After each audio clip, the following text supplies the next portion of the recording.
Yes, how are you? Sorry, breaking down. I wasn't close to the phone. Oh no, that's okay. That's okay. So are you new to the server? So what? Are you new to the server? To the what? Have you been on the server for long? I'm sorry. The word selfer. No, I server. As in, like, have you been on the Flat Earth Discord for long? ah Have you yeah, have you no, been no. here I'm for a new. while? I'm new. Yeah, yeah. I'm new. Right. Okay.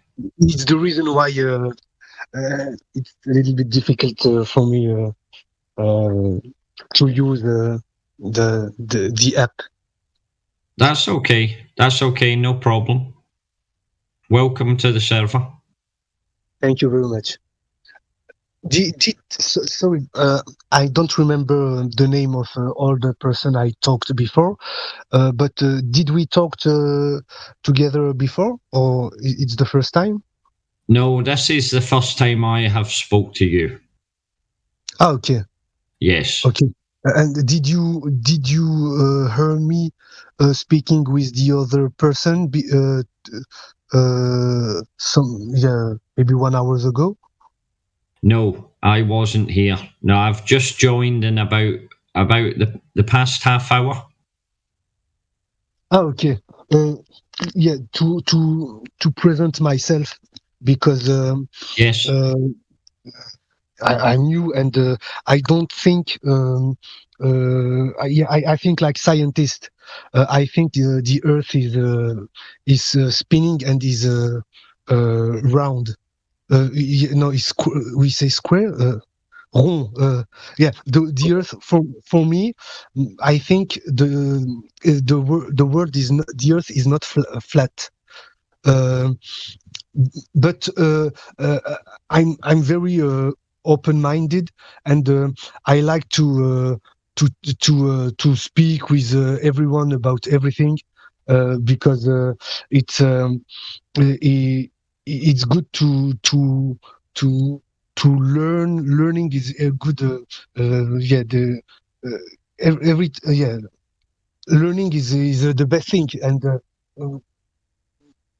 talking with people about our kind of thing is is a good thing. And I'm not the kind of person who want to prove something, or prove that I'm true or that someone is false.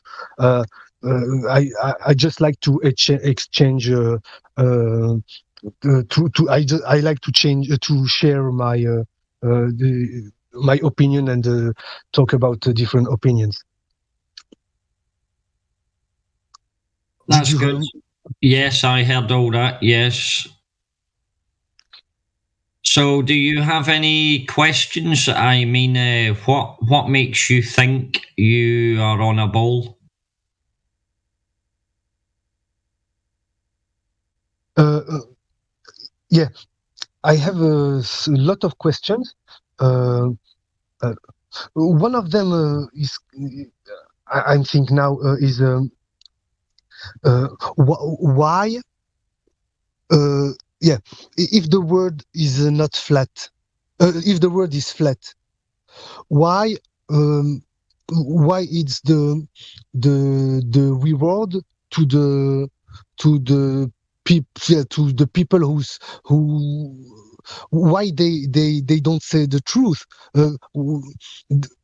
because for me I don't find any reason to explain the reason why people want to laugh and to the other people, and say that the and say that the world is not flat. Do you understand me? Yes, I understand what you're saying. So, what you're asking is, why do they say it's a ball if it's not? You know, why are they telling this great big lie? Yeah, what is the reason? And not only what is the reason, and why uh, so many scientists, so many physicians, so many all people working around space and materials to making materials and everything. Why they would they what is the reason they because why they lie simply? Sorry. No, that's okay. Listen, I understand there's a bit of a language barrier. You're doing very well to obviously translate into English what you were saying. So thank you for that, and thank you for your patience. If I can answer the second part of your question first, the reason the majority of the people in the world believe that we live on the ball, I think, is answered simply through a brainwashing mechanism. And I'm just going to answer that part quickly, and then I'll come on to the why. So from when we're children, we're taught that we live on this ball from a very young age of about 4 or 5 years of age, and then it is confirmed through every TV channel, every book, every magazine, everything, documentaries, geography channels, scientific channels all say we live on this ball. So it's very easy to fool people when you present images constantly on a TV, in books and magazines and through an education system. Why do they do it? I'm not 100% sure of any of the why, but they obviously do not want us to leave this area, because what they present is outer space as being real. Now, none of us can go to outer space. They are the authority in space. They have space agencies. All the world is hand in hand combined together. And they all say that space is real, and they all are talking about space travel. Yet when we look into these things, we know that outer space is ridiculous, because how can you have the vacuum of space next to a pressurized gas system? Then you have a gentleman called Bill Nye, who has come out on TV and said that if there is one thing I want your younger generation to know, is you live in an enclosed system. You cannot leave the earth. Now, that's a strange statement to make when everyone is talking, all the big countries, Russia, America, China, Israel, all talking about space travel, Yeah, I listen. And the why exactly is a difficult one. Why would all the countries be joined hand in hand to lie about where we live? What I think is that, well, there's one thing, right, that is a thorn in the side of the story as to where we live, is Antarctica. Why is it that they do not want us anywhere near Antarctica? And a lot of flat earthers believe, we cannot prove, but we believe, and we have seen images of ice walls and stuff in Antarctica, and we hear of early explorers traveling down to Antarctica and finding gigantic ice walls. Some people think that this ice wall holds in the oceans and the seas of our world, and is surrounded by that. That is again speculation, though, because who has been to Antarctica? No one that I know of that I could consider as an honest person. So we only have, again, pictures and things to back this up. But there seems to be something down there they do not want us to go and see. Is there a barrier? Is there something down there that you can only go so far? I would say that is not the case. I would say that as they call space infinite, I would say that the land that we are on is infinite. So, but we are contained in a very small area. What do you think about that? Yeah, as I understand you, for me, I'm yeah, I'm not agree, of course, because I think differently. But personally, I think um, before I introduce my argument, I just want to say to you that uh, I think uh, I think that we should not believe anything. We should just um, collect information about any subject, not only Earth, about what do we eat, what do we everything. What do we live? What do we how we yeah, any subject. Sorry, any subject. We should not be. Uh, uh, we should always. Yeah, when we collect information about a subject, it takes us uh, in a way of think, but we always have to have in mind that everything is possible, and every um, every every idea can change, and an idea that we have today it can change tomorrow, and science is the same, and everything is the same. And uh, I think we should always, for our uh, for, to be uh, to be more to be more sorry, I'm trying to No, find a it's good word. okay. It's okay. Listen, take your time. Take your time. You're doing a good job. Thank you very much.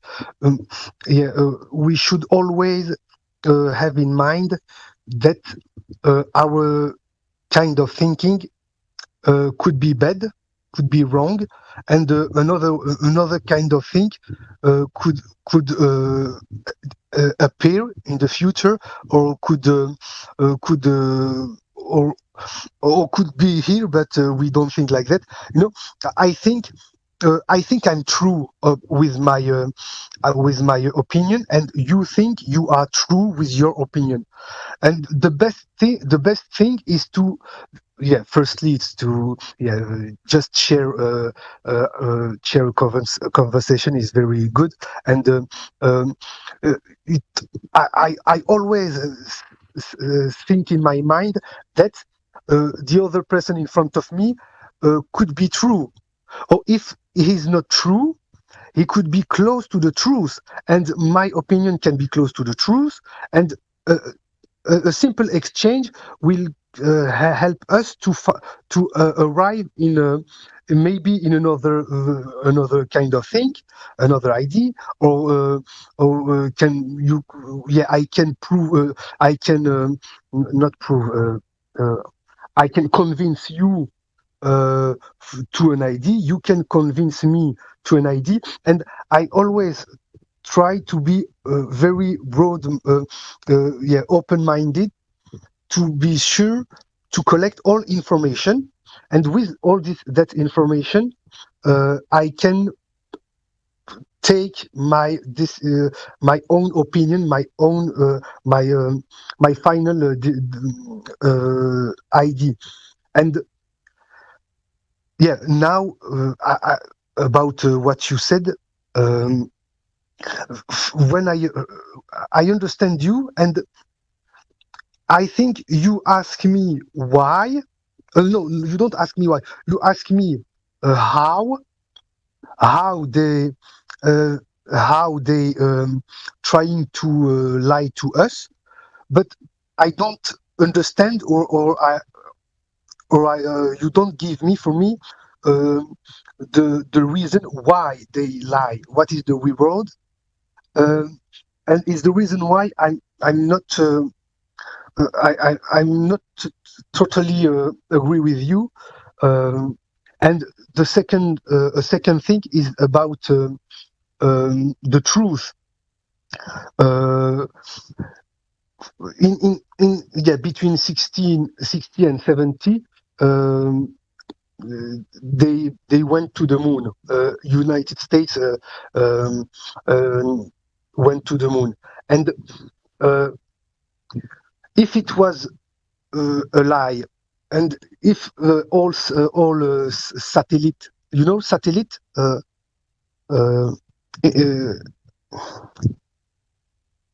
After so many years of when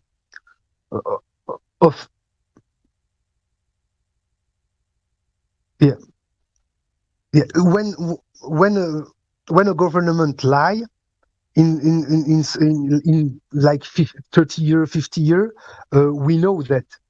Do you understand me? Yeah, I'm getting a bit of what you're saying as regards the moon. Do you believe they went to the moon? Yeah, I believe we went to the moon, and I believe we went to the Station Spatiale Internationale, International Space Station. We have this one in around spinning around the Earth, and all. There is too many people for me. There is too many people, including about this subject. There is too much people, and there is too much work, and too many years of too many times, so many years about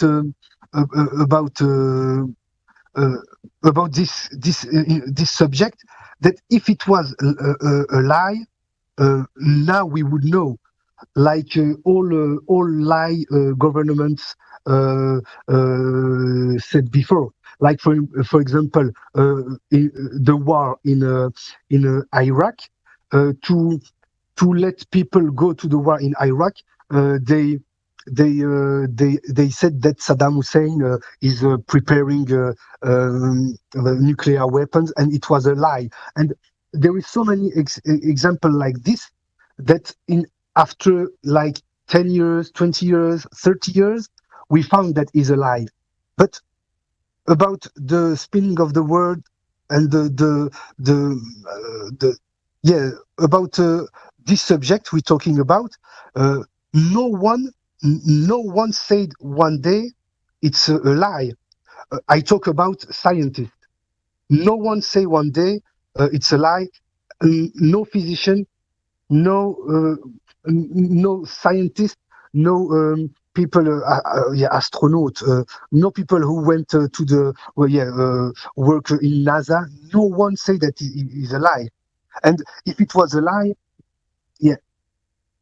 I would say, one person would say is a lie if it was true, if it was a lie. But there is so many people. Normally, if it was a lie, maybe more than 1,000 persons together would say it's a lie. Do you understand me? Yeah, I understand what you're saying. What you're saying is that over a period of 70 years, they have said they've went to the moon. All the people that are involved in space programs there would be one person or two people at least that would come out and say, yes, they're telling lies. Yes, why have they not come out and said this? I get what you're saying. Sorry, can you repeat just the last words? Yeah, what you're saying is that, like, how comes no one from NASA or the other space agencies have came out and told the public that this is all a lie, this is all a hoax in the past 70 years? Yes, and I would add only one thing. I would disagree. I would disagree and say that there's been many whistleblowers, but this topic, no matter how you phrase it, when you say the earth is flat, everyone thinks you're crazy. So all the whistleblowers who have come forward and described that it's not as they expect it to be, generally are discredited, removed from that field, and you never hear from them again. So there's a process.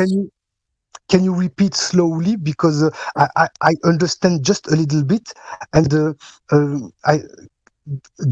sorry, I'm new, and Sure. So, for example, you know Coca-Cola is bad, right? yeah, Like, it's not a healthy drink to drink Coca-Cola. I would say yes, but not completely agree. But yeah, I would say yes. So there's been many Coke employees who've come forward over the years, people who work for Coke, that come forward and say, we're putting acid in here, we're putting in chemicals that make people become addicted, and the whole world says, I'll have a Coke, please. So when it comes to small little lies like Coca-Cola deliberately putting in things to make you more addicted and so much sugar that it is it's kind of like taking heroin. It's how it affects the brain. That they can sell that, and when someone comes forward and says what's wrong with it, the whole world carries on like it never happened. Now, a topic like this, flat Earth, is it's the biggest lie ever that's been told, that the Earth is a spinning ball. It's the biggest lie. And whenever someone has come out and said it's not a spinning ball, it's flat, everyone laughs and says, he's gone crazy. So Yeah, I understand. if the people have come forward and said this over and over, the amount of astronauts that came forward and said the astronaut program is not legitimate, meaning that in the 60s, when they said they were going to go to the moon, we still couldn't communicate within the same building. So if I had a marketing department and a sales department, they couldn't talk to each other in the same building. That's in the 60s, when we supposedly phoned the moon from the Earth. So astronauts came forward and said, this program will never get us to the moon. Guess what happened to those individuals? They died. So Gus Grissom was burnt alive in the landing module.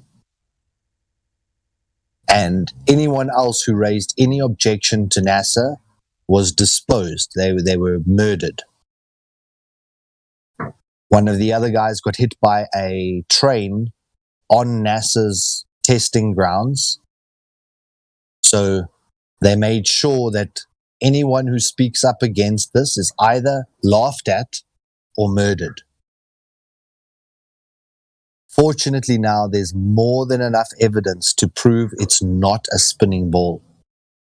It's so easy to disprove now, which is why there is a growing number of people in every continent that know it is flat, as opposed to people who believe it's a spinning ball. Believe is like a religion, but to know something is definitive. Can I answer you? Yeah. Sorry. I think it's not the kind. I think it's not the best kind of. Is not the best example. Yeah, I think you cannot defend the flat Earth like that, because we can explain the history of two buildings separate. Some people died, but the problem is that it not this argument wasn't popular, and it never passed in all the world. And what? Yeah. What? Sorry, I'm trying to find the good word. So I think you're saying that For it was a example, bad example. Sorry, I will just I find the word. I would say, for example, if like you said, some people died, one or two, families of these people would talk about that on the media, etc. We can, yeah, the best. And they did. And they did. The family did come forward saying NASA killed their loved ones. Yeah, yeah, you can, if you can send me like, I don't know, video or document about this subject, it could be very good if you have it, of course. And yeah, about Coca-Cola, it's not the best example because now I cannot say I'm agree with you about the beginning when you ask me if it's if it's bad for health, because if we think logically, everything is drug. It depends about the frequency you take it. Yeah, of course, heroin, cocaine, etc. It's very hard drugs, but we cannot compare Coca-Cola with cocaine or heroin, because those drugs are very bad for people and they kill people. But Coca-Cola, so many billions. Coca-Cola kills more than everything else combined because of diabetes. Water, because of diabetes. Yes, of course. But sugar. So many people die with sugar. So many people die with water. We cannot compare this kind. Yeah. So this is normally. So why I'm interrupting you is that this is normally, it's a tactic used by people who don't want to think about what is actually just been said. Then what they do is they say, your example is not good enough. But they don't give a better example. They just say, your example's not good enough. That means they don't have to think about the example. Now, normally when it comes to this, the flat earth is so easy to prove. It doesn't need defending. I understand, but so you said, wait, let me just finish the point. So yes, you say that, like, to defend this flat earth, the flat earth doesn't need defending. It is the truth. And the truth always will stand in its own strength. The truth is the truth. The lies are the ones that need supporting and defending, whereas truth is truth. And Coca-Cola is deadly. The increase in Coca-Cola distribution is linked to the increase in diabetes. And diabetes kills millions of people per year. Cars kill a couple of tens of thousands. So you said you can't compare, but you can, because you can compare millions of deaths to tens of thousands of deaths. And you can know that millions of deaths is a bigger number than tens of thousands of deaths. So Coca-Cola, in all the countries around the world, they started to try and push sugar laws to restrict the amount of sugar that can go to their population, because it's causing death in the population. And the governments went and started to create sugar taxes, and Coca-Cola went to court to fight the sugar tax. Now, sugar in the human body is devastating, directly proportional to how devastating heroin or cocaine is. They make these analogies themselves. So they say the way that the brain gets turned on by heroin is the same way the brain gets turned on by having 12 teaspoons of sugar in a single cup of Coke. So the provable thing here, that's not in question, Coca-Cola is bad for you. People from Coke have come out telling you it's bad for you. The whole world doesn't care. They keep drinking Coca-Cola. There have been people that come from NASA that say NASA's faking. There have been government officials that say the earth is flat. They then call them crazy, use a bit of government propaganda, and the whole world doesn't care. So your initial thing was, how would they lie about something like this, or how could they keep the lie? It's actually that when they tell the truth, the world just doesn't care. They think it doesn't matter. Firstly, I would say people who think bad about other people who have another idea, or who think Earth is flat, or any idea, people who think bad about those people, those people are idiots, because all ideas are come from people, and we are all the same. And an idea is an idea. There is not there is bad ideas, but there is not bad people. And I cannot think bad about someone because they think differently. And yeah, as I said, people who think bad about other people who think differently, those people are idiots. All ideas are good. But about your the problem with all you said is not argument. All you said, I can say the same in negative. I can say that Coca-Cola is good for health. They prove it. So many million people drink it in all the world for so many years, and it's, everything is okay. NASA proves that Earth is spinning, etc. I can say all the same thing as you said. I can say it in negative. So I think it's not argument. The best way to exchange argument is to find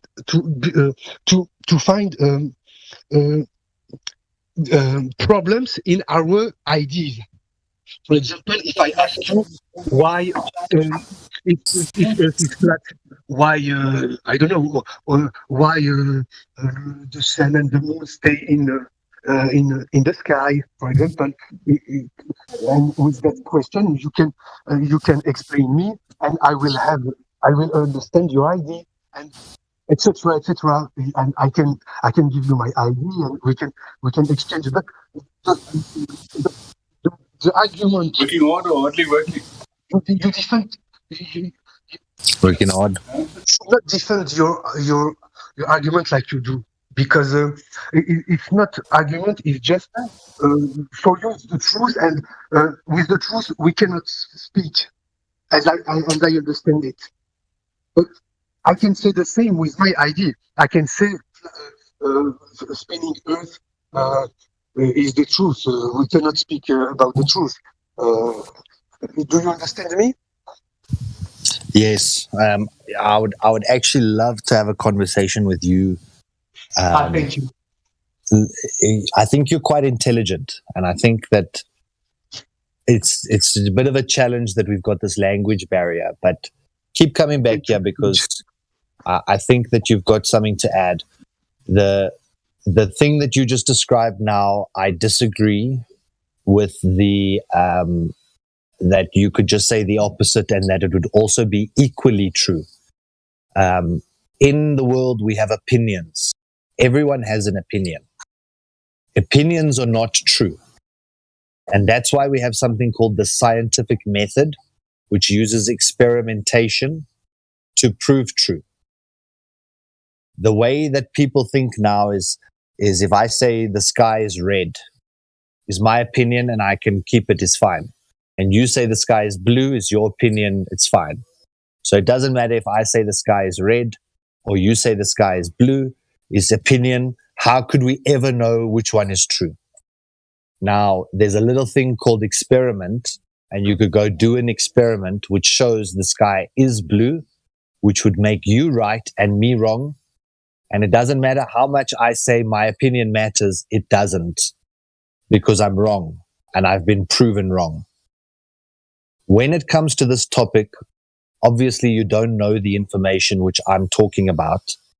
That is the scientific information that proves that we're not spinning and that there's no curvature to this earth. Earlier on, you said the spin, that it's all relative. But real motion is not relative. Real motion is real motion, and it can always be measured. Talking about an idea can be relative. But if I say the car drove into the pole, your relative idea is that the pole went and hit the car. But it's the car that hit the pole. We know that because we can see the car driving into the pole. But the relative argument is that it's just as relative that the pole hit the car as the car hit the pole. And that's not true, because we know which way the momentum was that caused the car to hit the pole. So when we go to science, we have to do experiments. Now, in most of what we believe about the ball earth model, the globe, is never had an experiment ever anywhere, is an idea like philosophy. We think it's this way, and therefore we believe this. And with the ball, you'll often see that they say, we believe, scientists believe, it's believed that this happened. We believe the Big Bang started this. We believe that water was deposited on the earth by asteroid. We believe, to them is belief, which means religion. Like, I believe in a God, I believe in a creator, is belief. Because there's no evidence for that. There's no evidence for the asteroids hitting the earth and bringing the water to the earth. It's just an idea, and then it's an opinion, which means I can have different opinion, you can have different opinion, everyone can have different opinion. But that's why we have a scientific method with experiment. And the scientific experiments, which if you're interested, I can share them with you. Those scientific experiments prove the earth is flat, non-rotating, meaning stationary. And that information is not shared with the public. It's Because the same. Sorry, I cut you. Continue, but I just would say it's the same as before. So opinion, we can all have opinions, but facts are facts. The sky is blue. I can't say it's purple. I can't say it's red. As is the same as before. I can use it. I can use the same argument against you. I can say, yeah, opinion is an opinion, idea is an idea, philosophy is a philosophy, and we can share different philosophy, but experiments and truth is the truth. Nothing, nothing. But you take the example of the sky. Okay, no problem. I say it's blue, you say it's red. I take you outside, you say the sky is blue, you agree with me. But I can use the same argument against you. I can say, yeah, we never prove that the earth is spinning, is rond, a circle, we say square. Okay, yeah, sorry. Yeah, we didn't prove it. Okay, but we didn't prove that the earth is flat. So we have, yeah, and okay, yes. But again, it's the same. scientifically, I can say the same. I can say we proved that the earth is circle. You know, and then I would ask you how, and then you would have to tell me the scientific experiment which proved that it's a sphere, which there isn't any. Yeah, I can. Okay, give me one. Just give me one. Give you one? Only one about the Earth. That the Earth is definitely a sphere that you can do yourself. Okay, simple. Les phares. Yeah, it's a very basic example. Les phares. Yeah. Les phares. Les phares. Sorry, I will translate. You know, the big tower with a light to help boat in the Lighthouse. Yes, in the ocean. lighthouse. Yeah, lighthouse. Um, they construct it high, and they make the light high. Why they do that? They do that because with the curve of the Earth, if more higher is, more far you see it. Because if it was little, it will take time before you see the light because of the curve of the Earth. And if it So- was if it wasn't curve, why did they make the tower very big? And if you say to me, For the same reason. yeah, but I don't finish. I didn't finish. The problem is if you take a two-dimension graphic with Pythagore theorem, we know that in a triangle rectangle, in triangle, you know, triangle rectangle. Yes, a right triangle. Do you know theorem de Pythagore? You know, Pythagore. Sorry, in mathematics. Pythagoras. You know, in triangle. Well, sorry, I need to. Yeah, a 90-degree triangle, a right triangle.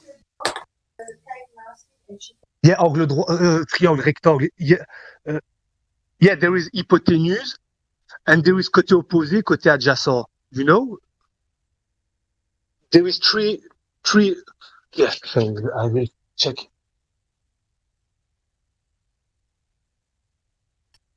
Okay, so just to answer your question about the lighthouses, lighthouses are the best flat earth proof there is. Because if you were living on a sphere with a known radius, there must be curvature from the first mile. Discernible curvature from the first mile.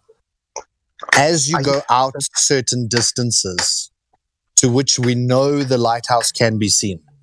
So it's recorded that you can see the light from this lighthouse at between 60 miles and 90 miles away. When you go and do the calculations for what the sphere should be, no lighthouse, okay, like you said, it's built tall, even with that height, because we factor that height into our calculation. And Even with that height, you should not see the lighthouse before 10 miles. And the So sun, by the 10 sun. miles, no, wait, just stay on the lighthouse. So the lighthouse, you can't see a lighthouse on a sphere for 60 miles, 90 miles, 100 miles away, because the Earth curvature would have blocked that light by the 10th mile. So this light is traveling 7, 8, 9 times further. When you take anything in altitude, Excuse me. Sorry, I have to say to you, when I cut you when you speak, I'm sorry. It's because I don't understand some words, and I have to cut you because if you continue for nothing because I lose the understand. Do you understand me? yes. So which word didn't you understand? I didn't understand when you say about 10 before 10 miles far from the lighthouse. The light don't arrive in a. We cannot see the light. But what is the reason why the light don't arrive? So this is the exact point. The light does arrive. You do see the lighthouse from that distance. If the Earth was a sphere with the radius that they tell us that it is, we can do the mathematical calculations and determine that the bulge of water, what you think is the horizon, you think it's the edge of the ball that things go behind. So the boat sails behind the horizon or over the horizon. He's going under that bulge. That ship, when you're standing at the beach, the ship is said to disappear at 3 miles. When that ship is 3 miles away from you, it's reached your horizon point and starts to move behind.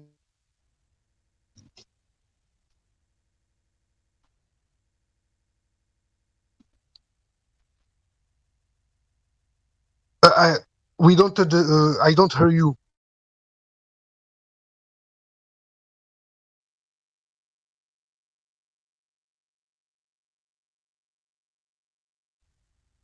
Flat Earth Solar.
Mic check.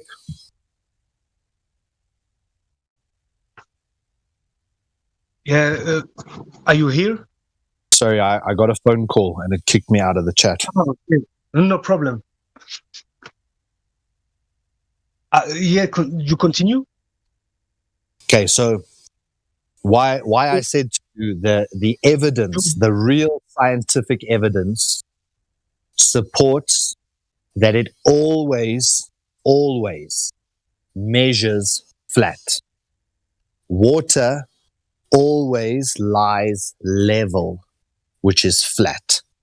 We call it sea level because the oceans across between the continents are level. The ground underneath the ocean, we call it a plain. We call it the abyssal plain. Then when you come up on the continent, we call them the flats, either salt flats, or we call them plateaus, or we call them plains. We say Kansas is as flat as a pancake. Then you get to the next sea level and it's level again.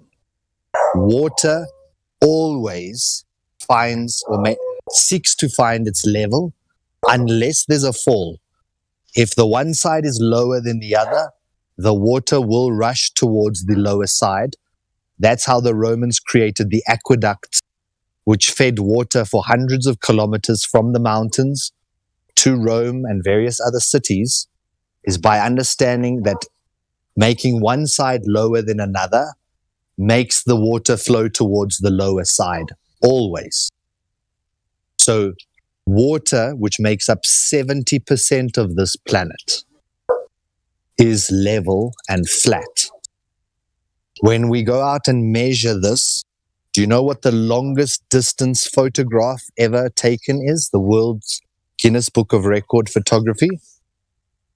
How far do you think we could take a photo? I heard you. I'm listening. It's 274 miles, 411 kilometers. That I can take a photo of something in the distance, 400 kilometers away. When you do the mathematical calculation as to how much the sphere should bend, that object that you've just taken the photo of should be completely hidden behind the curvature of the Earth. So the behind curvature means behind the idea that you're on a sphere. So, do you know like a football? Do you watch football? Yeah. So if your football's got the black patch and then the white patch and then another black patch and then a white patch. If I hold the ball in front of me, I can't see the black patch on the back of the ball because it's behind the curve. The back of the ball, I can never see, even if I go higher. So I can put that ball on the ground and I can go all the way up to space. I'm still not going to see that black patch. But on a table, flat table, if I lift up, I can see more of the table. If I lift up further, I can still see more of the table. If I keep going up further, I can still see more and further and further and further. Whereas on an actual football, there would come one of the patches would be the last patch you can see. After that patch, it's all behind the other side of the ball. Then you can't see it. And it doesn't matter how high you go up, it's behind the other side of the ball. It's only when you're going to go up and over the ball that you can start to look backwards. Then you can see what's there. So long distance photography. Like a ball. So long distance photography, to take a photo of something 400 kilometers away, and it's a world record, when, like I just explained to you, the horizon should be at 3 miles. So when you stand at the ocean, after 3 miles, everything else must start to be behind the ball. Or at least starting to be on that side. Behind the ball. I don't know if it's me, I don't understand, or if it's you give me argument, because you are explaining to me that with the picture, with all these lines, etc. You compare it to a ball, and you explain to me that we cannot see behind a certain a distance because it's like a ball. We don't see behind. I agree with you. Yeah, the Earth is like a ball. We don't see behind. It's round like a ball. And the distance, we cannot see it at a certain distance because of the curve of the ball of the Earth. For me, if I understand good, you give an argument for me. It's the reason why the lighthouse they construct it high. It's because of the curve of the Earth. We need to have a higher light to see it more farthest. And if you take the place of the light, you see the ocean, and you are very high. You see the ocean, and you see a boat in front of you. This line in front of you, from you to the ocean, is in a rectangle triangle, in hypotenuse. And the other line to finish the triangle is the boat. The distance between the boat and the feet of the lighthouse, the base, and the tall of the lighthouse is the third line of the triangle. And if you may calculate with Pythagoras theory, in English, simply with Pythagoras theory, you can explain that the distance from the light it's high, from the light to the boat is farthest than the distance between the boat and the feet of the lighthouse. And if it wasn't farthest, if the light, if the distance between the light and the boat was closest than in the feet of the lighthouse, they wouldn't they wouldn't construct it higher. Sorry, I don't know if you understand me.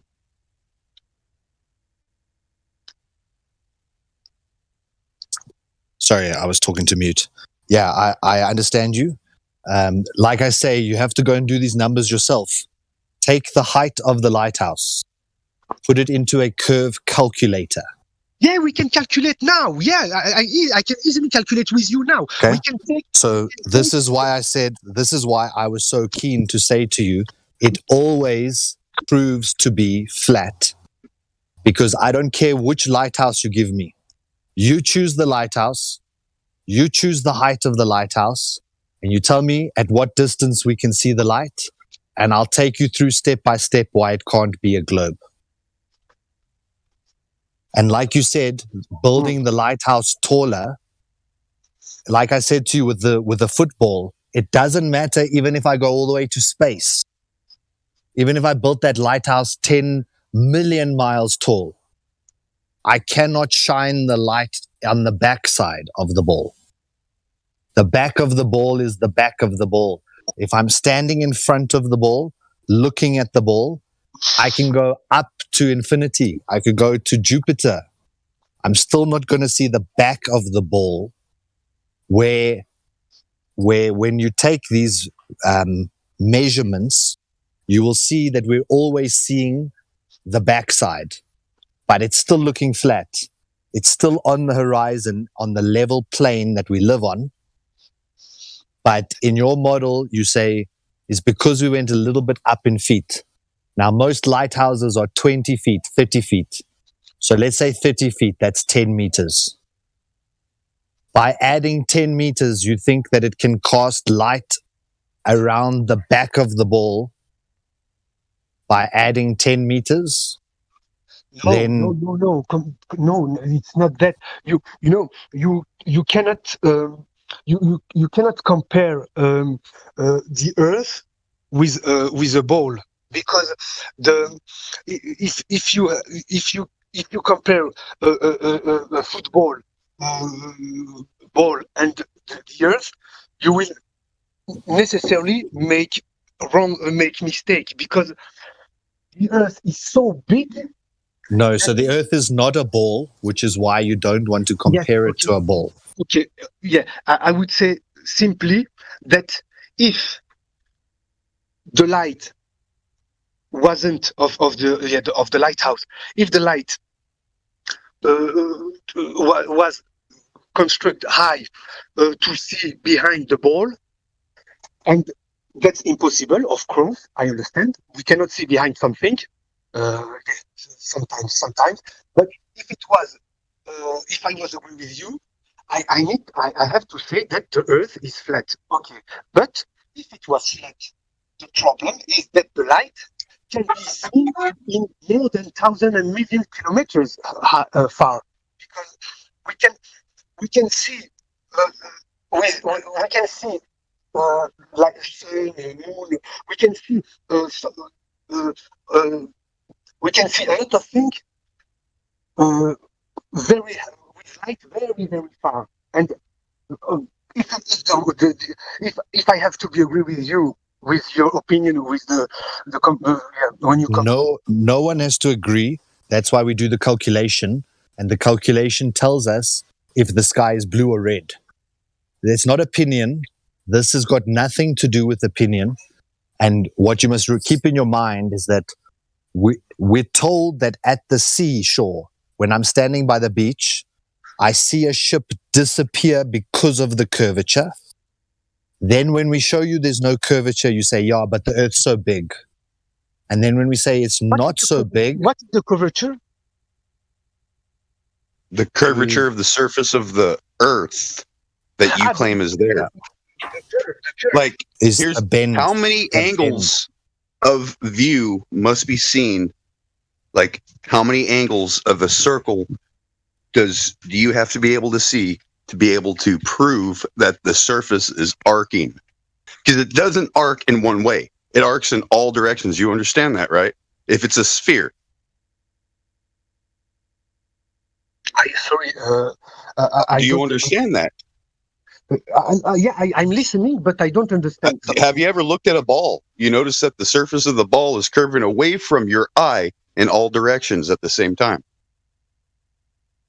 Sorry, can you speak slower? Now I'm gonna post a panoramic photograph of the ocean. It's 180 degrees of view. You should be able to see the arc within that 180. That's half of a circle.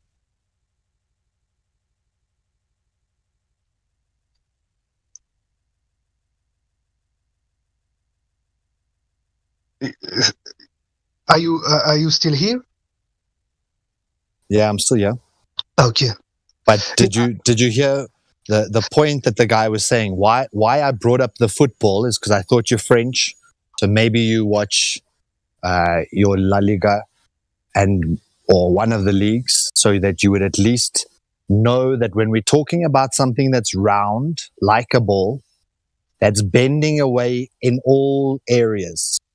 Everywhere there must be curvature. There must be curvature to my right. There must be curvature in front. There must be curvature to the left. When we go and work out the mathematics for the curvature, that curvature starts in the first mile. So at 1.6 kilometers, you must start to see curvature at 1.6 kilometer, which means it's not this big ball and you're the tiny ant. And for the ant on the ball, it looks flat, but it's actually a ball, but it looks flat. What we're saying is it measures flat. Measure it. Like I said to you, the reason you're bringing up lighthouses is because you haven't done this calculation. Pick any lighthouse. Pick the height of the lighthouse. Yeah, we can do it. We can do it together. Okay. We don't have to take any light. We will take a light. We just need to have the rules of Pythagorean mathematics. It's very simple. If you know that the hypotenuse in English, you say hypotenuse. Your claim was hypotenuse. So big. The hypotenuse au carré. Okay, listen. Before we go into triangles, the hypotenuse is always higher than the other lines. The other correct. Yes, the hypotenuse is always longer.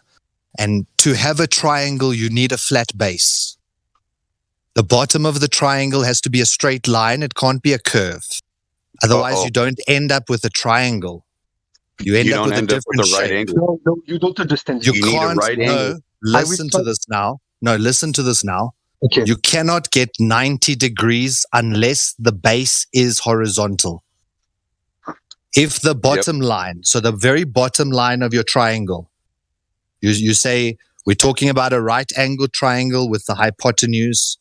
The bottom line can only be a straight line. It can never be curved. Otherwise, you couldn't get the 90 degree, which we need for Pythagoras's square right-angled triangle. The only way to get a 90 degree is if the base is flat. And then your upright is perpendicular 90 degrees to the flat base. But anyway, go back to the lighthouse. Okay. The first example is the Igero Lighthouse in Norway. It's 153 feet above high water. It's visible from 21.6 statute miles, where its top... I don't understand. Okay, right. Have you got a piece of paper and a pencil with you? Okay. Wait. And sorry, I always cut you. Sometimes I don't understand it. I know. Okay. So, like I said to you, the lighthouses prove our model, or not our model. It proves that your model is not true. And this is just the first one of, I can give you 20 right now if you want. So it's called Igero. It's Egero. Igero Lighthouse in Norway is 153 feet above high water. 153 feet. Is visible from 21.6 statute miles. At only 150 feet. Feet, remember, it's 3 feet for a meter. So that's about 50 meters high is this lighthouse. It can be seen for 21.6 statute miles. When you go and use the Earth Curve Calculator, is the calculator designed to calculate where that curvature, where the bending away must start.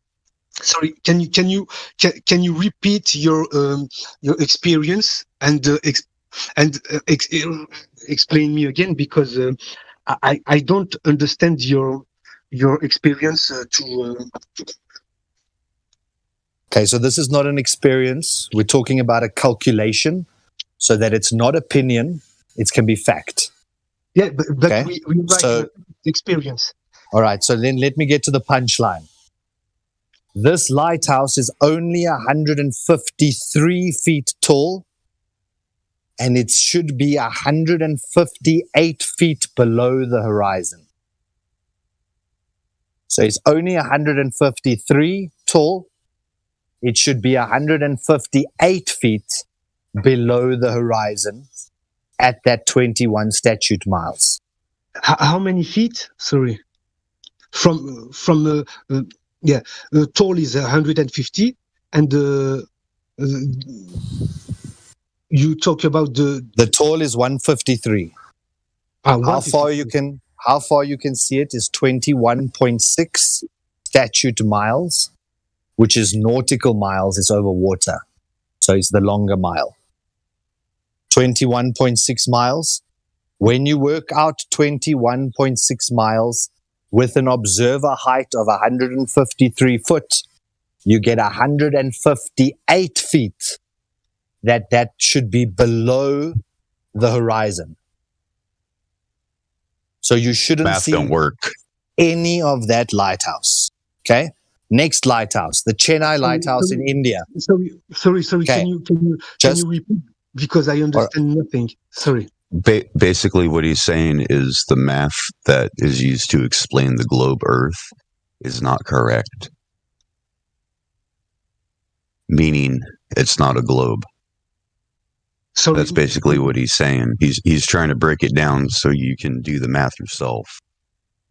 He's trying to give you the height of the observer, the distance to the object being observed, like the lighthouse. Oh, okay, understand. So, okay. No, it's no. Because you can only see things so far. Light does not bend through water. The problem is that it can't prove nothing, because to make an experience, math don't prove nothing, sir. We have the toll of the lighthouse. We have some information, but the most important information, we don't have it. Where is the boat? And when it doesn't matter where the boat is. All you need to know is the boat is X miles away from the observable object. You've got all your is the observer. You've got all your distances for your hypotenuse. For your right-angled triangle, you've got the distance the boat was away, 21.6 miles. You've got the height of the lighthouse, 153 feet. Then you can work out the hypotenuse. And like I said in the beginning, you have to have a flat base on that triangle. It's called Euclidean geometry, which is run flat. Squared by height squared divided by 2 to come up with the hypotenuse. Okay, so now the point that why I'm bringing this up to you is that you can choose any lighthouse in the world. They don't work on a sphere. Any lighthouse. So so just follow me for 10 seconds. Sorry. The Chennai lighthouse in India is 187 feet, and it should be 495 feet below the horizon. The next one is the Montauk Point Lighthouse in New York. So listen, you're going to have to go do some of your own research. I've explained it to you. I tried to talk slowly so you could write the numbers down, but you keep asking me to repeat the numbers. We're not going to make progress on this topic. Something that might be helpful for you is every time you hear the word feet, divide the feet or multiply the feet by 3, and that'll give you roughly the meters. Very roughly. It's like off by like 3 centimeters or something like that. But yeah. Just multiply the number of feet by 3 to come up with the meters if it's easier for you that way. So the lighthouse in New York is called the Montauk Lighthouse. It's 110 feet high, and the light can be seen from 21.8 statute miles. On a ball Earth, this 110-foot tall thing would be 168 feet below the horizon. So what you'll find is that with every lighthouse, it's not tall enough to be seen from where it's being seen if the Earth was a sphere. Exactly. You wouldn't be able to see it because you have 158 feet of water in the way. A mountain 158 feet tall of water in the way from seeing the light, but yet you can still see the light. So that's just 3, okay? Now, like I say, I've got another 20 or 30 that we can go through here. What you need to do is go do this on your own. Go pick a lighthouse, do the calculation, and then you're going to argue that there was maybe atmospheric conditions that were causing refraction on the day. Maybe you want us to measure what the temperature of the water was when so what you'll start to do then is, because this can't fit on the Earth if it's a sphere, you'll start to try and find other reasons to attack the data. This is the data. We know how far ships can see these lighthouses from. We know that it's recorded in multiple places. So that's why I say you need to go and do this on your own. Pick a destination, pick a lighthouse, do the Earth curvature mathematics, and you will see it doesn't match. It can't work on a sphere. And then look up the definition of the word level. The problem is that you didn't prove me that my experience was false, because when you give me your explanation, when you answer me, you don't explain me why they construct it higher, why they try to construct as high as possible. And so I told you already. I told you this already. Because sorry, sometimes I get you, but I heard you. Please just hear me to be more to know more my argument. If the Earth wasn't round, and if the problem with the light is the atmosphere, or I don't know, something else, is the reason why the light cannot arrive. Can you explain me why between me and the sun, or between me and the moon, there is an atmosphere in the ocean, or in the earth, or in the ground, everywhere? I can see it, and nothing cannot hide the sun or the light, and it's very, very far from me. And if I can see light so far, like stars and all lights in the sky, why I cannot see, if the Earth was flat, why I cannot see a light very, very far as the moon or the sun? And if it's the inverse square law. So here you're bringing up 2 different things. One is stars, the other one is lighthouses. So let me just talk about the lighthouse first. I don't know how people who believe in a sphere don't understand that gaining altitude means you can see further. If I tell you to lie down in your living room, You lie down on the floor on your living room, and you only open the eye that's right on your floor in your living room. Then you stand up. Can you see more of your living room when you're standing or when you're lying down flat? When you're standing. It's your question. You weren't asking. It's not very clear. It's not very clear. You should take another. Can you take another example to compare? Yeah, it's not very clear. You have to have more variables in there for him to explain it with maths. No, it's very simple. It's very simple. Okay, do you have a table in front of you? Yes. Yeah. Okay, can you put your head on that table, close both your eyes, but keep only the eye that's closest to the table open? Yeah, continue, yeah. Okay, so now you've got, in your field of view, you'll have a lot of the table that you can see in the foreground, like you can see a bit of the table. Now lift your head off the table and tell me if you can see more of the table. Of course, I see more of the table. Yes, of course. Okay, of course. And the table is what shape? Is it flat or is it round? Of course, it's flat.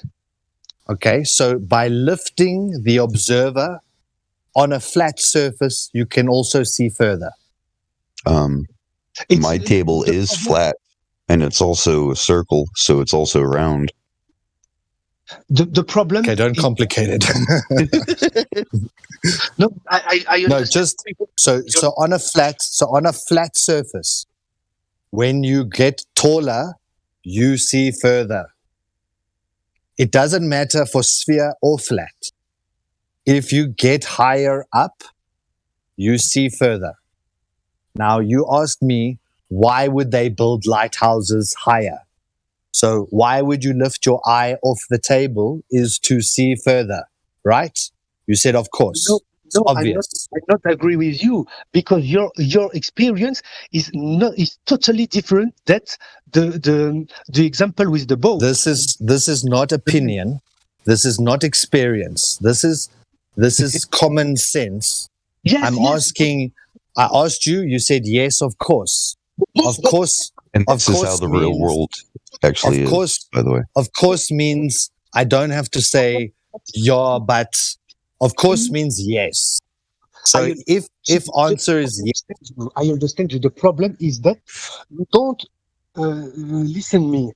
I listen you. I'm trying to understand everything, but you don't want to listen me. You're trying to prove me that you are true. You will never arrive in something. You know, I believe no one in the world. I believe only myself.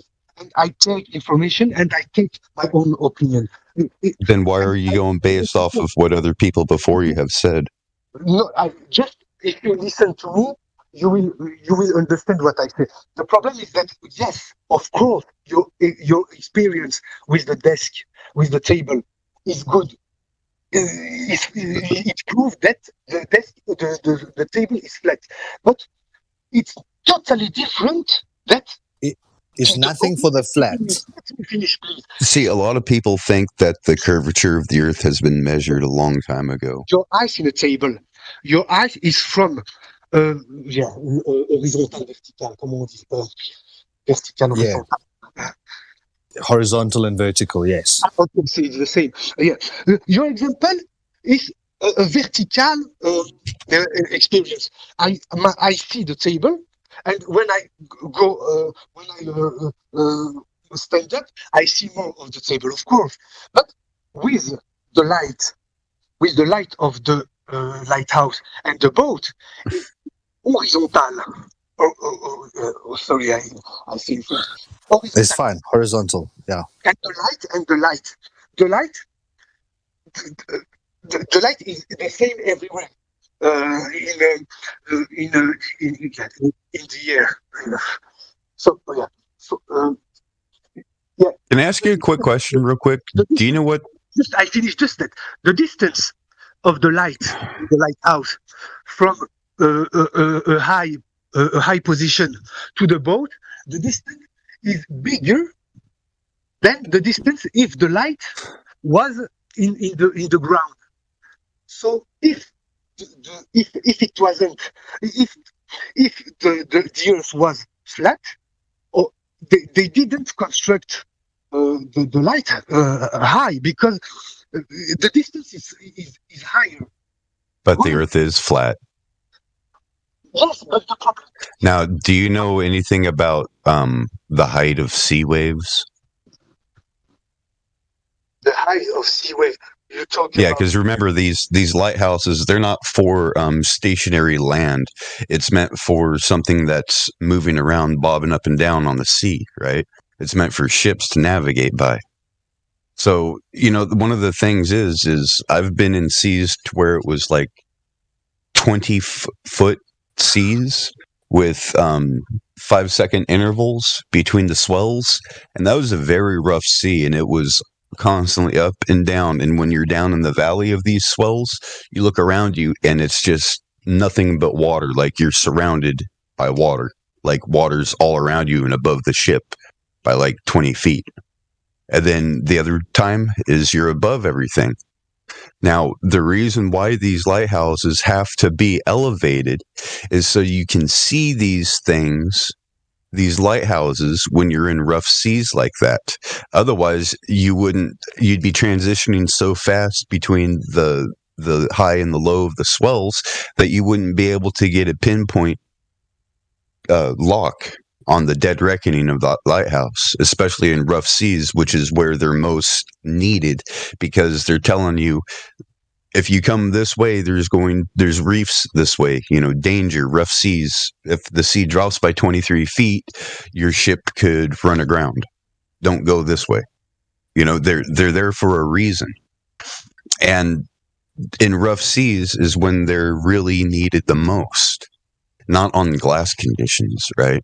So what you're saying about, well, they should just be at eye level or at ground level. Yeah, ground level is fine as long as the seas are no more than about 6 feet interval, or 6 feet in height. Yeah, great point. Because 6 feet in height and 6 feet in down, that's 12 feet difference, right? And also, so you're not going to be able to see that light. And the angular resolution, if that wave is really close to the lighthouse and it's causing a 20-foot swell, the actual shadowed portion behind can be significantly higher because of how, like the same way, if I put my thumb over my eye, it blocks everything in my world. But it's just my small thumb being placed over my eye that suddenly I can't see anything else, but it's a small thumb. Now, when you're looking over long distances, that little wave that's high can end up causing much greater obstruction further on, depending where that wave occurred to the ship. So all of these are factored in. So I think that was a great answer to this thing. And Saitama, yes, how long have you been looking into this? Into what? Into the flat Earth. I never really looking about this. I talked about this subject sometimes with some friends or some people. But, okay. So really new. Okay, so now I've been researching this since 2015, and I know that many of the people in this room have dedicated much of their life to researching this for multiple years. Now, I mean this with all respect. The arguments that you're bringing forth today are like preschool discussion. It's very simple to prove what you're saying is not right, because you had to start, we all started there, and then we had to go on to more advanced topics. So when I'm talking like I'm going to answer your question, is because I know what your question is, because I've answered it maybe 200 times before. And I think our language barrier is the thing that's causing most of this delay. But like I say, I mean this with all respect. It's just because you haven't got the information which is why you're questioning when we present this information, is like saying to someone who's in a religion, oh, I've never looked at the religion. I've only ever spoken to my friends about the religion once, but I'm going to go tell the preacher everything about his religion and tell the preacher why his religion's wrong, but you don't actually know the religion yet. So the same thing with this type of information is you said you haven't even started researching this. Now you raised lighthouses, which is a flat earth proof. It's how we normally would start the conversation to make someone start to scratch their head and think, that is an interesting thing. Why does that happen? No person who thinks they live on a sphere brings up the lighthouse as a proof of a sphere, because it doesn't prove a sphere, not in any way, shape, or form. It cannot prove a sphere, a lighthouse. The lighthouse is one of 1,000 other proofs. Listen, it's not argument. But it's not you don't give me arguments. I want arguments, because you said just what I say is the truth, and everything you said, I can say the same at negative. I can say that I'm new on this, but I know people who work on this subject for so many centuries, not only years, as you said, but I can say the same as you with centuries. I can talk about so many persons, so many scientists who work about this subject, and it's not an argument. You said to me that everything I said is very simple to prove it that is wrong. I can say the same, because everything you said, it didn't prove me that I'm wrong, and everything you said, it concludes to me that my idea is true compared to your idea. So globally, everything you said is not argument.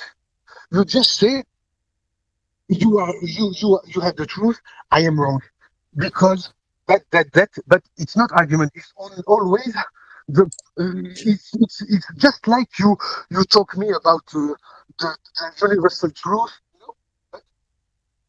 I have a sneaking suspicion that you're not going to look into any of the evidence that's presented before you. I think he's agreed to disagree right before he came in. Yeah. So Saitama, so basically you're agreeing to disagree. And then we can just drop the conversation and I can stop having to repeat myself 10 times, because you're just going to disagree with anything that we say, because like you say, it's like opinion. I can say aborting a child is bad. You can say aborting a child is good. We don't have to look at the science. We don't have to do the evidence. We don't have to look at the mathematics. We can just say, murder. You say abortion is good. I say abortion is bad. And we're going to just stay at stalemate, because there's no way to prove if abortion is good or bad. That's not logically accurate. It's not a good way to think about things. It's murder. If I went, like I said, what you're asking us today, there's been answers for this for maybe 7 years already, 6 years. These questions were answered in day one. Day one of preschool. These questions were answered if you're at the Flat Earth School. Now, hey, do you know who's measured the surface? Do you know if anyone has measured the curvature of the Earth? Sorry, what? Do you know anyone in history that has ever measured the curvature of the Earth? Yeah, Eratosthenes. Eratosthenes is a very old scientist in the time of Roman Greece. Are you talking the Egyptian Eratosthenes? Yes. Correct. The Hellenistic Egyptian. Well, is sticks and shadows a standard for measurement? No. Sticks and shadows is not a standard of measurement. So therefore, Eratosthenes did not measure the curvature. He just did a bunch of sundials. in what you based your argument? In what? Eratosthenes did not give a measurement for the curve. Not for the curve, but for the... No, not for the curve at all. First of all, the locations of Alexandria and Cyrene were not even perpendicular on the same latitudinal line, which it should be for that experiment. But, it's neither here nor there. The second point of this thing is you can get the same result on a curved or a flat surface. The only thing that Eratosthenes proved is that it's a local sun. So he proved that what? The sun is local, not far away. It's not 83.7 million miles away.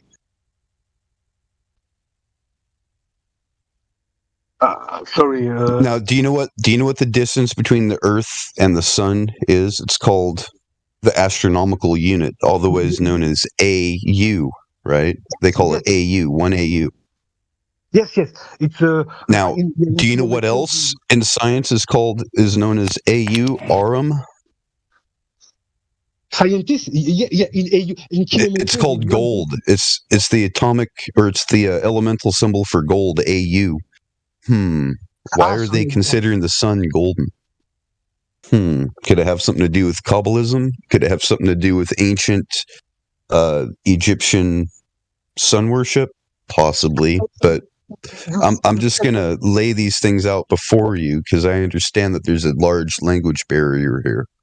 Because I'm pretty sure English is not even your second language of choice, but you do speak fairly good English. But I do realize that when you're trying to speak with somebody that only speaks their native language and you're trying to keep up, it's very difficult to keep up, and some things lost in translation. Yeah, I understand, of course, yeah. Right. But basically what I'm sitting here saying do you know what a standard of measurement is? It's not a stick or a shadow. Standard of measurement is something like a cubit or a meter or a yard or a foot. You know what I mean? It's or like a kilometer or a kilogram, right? A kilogram is 1,000 grams, right? I mean, these things are standard units of measurement. Yes. Now, a stick in a shadow or a well in shadow is not a standard unit of measurement.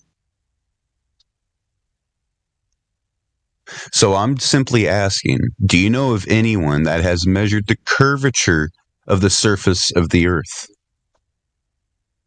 Especially water. Can you because water has a specific property to it. One of the properties of water, like gas, it takes the shape of its container. However, unlike gas, is water liquids. It's a phase of matter. Will always find its level when at rest. And why the experience? Because I don't understand why you say that stick and shadow is not standard. But it's not a standard of measurement. What is a standard of measurement? A ruler. No. I understand. Stick and shadow is not a standard of measurement. Do you even understand who Eratosthenes was? And Eratosthenes was 200 BC, right? 200 BC.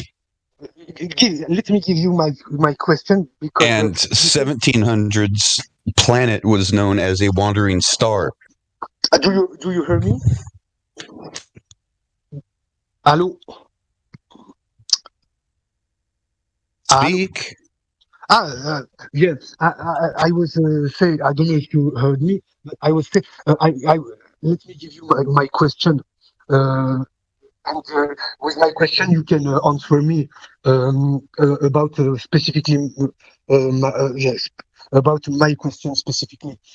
I said about the experience of Eratosthenes. Why did you say that the stick and the shadow is not a standard?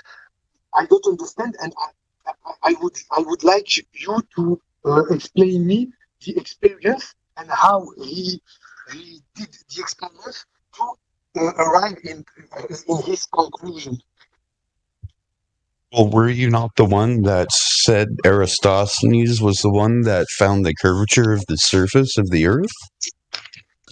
And again, this discussion is actually day 2 at preschool in the Flat Earth School. So Eratosthenes has already been demonstrated mathematically that you can do exactly the same experiment using a flat local light source, a local light source over a flat surface.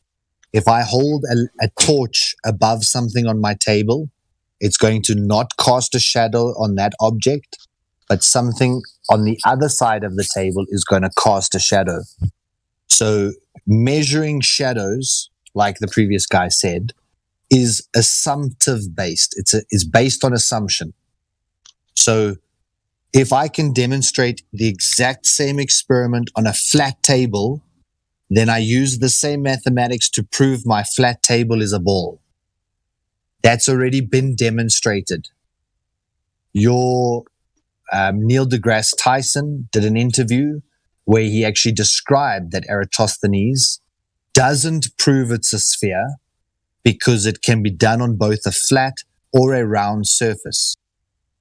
And I think, I don't know if everyone else in the room is tired of playing in preschool, but maybe you would learn more if you just listened to some of the other guys talking rather than making a claim like Eratosthenes measured.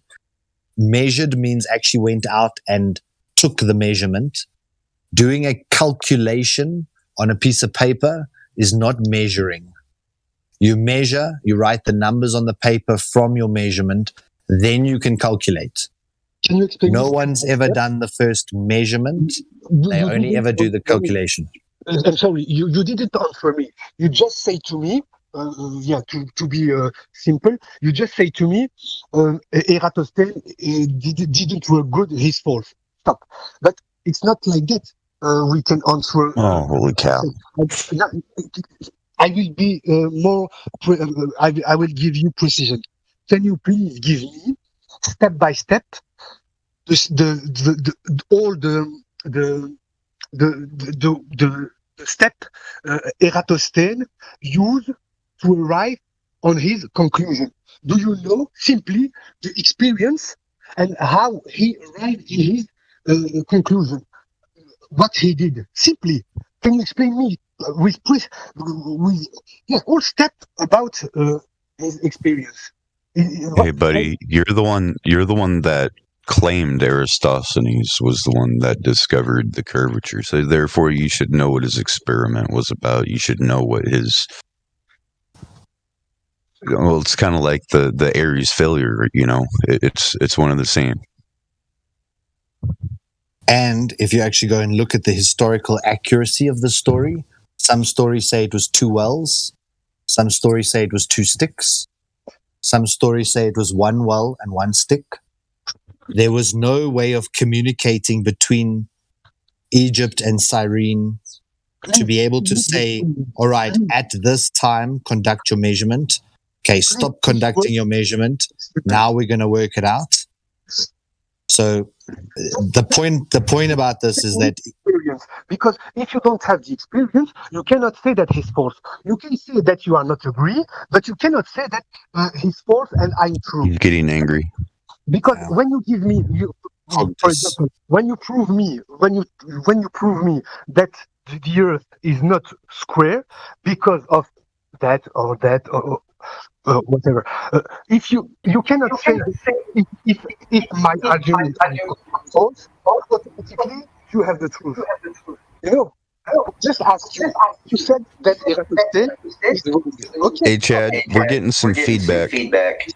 Yeah, sorry about that. His experience to say that it is false. It's not a problem. I agree with you if it's false, of course. But just explain me, please, step by step, how he did his experience to finally conclude in his just because we cannot say it's false, it's true, if we understand what they talk. You say Eratosthenes is false, okay? What is his experience? And which thing in his experience is he made mistakes? And if you don't answer me, it's not a problem. That's not mean that that's just mean that we have to change the argument because we will stay around. Yeah, but if I prove something, Sam, take a deep breath, please, man. What? Take a deep breath. Yeah, sorry. Just calm down, man. We're just discussing. Yeah, I was. Yeah, it's getting hard to copy on what you're saying. So yeah, we drink a little bit of water. Well, I was gonna say coffee's good for me, man. Do you like coffee? Sorry, I love coffee. So I was drinking. But yeah, not coffee. I like in French we name it les Russes, Russian Les milk. Russes. Yeah, Russian milk. Okay. Well, see what I'm drinking right now is it's a specialty, right? It's like a very dark roast because I like my coffee like I like my women strong and bitter, right? It's called French roast. French roast. Oh. Yeah. I like it because it really expresses the bean itself and all of the different flavors that are hidden inside the profile of the bean that only comes out through like a chocolate or a French roast. French roast. Yeah, it just means a very dark roast. I hate hard coffee. French. You said like a hot coffee? A hard, like a strong one, like a really like a espresso type, you know. Oh no, yeah. Like espresso, Italian. Yeah, this isn't not espresso or anything. This is just regular drip brew. But I had son of a bitch. Why's it got to have French in it too? This vanilla creamer. It's called French vanilla creamer. Sorry, repeat. I have this cream that I add, or this creamer that I add to my coffee, and it's called French vanilla. And I was just commenting, God dang it! Why does it got to be French as well? Because coffee's French roast and the vanilla is French. So hey, where did coffee originate? Where did coffee originate from? Ethiopia. Is it in the Middle East? Ethiopia. Oh, Ethiopia. Okay. He's a goat keeper. Yeah, a goat herder named Kaldi. Yes. He was from Kaffa. Mm-hmm. The city. Yeah, the city of Kaffa. And he find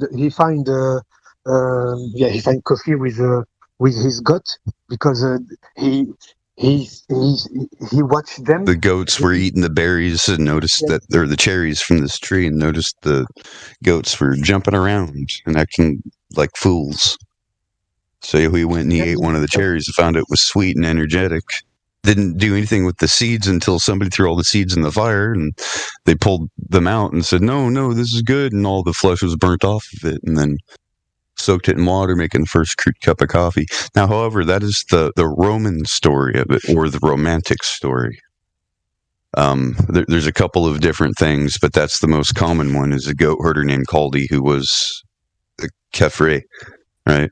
So yeah. So it's like one of these things to where we really don't know. We're just grateful that it's here.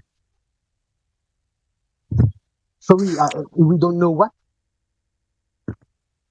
We really don't know, because from what we know from like novels and the writings, coffee's from the Turks because it was imported by Turkish monks because they used it to study their scriptures. And then it came to the Vatican, and the Pope decided to bless it because he was already a coffee drinker, and a lot of people were saying it's the devil's drink, so he sanctified it. Oh, okay. That's like the actual literature that we know of. But as far as, the Ethiopian bean, I don't know if there's any actual proof to it originating in the White Nile Falls area of Ethiopia. It's hard to trust any part of history at this point. Yeah. But see, that's just something that we've come to learn from finding out that everything is a lie. Like even Napoleon, right? Napoleon Bonaparte. Do you know what he said about history? No. Napoleon said history is only a lie agreed upon. Oh yeah, I've heard the quote. Yeah, that came from Napoleon. Yeah. Yeah, the winner write the history. Yep. That too. Yeah. It's true. Yeah. So we have all of these proofs that things are not what they seem in front of us, and we have to argue over semantics like lighthouses and Eratosthenes. When we actually look at the evidence, right, and we're just like, wait a minute, this doesn't make sense with the Eratosthenes altogether. The Eratosthenes conundrum was looked at and laughed at for millennia.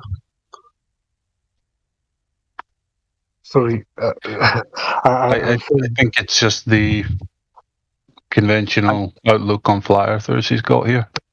He thinks we're all in here and we missed that day of school, Eratosthenes. No, see, like with me, I started off this thing by going, you know what? I don't really know if it's a ball or not. Because I've never been to space. I have to go based off of what others before me have been to. So can we trust them? So I started looking into who they were. And no, you cannot trust them. I'm sorry. No, I just wanted to say, can you see the live stream voice text? It's the chat group that's just above this channel that you're in. Called live stream voice text. Yes, sorry.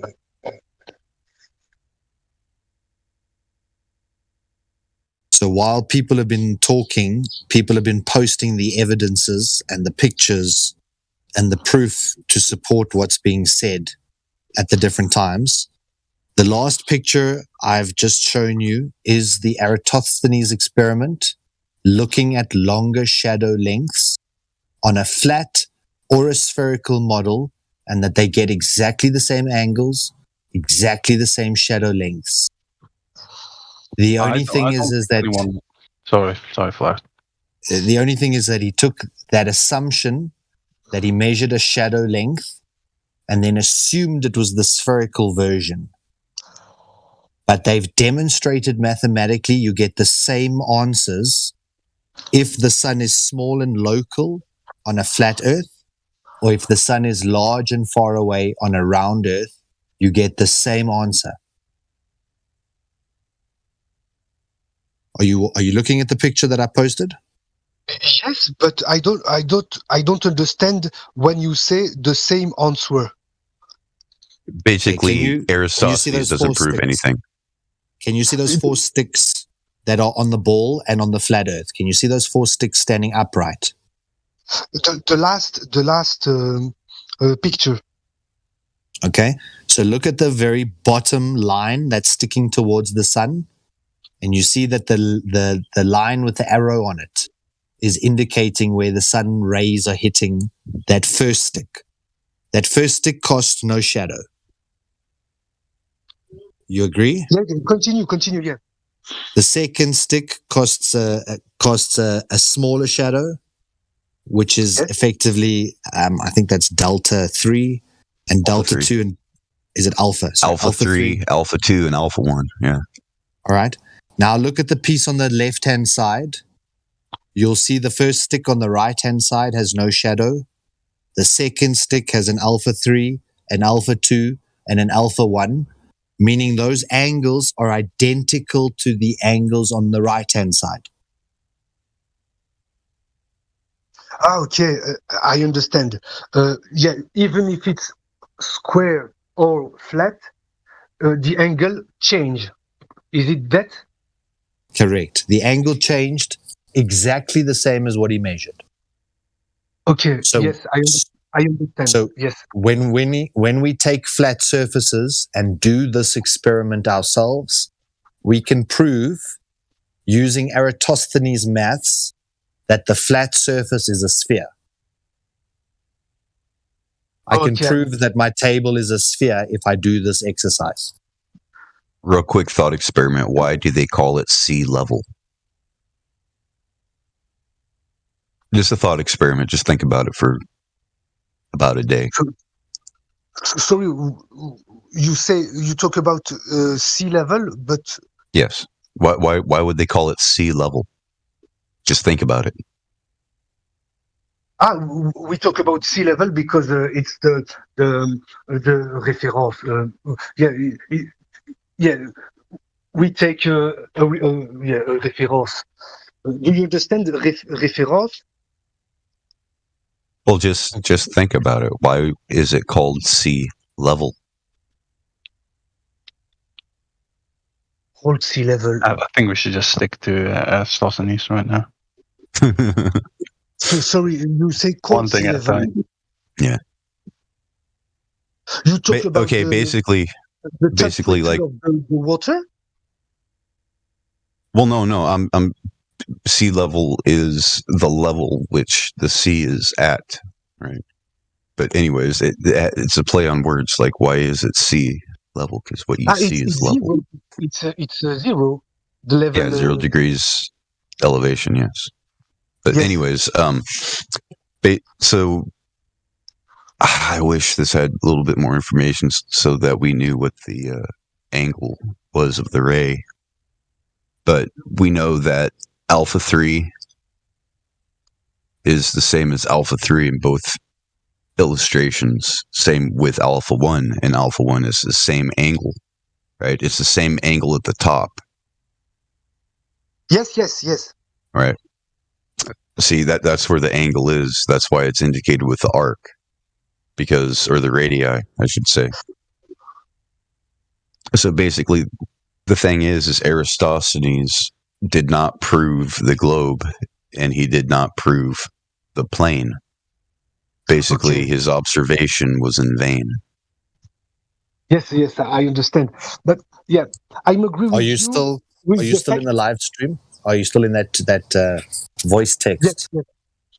Okay, so if you look up the definition of level in French, down in the adjective, it says plat. And it says aplanier, a plane. Level is a plane and it's flat. So that's why he asked you the question. Go and think about, what do you think sea level actually means? Yeah, I think we cannot use the meaning of a word to give to conclude to have a conclusion, because I can take, for example, the galaxy, the Milky Way.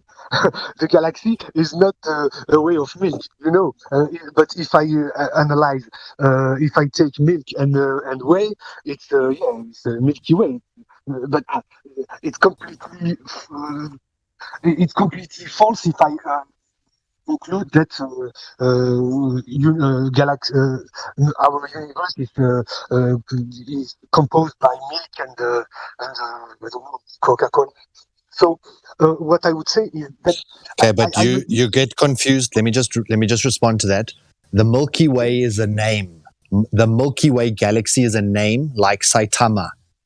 Now, yes, I'm not going to take the name, a noun. I'm not going to take a noun and break it up into little parts and expect I know why Samantha is Sam and Tha.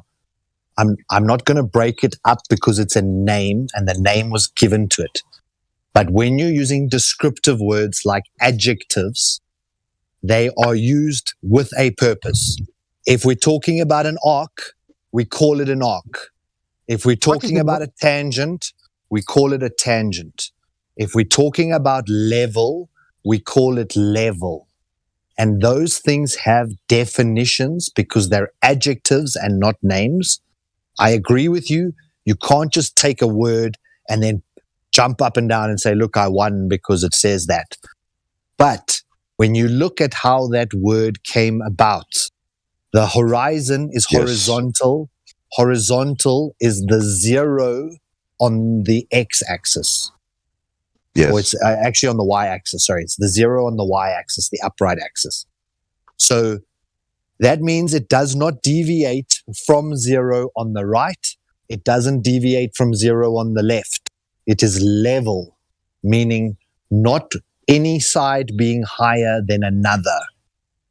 So when you look at actual definitions of words and words we use, like the great circle root or an arc dimension, what you're claiming is I can use the word level for arc, I can use arc for arc, I can use any word I please. I just, the person that I'm talking to, I've just got to tell them the new definition of the word I'm using. That's not how words work. Words have meanings. They call them the etymology of a word, the real nuts and bolts meaning of the word. The word level means no side higher or lower than any other side. Like Kaffa, the city. Well, it also comes from who gave the name of coffee.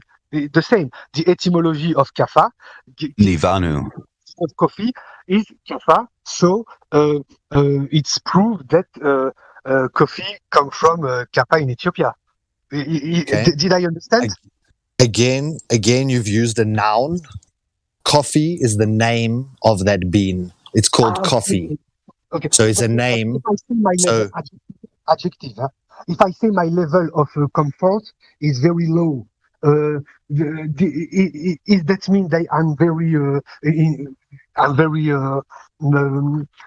I lose some tall, some, adjective can be used in concept, can be used in the material specific. We, as I said before, we cannot use the meaning of a word to explain something. I think we have to make experience to prove it. And to come back to the Eratosthenes experience, I agree with you with the angle of the sticks.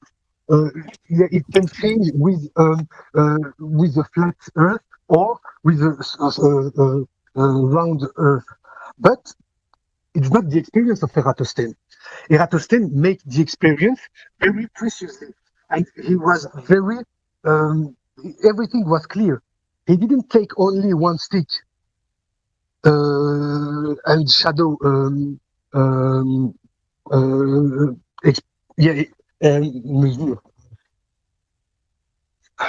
Simply, Eratosthenes took at a specific time, in a specific moment, the distance of the long, how long was the shadow of the stick. But after, he do the same thing at the same time in I don't know how many kilometers, but in another city at the same latitude, and he take at the same moment, at the same time, the distance between the shadow, and with the difference between the first stick and the other one, he conclude how many kilometers, how many miles the Earth could be. And it was very, it was a revolution at his time. And but it's false. It's false because you just agreed on the picture I posted that both those images had the same angle, whether it's flat or curved. Why are you going back to this point? Okay, let me be more. Let me give you more precise. Okay, but just listen, Saitama. Just the Eratosthenes example is something that everyone in this room is about 5 years familiar with.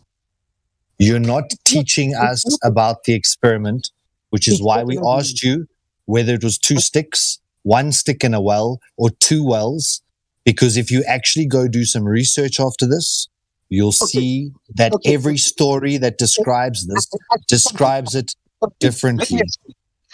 Can you prove me in your picture that Saitama two sticks have the same shadow? The same angle. I just posted it for you, and you agreed. They don't have. No, you don't understand me. Let me be. In English is very difficult for me. Sorry. Okay, so let me just simplify it for you. Let me simplify it for you, because you seem like this is a higher grade question, as in maybe it's like senior level education. This is not senior level. This is the most basic primary school level education. Please, it's because I don't speak English very good, but I understand you very good. It's me the problem. I need to give you I need to be as precious as possible to be sure that you understand me, and it's the reason why I have to repeat to be more to be sure that you understand me. About your picture, I said that I agree with you about if it's curved or flat. It don't prove. The angle don't prove. But the distance that Eratosthenes calculate between two sticks is the same. Is the same. Sorry, please, let me finish. Please. Okay, so basically what you're trying to say to us... Please, let me finish. Okay, Saitama, it's like being in grade 1, and you're going to your professor, and you're telling your professor you want to teach him because you're grade 1 now. What is grade 1? First year of school. So you've just come into the first year of school after the child yard, after the kindergarten. So you've been with the small children. Now you're challenging a professor on a topic which you don't understand. You don't have the words to explain it. We've explained it to you already. I asked you before to explain me the experience of Eratosthenes. You never. Can you see? We did. You explained to me. I explained to you the experience, and you say to me, I need a professor. Sorry, I know the experience. You didn't give me the experience. And the other thing I would say, if you take the picture and you take when the world is flat and when the world is curved, you separate those. When you see in the first experience, when the world is flat, when you see two sticks, you will never find the same angle. In the first picture, when it's flat, there is two different angles. And when the world is curved, there is two different angles. There is never the same angle. To have the same angle, you have to put the stick at the same place as the other stick. And it's impossible. It's not impossible. It's demonstrated. The mathematics is there to support it. The picture I just posted shows 4 sticks at different locations, each giving different shadow length. Eratosthenes measured the length of a shadow from a stick and assumed it's a ball. The demonstration shows on a flat or curved, I can create the same shadow length. He measured shadow length. I can create the same shadow length on flat or curved. Eratosthenes proves nothing. This was debunked in 2015. Like I'm saying, you're coming in here saying to your professor, do you know what 2 + 2 is? Your professor looks at you, doesn't give you an answer because it's too stupid a question. Then you saying now, you taught the professor that 2 + 2 is 4. Because you brought up Eratosthenes as though you're the first person to bring up Eratosthenes in this room of people who've spent 6 years debating this topic about Eratosthenes. You talk about myself. Talk about science. Talk about So, Timmy, can I try with this guy, Sword, real quick? Please. But you have to realize You just have to simplify your French language. speaker. I've heard it. I've heard it. Yeah, it's driving me crazy. So tell me, can you hear me? Yes. Can you hear me? Yes. Okay. Yes. I'm gonna give you just a really quick, just an idea for you to think about. Okay. Yes. Yes. Yes. Okay. This is the one thing that makes it very, very clear to see. Okay. Yes. Yes. Okay. So when you take off in a airplane, you've been in an airplane, right? Yes. Yes. Airplane, right? Now the airplane can fly against the spin of the Earth, correct? It can either fly with the spin or against the spin, right? Yeah. It can fly everywhere. Yes. Yeah, it can fly everywhere, but the Earth only spins in one direction, right? Yes. Right. Why is it then that the pilots treat every landing strip the same? Either if it's faced northeast or southwest, it treats the landing strip as if it's stationary and flat. They don't make any adjustments, whether they're landing with the spin or against the spin. How is that possible? Sorry, I'm sorry. I don't understand your. When the plane lands, yes, the plane lands, right? Or when a plane lands, the runway that it lands on, right? Yes. That runway, that can be faced in every direction, northeast with the spin, southwest against the spin. You know, all these different angles. So it would make a difference if the plane was landing with the spin or against the spin, because it can fly against the spin. Do you understand? Okay. Yes, I understand. So it would have to adjust. It would have to adjust for the spin. You get that? Yes, I understand you, but it's completely false in science. We cannot take the spin of the Earth for the plane because he is in the same referential. It's not in the same reference frame. Is the point? It's not in the same reference frame because it can fly against the spin of the Earth. It's not in sync with the Earth anymore. Okay. I will give you an example and one more thing on top of that. All flight simulators, when they do the flight simulator, you know, like the video game that makes you feel like you're in a plane, right? The video, like to train the pilots. Continue. The flight simulator. Yeah. Well, those assume a stationary flat Earth for the training of the pilots, right? So why would they train a pilot with a stationary flat environment and then put them in a situation that would be different than that when they get in the air, where they can fly against the spin and have to account for curvature? They wouldn't make the flight simulator different than the actual situation that the pilot needs to fly in. Okay, I don't know how a simulation it works, and I cannot. Just something to think about, something to look up. Look up flight simulators. Why do they not use a spinning ball Earth? Because that would be appropriate if they were going to fly in the air over a spinning ball Earth, right? Yeah, I understand you, but the problem in a simulation is to be sure that the pilot is prepared to everything. And we can compare. That would be something to prepare him for, having to deal with different runways with the spinning ball Earth. Reality is not a TV. You know, they watch TV.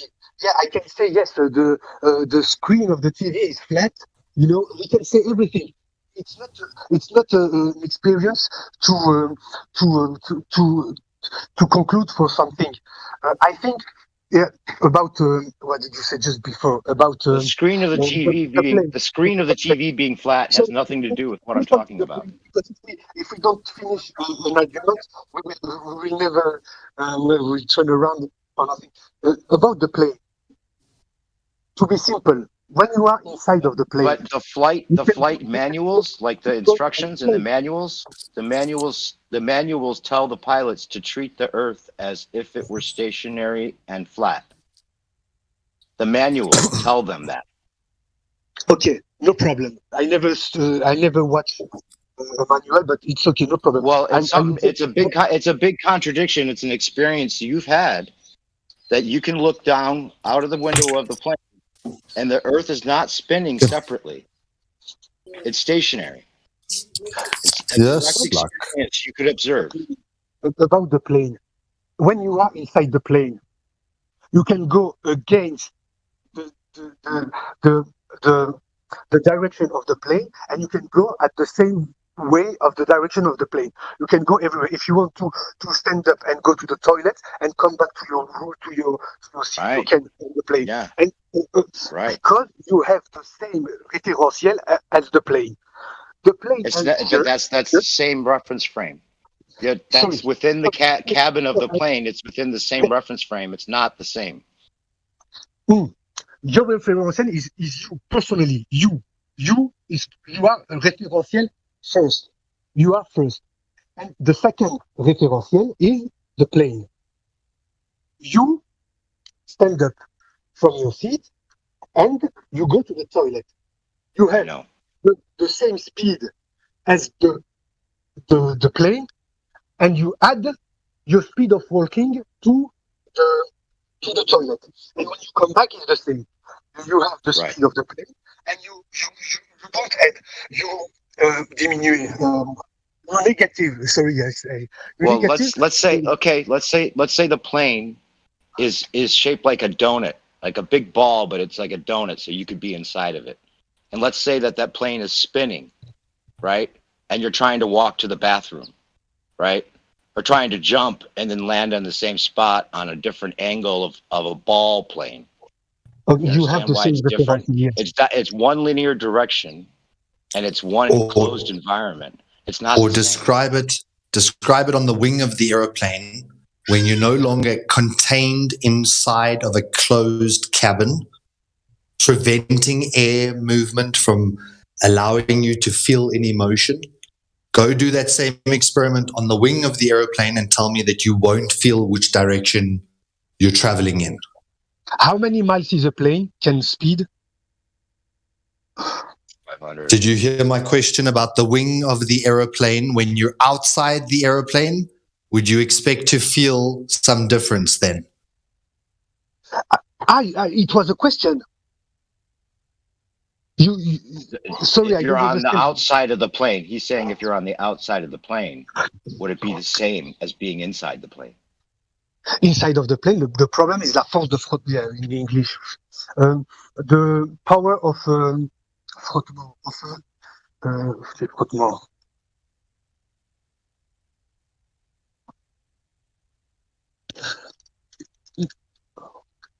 Okay, yeah, I'm going to put a.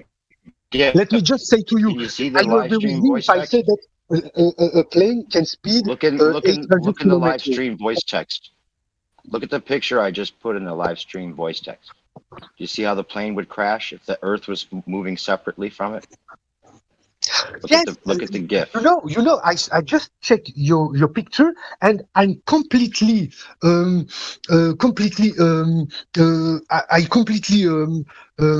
understand.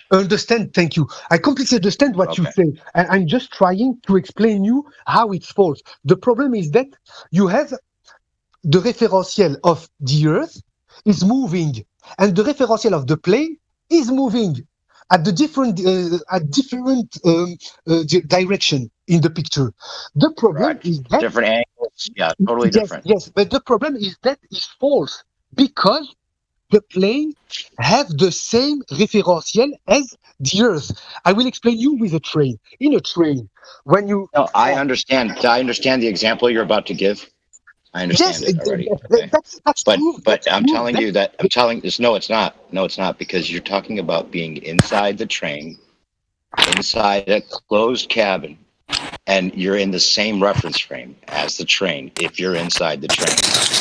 It's not the same as flying. If you were running at the train at a separate angle, that would be comparable. But not if you're inside the train. It's not the same. When you are inside of your cabin, why your phone Why you don't have to take your the direction always in the left to stop the difference of angle of the Earth. To stay to take a straight direction, you always have to take your direction le volant. You always to turn left to have a straight direction. Do you understand me? Just replace the plane with a car. The car. No, it doesn't work. No, it doesn't work. I can explain to you why it doesn't work if you listen. It's just not the same. Yeah. But it sounds like you haven't really looked into this topic very much. I'm going to send you some video links right now, and if you watch these videos, especially the first one, you might understand what we're talking about. Is it long? I sent you a message. Okay. Okay. If you're inside the train, you're inside the train with the train. You're in the same reference frame. It's not the same as a plane flying against the train. The ball Earth only spins in one direction. Even if there's conservation of momentum, you're still going to have to go against the spin of the Earth to land, or with the spin of the Earth. And the fact that there's no difference in the way that they adjust the plane to land should tell you something. Hey, did you tell this guy about Earth-based Coriolis yet? Sorry, I've been listening for the past few minutes. Coriolis, yeah. Do you know what the Coriolis effect is? Satam? Yes, sorry. Have you heard of the Coriolis effect? Have you heard of the Coriolis? Ah, l'effet Coriolis. Yeah, yes. Okay. So that's when when someone's shooting a bullet, right? They have to account for Coriolis. You heard of that? If they were shooting a bullet south to north or north to south, they would have to account for the spin of the Earth, because the bullet is separate from the Earth, not with the Earth, separate. So they have to adjust for the Coriolis. They say they do. They don't, but they say they do, because the model requires that. So why would the plane not have to account for the Coriolis effect, but a shooting bullet would?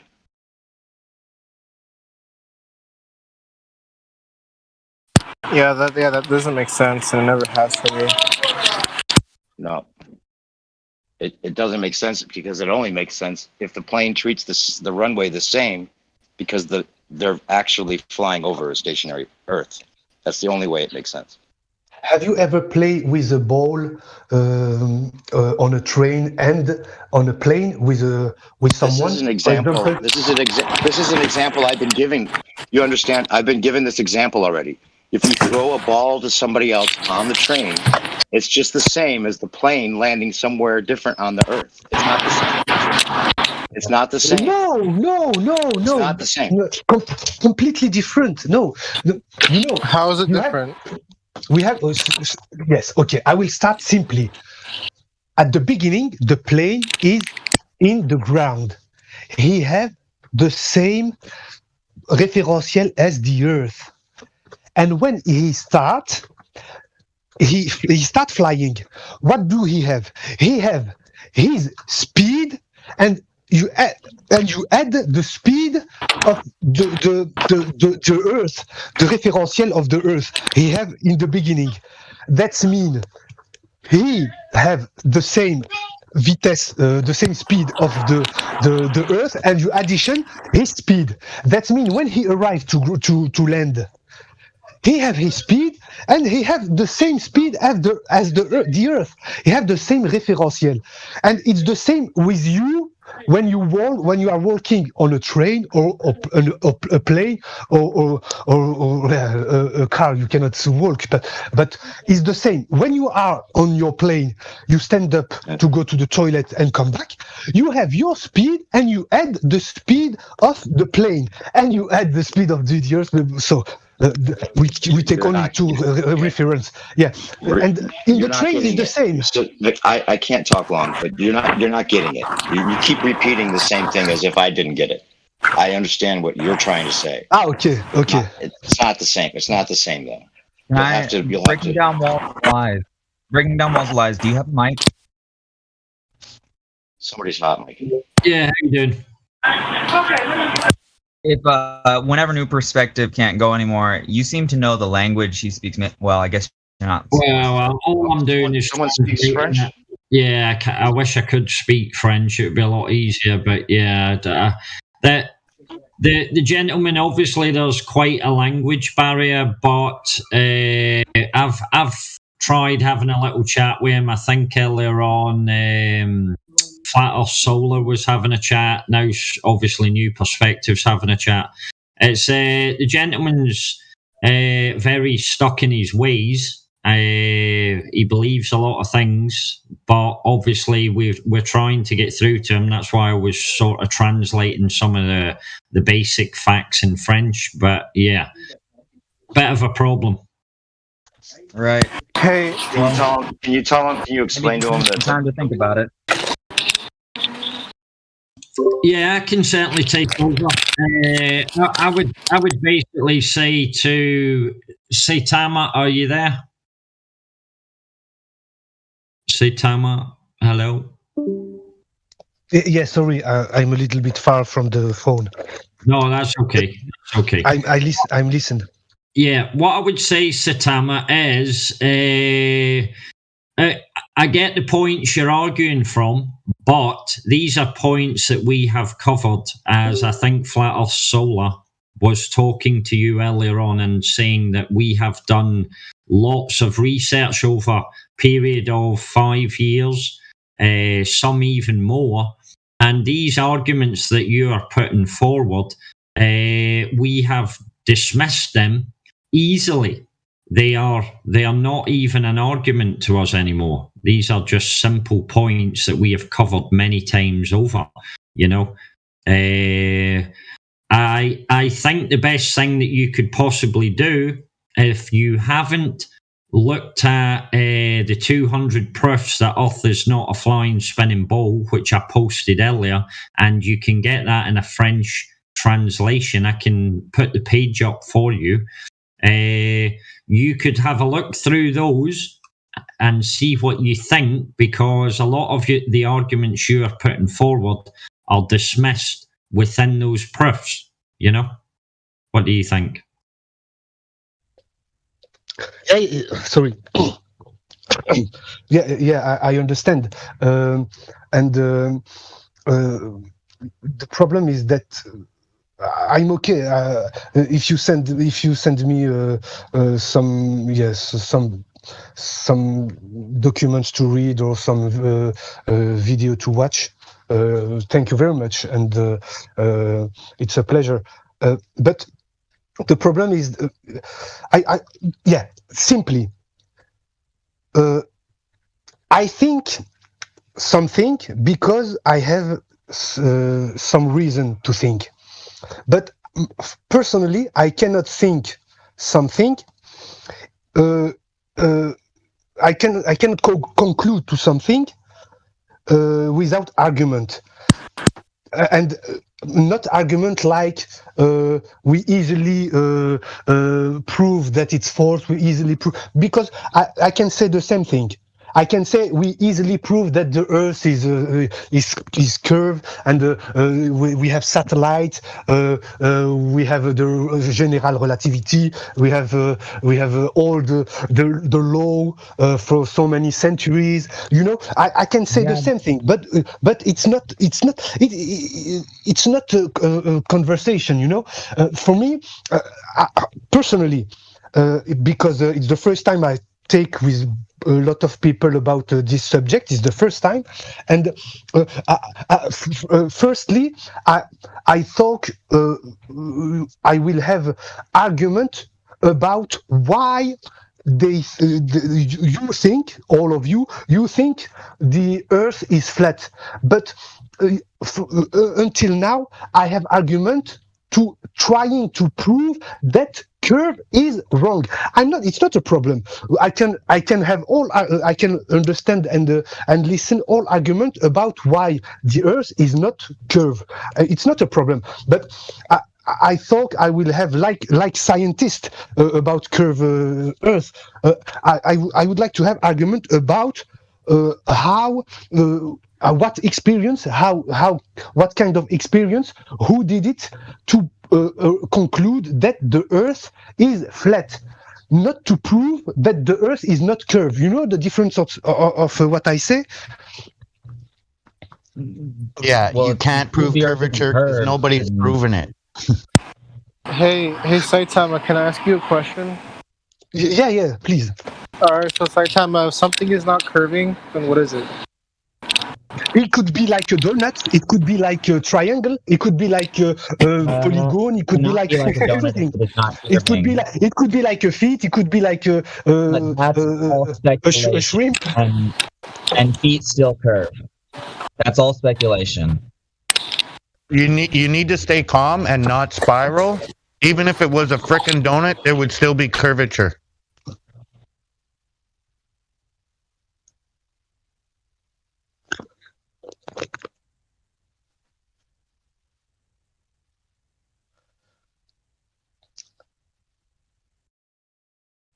Hey, so I'm gonna give this a second try. So, is Saitama still here?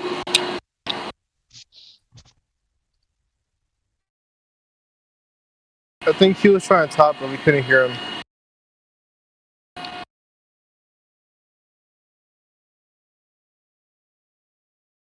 Did he just leave? Hey, Saitama, you there? I have sometimes some problems. Oh, don't worry about it, man. So let me ask you this, right? So I'm asking you the same question again, right? But I'm gonna word it differently. So, if the surface of the Earth has never been observed or measured to be curving at any distance or altitude, then what is it? Sorry, there is a lot of noise behind you, and I don't hear you good. Yeah, it's a machine that's running. Let me go outside for a bit. Is that better? Yeah, good. All right, so let me ask you this, right? So the surface of the Earth hasn't been measured to be curving, hasn't been measured or observed to be curving at any distance or altitude, then what is it?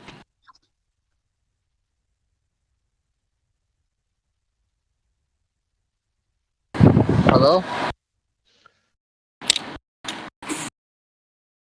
And he just left again.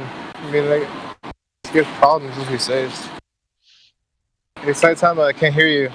They're trying to talk. I hear you. Sorry, I have some problem with the phone. Can you repeat, please? All right, I'll repeat it then. So, if the surface of the Earth hasn't been observed to be measured, if the surface of the Earth hasn't been observed to be curving or measured to be curving at any distance or altitude, then what is it?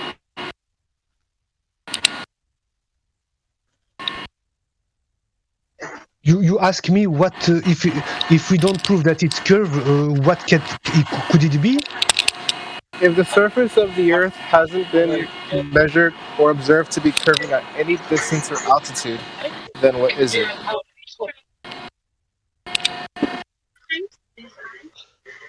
Yeah, but as I said, you don't give me argument to prove that the Earth is flat. You prove me that the Earth is not curved. That automatically is flat. No, it's okay. It's not curved. It's not curved. It's a cube, like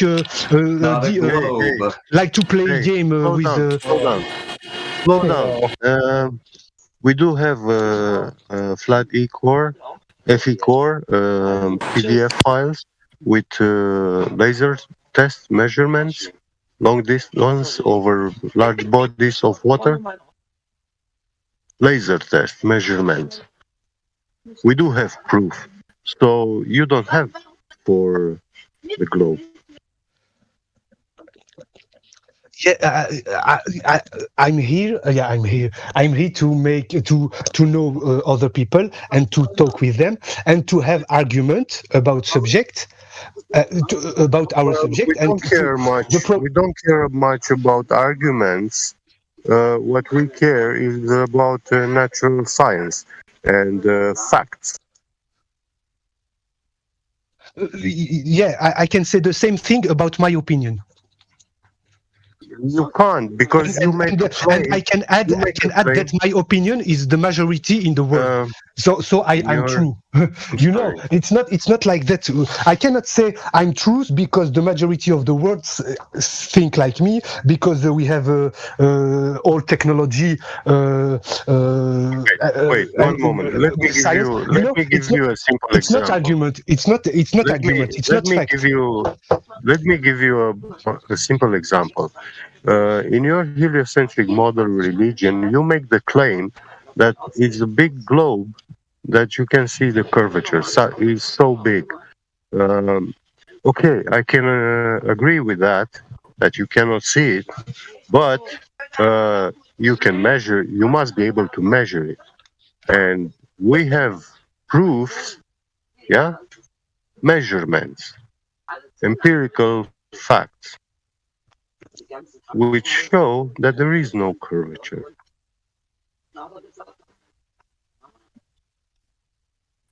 So who's more right? We repeat the same thing. You give me, we prove it. We have the proof. We prove. I never see any proof. Please, let's speak with. Yes, okay, you think like that, but in your kind of thinking, I think there is a problem in that or that. You know, I think we can have an exchange. But I can say we prove it 400 years ago that the Earth is curved, and from 400 years now. No, you can't say that, because nobody proved it 400 years ago and nobody's proving it today. It is not curving. Yes, you true. Is that what I say? I say that I cannot take this kind of argument. If we change argument, we cannot use that. It's what I say. Whoa, calm down for a second. We're not here to argue. We're here to discuss, not argue. Okay, we're here to discuss and present. I don't speak English very good. When I use the word, you should know that maybe it's not the good word I use. You know, I'm trying to. Can you listen, Satima? Please, just listen. Can you listen? We are here to present the observations that we've made, the proof that we've found with laser tests over large bodies of water, proving there is no curvature. The curvature calculation they give us of 8 inches per mile squared, it is not there. It is not observable. It is not presentable. It does not exist. So you could say somebody did it 400 years ago, but you can't show it today without a fisheye lens. So therefore, it does not exist.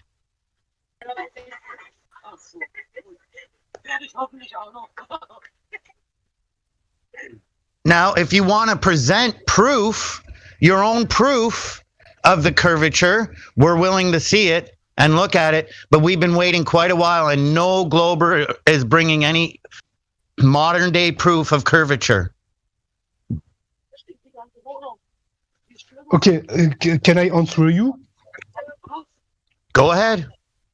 We are at the same position as before. You say no, we're not. It's not the same position. We can present proof and observations. It is not curving. You cannot. Okay, but if you don't listen to me, you cannot answer me. Please listen to me, and after answer about proof, my friend. I said that we are at the same point because you just say that we didn't prove that the Earth is curved. We didn't prove.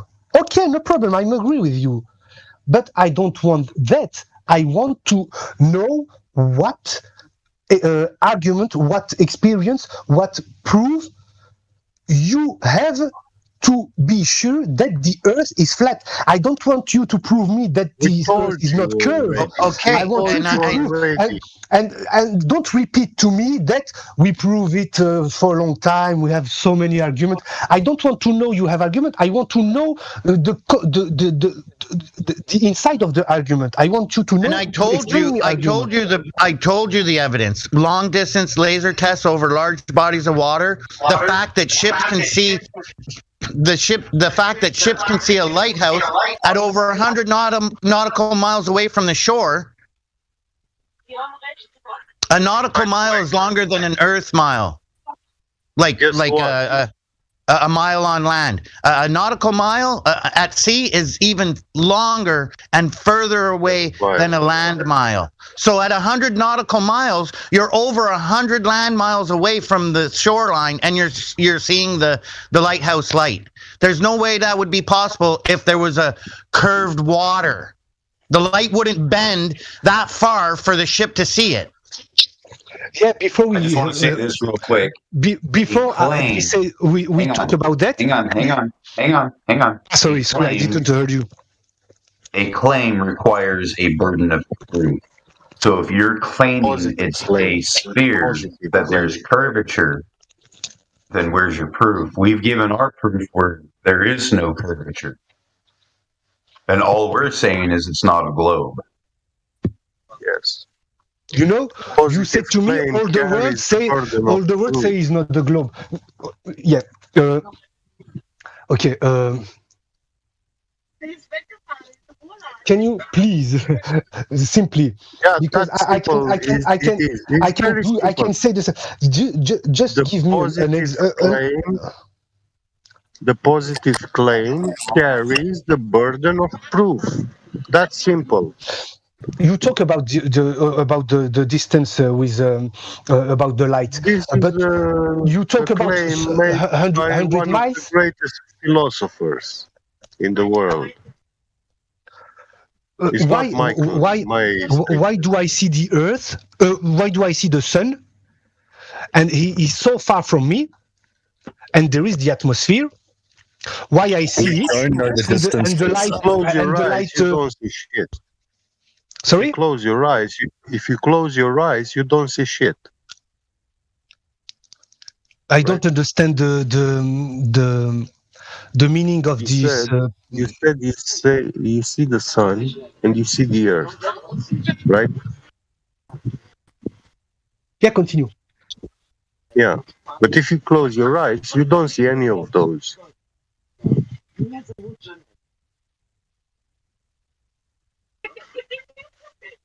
Sorry, I didn't. I didn't understand the meaning of what you said.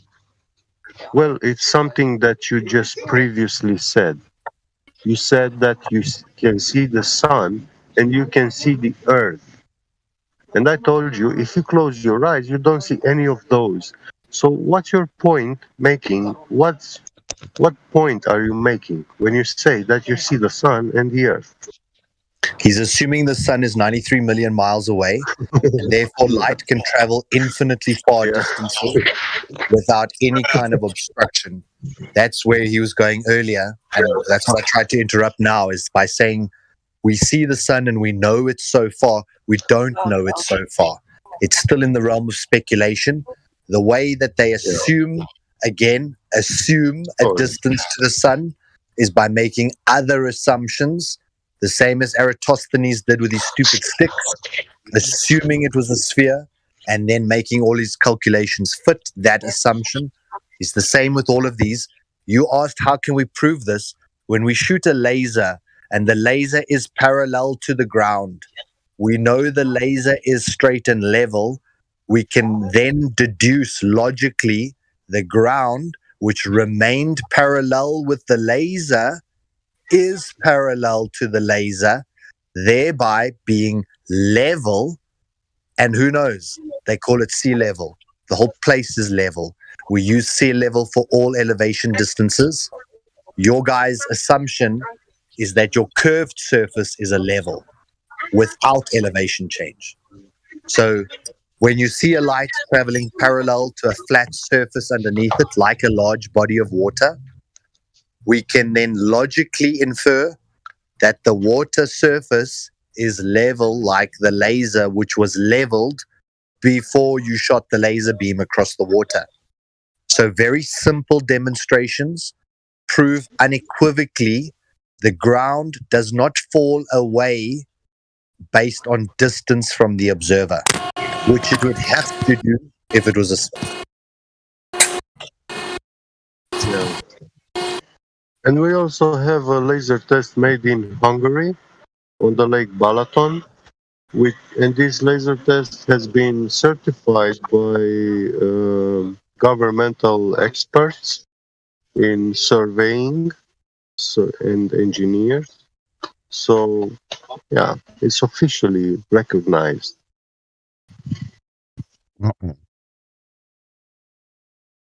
And further to that, 43 government documents state that it's flat and non-rotating for all ballistics trajectory calculations, for all aircraft flight calculations.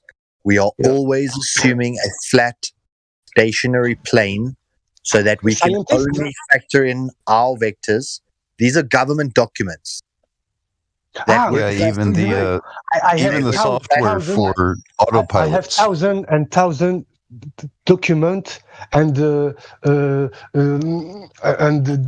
video that prove that the Earth is curved. I can. It's easy to use this argument. Maybe I think for me. Let me just finish. And all those videos that you have proof of, sir, are all fisheye lenses. Sorry. Even a lens itself causes some sort of distortion. And we actually have these documents. Do you have one? You claim there's 1,000. I've asked you since the beginning, show me one scientific proof that you live on a ball. One. Just one. Pick your favorite. Even NASA has a document out there saying all terrestrial flights. Chinese some centuries ago, they were study the. Is that a scientific experiment? Is that a scientific experiment that you can provide the documentation for? Yes, there is documentation of Chinese at the beginning that they were working on they were studied the sky at night with the stars, and they were studied the movement of everything, and they detect that the Mars, the planet Mars. Wait, you said detect. They detected. Can you tell me? No detect. Let me finish, please. Let me please finish. I never talked about detect. I never talked about detect. I said they were following all the different lights, the movement of all different lights. They don't detect Mars. Mars, we can detect it with simply. What is mass? I said that they when they were study the movement, at the moment they see that Mars don't follow his way normally like the other. They see that Mars stopped, came back, like he came to the Earth, and after a little moment he take again his movement like normally. And when we, I don't say that is the truth. One moment. You were talking about Mars, but I will tell you something. Venus is visible 260 days, then it disappears for 50 days, and then it shows back for another 260 days, then it disappears for 8 days. How do you explain that? Sorry. Where does Venus disappearing? Sorry, I cannot be sure about what I cannot answer you precisely about that. Well, I can say maybe. Let me tell you this phenomena has been observed by the Mayans, and they written it all down. Yeah, but the Mayans they said that in 2012 we will. They didn't call it. They didn't call it. No, they did not. They didn't call They it did not say that. They didn't call it anything. They said it's a star. It's disappearing and reappearing, and it's following a cycle. And second, the Mayans did not say in 2012 the world would explode. They didn't say it would be the end. They didn't say it was the end of the world. They said that it was the end of a cycle. The cycle, yeah. Okay, can you explain me that's the fact that Venus disappeared? Can you explain me with that how you conclude to say that the world is See, that's the thing. You have a days ancient aliens view on reality. I mean, I admitted I used to watch that stuff a long time ago. The whole ancient aliens theory. But none of it's real. It's nothing scientific. It's just stories, and it's like outrageous stories. To finish my example, because you didn't let me finish with Chinese, after some years and centuries. Our scientists detect the same thing with Mars, and when we have to explain. Let me finish, please. To explain the movement of Mars, the Earth have to turn around the sun, and not the sun around the Earth. You're talking about retrograde? To explain Mars, we have to say that the Earth is spinning around the sun and not the other way around. But you made a positive claim that those antique Chinese were scientists. Can you tell me what's their experiment? What was their experiment? Independent and controlled variable? Yeah, as I said, they was watching the sky at night. Yeah, and they will follow all the stars and their movement. And okay, but you have to be able to stop them from moving.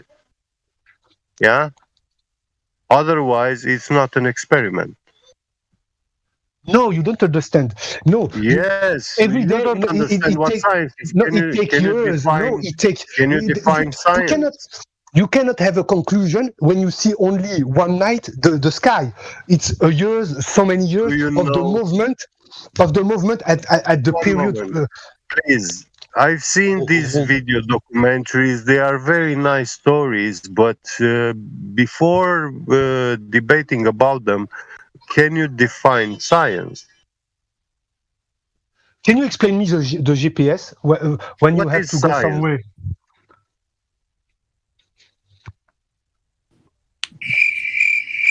Yeah, I can explain GPS. I'm an ex-evil hacker. I know what the hell it's inside.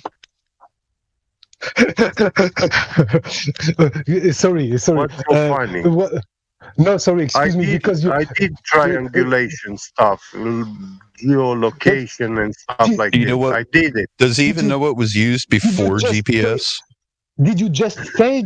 Sorry, it's very important. Lorentz. Do you know what LORAN is? Guys, I'm sorry, flat earthers. I just joined, but I cannot hear this guy talk. We're rumpusing over him at every time he gets his chance.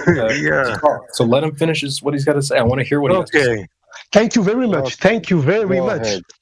Yeah, it's okay. It's not a problem. But you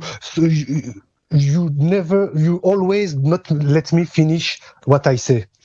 And it's very difficult to me to finish and to be sure that you understand. Because always you have to come up with a long story, boring story, yeah, and you use a lot of thousands of terms that you have no idea. I ask you what is science because you used it, you invoked it so many times, and you never define it. And when you talk about science, if I know the definition of it, I have an understanding, and you have a different definition and understanding of science. Yes, it's true. Yes, and I need to. We are making less word to. We are not explain making something. any sense. Yeah, so define it, please. Well, the thing Define is, too, science. is he's French, so he doesn't really speak very good English, but he understands it very well. The So word he's got. science is in French. He has to use more words. Yeah. Yeah. It's just a language barrier, man. So, I hope in some days my English will be better, and then we can talk faster and easier. I hope. So just I will practice. Sorry?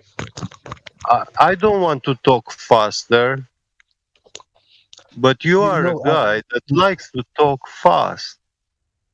Yeah, sorry. I need to speak slower and use less words. Yeah, and try to make short statements. Like so the reason that most of the guys in the room are jumping on top of the point is that we've heard that question maybe 200 times, maybe 600 times, sometimes depending on how much you've engaged in this topic, maybe double that. So if I've heard the same question 1,000 times, and I hear you starting to pose that question, I can already start to answer it because I know your question, because it's not you who came up with this question. Yeah. These are questions that have been given to you by people who don't understand this concept. I've been talking to Simon now for probably the last 3 hours.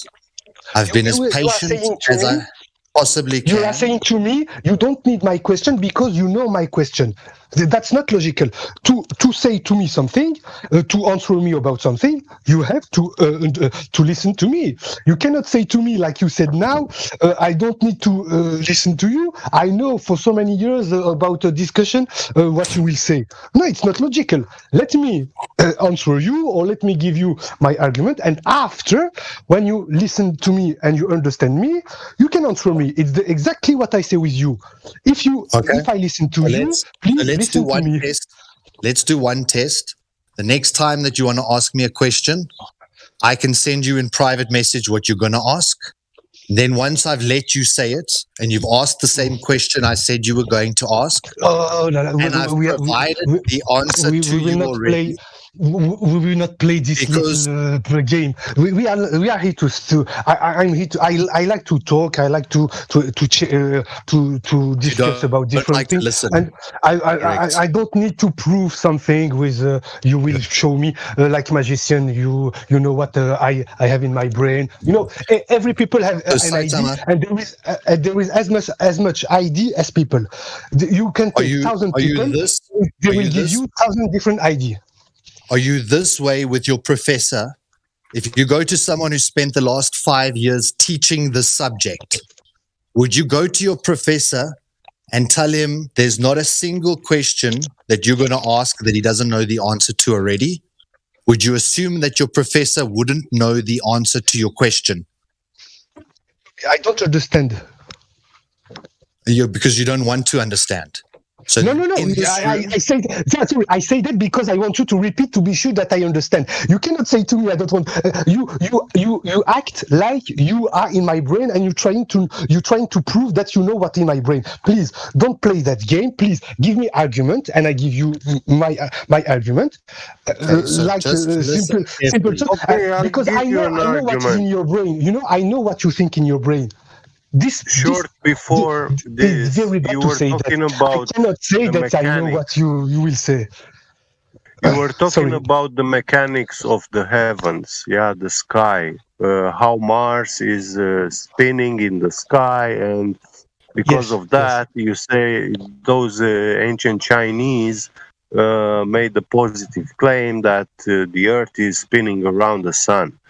And you claim that you have a good mechanical understanding of all of these motions. And I asked you to explain to me why is Venus disappearing 50 days, and then next cycle is disappearing only 8 days. Okay. And you were not able to answer me, so you don't know the mechanics of it.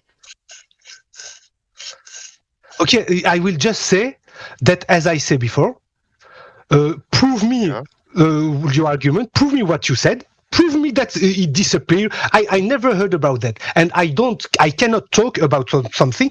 You don't need proof. This is a very well-known please let me finish. Let me finish. You ask me something. Let me finish. Let me answer your question. Please.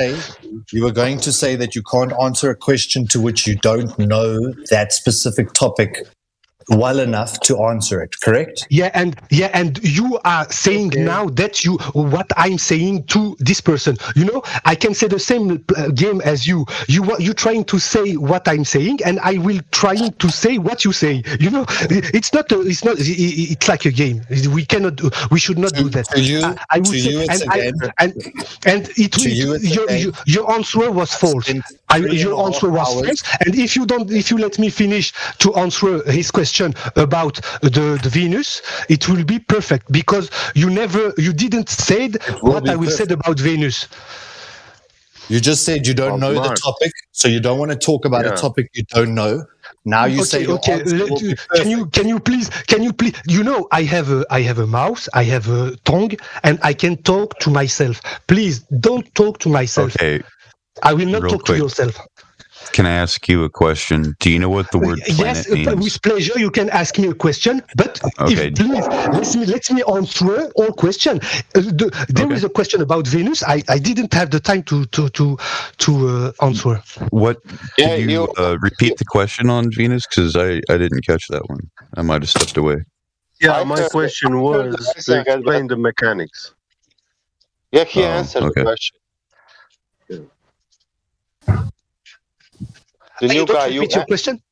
Yeah, I heard the answer. You answered the question 2 minutes ago. I heard when you answered the question. Yes, and so was that the problem? With your question? Yeah, I will finish your answer. I said that. Okay, I can say what you say is false. Venus never disappeared for some days, or I can say a lot of things. But to be clear and truth, because I like to be clear and say truth, I don't know very good about that. I can say some possibilities, but it's not. We lose time. Something I can say is that this experience didn't prove anything. He didn't prove that Earth is flat. He didn't prove that Earth is square. He didn't prove that Earth is like a triangle. It proved nothing. Yeah, we can talk about Venus, but because it's interesting, but we cannot say if Venus is disappear, Earth is flat or Earth is square. It's not an argument. It's nothing. You're correct. Thank you very much. I never said it's an argument if it's about flat or not. It was an argument to show that you don't know what you're talking about. Yeah, I can say the same. You don't know what you're talking about. Well, can I try? We will never increase if you say the same. We have to talk about the inside of the experience of the conclusion you have. In your example with Mars, I never understood very well the meaning of your explanation. You said the ancient Chinese looked at Mars and they observed that the Earth is spinning around the sun and not the other way around. So where is the logic in all this claim? Sorry, I don't explain very good. I will try again. What I said about Chinese, it's. We have a lot of text about a lot of philosophy people, science people. Yeah, we have a lot of historic text, and in some philosophy is not science. No, not philosophy, not philosophy. No, what I say, we have a lot of old books. Is that what I say? I would say. And in some of text, we find that Chinese were looking at the sky to see the movement of the moon, of planets, of not the movement of the Earth, the movement of the sky. The sky is moving. Then we are not moving. Then we are fixed. Simply, the sky is moving, right? Sorry, if you're trying in each words I say to stop me to prove that I'm false, we will never finish. Let me finish until the end my explanation, and after you say what you want. Okay. I would when you speak, you also have to be concise, and yes. It's very difficult for me, but I have to. Do not leave place for interpretation. When you say a word, a phrase, make it specific. Yes, I will be more specific. Okay. Yeah. To finish, simply, old scientists in China. They were looking at the sky, and they were looking how all the thing in the sky, moon, stars, were moved. When you see the moon today at, for example, at 10 o'clock, the day after, the moon will not be at the same place at 10 o'clock. Everything move. Okay. And when they were it takes a lot of years. When they were looking at the movement, they watch that planet Mars stop at a certain moment. He stopped for 1 or 2 days. I don't remember. Sorry. I will be more precise. I will give you more precision next time if you want, or I can check now on Google. They check that Mars stop for some days, come back planet Mars come back from his direction, and after some days he take again his the same direction as the beginning cycle. And all that information, we found it on text, on all document of work, etc. And from this time to now, with all the work, we explain. The best, not the conclusion, but scientists never have a conclusion. They always say the best explanation of that is that. Okay, but one moment. You keep calling these people scientists. No. Let's him finish. Did you finish your? Yeah. Yeah, I was close to finish. I just let him finish. Yeah, with our experience today and all we have before, the best explanation about the movement of this planet is because the sun is it's because the Earth and Mars, we all turn around the sun. It's the explanation. And is it one question on that? Is it spherical in that movement? Sorry? Is it Earth ball spherical? Is it? Yeah, I'm asking you. Is it it's rotating and is it spherical? Yes. Yes. Okay. Listen now. 10 minutes ago, he spoke about Venus. Yeah. And he started to speak about Venus something, but doesn't matter what he said.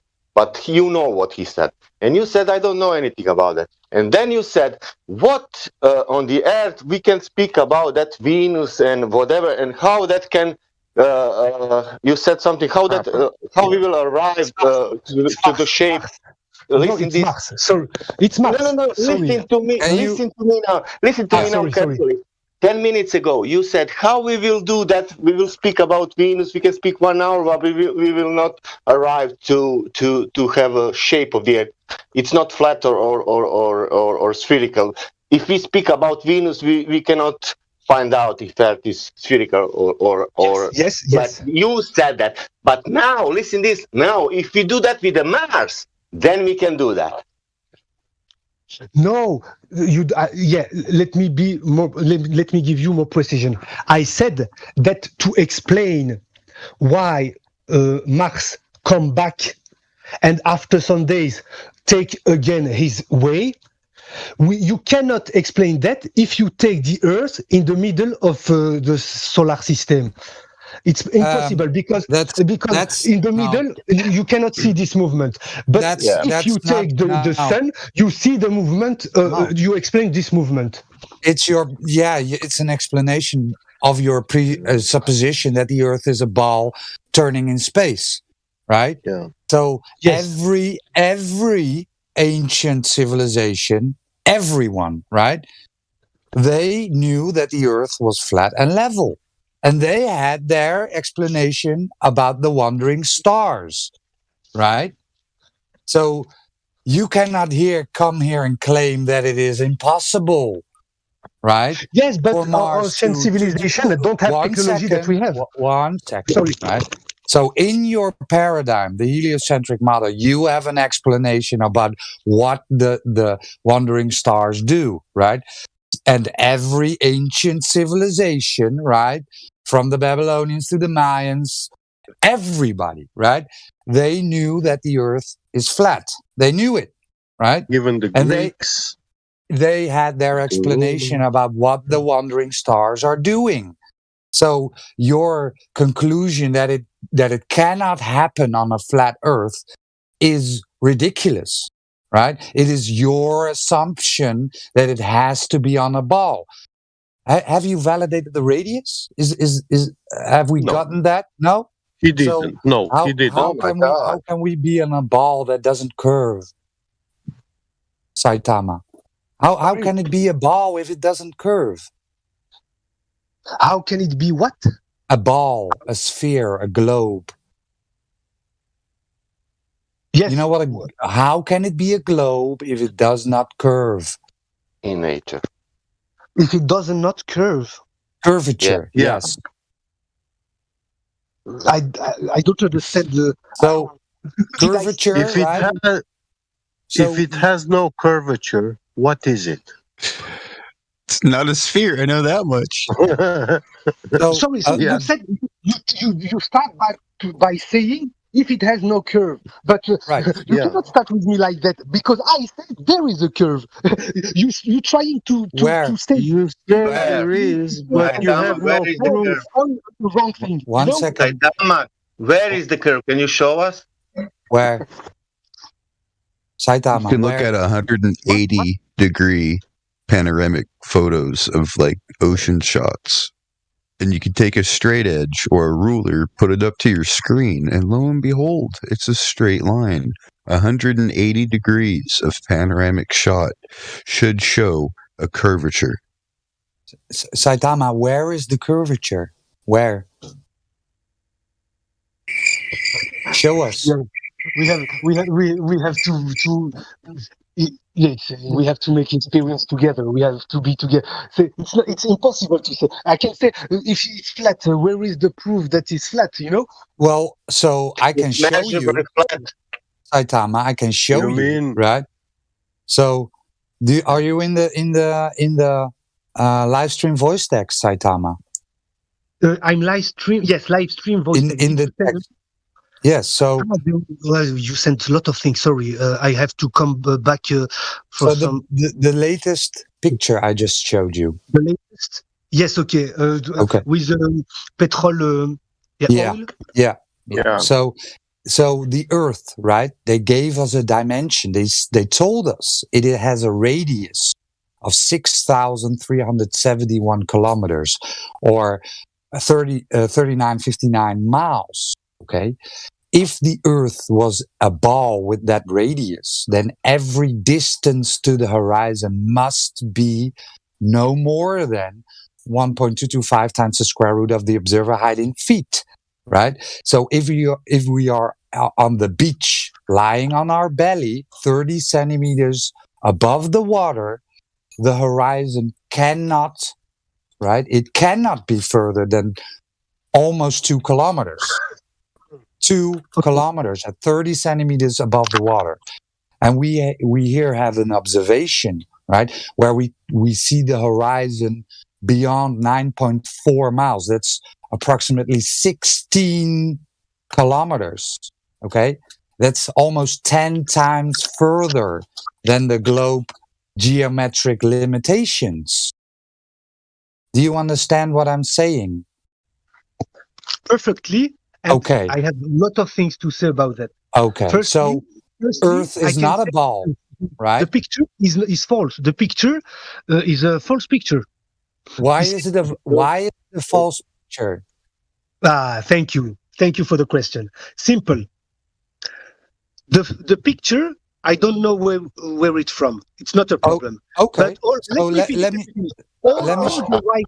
me finish. All the writing, I observe height, 1 foot, max distance, geometry, horizon, 1.22 miles. Okay, all this information, I don't know who write it on the picture. I don't know who. Can you post it, Roger, video? Yeah, I done it. Sources of this picture. Saitama, slow down. He will post it now, video and everything. Saitama, slow down, right? Slow down. This picture is not a false picture, okay? And the dimensions. One second. The problem you can say to me is not a false. I can say to you, man, relax. He will post you now video about that. Hey, relax. So I have to go now.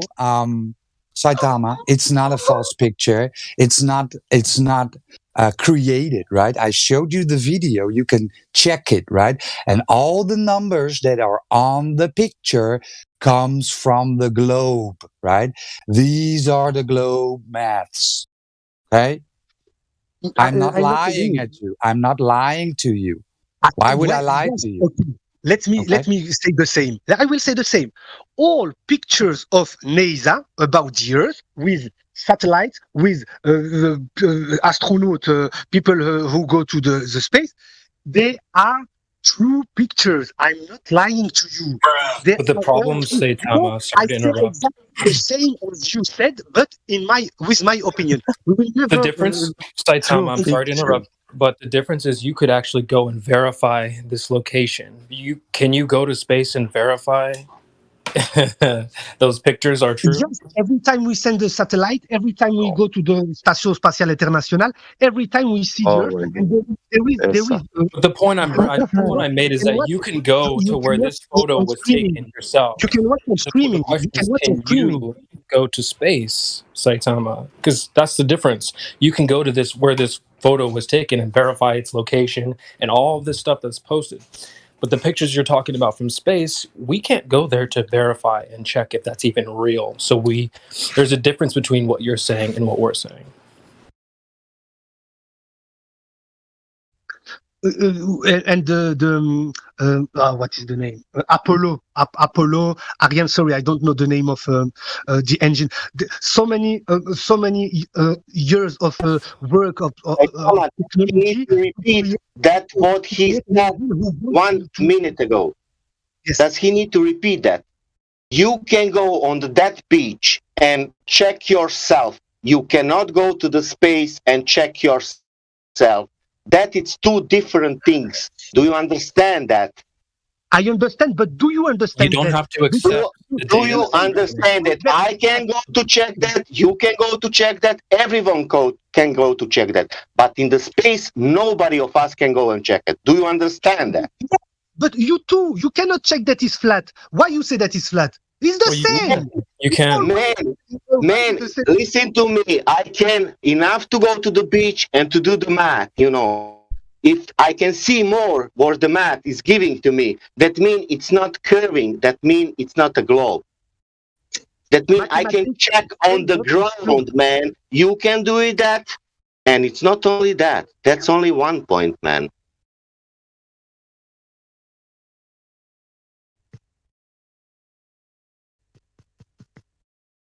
Nothing. You notice the satellite pictures. You notice there's no other satellites in the satellite pictures. You might want to point that out. Next time they say something like pictures from space, have them show one. And then that's it. It's over.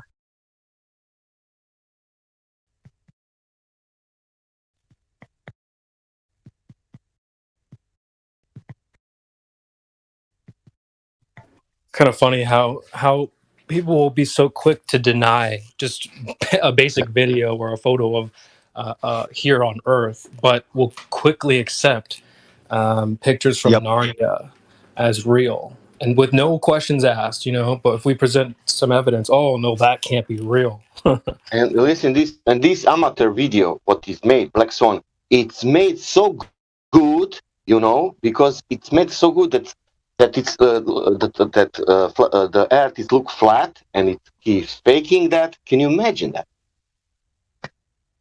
One guy is going on the beach to fake all the world with his flat Earth. Can you imagine that? Yeah, the picture at the beach is fake, but the picture from space is real. Yep.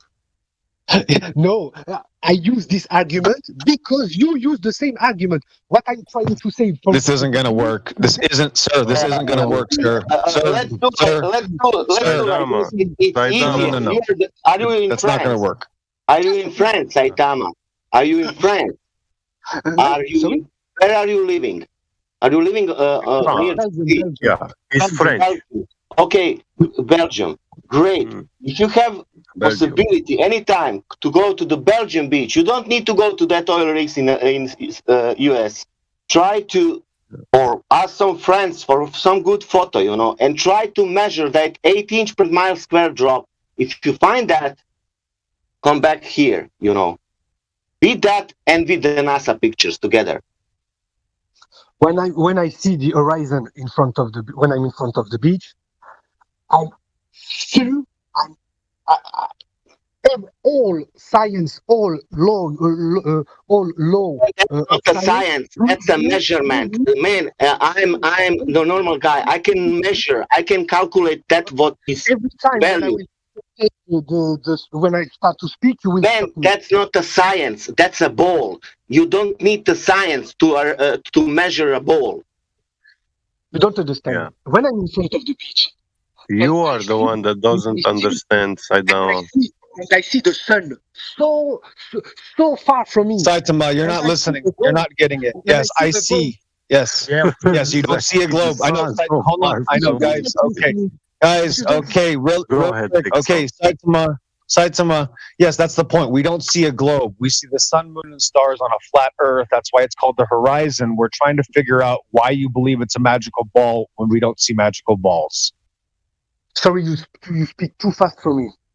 Okay, let me slow down. We don't see a ball Earth. We see a horizontal. Remember you said, I see the horizon? Yeah, the horizon only works because it's flat. That's horizontal, right? The root word here, horizontal, right? So we see a horizontal Earth. That's what our claim is. Great. And you're admitting it too. We don't see a ball Earth, bro. The sun, moon, and stars don't change the shape of the Earth. We see a flat Earth, period. You know, I'm in France.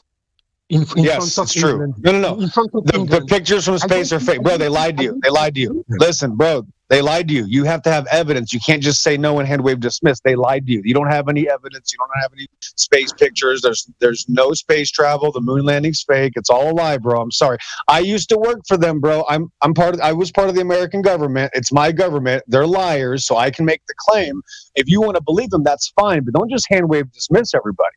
Yeah, you know, I can say I work for the king. I was a member of the government of CIA. Right, you can say whatever you want. Yeah, that's right. That's right. You can't. Right, that's the point. Is that you are going to do that because you don't have evidence. So yeah, you'll have to just make up a bunch of claims, and I'm going to tell the truth. You're already spiraling, sir. I'm trying to save the conversation because you're acting like a psychopath right now.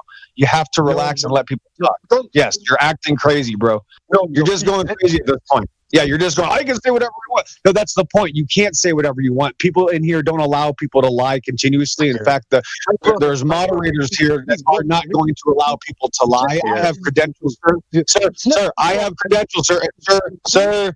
Sir, I have credentials. If you need my credentials, I'll give you my credentials. You, sir, have nothing so far to show for it. Listen to me, please. There is a difference in just saying things. We cannot say you cannot say that I'm a psychopath because I think different than you. No. You lied. You lied, sir. You're all over the place. I lie. Yes. Yes. You said you can say you want. I can't do that. I can't just say anything I want. I have to tell the truth, sir. You said you can just make up any shit you want. That's not going to work for you. I'm sorry. I can explain how you lied. You listen now. Don't talk over me. Don't talk over me. Please. I don't care. I don't care you didn't finish. Take a break, bro. It's not that. Please, let me finish. Stop. Listen, hey, everybody shut the fuck up, okay? We're gonna let this guy finish with his craziness, okay? You're out of control, bro. Slow down, take a deep breath, okay? I know there's a language barrier, but just take a deep breath. You got 60 seconds to say your piece. It better be coherent, so go ahead. Saitama, say your piece, man. Give you 60 seconds, man. Go ahead. No, you don't want to talk. That's fucking hilarious. No, I was trying to get the guy that can't shut up to talk. Like, now he can't talk. I don't get it. That's amazing. I wish it's like possible to hear this like little chihuahua in the background. Yip, yip, yip, yip, yip, yip, yip, yip, yip, yip. Like, dude, chill. Supposed to be communicating here. Now we don't want to talk. So that's how you shut them up, Indio? You say, go ahead and talk, and they stop talking? Yeah. Yeah, sorry, I lost connection. And okay, cool. I lost when you said, take a breath, slow. Yeah, just slow down, man. Just slow down. We're not going anywhere. It says 24/7. We got all the time in the world. Yes. So, you wanted to say something, say it. Yeah, what I would say before, I don't remember who said that I act like a psychopath, but maybe it's because I don't speak good. What I would say is to prove something, anything, we have to explain an experience or explain an exercise and conclude to something. I cannot prove something with my personal experience, my personal life, or my position in the society. Yeah, that's called anecdotal evidence. That's just saying anecdotal evidence isn't. So, yeah, it's called. Let me finish. Well, I'm just telling you, like, I agree with you. You can't prove things through your personal experience. It's called anecdotal evidence. So I agree with you. Go ahead. Finish. Please, thank you. I would say,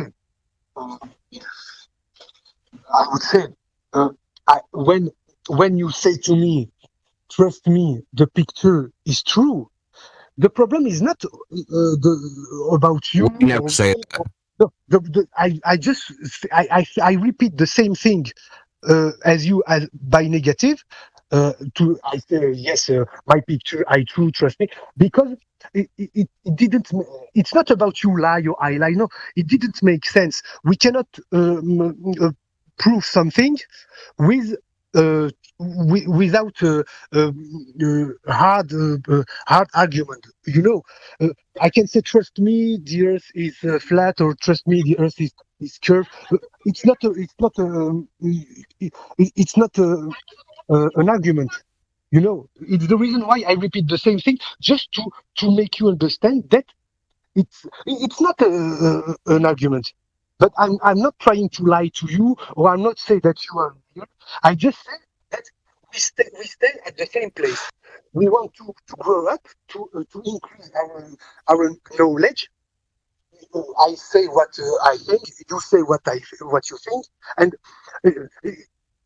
to prove something, we have to talk about the inside of the subject. For example, GPS. I have my idea about how it works with my knowledge, but I'm curious. I would like to know how you think it works, because I have some walls in my brain because I have my own knowledge, and when I want to imagine a flat Earth with GPS, I cannot explain that, and it's the reason why I ask you how you explain GPS. I'm dying. Okay. Have you ever repaired a GPS? Like installing a new map, installing new software, No. or hardware stuff? Yeah. Unscrew it. Yeah. Take the components out. Do these measurements of it's got an antenna inside, yeah, which has a range distance that it can communicate, and that antenna, from any GPS device, you will not find an antenna capable to transmit a signal 100 miles. Oh, they say they go farther than that. GPS satellites are supposed to be at like 12,000 fucking miles up or some shit. Yeah, but they don't. The GPS are working with ground-based antennas, which are in 10, 20, 40 kilometers distance range. Yeah, and I'll give you the name of it. It's called differential GPS. Yeah. Go with Google, type in differential GPS, and you will see towers. Type in WAS, WAAS. That's another tower system, right? Yeah. This thing called, you think GPS, it's been around since the 40s. It went by the name of LORAN, and then in the 70s they had another system called DECA. It was even in cars in the 70s. Yeah. And they were using this antenna network for broadcasting all the radio signals and stuff like that. But also the military was using it as LORAN system to geolocate themselves. Yeah. In UK, it was documentary, old one, like from. You gave the number. So you can you repeat the number of the distance the GPS work, because you talk about 100 miles, but when I put an address 500 miles from my home, the GPS give me the address. Can somebody tell him about? Oh my God! Yes, because your GPS establishes a connection with an antenna which is 10 kilometers far away from you, and your cell phone uses, 5. And your cell phone uses something called location services. Okay, doesn't use GPS, uses location services. Yeah. Dude, listen, I'm fucking tired of you, dude. Like, you're over talking everybody, dude. I'm tired of it. Like, seriously. You can't, you ask a question, you don't listen to the goddamn answer, you say nuh-uh, and then when we respond, you talk over us. This is not communication. As I said at the beginning, sometimes I cut you. It's not because I don't want you to speak. It's because sometimes you say some words and I don't understand. And if you continue with them, if I don't understand, you will continue, and I will don't understand. Okay, so let me ask you a question. Why do you think GPS can only work on a ball and that somehow it proves satellites? Why do you think that? Yeah. Okay, so how far can you transmit a radio signal without a satellite? No, the signal. Yeah, the signal can come from a lot of places. It can come from, like you said, a tower. It can come from a satellite in the around the world. For me, it's not a problem to work with. The second one cannot, but okay. How damn it's you. not a problem. Yeah, it can work. But my question is, yeah, I will try to yeah. Sorry, wait. So, if they had the system before satellites existed, what does that mean? DECA, D-E, Lauren, type it in. It's called the Hyperbolic Radio System, right? It's L-O-R-A-N. Type it in Google. Look it up. It was invented in the 1940s. It uses towers. You talk about the creation of GPS? Yeah. Because the problem is not the GPS. The creation is the system of emitter receptor. Emission reception. Yeah. Yeah, and it's not only with. It's not a problem of emission reception. It's a problem of access to a network. We're stuck on speculation, and we're never going to leave. Look, listen. Okay. Do you know how GPS works? Yes. Okay. How does GPS work? Tell me. Just tell me how it works. How does the system work? How does a GPS receiver tell where it is? I know the answer to this. I want to make sure you know the answer. Otherwise, we're just talking nonsense. GPS need 4 signals from 4 different emission. 3 for the position, because we have the X, Y, Z, you know.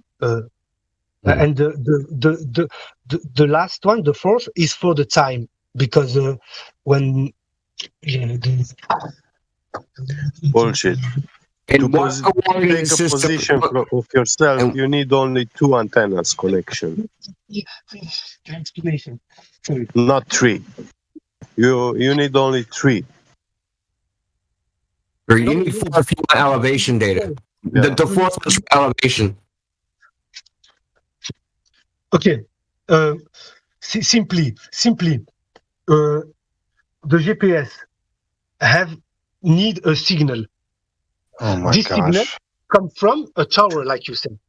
Is it that the GPS receive the signal from a tower, and with this position, he can say where you are, and he can give you the way you need to. Yeah, and how many? Yeah, you're looking. Hold on, Roger, wait. Yes, okay. So hold on. Let me help out with the language barrier here. Yes. So the towers help us find the point of existence, right? Called triangulation. Right, so the towers tell you where the location is, not satellites. Yeah. There are no satellites being used. Yeah. It's all used by ground-based cell towers. There are no satellites. Thanks. Yeah. Network towers. Okay. Now, you said that is only towers, but why it's not possible to be a satellite? Why it's not possible? No one says because it's not possible. Okay. Space is possible shit. I mean, listen, outer space vacuum is impossible. That's why it can't be satellites. But as far as the beacon and all that shit, that's possible. I mean, electromagnetic radiation part's possible. The hardware part, that's possible. But it can't be in a place called space because vacuum can't exist or gas can't exist next to the vacuum without a container. So you got that problem. I mean, you could talk about it and say gravity holds the air down, but no one can actually demonstrate this with any type of experiment. Can I ask you another question about? Did you see what I posted in the live stream? Did you see that? Okay. Live stream voice text, the channel. Did you see what I posted in there? Sorry, what? In the live stream voice text channel, I posted something in there from Wikipedia. It is called differential GPS. Yes, okay. Yeah. So I'll show you 4 or 5 different systems, which all they admit is towers, which is GPS. Can I answer you about to continue about that? Can I ask you something? Ask whatever you want. Okay. Yeah, it's like a yeah. Okay. When United States created GPS and they started to use it, it was only military use. Are you agree with me? I didn't hear the last part.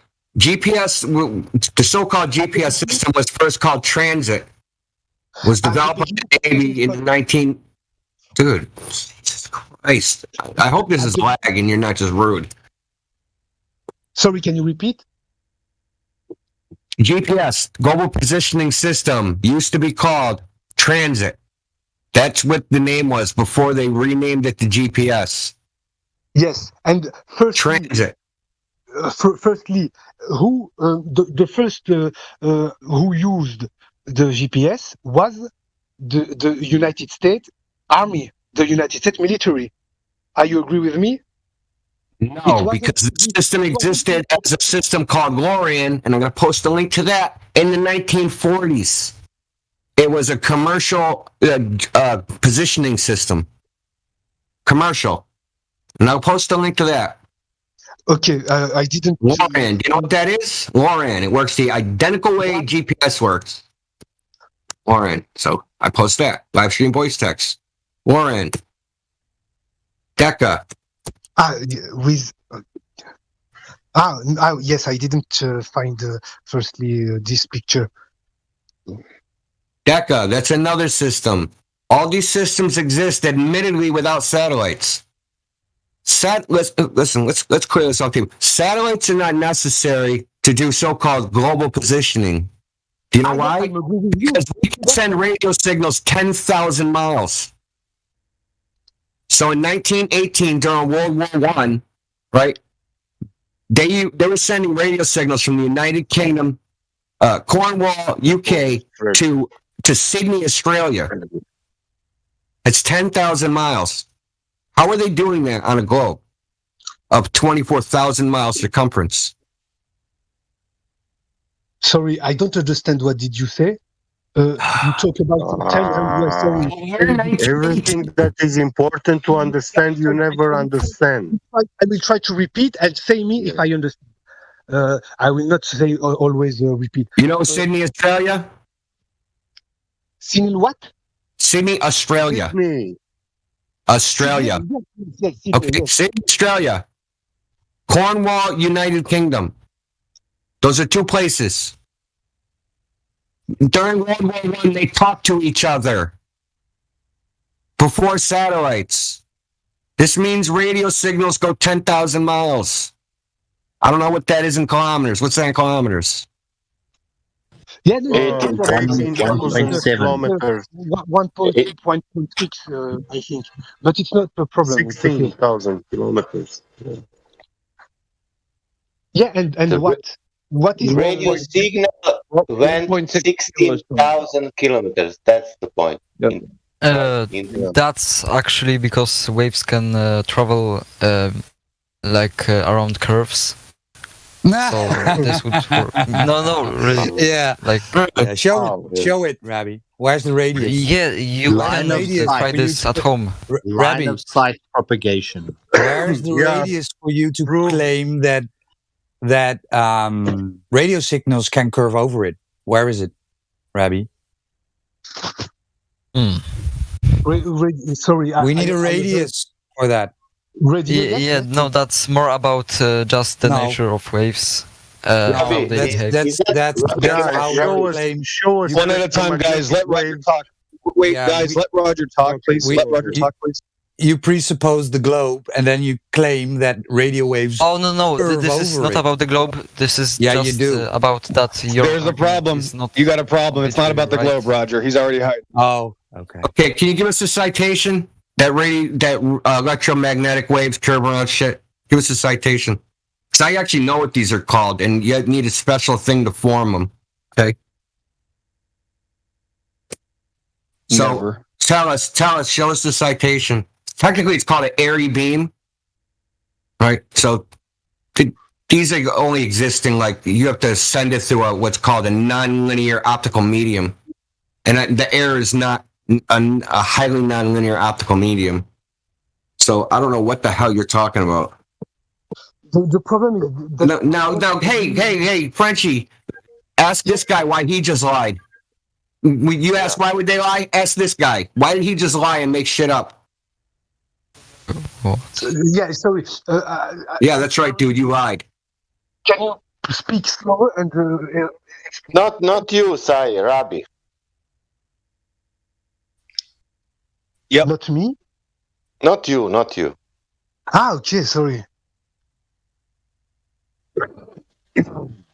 Rabbi, can you say John Smith year, Rabbi, experiment, and that's what you said? Give us a citation, curving electromagnetic radiation. Oh, electromagnetic wave. I think those were radio waves, not electromagnetic waves. Yeah, so show us curving radio waves. Any waves can curve around any... Show us. We want a citation. Show us a citation. A citation. Textbook, Wikipedia, anywhere. Okay, 1 second, please. Instead of just making stuff up, it works way better. Thanks.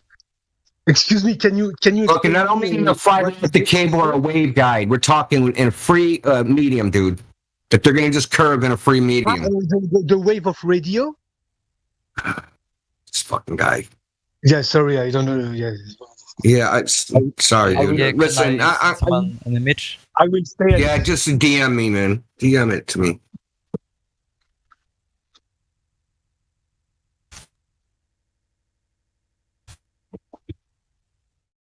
Yeah, at this point, I'm actually begging for like dude?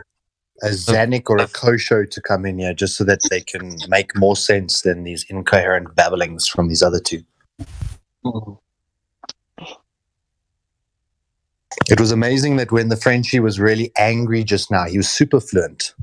Then there was no stammering on any words, and he could get everything out at double the speed of normal, and he could understand our points as well. But then as soon as you make a really good point that there is no rebuttal, suddenly it becomes a language barrier.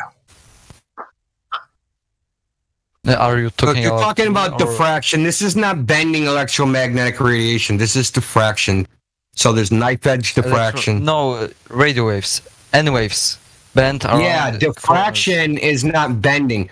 So you're claiming, first of all, you need a hard edge for shit to be diffracted, not a curve, right? Not a smooth, continuous curve. No, any edge will work. If it's a sphere, it will work. I'm not talking now about the round earth or flat earth. I'm just talking about... I'm muting this Saturn guy, man. I'm fucking sick of shit, dude. Like, seriously. Yeah, I second to just mute him so we can actually have a progressing conversation. Okay. You gotta give me 1 second, dude. I'm like on my phone. I'm doing something. What do you need? No, you got to give me a second. I'm on my phone. A personal phone call. Hold on a second. Okay.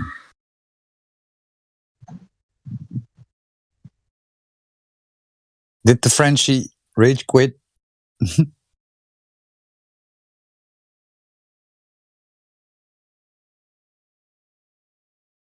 No, I think he's still there. Saitama. He's muted. Excellent.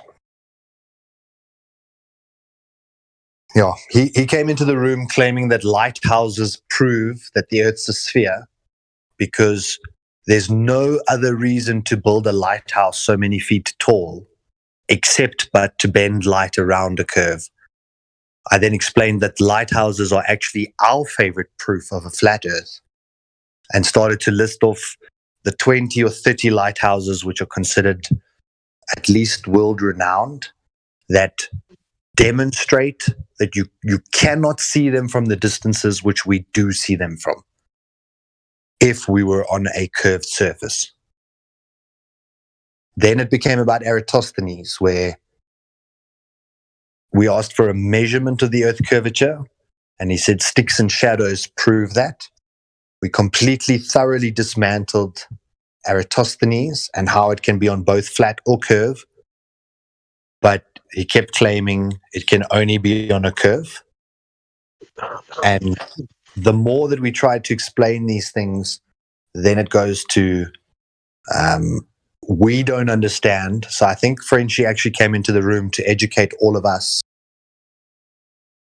for that day at school that we missed when they told us it's a ball. Because, like we've been asking, where's the scientific evidence? And it matters not what we present. We can show laser experiments. We like exactly what Indio just did now with the radio frequency capabilities that can communicate cross-continent and even cross-hemisphere, which if there was curvature between, you couldn't establish line-of-sight communication, which is a tenet of this communication type. It's line of sight.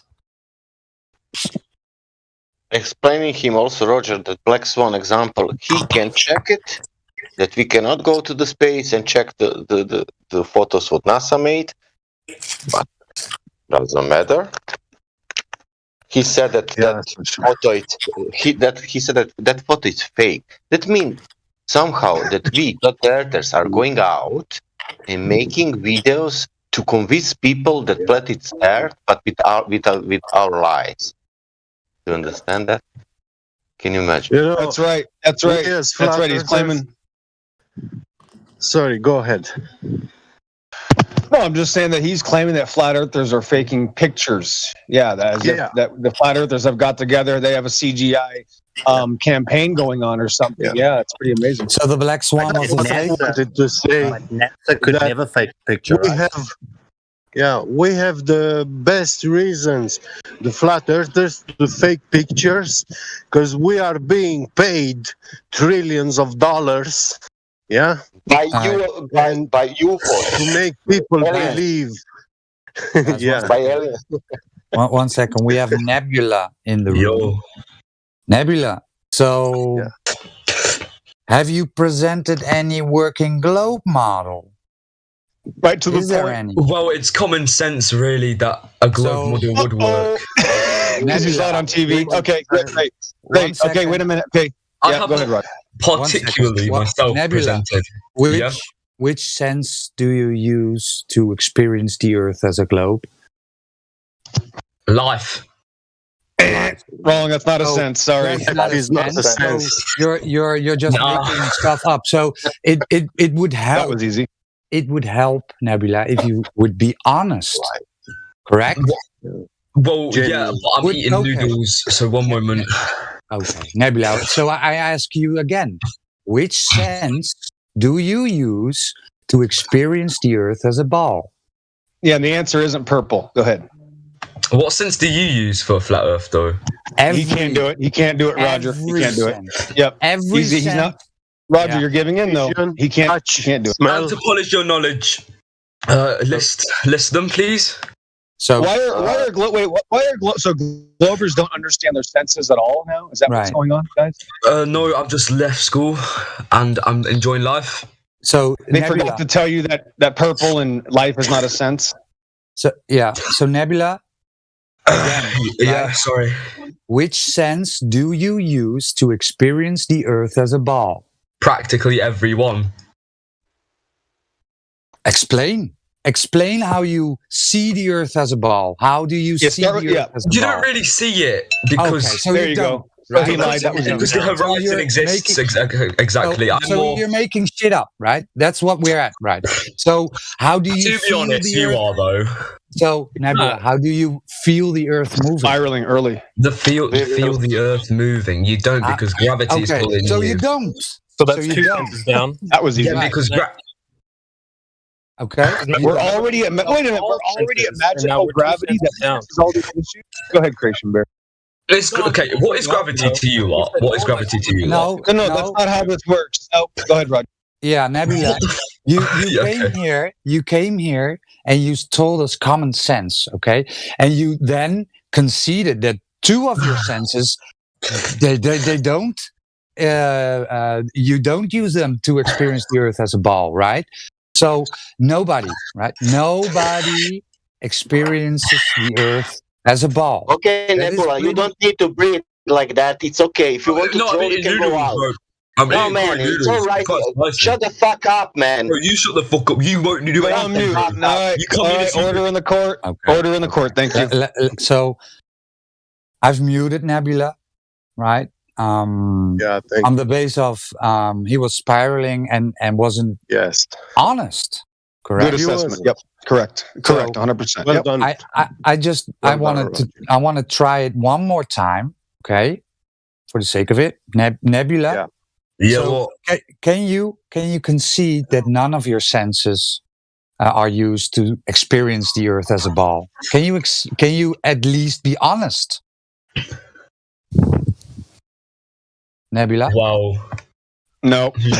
Yo, you can't exactly properly feel. You can't do it. You can't exactly feel the Earth moving. You can't hear it. Too difficult of a question. You can't see it. You can't see it moving. Okay, so why did you say you could? Why is it a 1v5, man? He admitted it, but now he's gonna. Yeah.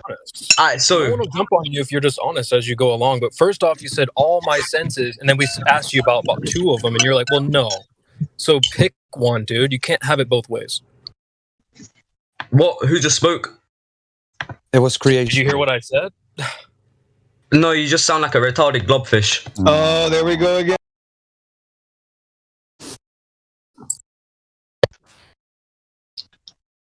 Yeah, that's what you get, right? When you call them out on their lies and their dishonesty. That's what you get. Am I still here? Yeah. Yep.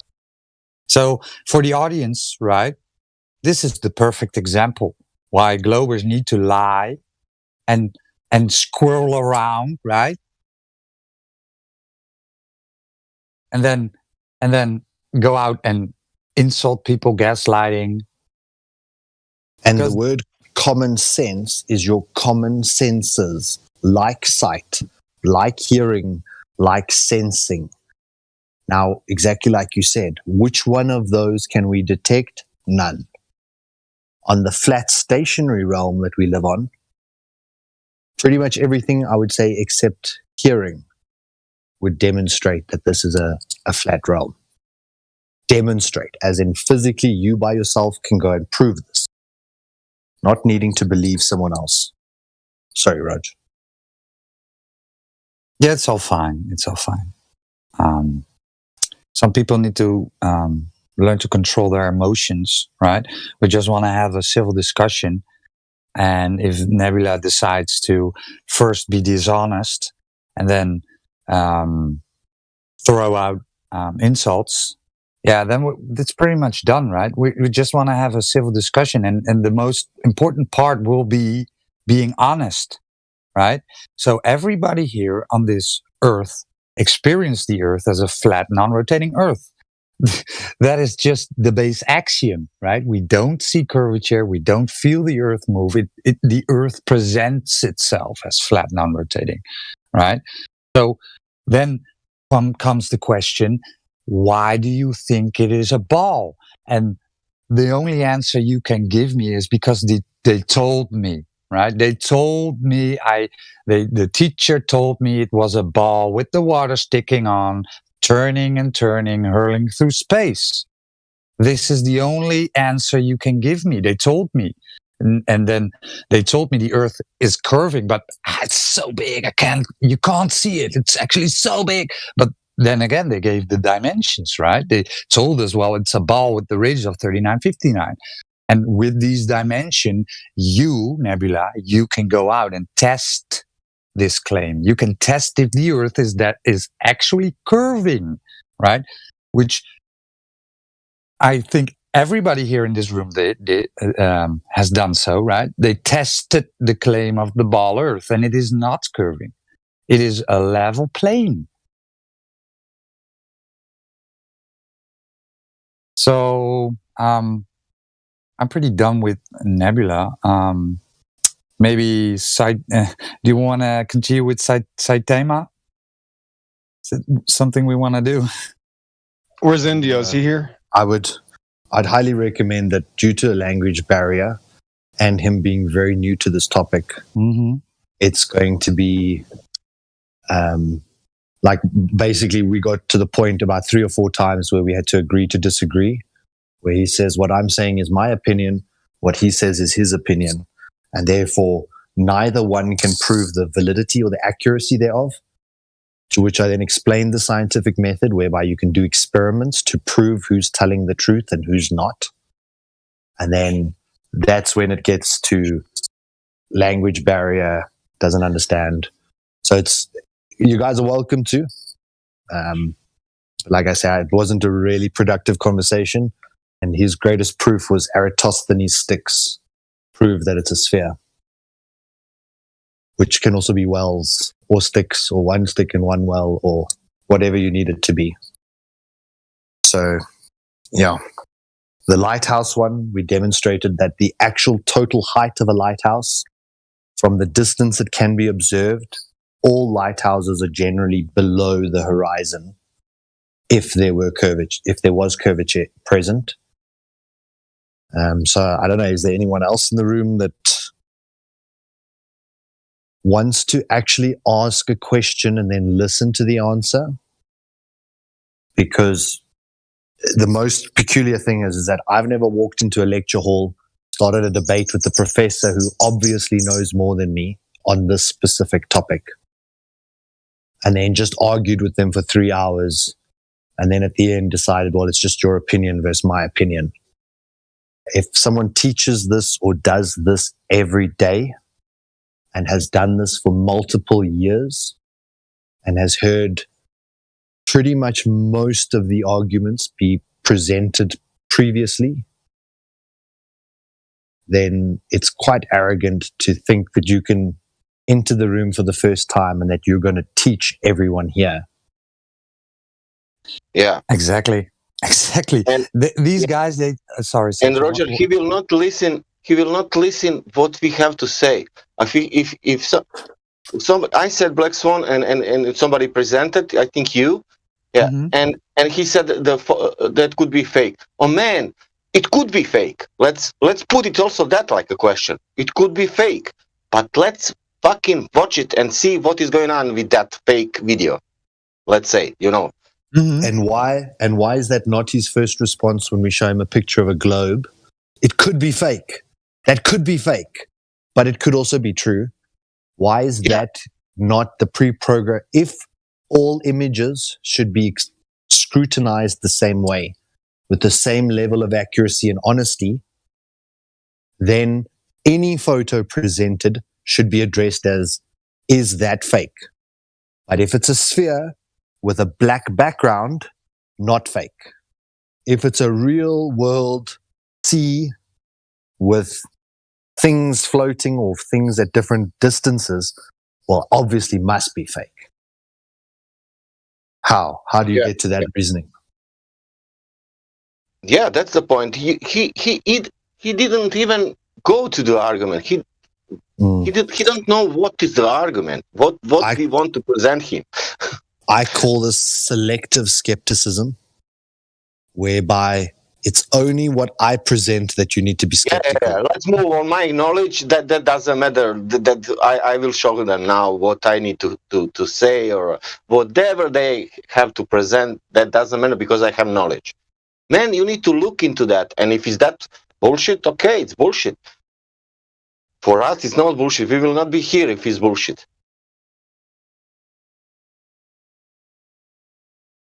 Common sense. I like that senseless question, Rog. I like it. Of course, but it's the they come here and they tell it's common sense, right? But they actually point at that everybody knows, right? Everybody thinks it's common sense, right? Of course, the Earth is a ball, but dissecting the word common sense, right, and then asking what sense do you use, then they get flabbergasted. No, I don't know, and right. So it's not common sense, right? Your senses do not tell you you're on a ball. It's only go ahead. Sorry, no, I just wanted to say, do you not think that vision is required for them to stare at the picture on the monitor screen, and that they could say that they're using their sight sense to look at a picture obviously a picture has no validity, but they could be using one sense. We've had a Glober say he had a Braille monitor. But because then of again, that, I reacted like that, and I said, "Shut the fuck up!" Because you can hear the people who coming and they are practically telling you are retard without anything. He's thinking like that. His approach in the first moment was, "You are retard." Every one of us, you are retard, people, because you are thinking that the Earth is flat. That was the first point. Yeah, here's where you don't understand. Let me teach you quickly. And most of the time, they haven't even grasped the question or the nuance of the question.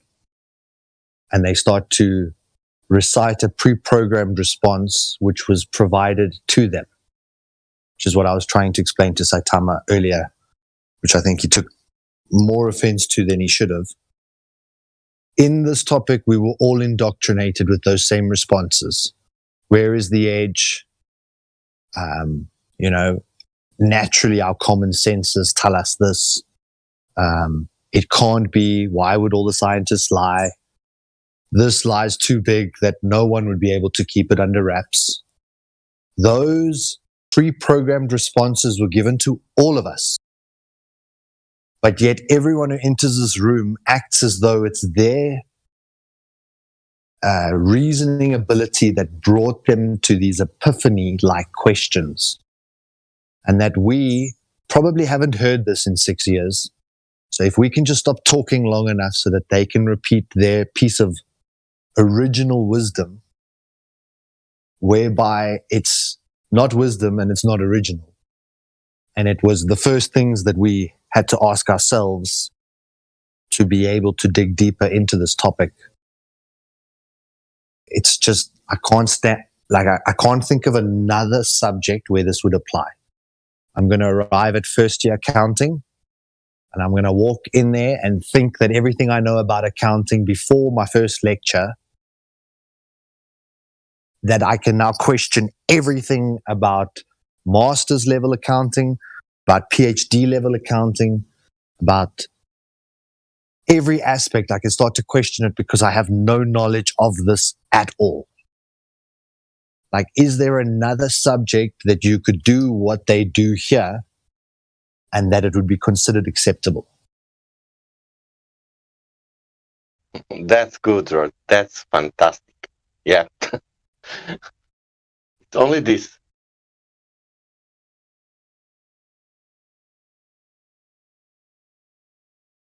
They're rude guests, man. That's all there really is to it, is they're just very rude guests. But you ask him the normal question, which sense is telling you that it's a globe? And first answer was my life. And that is telling you everything. If somebody tells you like that, my life, what are you saying, man? What's your life? Your life is telling you that it's globe. Okay, great. Appeal to common sense is a logical fallacy anyway, so it's hard to know what to even say to the guy because I don't know if he's just like bullshitting, his English is really bad, or he's just, I think he's bullshitting. I think he understands what we're saying, and I think like he suddenly has a language barrier whenever like he's cornered. I don't know, I understand. The English is my third language.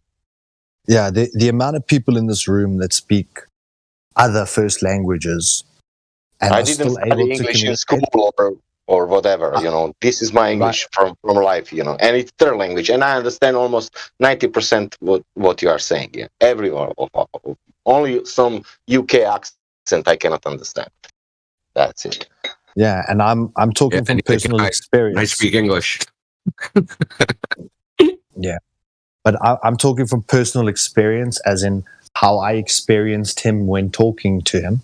So it's not an ad hom. It's not a fallacious attack. It's when I was speaking to him for about 2.5 hours, we made a lot of progress on very complicated words and nuanced subjects.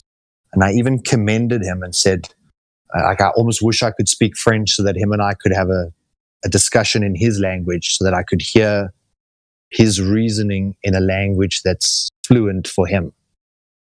Because I think he does exhibit that he has intelligence. But in the same breath, when there was a point that required understanding, then that was missing. But Black Swan, Roger, it is the simple way to understand English and everything. There is nothing to, no complicated words, no how to say it. Only complicated word, it's refraction, but we can deal with that. Nothing else. Horizon is there, math is here, curves should be there. That's it. You don't need 5 words. But imagine walking into like a church and you come in there with an idea that church is wrong. You're going to come in and anything the pastor starts to say, you're going to start attacking him on and then tell him that he doesn't understand your point of view. Whereas the pastor deals every day with people like him, taking him and showing him this information that either leads them to convert or not. So the pastor does this day in and day out. This is what he does. But you walk into that church hall and presume that you're going to start an argument with the pastor and that you're going to tell the pastor something he's never heard. And you're actually going to get the pastor to step down off the pew and say, all right. Now, it's probably a bad analogy because of the religion, but it's not a bad analogy for Ron Pozanik and people like that, For me, there are people who are going in church, for example, and telling that God doesn't exist. Because if you are not like the people who believe in something or blah, blah, blah, you don't go there. You don't spend the time with them. But also like the way that, exactly, you're spot on. And, the way that India went through that radio frequency discussion and the Decca and the Loran and all the various other ways. And this is how GPS is on towers and this is the band spectrum and this is the distances. And if you had any common sense, really, you would understand that India's done the research and he knows precisely what he's talking about. Yeah. And the other guy saying, nah, it can bend around curves. And you say, well, it's line of sight propagation and around a curve is no longer line of sight. He cited an article that is... Okay, so I posted it. I'll post the link again. That's not it. That's the clown car. It scroll up a little bit. It says, slight bends around curves. It'll there's something called surface plasmons, right? So if you shoot electromagnetic radiation against a metal, the electromagnetic radiation will couple to the metal and create a current on it, and there'll be this surface wave that's on the metal, but it falls off. It attenuates rather quickly, so it doesn't travel far. The Earth isn't made of metal, okay?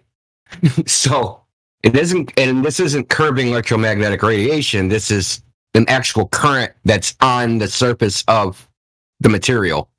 Yeah, so the electromagnetic wave impinges on the metal, and it creates a current on the surface of the metal because the electrons are trying to reorient themselves and reach equilibrium. But as they're trying to do this, they travel. But it's not an electromagnetic wave in the sense of a radio wave or a light wave or anything like that. And this is like akin to saying, look, my hose pipe, I can shoot water out the hose if it's straight, and I can also bend the hose and still shoot water out of it. It's so fallacious in terms of it actually has very little bearing on either. The water's still going to flow out the other side, whether it's curved or straight. So if I'm carrying an electric current over the surface of an object, does it really matter what shape that object is? That object could be flat and it would still do the same thing. And it could be curved and then it will carry a bit of current around the curve and dissipate in time. But it's the process, like you say, is the surface is carrying a current along it. Yeah, so I posted a diagram of it.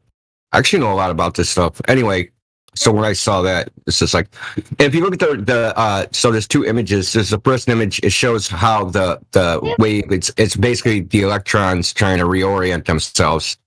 But if you look at the other part, it shows you how the wave falls off. So it falls off exponentially with distance, right? So about 1/6 of the wavelength, it's dissipated so that to the point it's immeasurable. So if you extrapolate that to radio waves are what? I don't know, frickin' kilometer. What is the wavelength? I don't know. But anyway, they wouldn't be able to travel along the surface of the Earth, and we already know that. Otherwise, we would just like take an antenna, shoot it at the ground, and like antennas wouldn't be towers. We would be we would stick them in the ground. You know what I mean? They'd be what would you call it? You'd be able to pick. You can do this. You can pick up radio waves by grounding. You can pick it up through the ground, but we don't broadcast this way because it's inefficient and it doesn't travel as far. So saying this is how they broadcast the radio signal 10,000 miles by sending it through the ground that's just silly.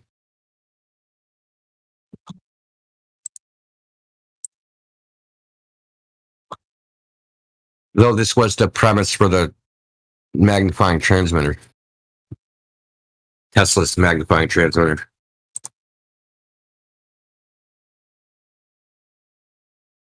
Which didn't work because Tesla thought it was a globe.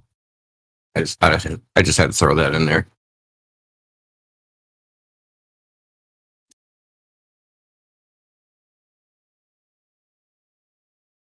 So, Rabbi, I'm gonna post a diagram of scale, 10,000 miles scale.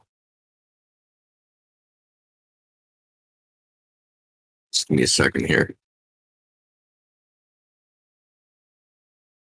Did I go dead? Because I don't hear anybody talking. Shit, I was muted. Sorry, man. I've been talking back to you. But... I'm like, what happened? This one was flaking yesterday, so I wasn't sure. It was weird. Our timing was right, so I thought you could hear me. Yeah.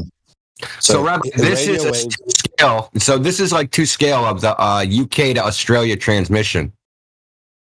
So this was, I actually did this diagram in AutoCAD, and this distance, this angle is to scale. This is how it would have to be transmitted. It would have to curve all the way around the globe to the other side. How is that possible? And what happened to ships over the horizon and all that happy horse shit? Well, it just travels like a skipping stone, you know? It just skips across the water until it reaches Australia, man. Yeah. So this... Look, man, that's a secret for the cosmologists, you know. Yes. Just know about that shit. So check here, a 300 gigahertz radio wave has a wavelength of 1 millimeter, so that's 300 gigahertz. At 30 hertz, the corresponding wavelength is 10,000 kilometers. So at 30 hertz, the wavelength is 10,000 kilometers. Ouch. Yeah. Like, come on, you can't even complete one wave at 30 hertz. At less than 10, and that's kilometers, so that'd be about 6,000 miles. So, and obviously at 30 hertz, we can go into lower bands, which then would extend to 40,000.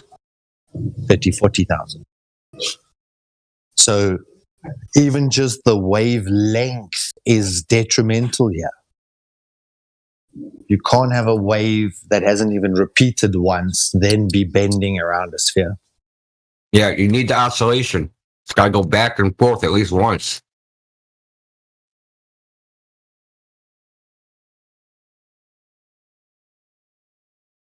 I'll post this.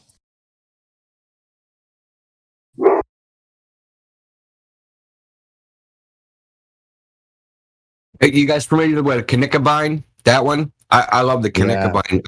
Yeah, Kinikabine, that is a coffin nail. I think it's a silent K. I think it's Nicobine. Yeah, crooked leg or whatever in German. But when you say Knickerbine, people know what to search. So I think maybe that's better. But from that distance, the planes that they were using would have to be flying at 11 miles altitude. a World War II bomber, propeller-driven airplane. Yeah, right. and you know, when they factor in when to drop the bombs, they work out their traveling speed and the distance to the target, and then it's timed as to what time they need to release the bomb. But that's why they lost the war, because they never calculated for Coriolis. Because if there was Coriolis, you would have to be flying upwind or up Coriolis stream, and then you would have to drop it at maybe even a later point so that it could, through the Coriolis effect, eventually land up at the target that you were aiming at. So you'd need some sort of lateral movement and no longer just the vector that your plane's moving in. Because when you drop the bomb, you drop it in that line, and then you hit your target based on the distance, the altitude that you're flying above, and your traveling speed and distance to target. There's no other variable. So that is also like I heard you guys talking about it maybe a month ago, a couple of weeks back. And it's how can any person who ever worked on one of those raids or was in the military, how can they, if presented with that question, did you account for Coriolis? How can they not sit there scratching their head thinking, oh shit, I didn't? So I posted a link to the wiki. So in that is a video of them talking about how the British discovered the Germans were using this system. Believing the globe literally cost people their lives because they initially did not investigate it because they thought they can't be doing this because the Earth's a ball. And this wouldn't work because the Earth's a ball. So we're not going to investigate it. Until they captured 2 pilots and they overheard them talking about it when they're in their jail cell as prisoners. So, you know, believing the globe costs lives, man. Actually killed people.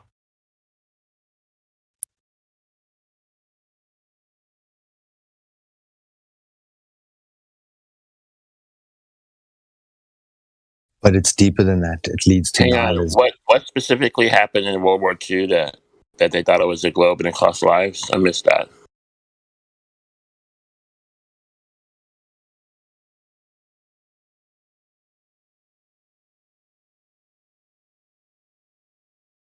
What was your question? What happened in World War II that they thought it was a globe, so they didn't investigate, so it cost lives? Sounds interesting. But I missed what he said. Oh, about what Indio said, yeah. Pilots, and you overheard pilots talking about something in jail? He's talking about the Nicobine system, where they were utilizing the Nicobine technology to drop bombs. And I guess England assumed that it wouldn't work because the Earth was a globe. And that assumption cost them lives. Well said.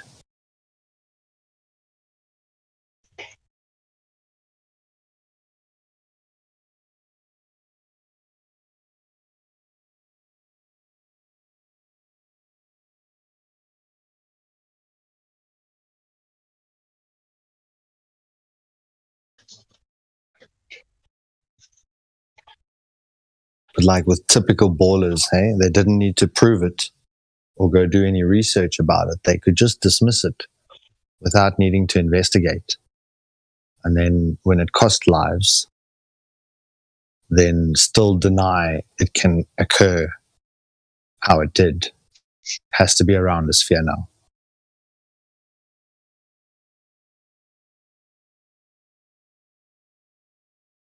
Well, whether it's a space program or the Tower of Babel, they don't care if lives are lost. You see, that's the whole point.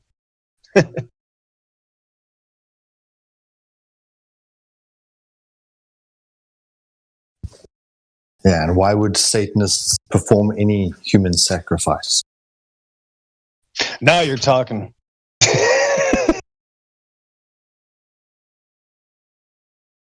They think they're getting brownie points. And effectively, how many brownie points would you get if you sacrificed most of the human race? So these guys are twisted. But if you say your government wants to kill you, they're like, what? Like, oh, but, Satanists, they commit human sacrifice, remember? Oh, that's a conspiracy theory. Satanist? What's that? Dude, most people on Earth. Religious nut. Yeah, most people on Earth, yeah. No, Satanists are the one who dress up on Halloween and go trick-or-treating. That's the mindset. That's how bad they get. Well, come on, man. It's for the children, dude. It's the holiday. It's what, you don't celebrate Halloween? You don't celebrate Walpurgisnacht? How dare you? How dare you? Well, it's sadly, I can't imagine a world where the government's not trying to kill you, honestly. Yeah. But to try and explain it to a normie who has never perceived that anyone has a bad bone, let alone a deception of this scale. They just can't get past that disconnect between seeing their neighbors who are generally nice people and don't want to kill anyone or do any bad, and they just apply that. They take that and apply it onto the government, who they've never met. It's called sampling.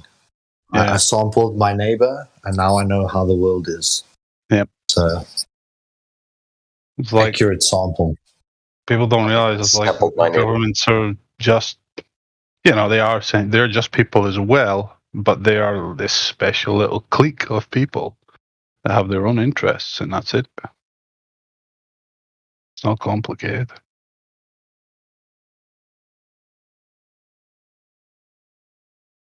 Well, the complicated part, man, is when you try to fight this government thing, this entity, then you discover it's made out of your neighbors, that are the nice people. It's like, oh, that's an issue. Yeah, the useful idiots. Yeah, that's a complicated part. Well, it is very complicated, man. It's like, how do we solve this? If this idiot never existed on Earth, we wouldn't be here. But they do. Just like, all right. Well, but think problems. How childlike.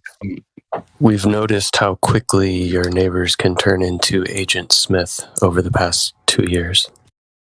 But just think about this analogy. Like your parents say to you, be careful of walking outside barefoot because you could get stung by a bee. Like if you're walking over blossoms or flowers or whatever. Uh-huh. And you as a child, you think, what a dumb parent. I'm going to go walk through all these blossoms with my bare feet. And you go walk through all of them until you get stung by a bee. And then you turn to your mom and you say, that bee can sting. And it's only when you've been stung by a government or some of these nefarious individuals, when you've engaged with this directly, suddenly you turn around and you go, holy shit, it's got a sting. It's got a prickly end. It's got an end that does damage. Shit.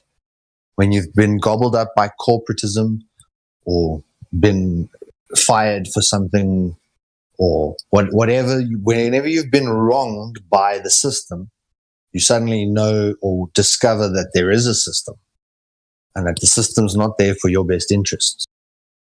And normally when I speak to people who have discovered these kind of truths, they saw somewhere in their real life a deception or a underhanded nature, and then started to perceive that other people could be underhanded.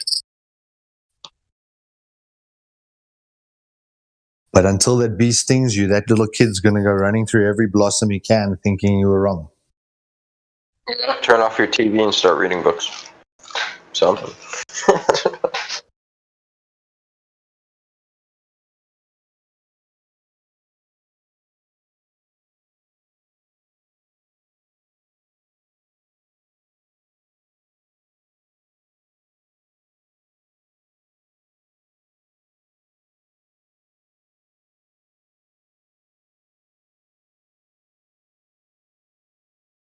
Most people's masters are flags and symbols, you know? Yeah, money. Yeah.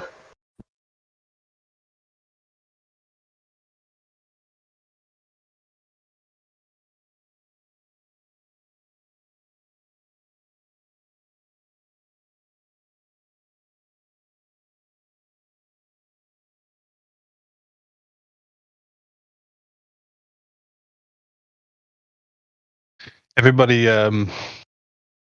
looking for a purpose or a meaning to their life, and when you try and give it to them, they reject it. It's like your purpose here is to fend off evil, you know, be vigilant of evil entities that want to conquer the human spirit. That's your purpose. You know, it's more noble, honorable than anything you could ever come up with in our material kind of human game of life, and people reject it. You know, oh, my purpose is be an engineer or fucking scientist or whatever, teacher. You know, that's my purpose. Yeah.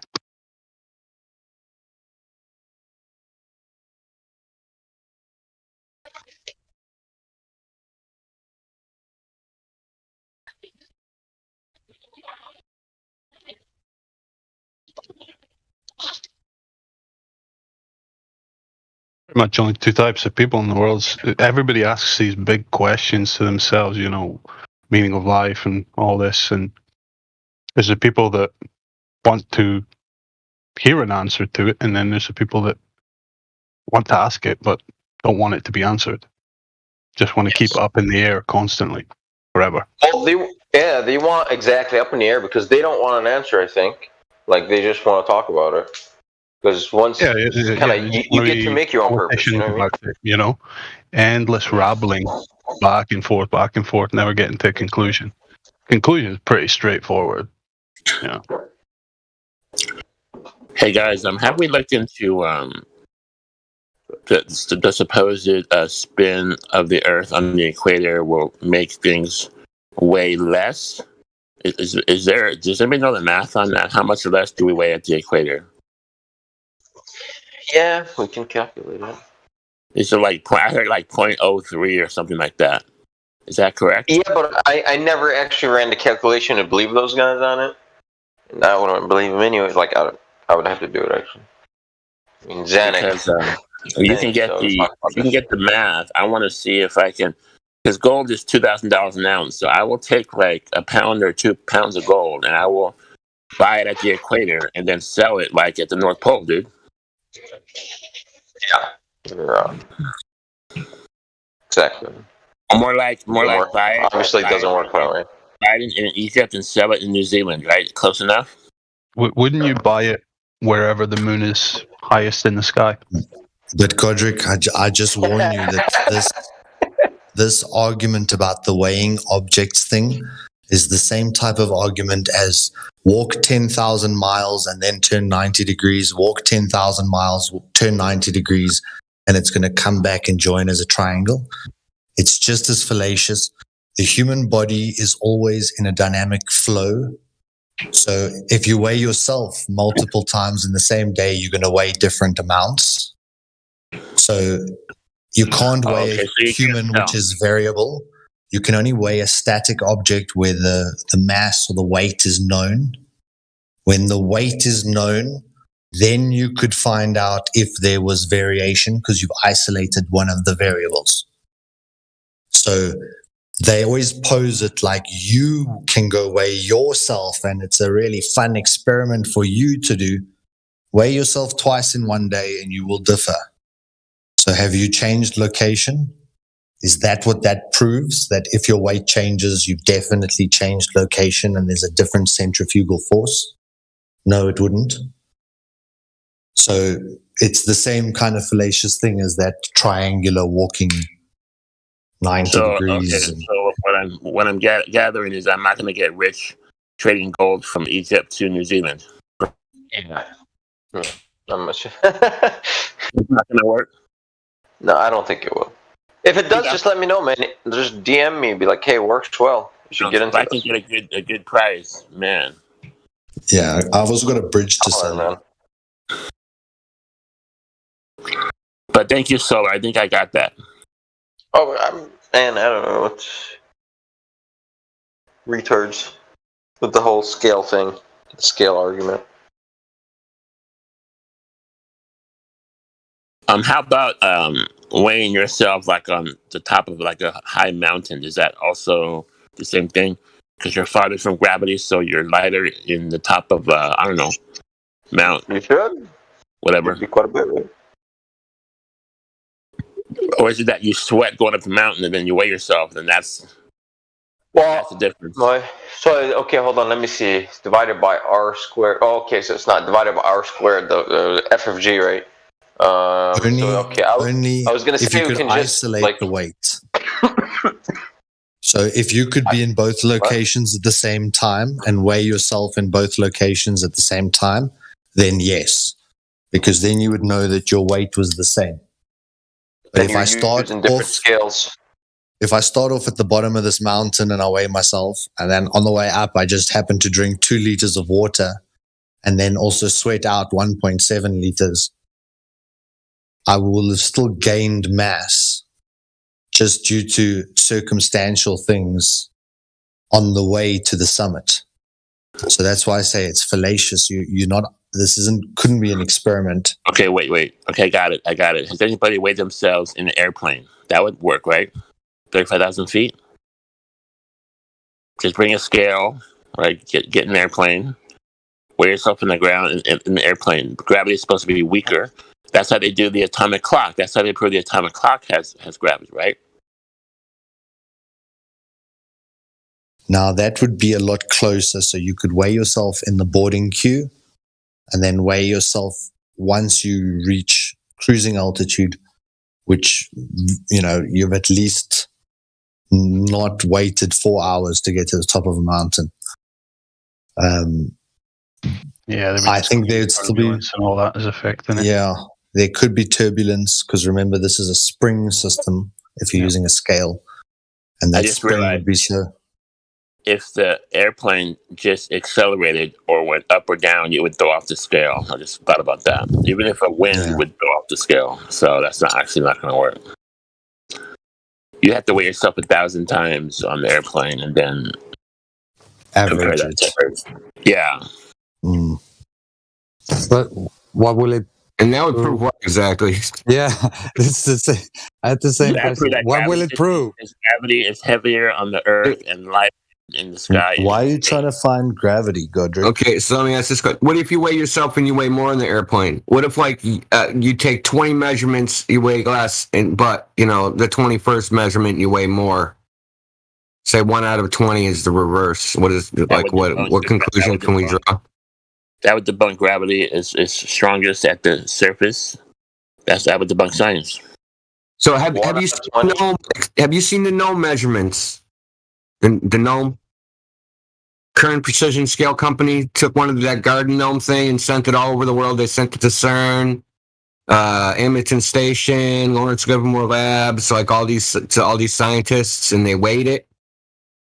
Have you seen this? I have not seen that. No, man. What? So, I'll post it in the live stream voice text. I'm interested because I bet they got different measurements. It doesn't match the so-called gold model even a little bit. Not even a little. So I'll just post it. So I'll just post the data. There's a spreadsheet with all the measurement data and everything. Oh, thank you, India. Looking forward to that. Yeah. 1 second. It'll be 1 minute. Garden gnome debunks globe Earth. Fucking A right, man. And it's funny because the Globers still use this. They still use this as proof. So they still assert it and then post exactly what India's going to post now. And Matthew Lawrence as their proof. He's going to play the model in the face of the data. That he's still going to go with the model. That he don't care what the data says. This is Matthew Lawrence, man. He's a sped. No, he's retarded. He's a shit. That's what SPED is. Special ed. Yeah, special. He's supposedly he teaches mathematics. Do you know this? Yeah, interesting. Yeah, correct. I believe him, kind of. Actually, it's just weird. But there's this philosophical principle that says you must try and be the gray man. When people are arguing between black and white, be the gray man. Because then you fly under the radar. Neither side really hates you. And you can kind of stand there and pretend that you understand both their sides so well that you're the gray man. And I kind of find it quite admirable how well he's done it. That he kind of describes the ball earth version and then tries to make a representation of the flat earth version. Wow, which is generally flawed. Man, he doesn't fool me. But he's trying to be, but it's deliberate. He's deliberately avoiding, because look, if you don't commit to either side, who can attack you? You don't have any assertions. You're just repeating what another side has said. And in a lot of the ancient battles, that was the guys who would come and tell you, this is what this person wants to do. And it could be false. And then you would react entirely based on that advice. So this gray man is nothing more than one step up from like a Simon Dan or Professor Dave. Like Simon Dan, Professor Dave will never show their faces in here. They're completely inept when it comes to live, unscripted debate. Simon Dave comes in here. He's come in here lots of times and refuses to debate or refuses to do interaction. Being in the lobby and stuff, he's never been in a live voice chat, as far as I know. But you see, like Simon is like the I'm just going to use the word, the evolution of that. He is able to come in here and make it appear like he's partaking in the debate, but he's not really. So you've got all the idiots out there that are bamboozled by Simon Dan's garbage and his sophistry, basically. Then they're definitely, if you can push them off of that, if you can get them off of him or Professor Dave or whatnot, they'll immediately latch on to someone like Matthew Lawrence, who's like one step up. He's able to sit here and actively participate in a debate, quote unquote, but he's not really, It's you just gotta hang these guys. Like, I try to hang them by their credentials. Like Matthew, I asked him, it's like, oh, I heard you're a teacher. He's like, yep, this and that. It's like, okay, you teach math. Okay, cool. So from now on, any conversation or any positive claim he makes, like, please demonstrate your mathematics. Let me see, okay, and the first rage quit and the only rage quit I've ever gotten was this guy, I forgot his name, at night when we went to the gases, and he was like, yeah, the force of gravity is pulling on the gas so it doesn't leave the atmos layer, right? I was like, cool, all right, let's use the equation F of G, F equals, G M1 M2 divided by R squared. Cool, let's go. How'd you attain the radius of the atom? He's like, what? I was like, yep, you must attain the radius of the atom to use this equation, because that's from centroid to centroid. The R squared. There's a distance between the objects from the center of the object, center of mass to center of mass. So it's like you have to get the center of mass of the atom of the gas to be able to actually use this equation. And we know that we can't attain the radius of an atom. So I already know that from science. He didn't know that. He got shredded because he didn't know that. So like I try to grill the people, especially if they claim that they know mathematics. That's it. It's done. It's like everything you speak of, you must demonstrate. And the last guy that I believe had an actual education in here couldn't solve a simple trig problem. He couldn't solve for a leg of a triangle. It was kind of crazy, which I believe that he was actually a cosmologist, which is insane. But he couldn't do a simple trig problem. And he's a PhD cosmologist or whatever. It's like, okay. So when you hold him up to a high standard like that, like, all right, enough talking. Let's do some math at least. If you're going to prove Narnia with mathematics, at least do that. And that's where I try to take Matthew always there. If I say, hi, Matthew, let's go. Let's do some math. Let's just stop talking. Stop talking. You can crunch numbers. Stop talking. Let the numbers do the talking for us. Yeah, Matthew doesn't believe in math. He says magical refraction happens, so we can't tell what math we're using. I mean, yeah, I've had decent conversations with him, but because I just squeeze them like properly, like just put them in the corner, just shut up. Oh, I got him to go Linda Blair, and his head did a 360. He said that demonstrating it wouldn't prove anything, and he also said because the evidence isn't important. So that was easy. Oh, nice. Good one, dude. Wow. Yeah, I had to turn it into a meme. Audio or text, that's evidence is important. I like that.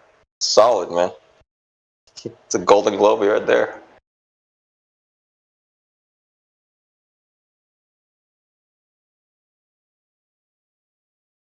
I mean, it's been a while, but we've actually had Goldbergs complain that we actually asked for demonstrations and evidence to support like the claims of the model. Like complain about it. Like it's like what's wrong crazy, with you? Man. Yeah, it is. It's insane, man. Yeah. You're ruining my perfect ideology. Right.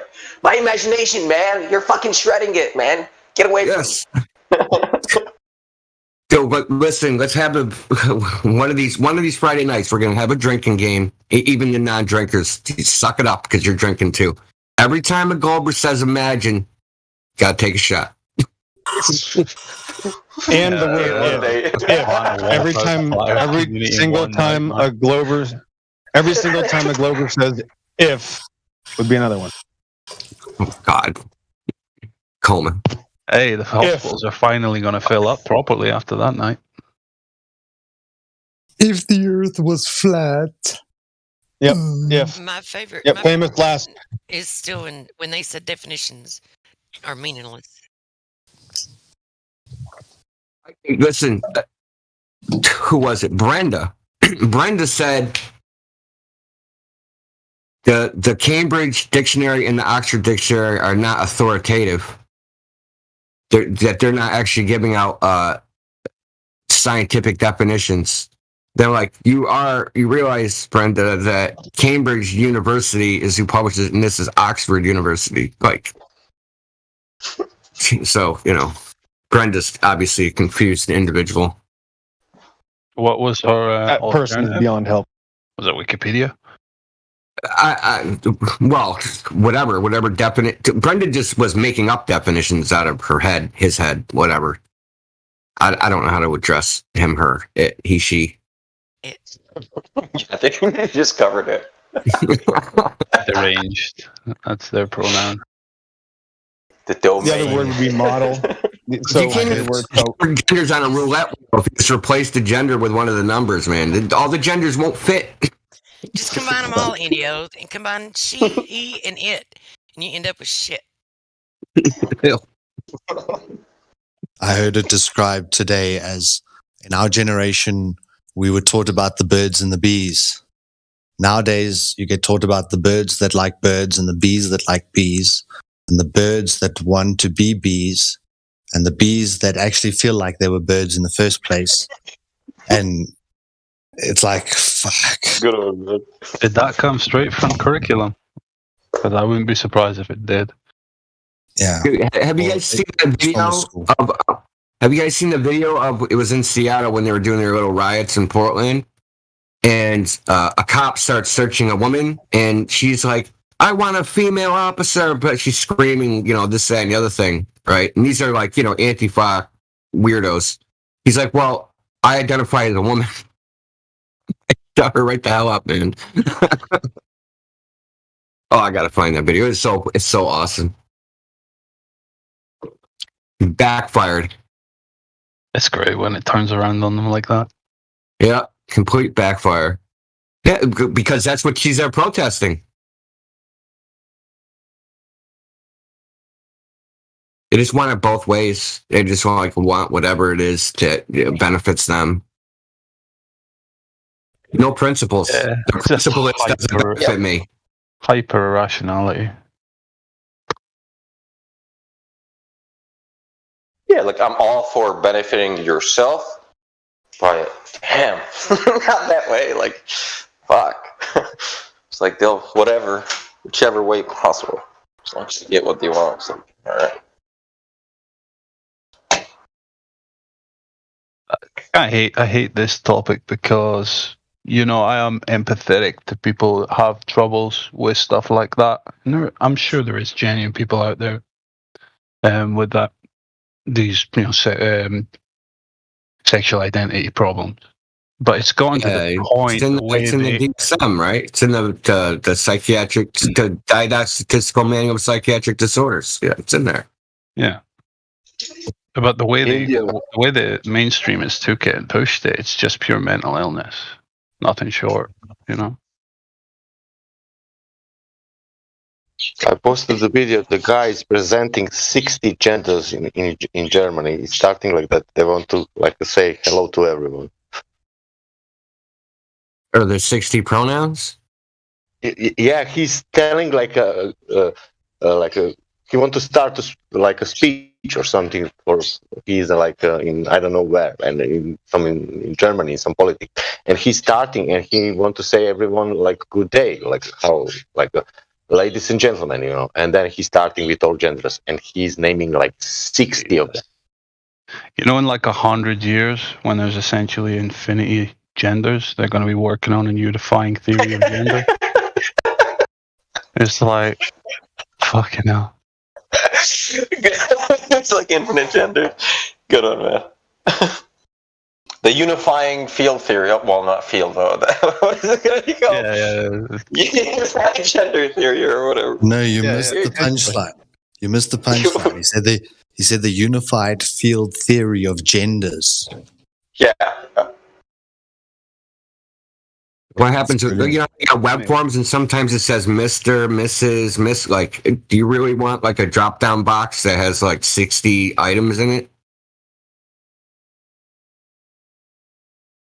No, you need to hear. You need to hear how he's titled in them. You need to hear which type of gender we have. And they're going to make you, if you're a normal one, you're a cis, and then you're going to be at the bottom of the list so that you have to read through everybody else's list first. You know what I mean? That's all right, Indio. They'll just send them here for training because they'll have to be a moderator here and deal with all the roles to get training for that kind of Dropbox. Yeah, imagine. This is how insignificant the most average person feels. Young generation person. Do they have to stoop to this shit, getting their own personal pronouns? It's how insignificant they feel in their existence. Well, when the people that you let control your mind are psychopaths, anything can happen.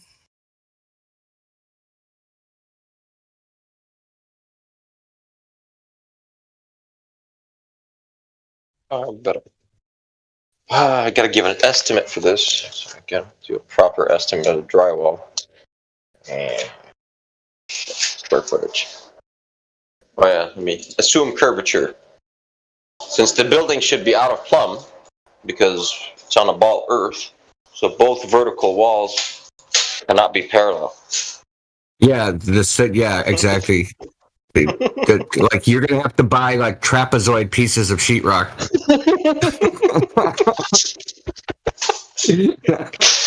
Well, it's not just trapezoidal. The bottom has to be curved too. So that's a complex. The bottom is an arc. Oh yeah. It's not even a shit, right? It's even worse. It's fucked up, dude. Well, you can just measure your house by just taking pictures of it. You know that, right? You just take a picture of it, claim you're an astronaut, and prove the shape of your house. Man, I use the transit of Venus, bro. You're old, man. I use my telescope to measure that shit. It's so accurate. You just look at Venus. Imaginary Curve, that YouTube channel, Dell.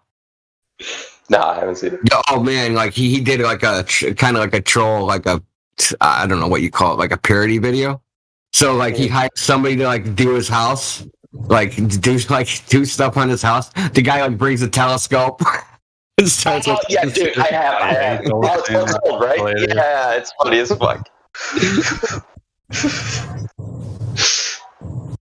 I remember the first time seeing that, man. I started cracking the fuck up. I think you bust out a globe or something like that, right? It's here, start measuring. Some things are because Dell's funny. He doesn't have the comedic timing, man. But someone actually should just remake that, make that awesome.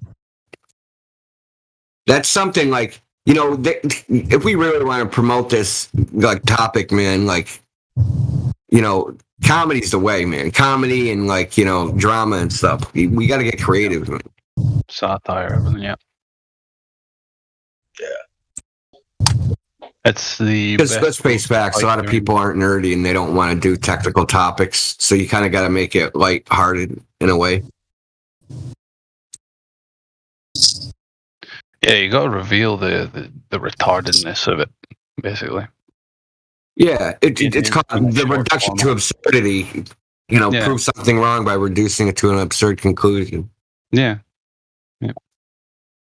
So I just want to read one of my DMs to y'all. So I got this DM.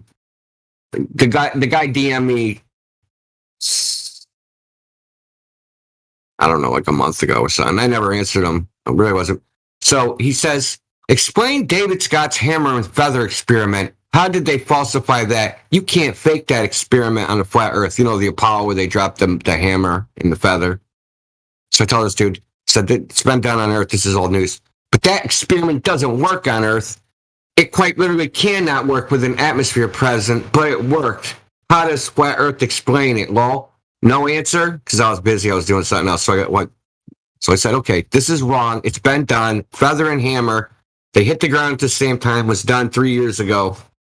San Antonio Superbest. So I'm going to post this video. And in case anybody ever brings this up, you know, here's your ammo. So this is in regular air, hammer and feather, both hit the ground at the same time. I'll post it on live stream. And this caused him to go into a freaking spiral. Somehow he was DMing me even though we weren't in the same server, which is kind of weird. And he friended me even though we weren't sharing a server.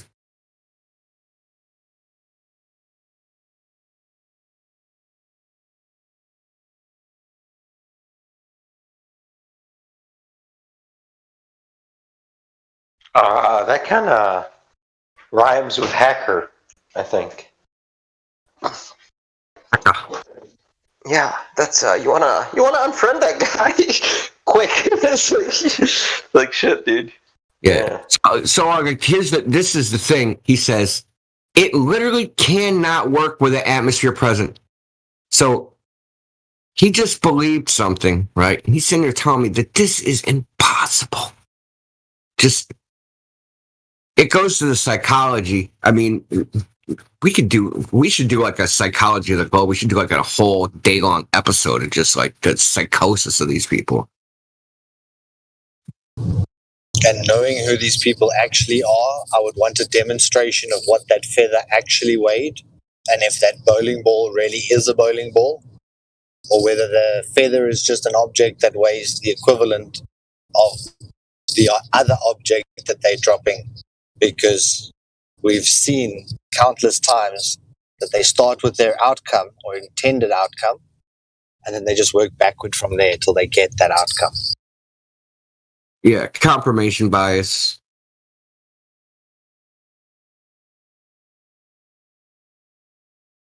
Cherry picking. All that stuff.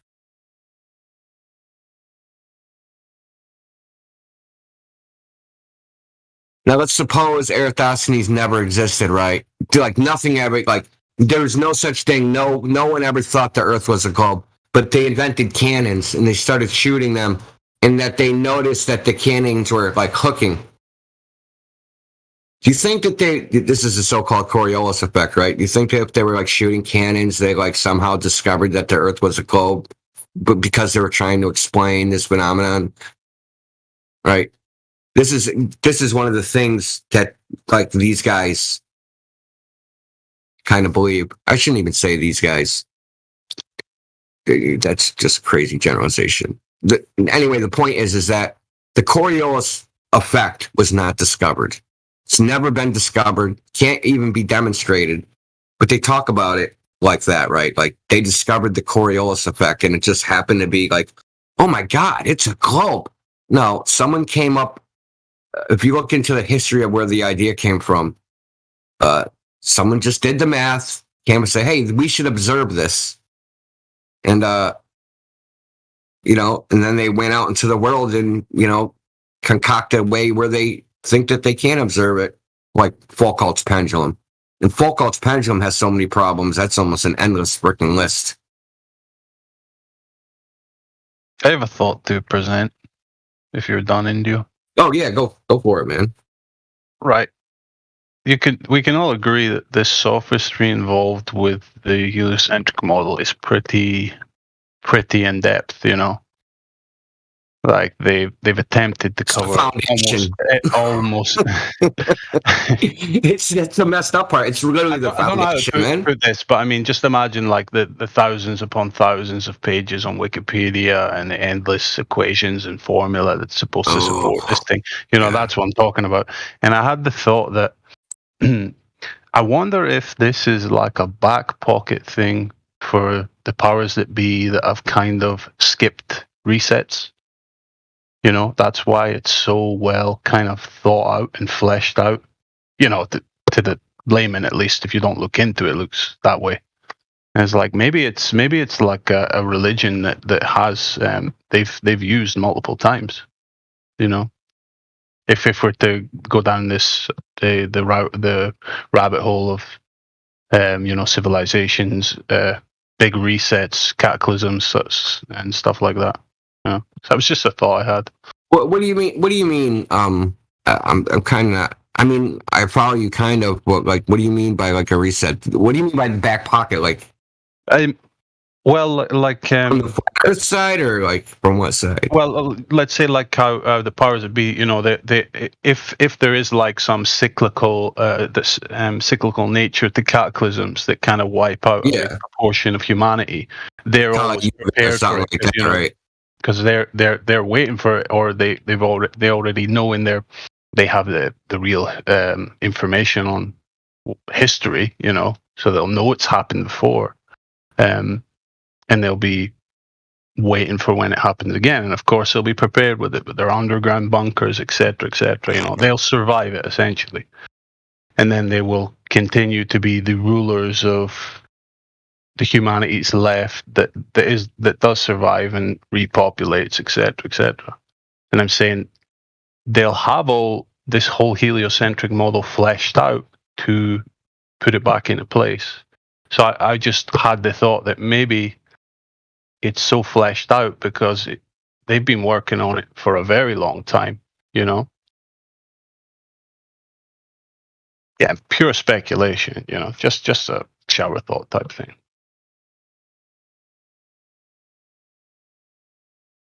You're saying they've pulled this story before and maybe that's all. They've already recycled it once. Well, I would think that if it had been like maybe written in some other ancient text or something, but the ancients knew the Earth was flat. They referred to it as such. Mm-hmm. Yeah, no, there's a lot of caveats involved in the thought. Who knows? It's just based on this whole idea that we really have no clue about our history. You know, we don't know what is true. They control the history too. Yeah, and we don't know what they have access to. You know, we can only imagine that they have all the real records. You know. And through having all the real records, they can use that to maybe dish out a bit of truth and mixed in with a whole bunch of lies, you know, and that's what we have as our history, our narrative.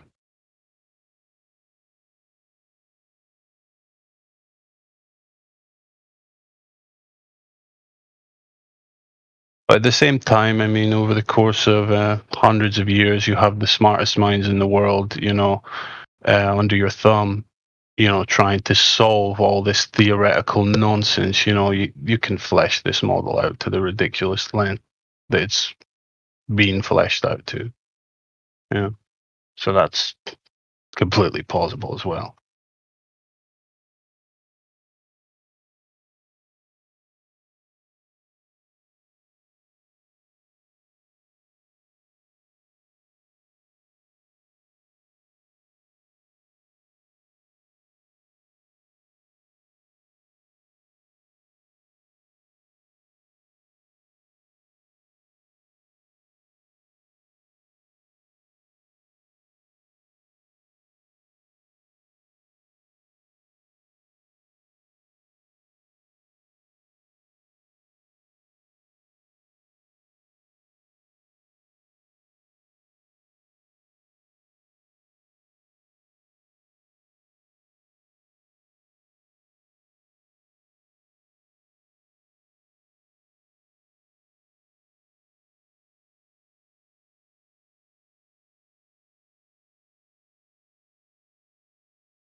think we can safely say that if there is another cataclysm that happens, they will try and use this story again. They will apply it again. It's super effective at just destroying the human spirit, and making society malleable and controllable. I bet you if they do, the next time they do it, they won't give them the radius.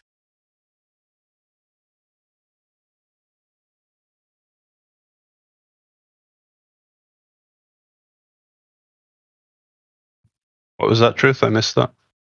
I said, I bet you if they do, like if some big cataclysm happens and they recycle this story and they give, feed it back to the people. If they recycle it and they use it again, I guarantee you if they do it again, they don't give the people an alleged radius.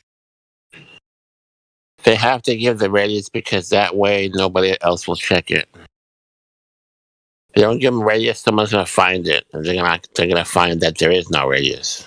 That's what I think. They gotta fill out all the blanks so we don't have any kind of question. We don't have any kind of way to do it ourselves because they have all the answers for us.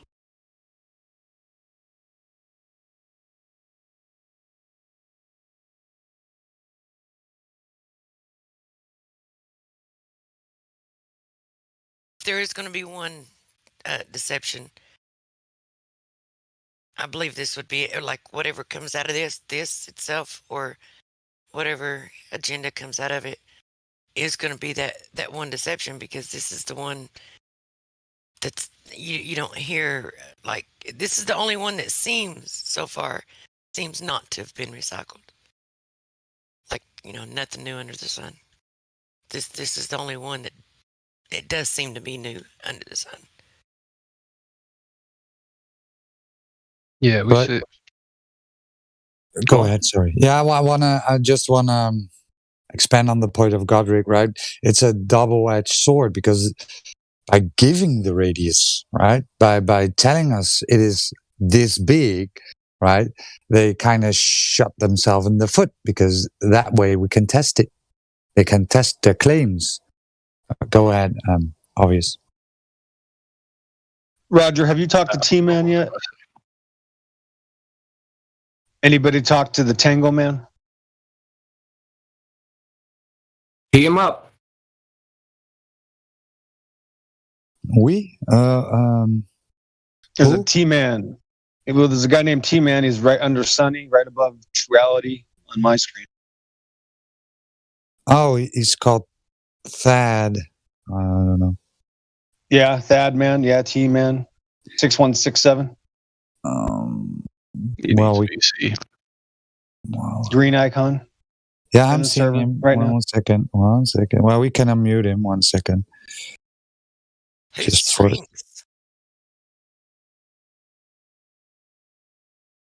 Okay. Is that someone else who's changed their name? No, he just dipped. And good morning, everybody. Good morning. Good morning. I was just checking his account, so that's why I had to wait. But okay. They don't like it when the light gets shined on them. Hey, yeah. Yeah, go look in the chat again. Welcome to Groundhog Day. I asked my normal question, and I got comments about Jesus, Sonny. So we're off to a good start today. Interesting. Remember, the answer is your God's not real. I asked for curvature, sir.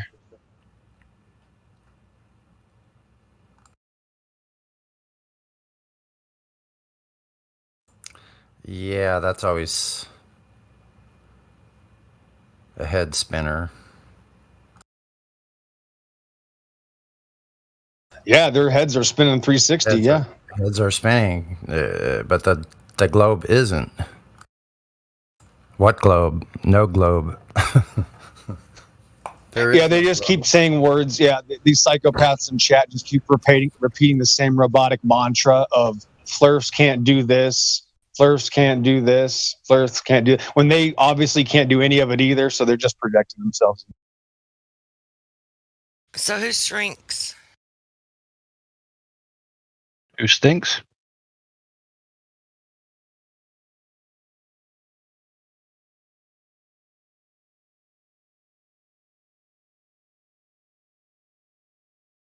Sorry. Truth prevails. You can just unmute them. You don't have to No, they're not. They're not in the channel. They're not in the voice channel. Oh, they're not. They're Go Plus member. And I've never seen them before, and I was wondering if they were like an old member coming back, or if they're changed their name. I don't know who it is. I was just wondering. Yeah, that's annoying. People change their name way too much, man. I get confused too. But I think it's Betty from Science versus Suicides. I think it's Betty. You know Betty from QE? Well, if it's Betty, hi Betty. How's it going? She should come in. Hi, Betty. I haven't talked to her in a long time. How come you always got me muted? Whose ass did she kick? Was that Geo Streamer? Was that whose ass she kicked that time? The debate was on Nathan's channel. It's fucking hilarious. I think it was Geo Streamer, and he was getting fed. Oh yeah, because they're so honest. Right. Imagine if flat earthers did the things that they do, man. Like, just imagine, like, the shit we would take. They would, yeah. Like, if a flat earther got caught getting the answers in a DM, over Skype while he was actively debating. How many Globers does it take to counter one flat earther? It's a trick question. Can't counter a flat earther.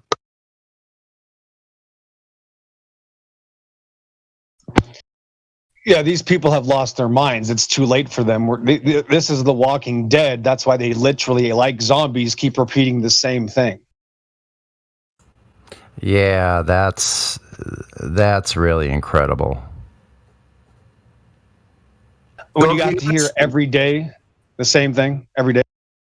So have you noticed this? They always have like the same questions. They always ask us the same silly questions. Where's the edge? Why would they lie? Blah, blah, blah, blah, blah. But their answers to our questions are always different. That's right. You ask, what's the definition of mask? Ask you over what the definition of mask and just have a day, man, because that's like one of the most hilarious things.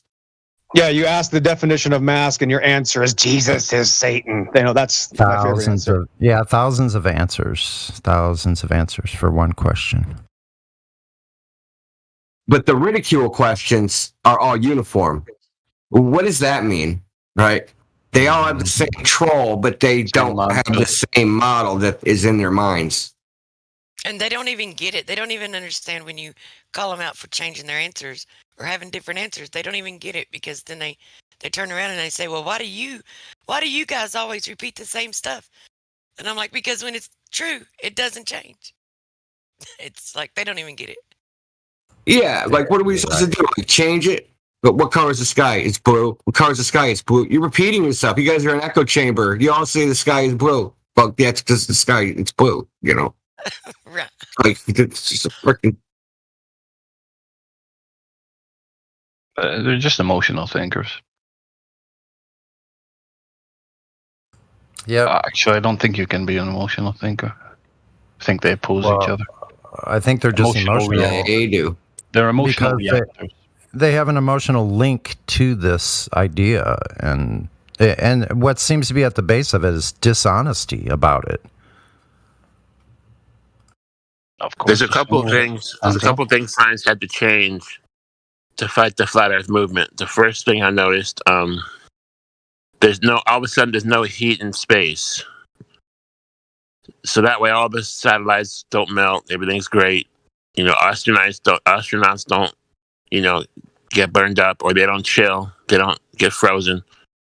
And the next thing I hear is there's atmosphere in space. There's really no vacuum. That's the next thing. That way, when you want to plug a hole in the ISS with your thumb and with a piece of duct tape, you're good.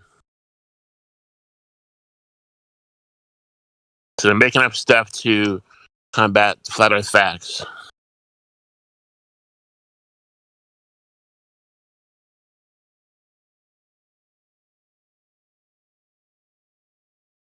They also changed geometric horizon to an apparent horizon. No, they don't have either, do they? They don't claim to have No. either at this point. But they originally, for a long time, claimed a geometric horizon, boats going over the curve. Yeah.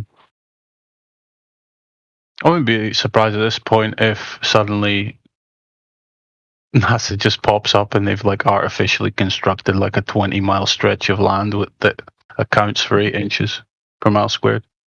And they just go, this is where all the long distance tests will take place now.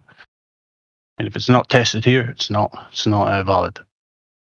They'll never do it. They'll never do any long distance anything. They'll never make a test like that. That's what I'm saying. Until they artificially construct a 20-mile stretch of land that has curvature in it, then they'll start. No, they'll never do it. Yeah, they'll never do it because they have to hide from the entire premise. They don't even have a claim to an Earth curvature is visible. You see, the least information they give, the better they are. That's why there's no claim. You can ask them anything. There's no answers.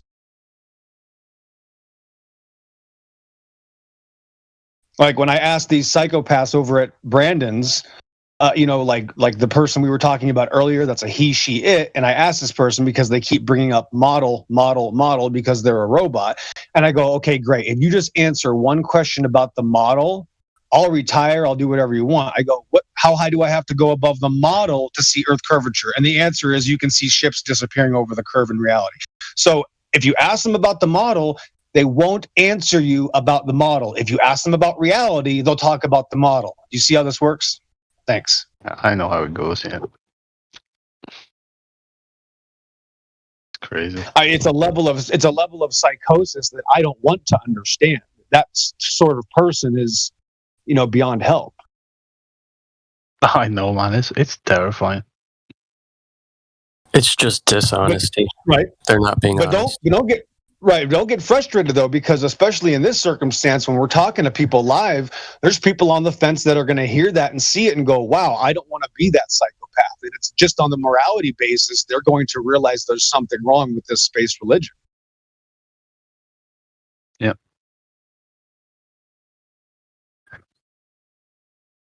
That's what I mean. If you're not trying to have a moral compass, why are you even here? Not to be harsh, but right, just a favor and just kind of leave the world. Right, but you nailed it. That's actually what this is about. This is about morality. That's what this is. Yeah. Yeah. If you have a functioning moral compass, you will have a functioning intellectual honesty, basically. One leads into the other. Right. So when you're talking to somebody that their entire moral compass is based on hiding from morality because they come from fish slime that magically turned into monkeys, right? Their ideology is about ignoring morality. So the first problem you have is you're already talking to someone that doesn't want a moral world, that wants to hide from it. That's what the atheistic paradigm is all about. That's why they need evolution, right? So sometimes right off the bat, we don't realize we're talking to someone and we're going down the wrong path because we don't even realize that they don't care about morality. They'll say that everything is subjective and, by the highest probability and, the subjectiveness of man's interpretation, right? So it's like they're sophists. So you could be talking about reality all day and they'll say, well, we really can't know anything anyway. Well, you just took an hour of your time to explain reality to somebody that doesn't believe in reality anyway. And we've seen that thousands of times. Yeah, the thing is, when I believed in the heliocentric model, I wasn't a bad person, I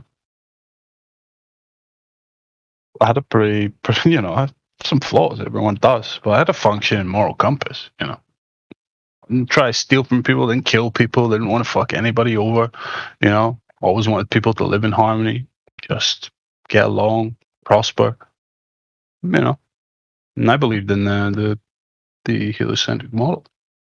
So that makes me wonder, it's like, are these people just NPCs, Are we the only real people that exist, essentially? Do they have the faculties to actually change from no moral compass to something? and I've said this before, this is why we get this crazy cognitive dissonance psychological response, is because the realization that the earth is flat is going to cause them to reevaluate their life choices. And some of those life choices aren't going to be like good. You know what I mean? Like, I didn't think anything matters because I'm an insignificant speck of dust in a vast infinite universe and nothing matters. Oh shit, everything does matter. Oh, maybe I shouldn't have did that. Maybe I shouldn't have made these choices. That's the difference there. Even when I believe in the globe model, want to do that self-reflection. Yeah, I guess that's the difference you just pointed out in the other. Even when I believed in the globe model, and I'm sure this is true for everyone in here, we could never take that statement serious, that we were insignificant, meaningless, and life was, pointless. Yeah. Somewhere inside of all of us, we never threw it, like it got rejected, I guess that's the difference, yeah. It's stupid on its face, man. Yeah. But so I can't, I don't know what it is. Well, I can observe what it's like to live as someone that takes that truly to heart and truly believes in it and lives it every day, that everything is completely meaningless, we see it every day. So yeah, I can observe it, but I can't, no experience of it personally. But yeah, anyone really hanging off a cliff, anyone that truly thinks that life is meaningless, why are you wasting your time? Just delete yourself. Like, exactly. It doesn't matter anyway, right? Just delete yourself. I mean, why are you going to suffer? You're just prolonging your pain, right? Yeah, exactly. Why? Because no one actually believes that. Just being like an extreme pragmatist about it, It's like, worse than that. You're in life, you're going to suffer. You don't like suffering. And this is, you're suffering for no reason. I don't necessarily think we need to promote the deletion, because I think there's always going to be time for people to find some sort of salvation or meaning. No, what you're misunderstanding what I meant. What I meant was, if they truly believed it, I don't think anybody truly believes that. I think that they say they believe it so they can make, degenerate choices in their life for the purpose of, instant self-gratification, being cowards, Yeah, it's an excuse for being cowards. Well, hold on. Yeah. They believe it. Well, that's right, but there might be we'll have to terminologically dissect that. They believe it based on emotion, not reality, I would claim. Yeah. I mean, because I admit they believe it, and it's because they have to. That's called willful ignorance, right? Yeah. You got to also acknowledge that most people just don't know any better,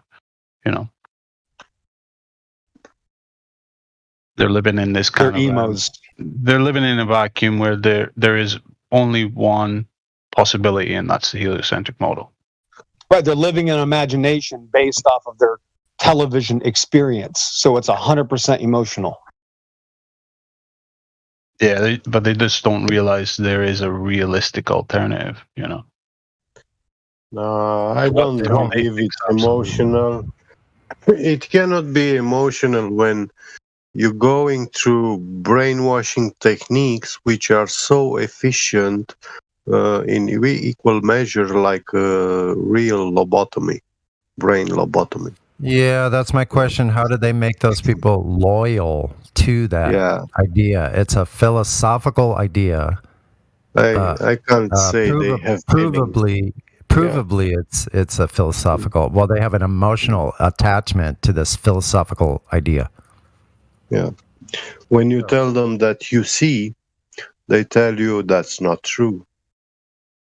When you tell them you feel warm or cold or hot, they tell you that's not true. You don't really feel. So they don't have feelings. They ignore everything. No, listen, they don't have morality. They're 100% feelings. No, they're 100,000%. Watch, let me explain. Listen, hold on. Give me a chance here. I get you, yeah. So when your heartstrings are pulled, when somebody tells you that emotionally charges you, right? It's because you can feel it physically, actually, in your chest. That's what they're based. When they hear something that contradicts their outer space monkey religion, which is how they justify their lifestyle, that hurts them physically because of their emotions that get triggered. It's 100% emotional, bro. 100%. Financial also, because globe religion is paying them, but flat earth knowledge, nobody is paid to learn it or to teach it, you know. So, right, not to sidestep, but you know, when I'm teaching truth, would that make sense for me to ask for money? Not having a problem with Nathan Oakley, that's fine what he does. But if I want to talk about something that's not just about flat earth, if I want to make the whole picture, you can't ask for money for that. You can't ask to be paid for telling the truth. You can't. That's my opinion. Yes, I agree with you, but that's not the reality of this world. You know, I not reality. I mean, it's not what the system is. I never did see anything wrong with if someone's putting the truth out there, and with if whatever they're doing, if they end up making money while they're doing it somehow, and they're still putting truth out, I never had an issue with it. I don't understand why people do have an issue with it, because I mean, people get paid lots of money to go overseas and kill people, and nothing's ever mentioned about that.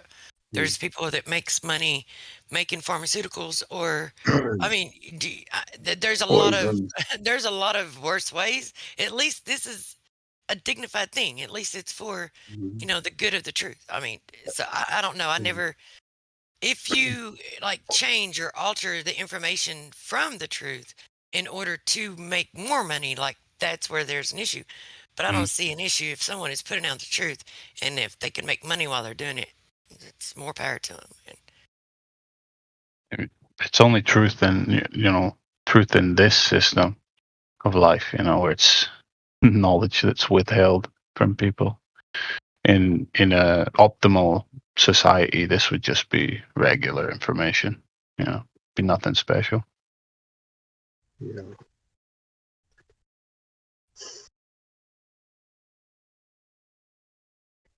But I agree. People are entitled to be paid for their time.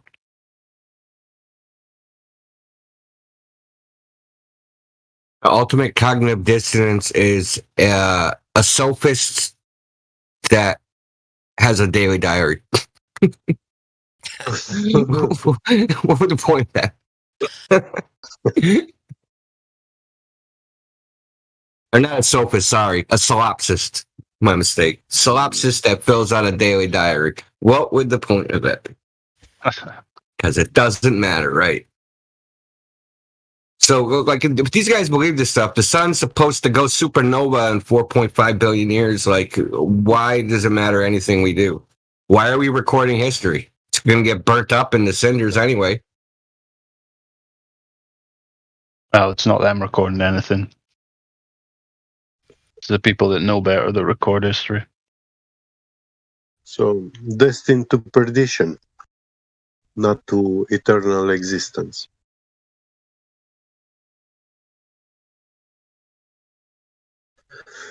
By default, globe loses.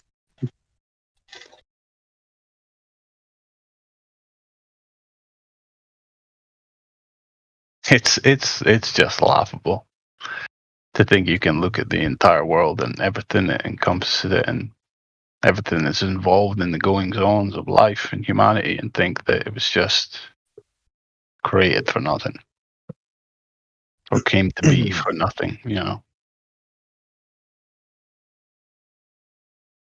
you can't find a single example of that in actual real life. There's nothing humans do without meaning or purpose. Whether it's good or bad purpose, whatever, but it has meaning and purpose behind it. Well, we just entered the quantum computing era. we use it. We make use of it every day. All the businesses in the world and civilians, but not aware, not consciously. We're not aware that we are using it. And this is a big problem, because internet is totally different what it is today of what it was in the 90s or early 2000s.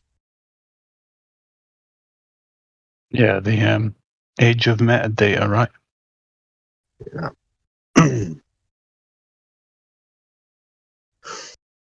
When I see these globers,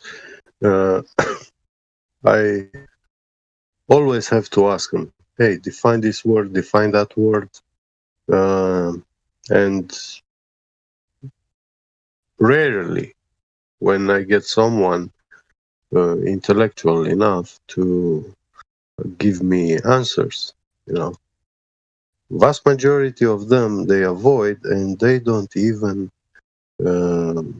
search on Google for a definition.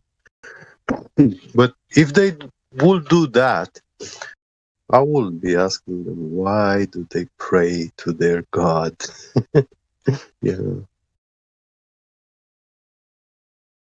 Yeah, I've the same problem at this point with Saitama, right? He claims that the black swan image is fake. Then I gave him multiple times, Saitama, the video, which is the original.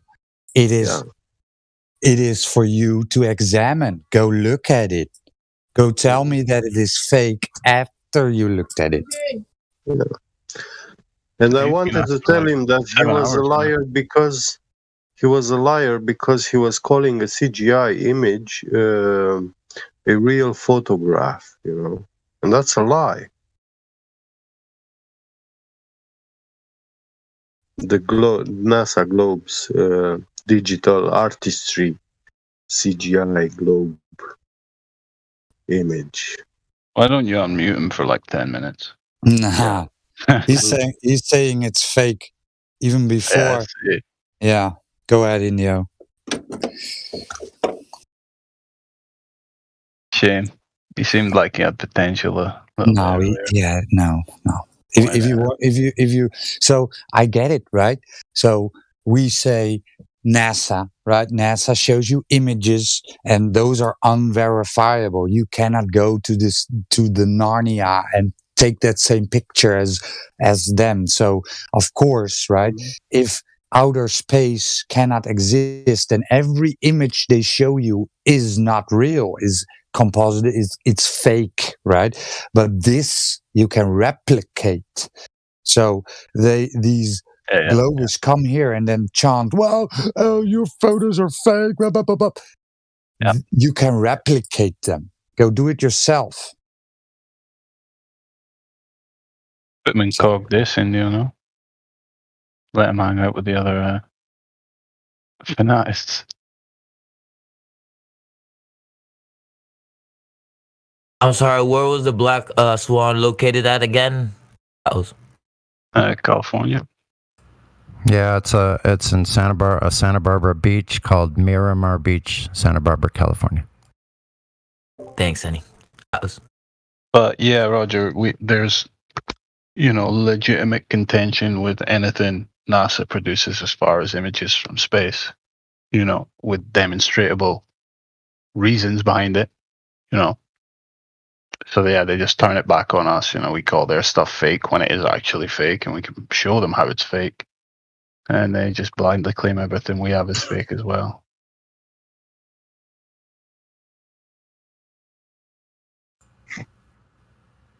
Yeah, because nothing can be real in the world. That is the whole thing. I would just like to see one honest glober come in and just be honest about the religion.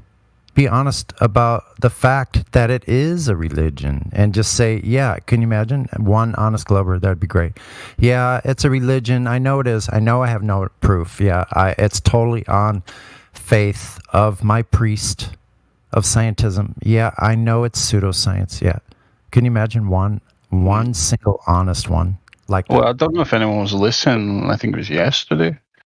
It was in here with Crack Filling, and we had this guy called something Justin, claimed to be a theoretical physicist. Yes, he was drinking. Mm-hmm. Sorry, Roger. What was it?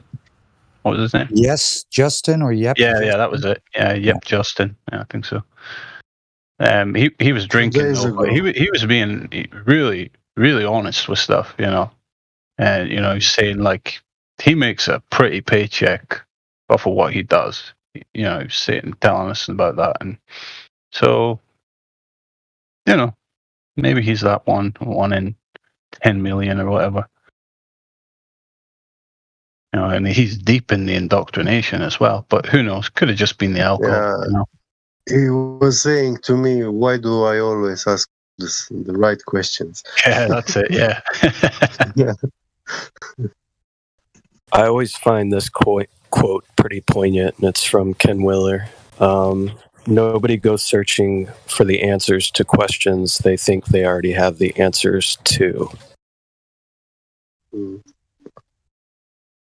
And I think that's a lot of Globers. They think they have the answer, so they never go on an honest search for the answer to a question because they think they already have the answer to it. Yeah, that's a good quote. Yeah. And that just stems from their level of arrogance,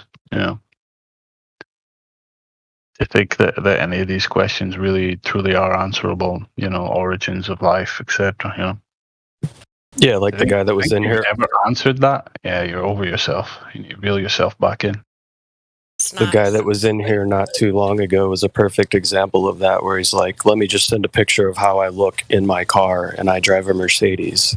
He has no proof of anything. He just wants to boast about material things. Well, right? We have Snops in here, and Snops is new. Snops, I welcome. missed that guy. How much have you looked into the topic? Snops, you're unmuted. Hello.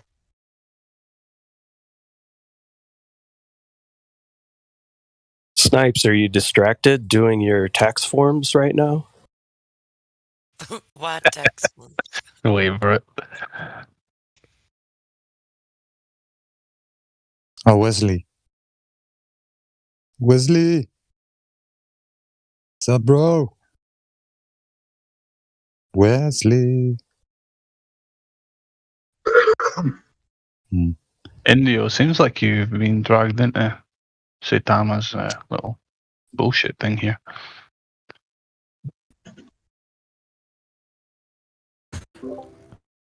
Hello, everybody. Good morning. Hello, Edok. Yo. I just woke up. What the fuck are we talking about? The Earth being flat. And then you go. Your chance. Then you go to sleep like. To remain unmuted. If you don't say anything, though, I'm gonna have to put you back on server mute. But if you can have a conversation with us, you can stay unmuted. We also have God01. Hello. Welcome, God01. Hey. Hello.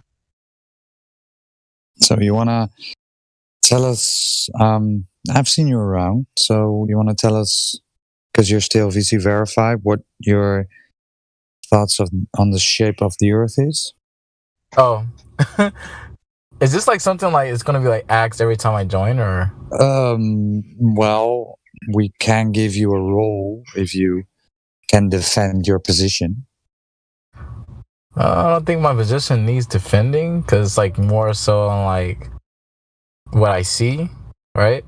You can't deny what you see, right? And so I see flat, no curvature, so there's no defending that. It's right there in your face. Okay. So, yeah, that's it. Yeah, that's it. That's a pretty good answer.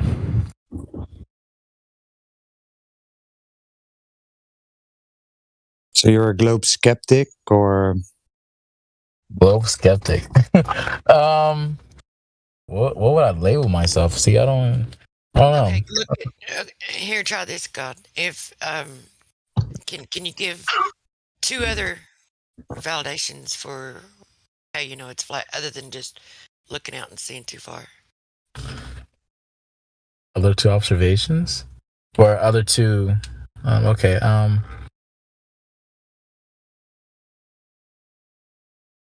Well, the government's a lie, so you can't believe what they say. And I really wouldn't know what else to say to that. I mean, what I experienced is flat, and I know that the governments at power here are lying to us for years. They've been lying to us. So, yeah, I mean, that's really it. I don't know. Yeah, have you ever met a liar which lied only once? Have I met a liar that only lied once? Yeah. I don't know. I don't go around asking people. I mean, I just suppose everyone's a liar, right? Yeah. Until like their actions show otherwise, right? So, because everyone is, that's what we're trying to do. You're a liar one time. Oh, like that's what we're trying to find out. Oh, I see. Okay. Yeah, we're poking at you right now. What? That's fine. It's okay. I mean, usually, if someone says they're flat earther, they can usually name 3 pieces of evidence, or 3 pieces of evidence that help them come to that conclusion. Oh, no, I'm just very simple. Very simple. Just I observe flat. The government's a lie, and that's really it.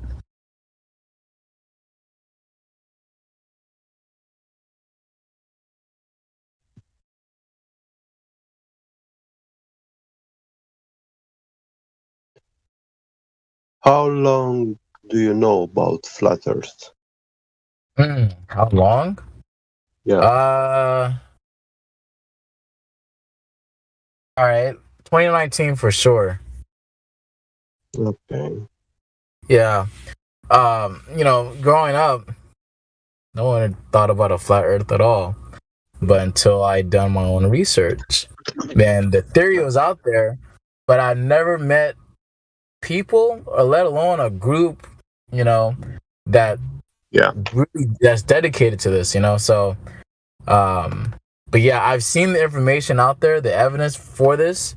I just never met, real people that's actually, defending this topic, and let alone in an IRL, like you're not gonna meet too many flat earthers, You even talk about it at work, you're like, what the hell? They are very rare.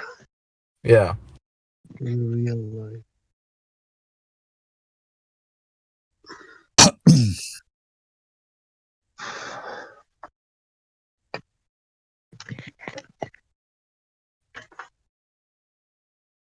So yeah.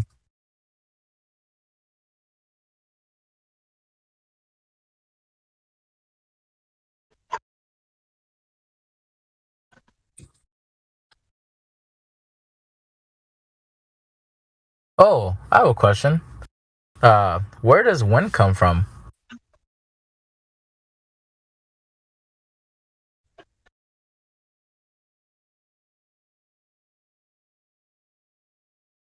Wind. I didn't quite get the question. Where does wind come from? Where does wind come from? The dynamic system of our heat and cold temperatures changing constantly. That's all I know. That's speculation. Temperature is responsible for wind. I said the dynamic system that we appear to be existing in. Mm-hmm. It's hot in some places, cold in other places. The sun and the moon are doing whatever they're doing. I see. Dynamics of the system. It's doing all sorts of things. There's exchange of energy. There's exchange of temperatures. high going to low, swirling around. Yeah.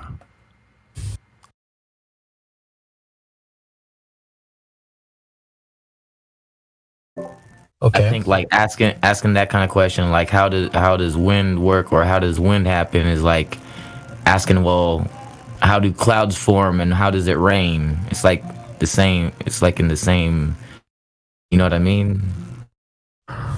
That's right. Well, I don't know. Well, it's weather. It's the same thing, bro. You're. It's the same. It's the same. But we're talking about like literal like wind though, like not like how clouds need a certain type of temperature to make these other clouds. Wait a minute, Enoch. Right? Enoch, wait a minute. What happened? Did I miss a claim, Enoch? Did somebody say they know how things work in the sky? His question was, how does wind happen, and how, like, and I was just telling him where does wind come from? What? Yeah, where does wind come from? Oh, you mean the four corners of the earth? Is that what you wanted that answer? No. I'm just asking, where does it come from? Okay, well, that's the only answer. Wait a minute. You're either. Hold on. Wait a minute. Wait a minute. I know this person, so I know you hit. So yes. Yeah, God 01, who I know who you are. So right, that would be obviously the divine answer. Are you thinking that I can outdo God? Oh no, I'm not thinking that at all. Well, why would you charge a man with a question that only God could answer? Oof. I like that. Maybe that was okay. So that is deceit on your part. It's deceit. If an atheist does it, that's because he's a psychopath already. Why would you do it? So don't do that. You're not a psychopath. Thanks. Oh, great. All right. However, I'm only asking this in reference to flat Earth, right? So I know. Why do you think flat earthers are gods? So you think flat earthers are gods? So let's continue then. Okay. What's the okay? If you want to talk about it, go ahead. I know the person, so you shouldn't be asking them. I mean, what do you mean? Do you want a divine answer or do you want a man's answer? Which one's more important to you? Because don't you think? Well, okay, go ahead. Now you're really probing, right? Like what kind of answer I'm looking for? I'm really looking for just to see where their the current mind is at, right? This group. You're just trying, right? Okay, that's where it come from. That's your way out of this. You're admitting that you're probing people. So you're trying to diagnose this group, right? Go ahead, Sonny. That's fine. He's admitting that he's probing you guys. Yes. Okay. So are you? It's a personal study. It's just a hobby of yours to study people's minds or something. Is that what you're trying to do? Look at this right here. It came out the blue.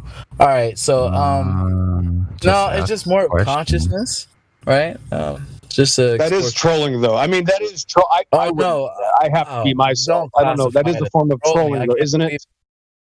But you're doing this in public. This isn't a private. Okay, but this isn't in private. This is a public thing that is being broadcasted to people, and you're trolling it basically. I know that you're upset because people ask you who you are. They want to know who you are. They actually grill you because you're not here very often. So your retaliation is to then probe people and pretend that they can answer questions only God can. Well, I don't think they viewed it as trolling, nor than like. What was the question? That's fine. Oh, okay. He was talking about the weather and the wind. Yeah, just wind. But he wanted to know. He was asking where wind come from. Yeah, and on a side note, I wanted to know you guys' answer to this question. So remember my answer, right? So I gave you an answer. But that's what I'm saying. Why can't my answer be accepted, Master Chief? Why is it that, Enoch, every time I give an answer, it has to be ignored, and then we still have to keep asking the question? No, I said I liked your answer, actually. Didn't I? Right, that's what I'm saying. So, what was your answer? You go ahead, guys. The four corners of the earth. I said, well, they come from the four corners of the earth. I said, is that a divine answer that you want? Because this person obviously has a belief system, which I'm okay with because I know the person. So that's what I'm saying. Is that I would have been satisfied if you would have said nobody knows. That's right. Nobody knows. Right. So is it man's answer is going to outdo God's answer? Is my point to someone that believes in God. How could some person realizes the earth is flat and all of a sudden we can ask them questions God can only answer is my point. Right. Well, So how do I not? it's a dynamic system. I mean, you can. We have the sun that heats it up. We have different. We have thermodynamics that are involved. It's a very dynamic system. So I mean, what's wrong with that answer? Yeah, well, you still don't know where the wind comes from. Well, high pressure moves into low pressure. Where does it come from, though? When it's heated, from you get heat from the sun. When it's heated, you have high pressure. It's increased in pressure, and high pressure moves into low pressure, and that process creates. I mean, there's wind involved. It creates wind. You still didn't answer where it come from. I just told you from the heat. It comes from the dynamics of the system. Well, that's not an origin. That's not an origin. You can't explain it though. Yeah, no, you're right, Elbow. You're right. There's no origin explanation. You cannot define it by man's terms. Yeah, especially that because of like what makes it mostly dynamic is the energy of the sun, of which we don't know what the source is. So we're in the same boat once again. They have no origin to it. Mm-hmm. I mean, even the scripture says that. But you can ask also where water came from. How we have water? Where is that came from? From space? No. Where water? These are questions that we should be asking. I mean, there's only one credible source that talks about who made water. Should I go to that now? Right. I mean, we're going to go back to the Bible. So God 01, you understand that your question has nothing to do with the shape of the earth? I get that. Okay. I get that, because you can't say water fills a flat surface, right? Can't do that. So what? So when you measure a surface in any direction and there is no curve, what do you call it?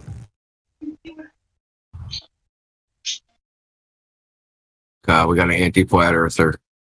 He's a bong hitter, that's for sure. You can't answer a simple question, dude. Like, you're not confessing the earth is flat if you answer the question, dude. No, you're asking me about... if the surface isn't curving anywhere... Hold on. We call that flat. Repeat that one more time. Repeat the question. I really couldn't. I'm trying to understand. I said when you measure a surface in any direction and there is no curve, what do you call it? That's flat. All right. If the earth was flat, would you want to know? Or are you just trying to strawman us? Strawman? What is that? Dude, what are you talking about, dude? How am I strawmanning? Yeah, that's what I want to know. So if we measure water and it's not curving anywhere, what's the earth? If the earth is 72% water. I didn't even ask if the water, where the water come from. I asked where the wind came from. I didn't ask where the water comes from. Differential heating of the ground, plants, anything that's out there. You guys already said your answer, but someone else said that. I'm like, I where did you think it came from? Before you asked the question, where did you think it came from? Wind? Yeah. What did you think the answer was before we answered the question? The answer was in the question. No, where he's trying to say. Go ahead, Indio. I'm sorry. Okay, yeah. So you asked the question, where does wind come from? Before we gave an answer, where did you think it came from? I didn't think anything. I wanted to know you guys' your answer. Wait a minute. You didn't have any idea at all where wind came from before you asked the question? Well, aside from scripture, no, not at all. Okay, so we're back to why do we hold... Wait a minute. Let me ask God one question. I want to ask one question. Where the fuck does wind come from in scripture? God one, do you at this time believe that earth is flat, or do you actually know earth is flat? I know the earth is flat because I see it. So, okay, you see it. Okay. Yeah. What have you done yourself to determine that earth is flat? Just look. Okay, could you be a little more specific? Like, look where? At what? Just look out to the distance, or go on to. I know specificity, please. Like, okay. Where are you looking? What did you look at specifically? What, like, when, where, how? What did you see? Dude, how far was it? A whole 5-point study, data. Right?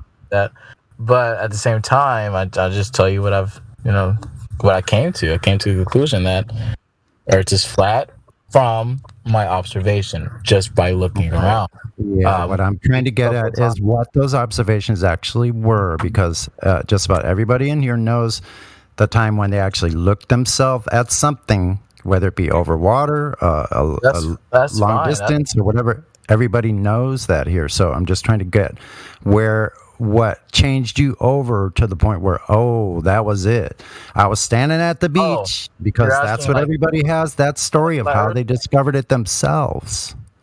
That's what I'm asking you to describe. That's all.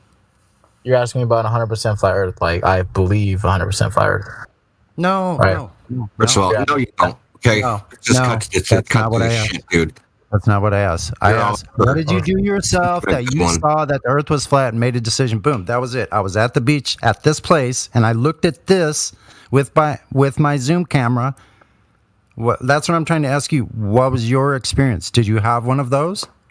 No, I didn't look at a camera. Oh, so you have a belief that Earth is flat then?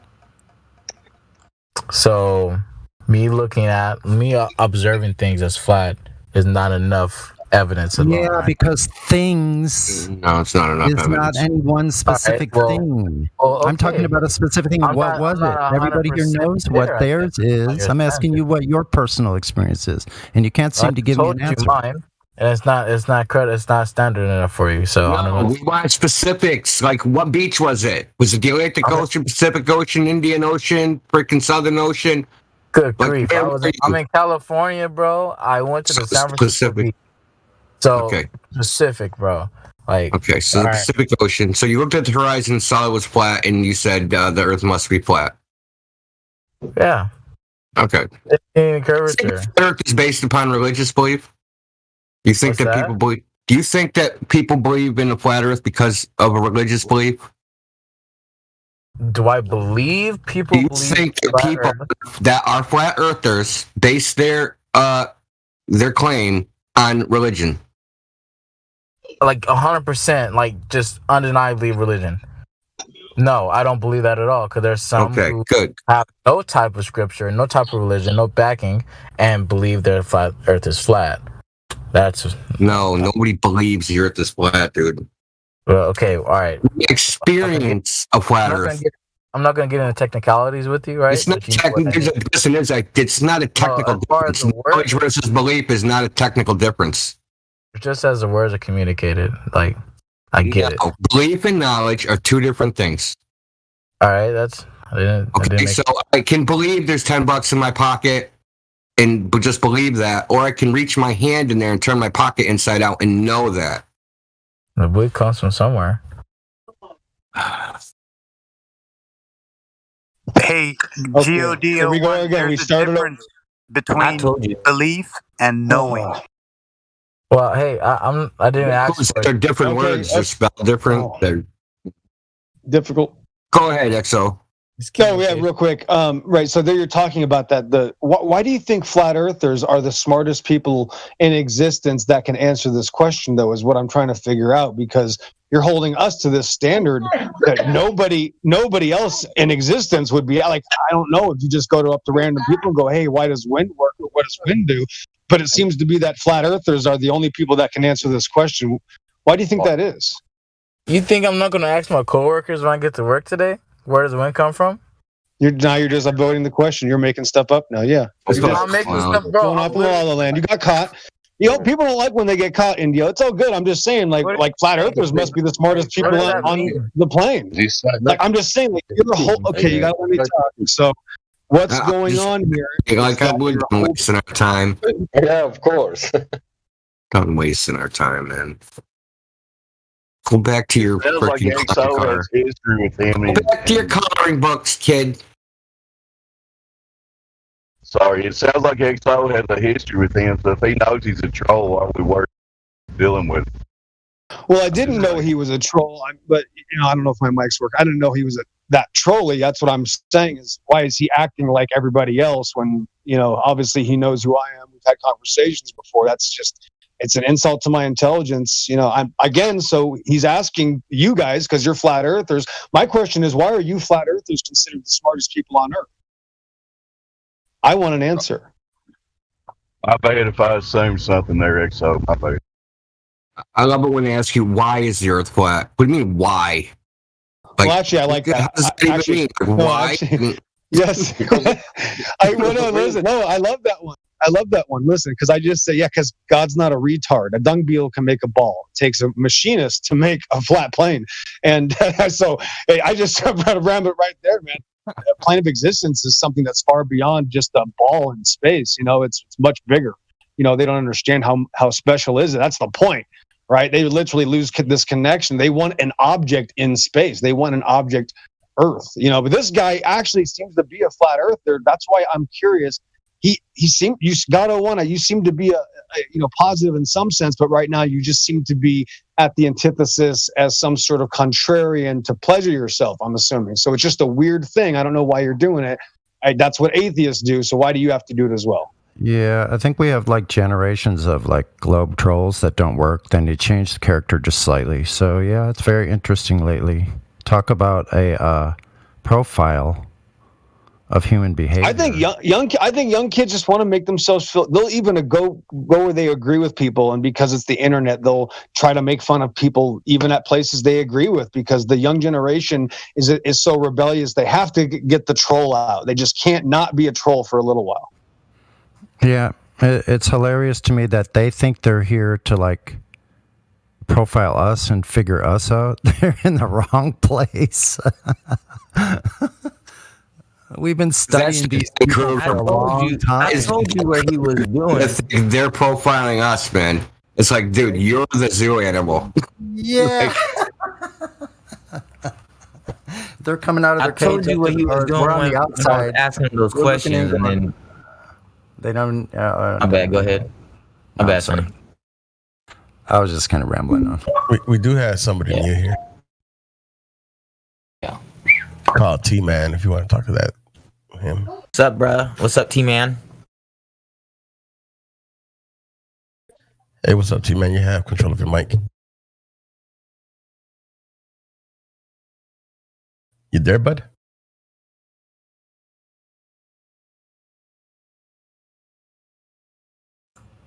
T-Man, I saw your mic light up. Are you able to use it?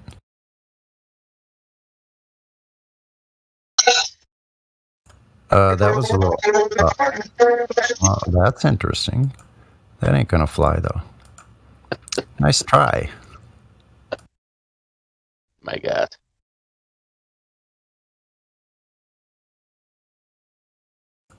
Whatever that was.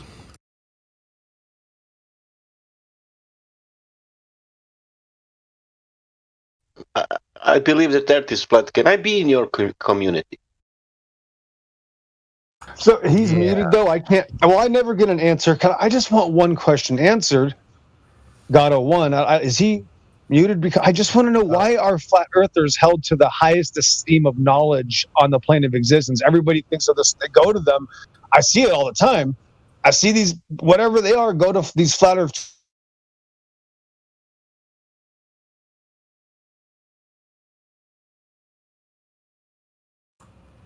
Go over there to that office over there. That section over there is the fake flat earther, the religious take group. Yeah, you'll asking question. You'll fit right in. Asking us flat earther question what we don't know. I don't know something. Let's go to flat earth server to find out. Because you cannot find in science books. Let's go to flat earthers. They know the answer. I can't believe somebody had no idea where wind came from. How is that possible, that there's somebody that had no thoughts before they came on the flat earth server about wind and where it came from? You never thought about that?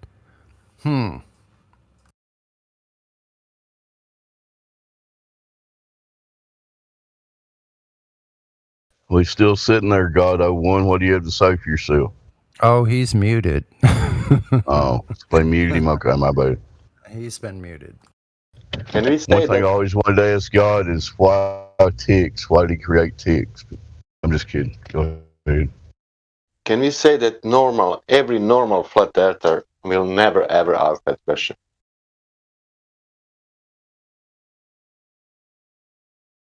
Could I I'd ask say why he's been muted? I don't know. I don't know. It's up to moderation. I didn't do it, so I have a feeling I know who it is, who did do it, but I'm all with it, actually. If a real flat earther was going to ask that question, they say something like, "We know we're in some kind of dynamic system. How do you think the wind is created through this system?" Something like that. Yeah. Not where does wind come from? You know, they would add a little more elaboration to speculation. I guess what I'm saying. I'll shut up. Right.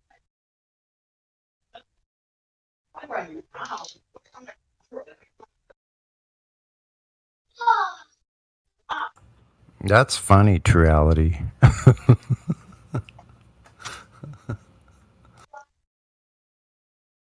This is the day where the Discord server muted God. Oh, 01. Why come? Why come wind?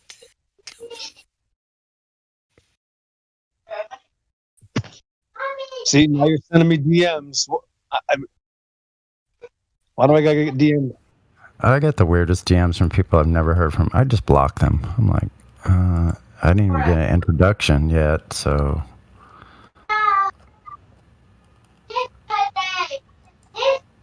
Okay, now listen.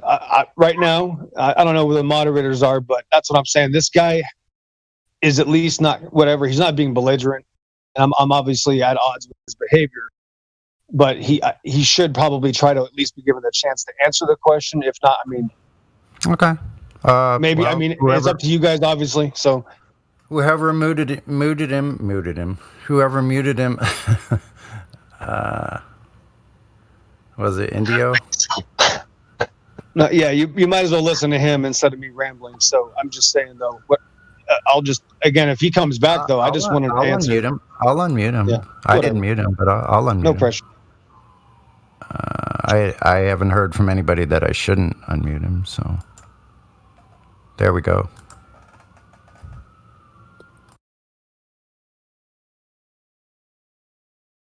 Yeah, you're unmuted, man. I don't want to hold your hand. So, can you just tell me why that is? I asked a question simply because it was just a question. I wanted to know. I'm just curious that why you think flat earthers are the smartest people in existence. Why do you think flat earthers are so smart, though? Why do you think flat earthers are the smartest people on Earth? Why can't you answer the question? I never said that.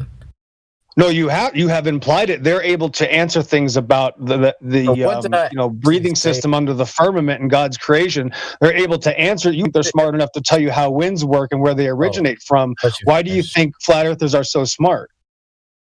Okay, so you see the implication versus what I that's what you've done. You listen. I've never done that. In 2015, I asked buddy. a question. Listen. I know, but you're showing your immaturity. You're just showing that you probably. All I asked was where does wind come from? I know you're still doing it. I know you won't answer my question. You're still. This is why you were muted. That's fine. You're the only one. My point is that I don't know why you're trolling. I just don't get. I don't know what it's like to be the troll. I don't know why you would do this. I just don't understand why you're doing it. Why are you speaking over me? For one, it's a simple question because you won't answer the question. Why do you think flat earthers are the smartest say anything? You won't answer. You can't allow someone to speak, can you? You won't answer. So, once again, I just asked a question. I didn't imply anything. I just asked a question. When I asked it initially, you guys were all fine with it. There was no trolling. There's just no point. Yeah, no, I know because we put up with this all the time. I know. We put up with this all the time from other people. You're pretending to be someone that's open-minded. You're pretending to be honest. And you're coming in. You're wolf in sheep's clothing, bro. Oh you're my wolf, goodness. Man. Can you stop? Like for real? Like can you stop? This is going nowhere. Either give me a clean slate, you start from this point on with intellectual honesty, or go away. How about that, God? I've been nothing but honest, but there's someone here. Okay, let's start with a clean slate. Do you really believe, or do you really know that the Earth is not a spinning cartoon ball? I told you guys I observe flat. That's what I know it, or do you believe it? I know it. Okay. You know it even though you can't tell us anytime you went out and made an observation, you can't give us any specifics about it. Don't you think that's kind of suspect? So yeah, you guys can say that's suspect, but like I said, I went out to the beach. I observed my surroundings constantly. Yeah. Can I ask one simple question? Somebody else go ahead. Right, but hold on. And I also have done some research. I looked into what you guys have sent me before. So it's not like I haven't done no type of research or anything like that for me to even come to this conclusion. So that's my point. You guys, I don't know. Like, I just asked a question. God, what is the radius? Can I ask one simple question? What is the radius of the Earth? Dude, I'd go ask Google for that. Okay, thank you. Right? That was all. I don't need anything else. That was all. Thank you. All right.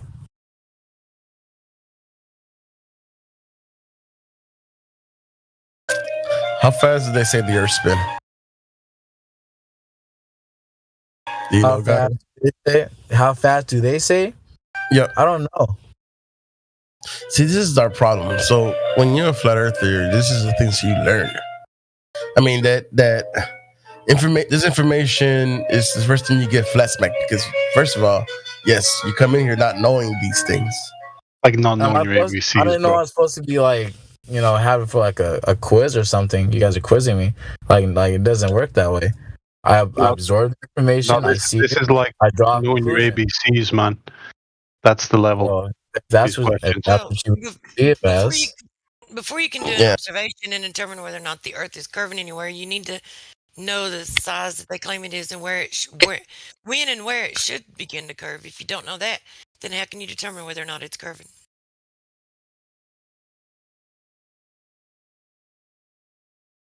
Yeah, so I just observe. That is simply it.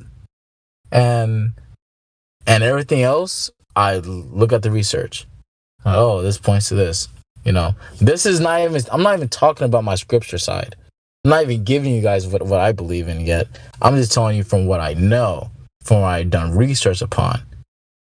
Now do you feel me? Now you follow me? But you understand that the research, this information, this is like they said, the ABCs of flat Earth practically.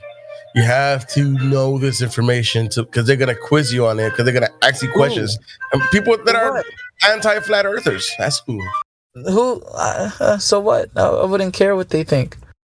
Their reality. So you have to understand that what you see before you is the same for everyone else. They just got the name wrong. So if you're over here saying the Earth is flat, oh no, it's a globe, it's a globe. At this point, it's just words. Yeah, but how do you know it's not a globe? Hold on. But the reality is still the same for everyone. So you have to understand why do I have to argue with someone, debating them about how the Earth is flat, right? And it's literally in front of their face 24/7. So but you don't know it. You just believe it because you don't even know what the radius is supposed to be. So you don't even, if someone comes along and says, well, it's just too big for you to see, you wouldn't know. You would just have to believe because you don't know. If you don't know I have to do every scientific... it should start curving, then you don't know. You just believe.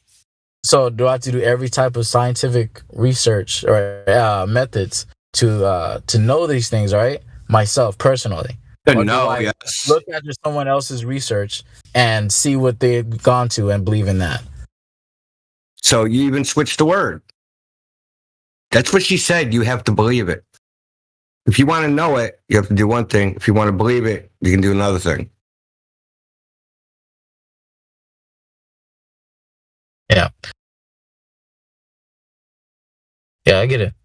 So we run around, human beings, we run around believing lots of things. We think we know them, right? I mean, but we're trying to know things. And the claim is that the Earth's a globe of 3,959 mile radius, and which should be easy to measure. Easy, super simple, third grade geometry problem. We should all be able to verify it for ourselves. They claim that Greeks, cavemen, 2,000 years ago, proved the Earth was a ball. Certainly, modern man, and even modern boys, should be able to prove it ourselves, right? We should be able to go test these claims. Right? So science supposed to be testable, repeatable, verifiable. Because, things like belief and trust don't appear in the steps of the scientific method. It doesn't say step 1, believe the PhD that wrote this research paper.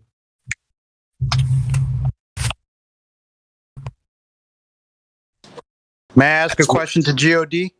Yeah, knock yourself up. Go for it. Thank you. Hey, God, you're standing at the beach. You're watching a ship sail away from you. It eventually starts to disappear from the bottom. As it goes further, it starts to disappear again from the middle. And finally, it disappears from your view.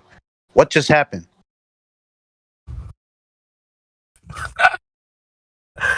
Dude, what?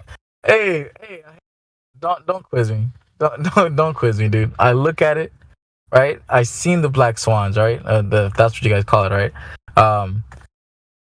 I seen these things. I seen the picture, right? I seen that. However, it's like, what? I'm supposed to like recite that to you? I don't know. No, I'm just asking you. I'm just asking what happened to the ship. It disappeared. Like, did it go over the curve? What happened? I don't know. I honestly don't know what happened. All right. Well, you got a lot of learning to do. And you said you learned from us. No. That's true. Who's your favorite flat earther?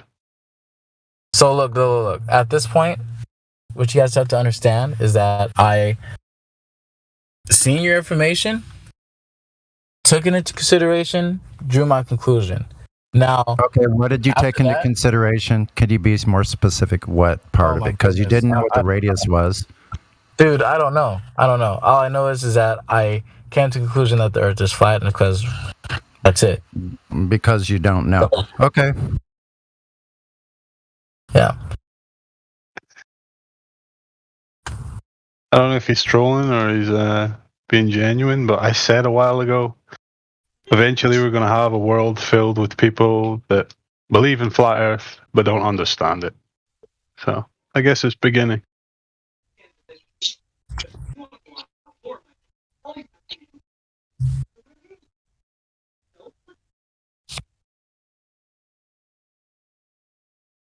My feeling with him is just let him stick around and let him learn stuff, I guess. He's not being overly belligerent, right?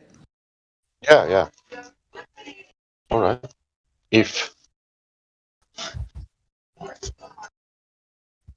But you have to learn. Eventually you have to learn some stuff. But why am I being quizzed? That's my question. Well, a lot of people come here that are fake, and we just want to vet it out. We want to make sure you're not a faker. I'm VC verified. I should. First of all, I used to have the on the fence role, right? Someone took away my roles for some God knows the reason. I don't know, but I just have VC verified now. That's fine. But yeah, I just think that VC verified just means you got through the initial interview. But we have I've been another here process here. last year. I'm not new or anything. I've been here since like last year. Like, I shouldn't have to be quizzed every time I. Yeah, well, if you weren't being here active, from last year, are you telling me? yeah. Yeah, I was here from last Because year. I'm here. I'm I also don't here from. remember you. I'm here from February. Here's a different type of And you know, question. and do you know what? I'm Do you want to here hear from what I learned? 2018, Sorry, get back. and I don't remember him. Yeah. Sorry, get back. Do you want to hear what I learned? Yeah, sure. Yeah, go ahead. Sure. Why you didn't learn anything? I'm asking. Well, are you gonna sit here and tell me what you learned, or? If I start, we need to go on private talk, and we will spend like 3-4 hours. Oh well, no, that's fine. I'll just continue my stay here. Yeah, actually, Sasha Did you was hear me? What making did a good point. Did you hear me? What did I say? I can start, really. But it, No, I, you I said need a to private sure. call, 3 or 4 hours. I'm not doing that, right? Yeah. Just stay here. I'm telling you which kind, how much information I have to tell you what I learned here. I didn't learn the horizon is flat and Earth is flat, you know, and that's it. Especially here. Especially here, I will repeat that 3 times, because this place, it's especially here, you cannot, you know, bullshit with everything. And especially here, you can learn everything and simple things, simple like water keeps level. Simple about these 3 questions was repeated like 1 million times. You never said the second one, the rotation. You never said nothing about. Doesn't matter. I can believe you even that you are. But if you say that you're here 1 year, ooh, that's for me something. Wait. So wait, hold on. I never asked about water though. I never asked about water. No, someone else asked about water. I never said it. I didn't say one thing. What did I say? You came here to say I believe in flat earth. Why people like this? Why I'm like in quiz? And you said I'm here for 1 year, and you don't have even one argument about what. You don't have anything what are people saying here every day. Nothing. You said only why would horizon I? is flat. Why Because you should said I? that you are here 1 year because of that, not because of other. Yeah. My tenure Okay. is 1 year, and I've just observed and sat in and listened. What more do you need me to say? GODO1, do you have plans, now that you're a flat earther, do you have plans to tell your family and friends or anything, or no? Dude, I talk about this stuff all the time. So how can you explain it to them if you don't know simple I'm not going to questions? give them scientific numbers or while we're working. Okay, you got to understand the dynamics of an actual conversation in real life. Like, you're not going to give them formulas and how you. One moment. The question I asked you, Stop. Take it easy. Like, bro, you're just going to have a conversation with the person, right? And you tell them stop. you send them some link. Go ahead. Mic check. Yeah. It has been probably a misunderstanding, and yeah, this is our defense mode. Yeah, we have to deal every day with a lot of trolls, and some of them are quite intelligent ones, you know. Yeah, they want to harm this server. But we give you the, you know, how do you say? Benefit of the doubt. Yeah. We will appreciate if you are here to learn. We appreciate and encourage that.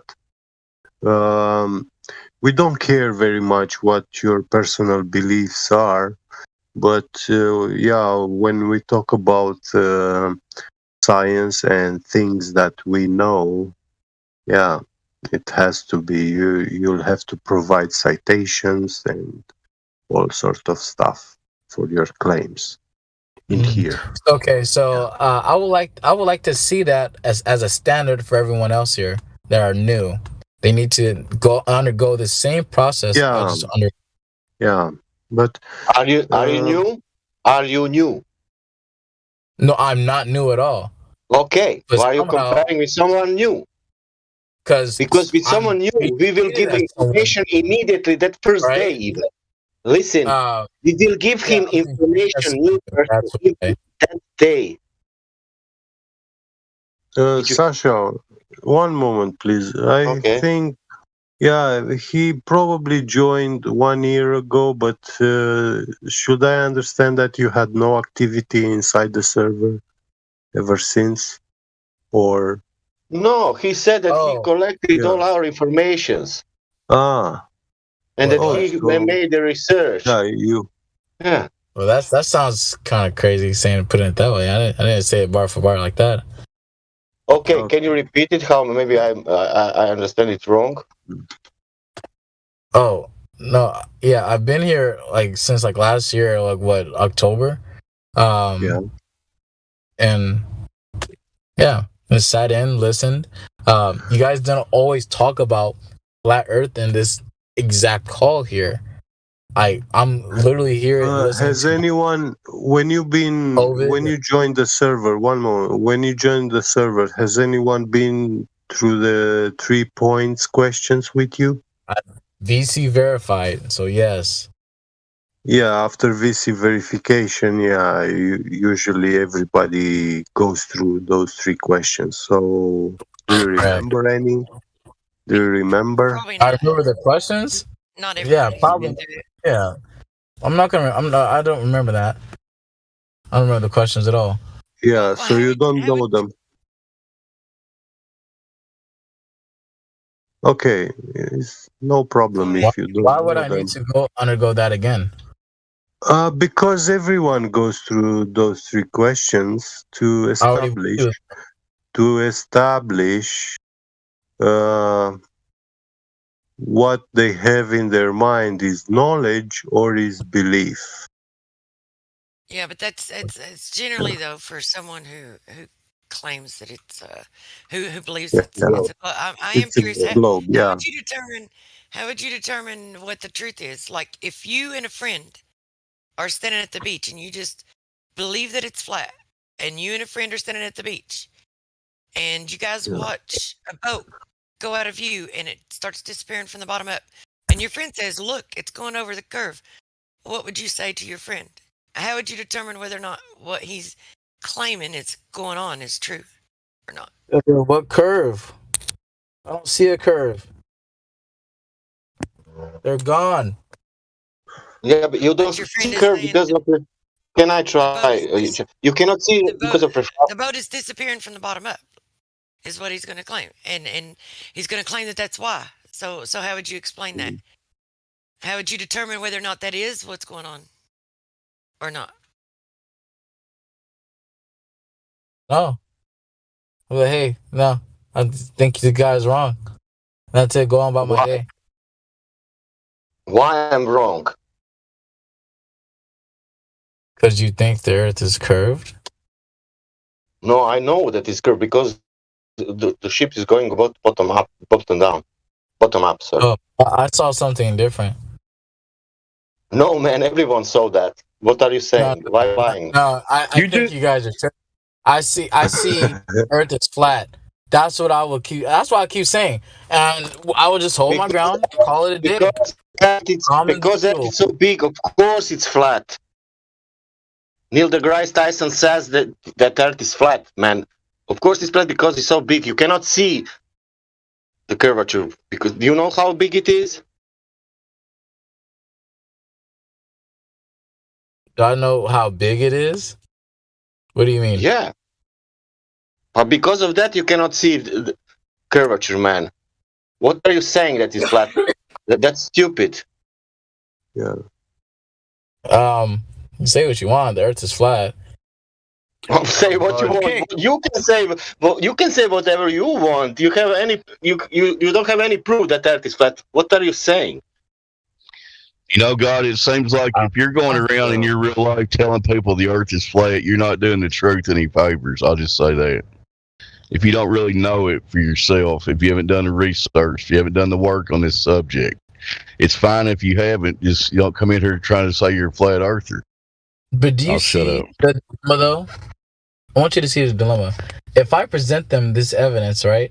How do you know if someone's going to actually absorb it and recite that same information to you when the time arises? Like, Like, come on. It's not a question. You see It's my not a question point? about reciting. It's a question about understanding it.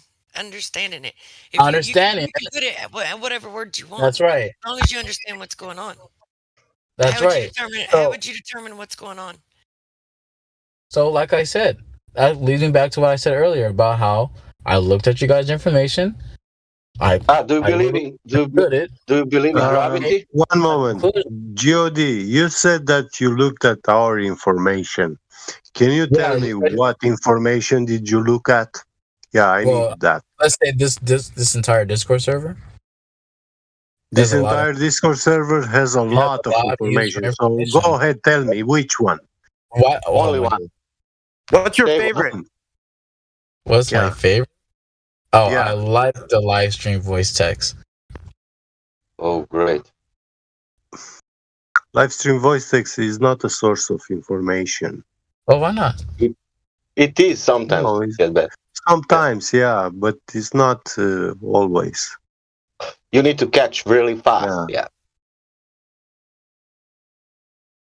Can I ask you? Can you ask us second question after the wind?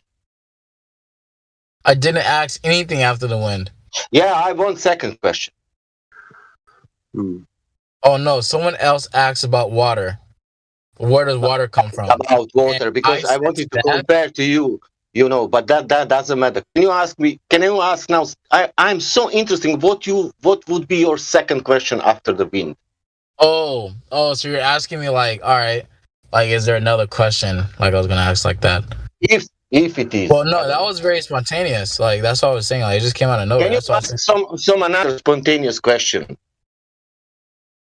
Okay, so do you know how spontaneous works? It can't work on command like that, right?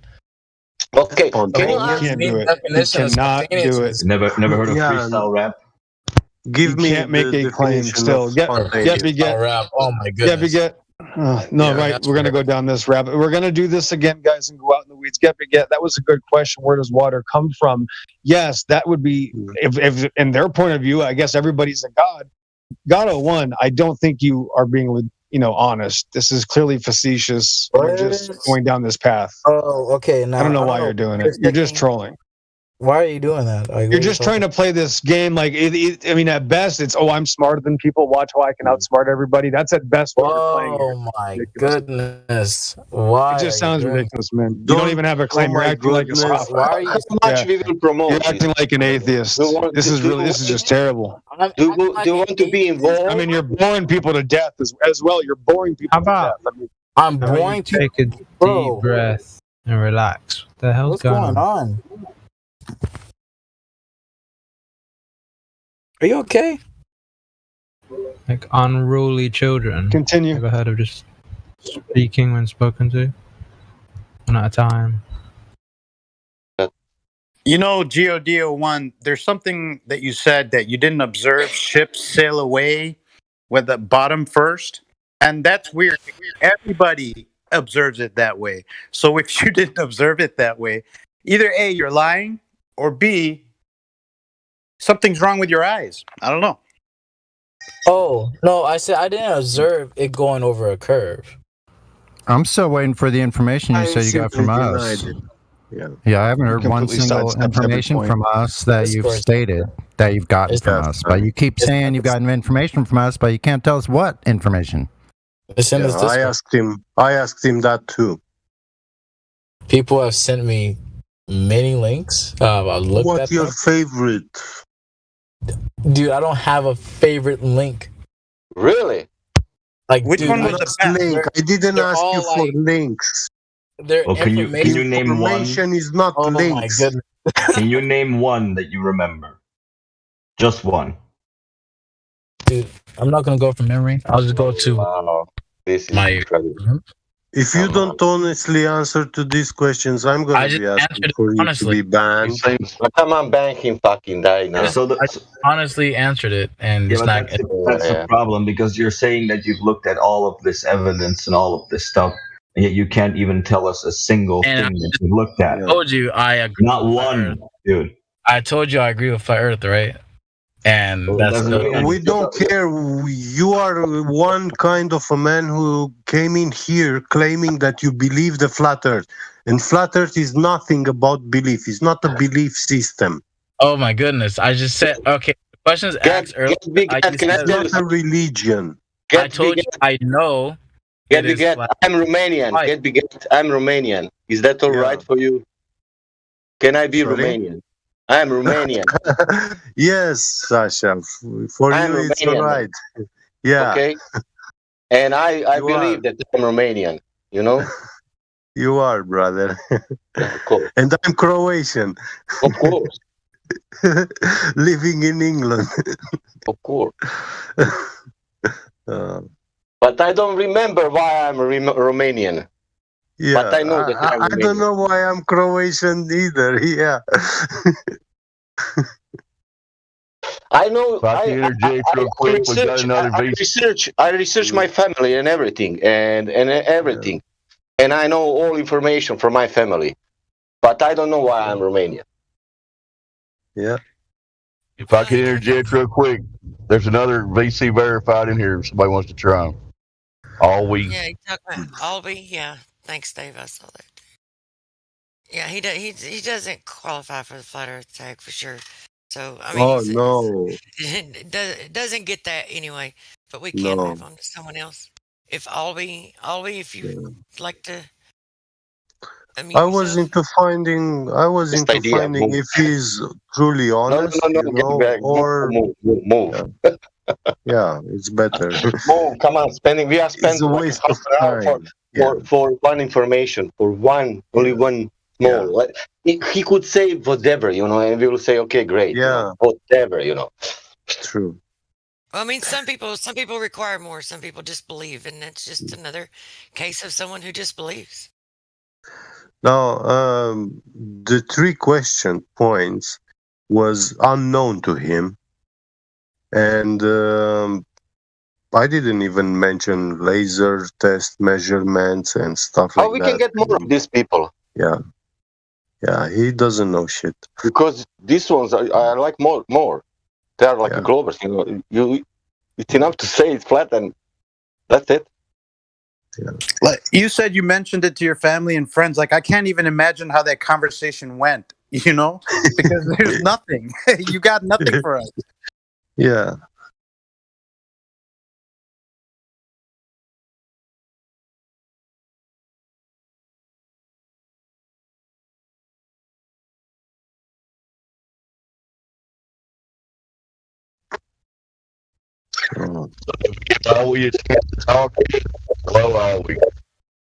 You're roboting very badly. Why he didn't ask about extending horizon? Why he didn't ask about sextant? Why he didn't ask about gas pressure without container? Why he didn't ask about orbital movement, about acceleration? Why can I? He said I don't have time, to listen 4 hours of what we learned here. I was just trying to say hello to Alwyn. Am I still roboting? Let's give him a chance to respond. Hello, Alwyn. Can you talk?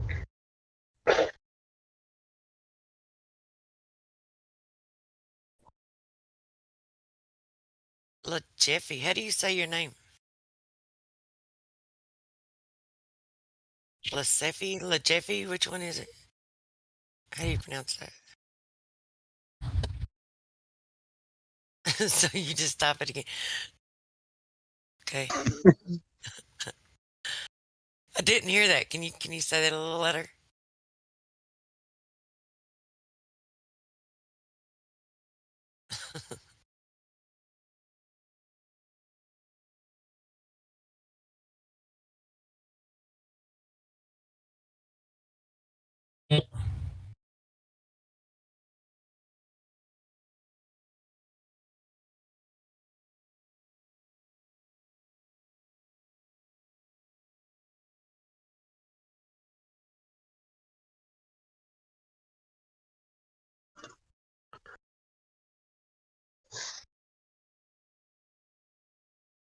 Guess the new people don't want to talk, so somebody else can go.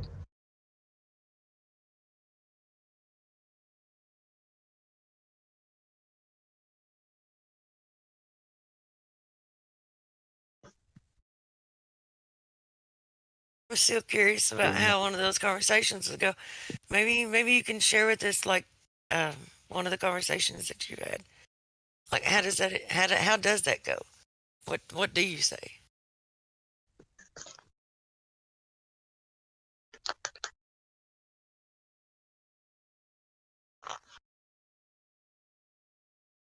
Who were you addressing, Truth?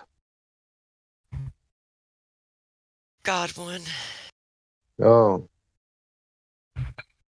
Yeah, I like Truth Flat Earth's questions he's been asking. Has some good ones. Like what would that conversation be like? Oh. So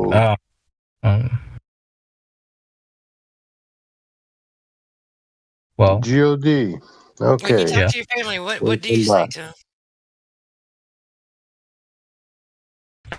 I just say, I just tell them, the Earth is flat. But like going to like little subtle details from right there, right? But even from right by then, they don't want to listen to it. They tell you that you're crazy, that everyone else says it's a sphere, and everyone knows it's a sphere. Then what do you say? Like, how do you establish it to them? I don't know. I'll probably figure it out by then, but I don't know if I even care to establish it to them. I'll just tell them the evidence. I'll just provide the evidence. If they don't want to observe and do their own research, then What kind of evidence? Like what? That's what I was wondering.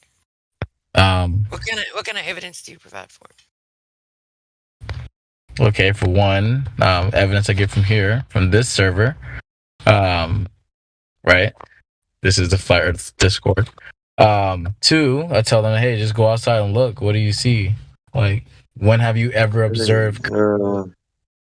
This is the Flat Earth server, yes, but you said that you are providing evidence for. Oh no, I'm telling these things doesn't mean that they're actually go out there and look and do it themselves. So why do you say then that you show your parents information from Flat Earth server? What did you show them? My parents. So yeah, I just show them when I see them, and that's it. What did you show them? Pictures. What pictures? Ask them a question. I don't know, dude. It'll go back. I can't tell you what picture it was. It was some type of. I think it was about the ship one for sure. So yeah.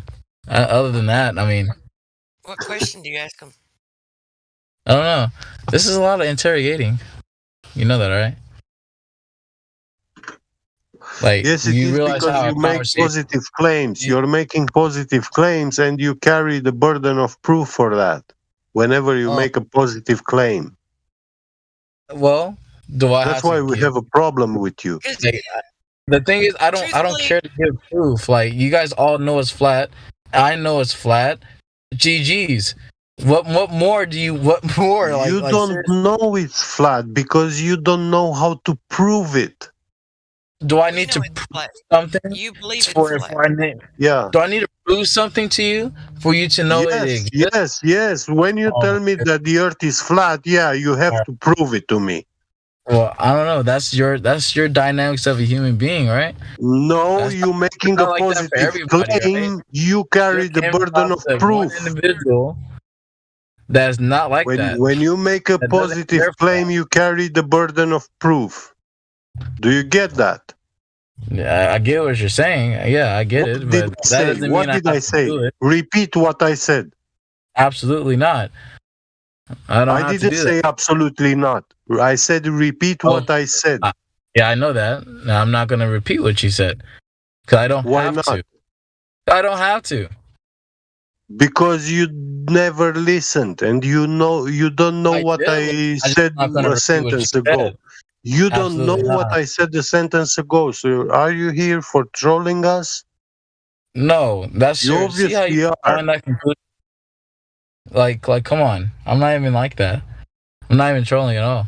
I'm just not gonna repeat what you said because you asked me on command. Like, that's ridiculous. I'm not gonna do that. I didn't give you a command. Yeah, I asked you nicely. Did you not? Yeah, I ask you to repeat what I said because you said that you understood what I said. No, That's why I ask you to repeat. I heard you. I was just not gonna repeat that. For what? What does that prove? Wasted like 30 seconds going back and forth on that. For what? I'm not trolling at all here. Genuinely, yes, you are. You made a positive claim that the Earth is flat. And prove a positive claim. I need to prove it to a bunch of flat earthers. Yeah, and to anyone you make this positive, prove it. The positive claim carries the burden of proof. Otherwise, you're talking bullshit. All right, so you're saying flat Earth is bullshit. That's what you're saying. You are. How am I? Not flat Earth.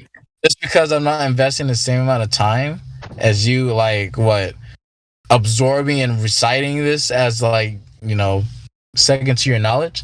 Bro, you're the one who said you believe in it. How do you believe in something you don't even know what you believe in? No. I didn't say I believe. I said I know the Earth is flat. Okay, how do you know if you don't even know what you're observing? Mm-hmm. I think that might. And I ask you to prove what you know. I told you, dude. Yeah. I'm not even told you I observe flat. I just said I observe flat.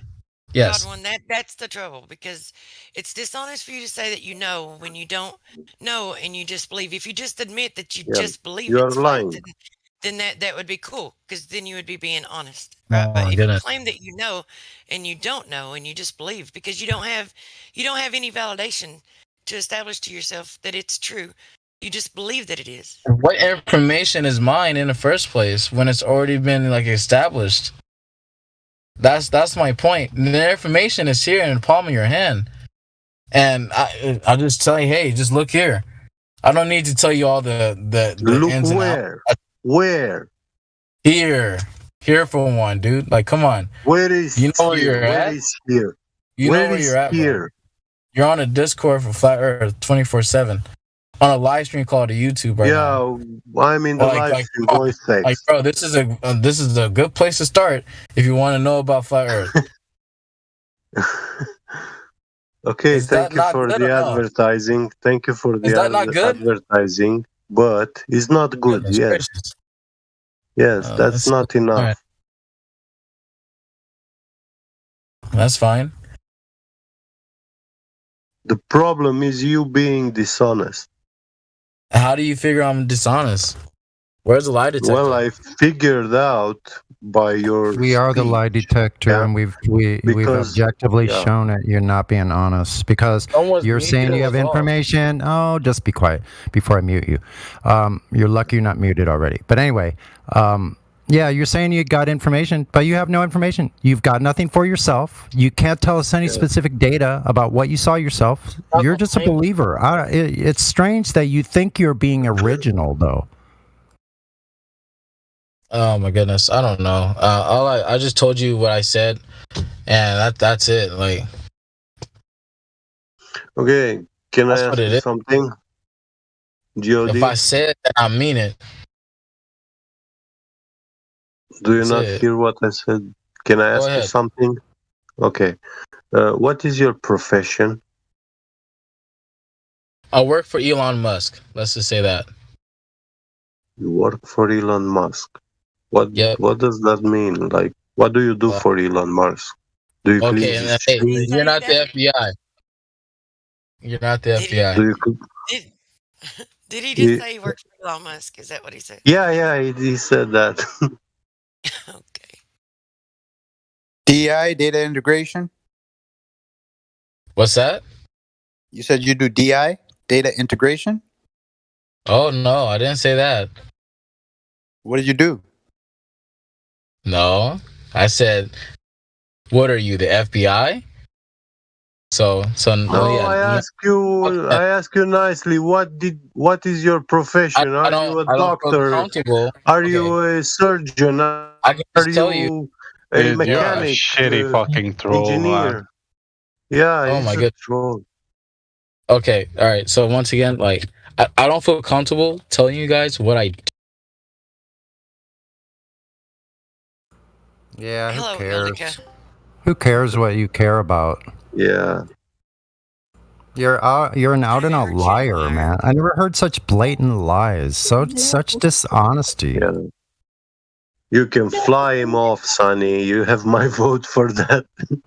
Yeah, how do we freaking give him like a freaking little reprieve here? How do we? I mean, just give him a tag, give him a tag, like whatever, you know.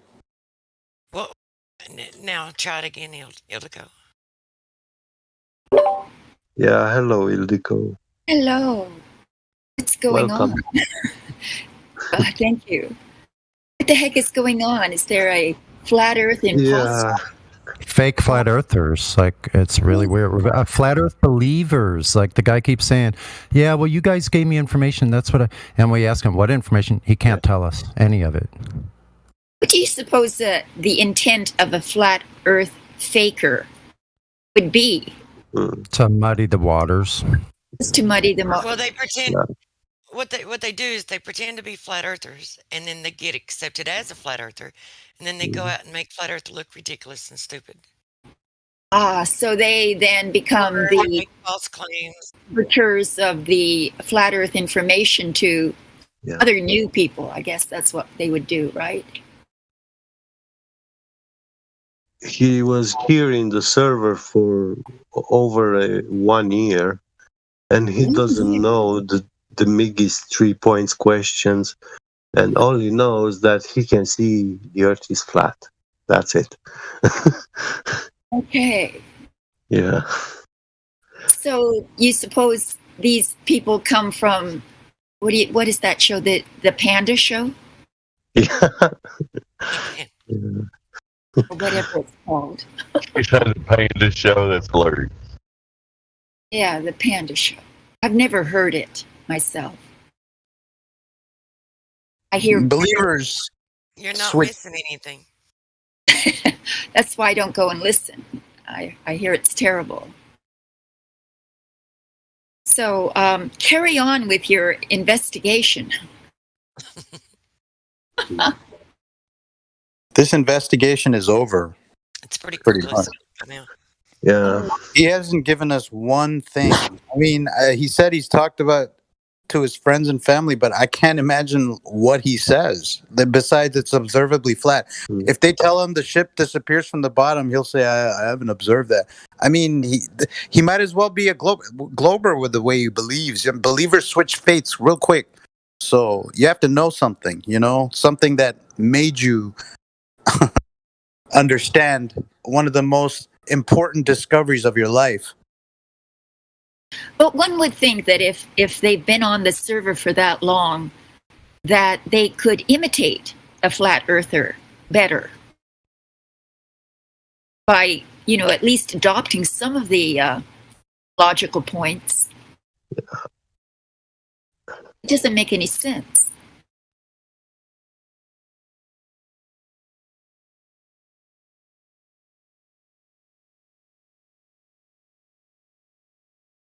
Just can't imagine what his intent would be, to be there on the server for so long and not to be able to reiterate some of the conclusions or the salient points that everyone makes on a daily basis. How could that be? Yeah, he's working for Elon Musk, but he don't want to disclose that. It makes flat earthers look bad when you don't know what you're talking about. It makes everybody look bad as a whole, the whole group. Yeah.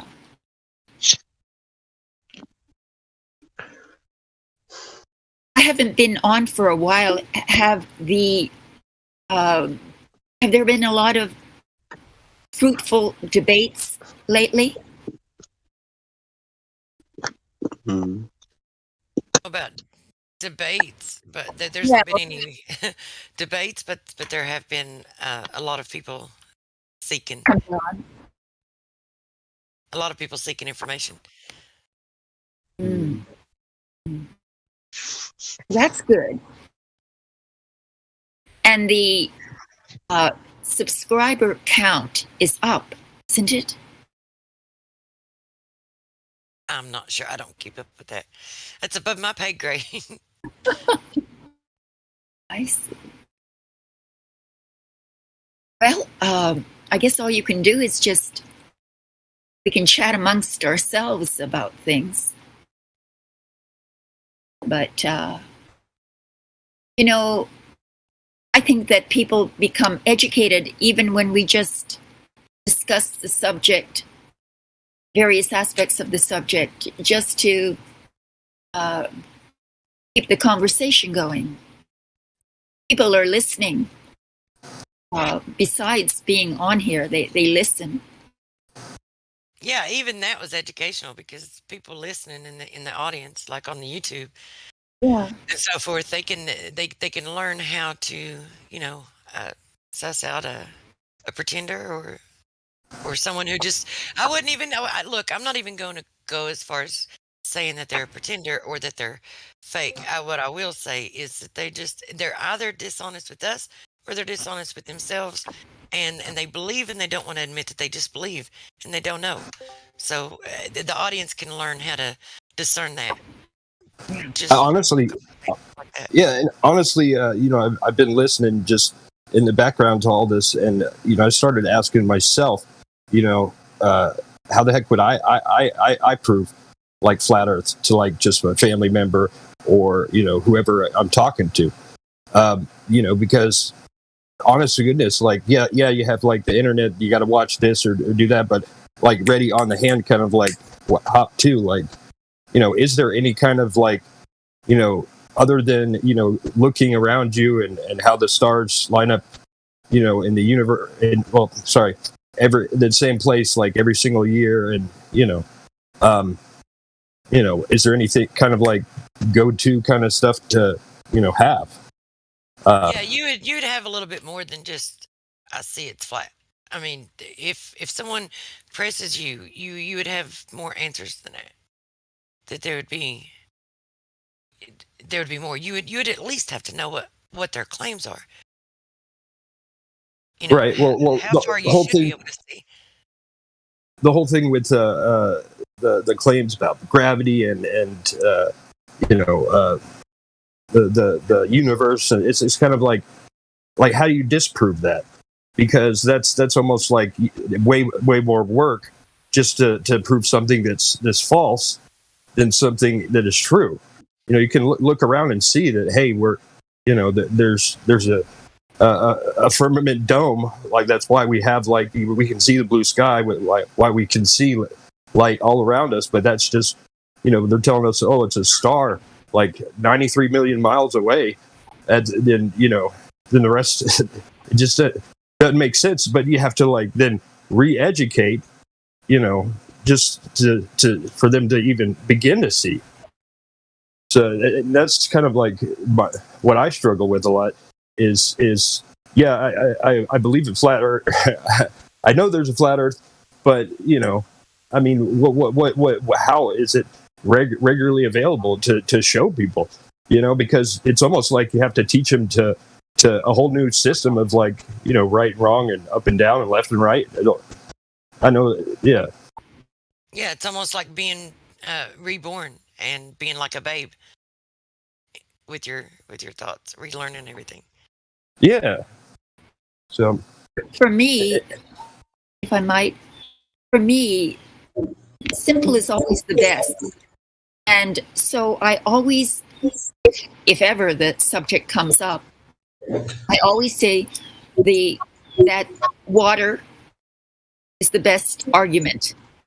Because everyone understands, if they give it an ounce of thought, that water always seeks its level and is flat. And since we are 70% and up of water, that you don't really even need to go beyond that, because it makes the spherical Earth impossible. If you give it enough thought. I don't think there's any. Yeah, I don't think people realize the gravity of this situation. I agree with what Ildico's saying. He stays simple and just like water and observations where you can show them missing curvature, like the black swan or the horizon where it's not supposed to be, stuff like that. I notice when everyone goes into the black swan, you lose people rather quickly because it takes complex thought to adjust to the information. Whereas even the simplest person can understand that water is flat. And there's no way they can demonstrate anything else. Yeah, you're right. Because it takes an understanding of the geometry that they claim that the Earth is, and knowing and understanding the radius, what they claim the radius is. But you can, like, I remember when I first came into the server and I came through VC check-in, it was like when they asked me how I knew the Earth was flat, I started going on and I started telling them so many different things that I think they actually just gave me VC verified while I was talking and disconnected me from the room and just like sent me on my way because I was still talking and then I ended up being disconnected because I kept going on about different.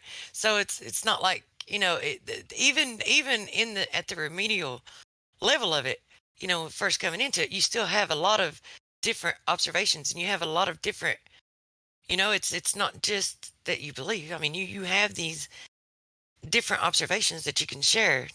It's water, it's seeing crepuscular rays, it's seeing, of course you're seeing too far, and even if you don't understand the intricacies of it all.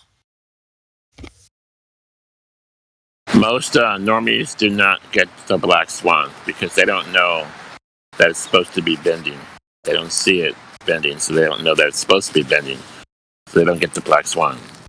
I think it was Jose that checked me in, but that's a true story, by the way. It's like, how do you know it's flat? And I started going on and going on and going on, and they just, like, next thing I know, I'm disconnected from the room and I'm VC verified. It's pretty funny.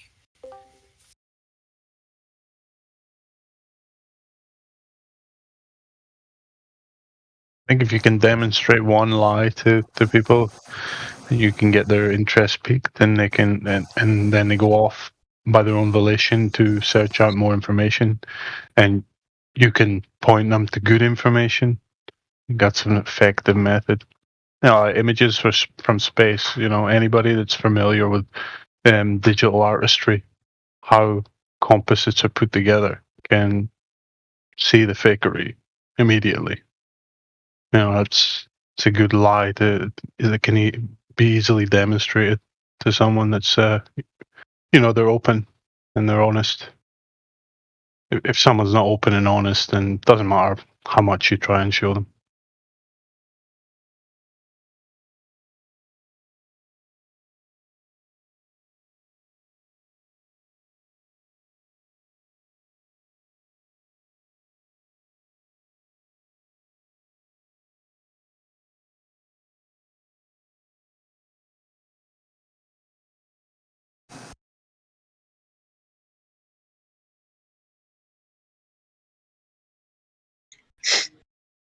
What's up, flat earthers? What's up, flat earth dude? I saw you up there. What's up? I don't know. Just working. Just finished setting up a Stratocaster. Bandwidth. Nice. Whammy part, man. It was fun. Nice. Good job. Yeah. New strings, polish the frets. Intonation was good. Action's good. I didn't have to do much there, man. I did a whole fret level and everything on mine recently. So yeah. Bitching.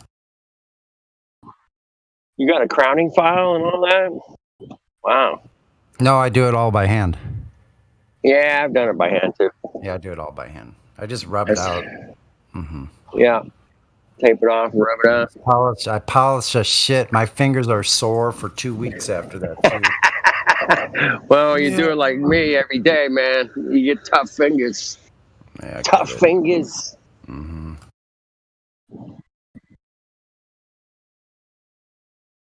Yeah, I'm a flat earther.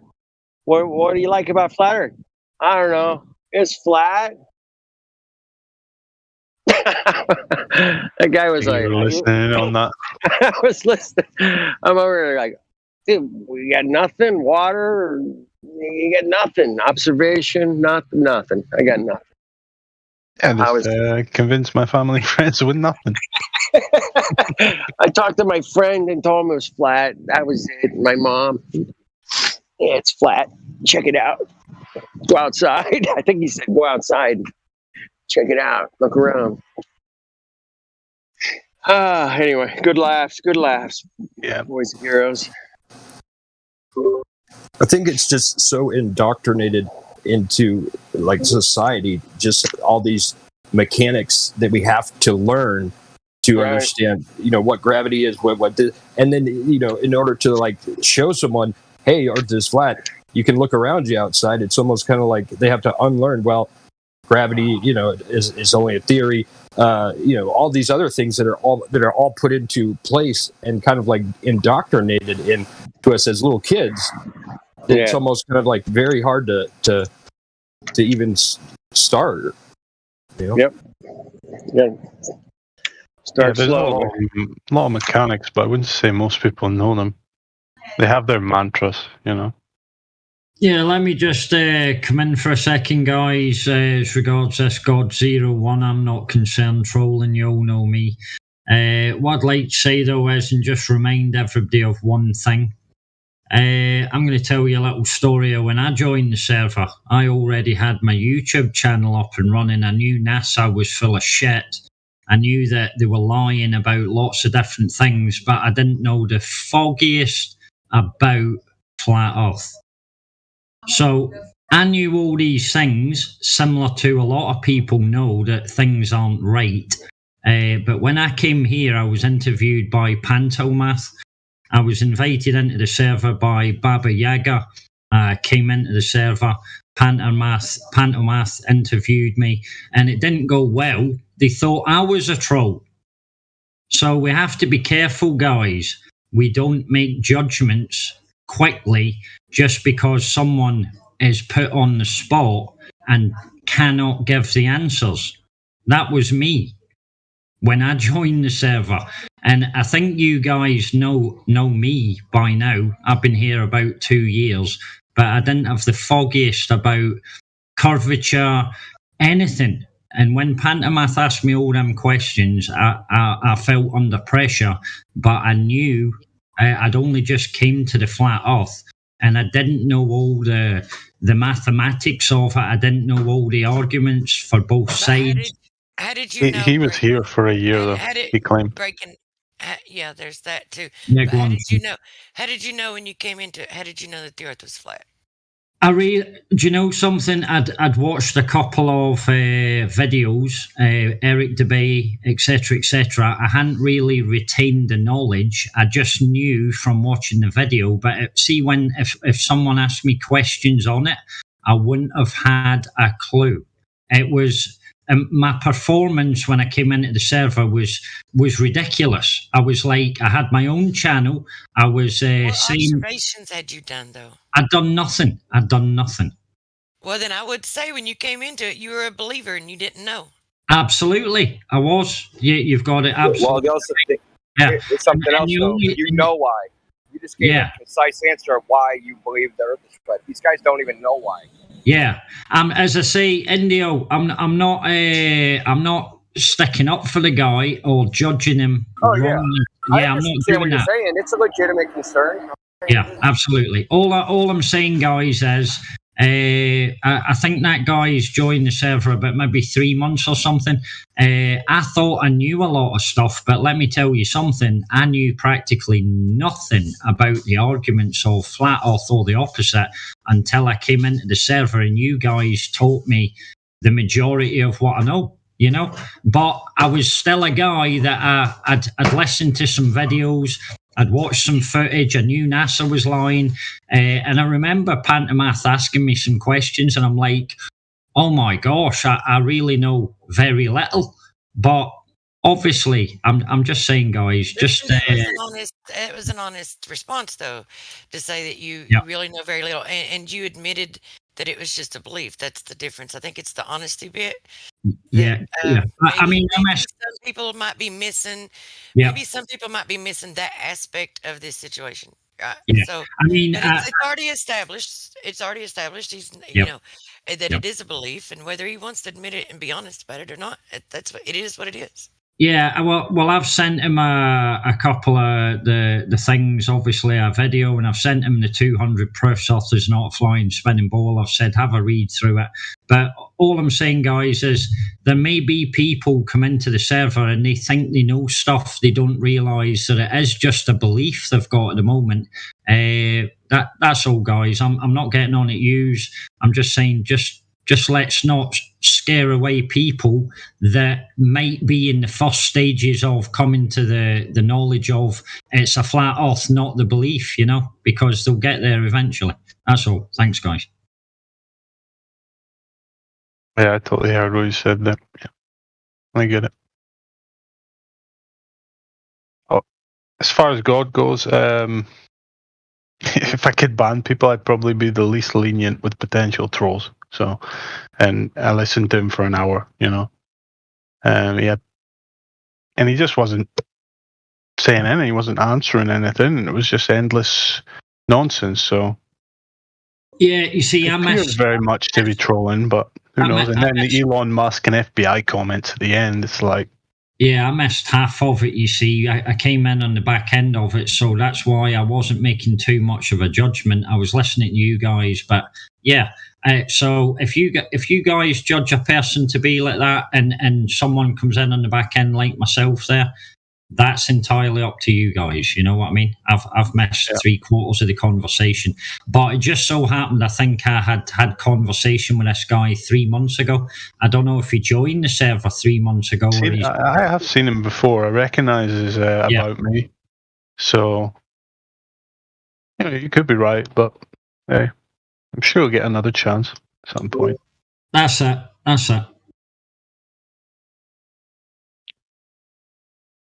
But yeah, I do always try to keep in mind what you're saying. Even though I don't have any power to ban people or anything like that, but always we've had Farwas, we've had Gem Panda, we've had Kosho. So we know how to deal with these people, don't we? Yeah, definitely. You guys, anyway.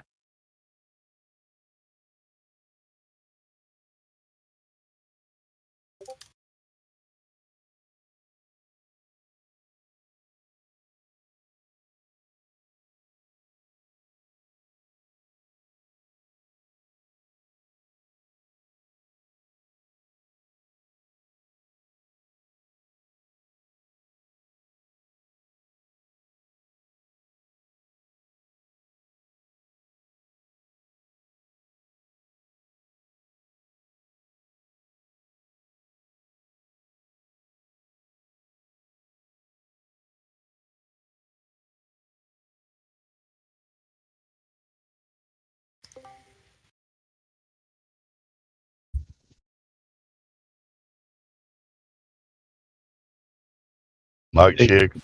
You here? Yep, we hear you. Whoever that was, who was it? Dave, yeah. Yeah. Sorry, I roboted there. I didn't know if anybody heard what I was saying, so I'll shut up. We have Cool Dude 404 here. Everybody wants to try to unmute them.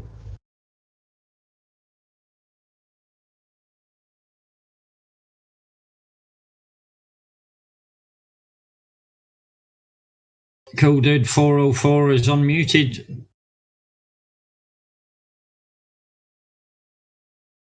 Hello, Cool Dude 404. Welcome to the server. Yeah, welcome.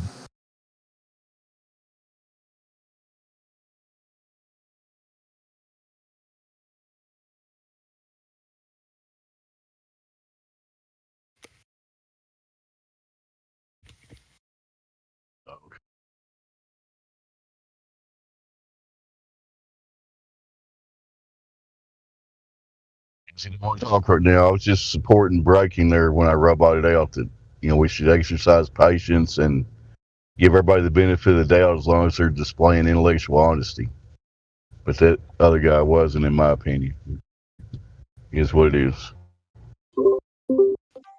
Yeah, I mean, we had the French guy that was on today, and Flat Earth Solar did a great job with him. There was, I think it was Sasha down the bottom, was doing a great job as well, and other members. Yeah, we had a lot of patience for the French guy, and then thankfully, Indio came in and saved us all, from being taken round the mulberry bush. So it happens. But yeah, the patience of the server is key to winning these souls, isn't it? And we do that very well at times, but then we do get the trolls that just take us round the mulberry bush, So got to have a better ability to discern which is which. But we're doing a good job, guys. I'm not trying to say that we're not as well. There's nothing like this server to hone your character discernment skills. Tell you that. Yeah, most of us have been around there for a while. We can tell when somebody's displaying the intellectual honesty or not. Go ahead. I'm sorry, Robo. No, you're okay. Brad Memento, you're unmuted. Welcome to the server.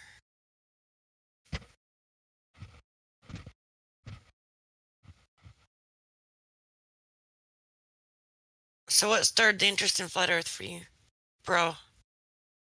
Memento.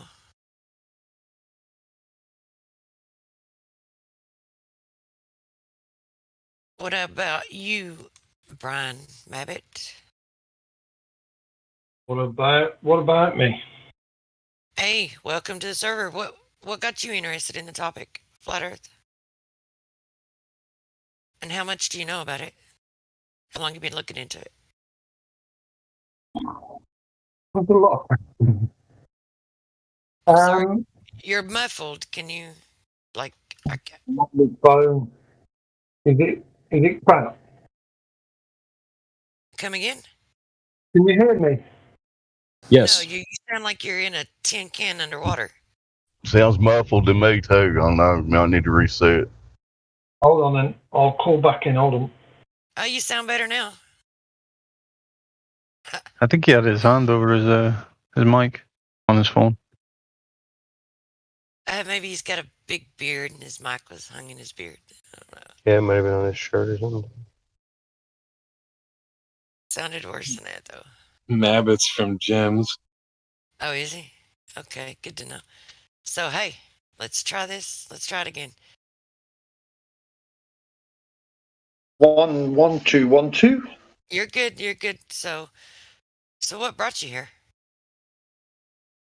What brought me where? To the Flat Earth or to this server? To this server, to the Flat Earth. How long have you been looking into the topic, and how much do you know about it?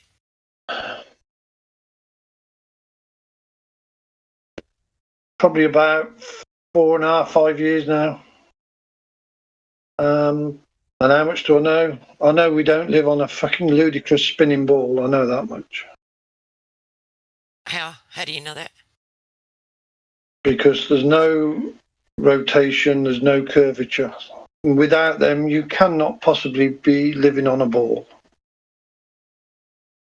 Do you know what size they claim the Earth is? What size is it?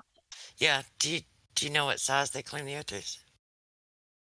24,901 miles. All right. See, yeah. I mean, at least you have some knowledge of it. I'm not going to drill you to find out how much knowledge you have, but at least you do have some of it. I will let you know though. Just an introduction, since we didn't go through the VC check-in process, and I'll try to make this really quick so I don't bore everyone else to death.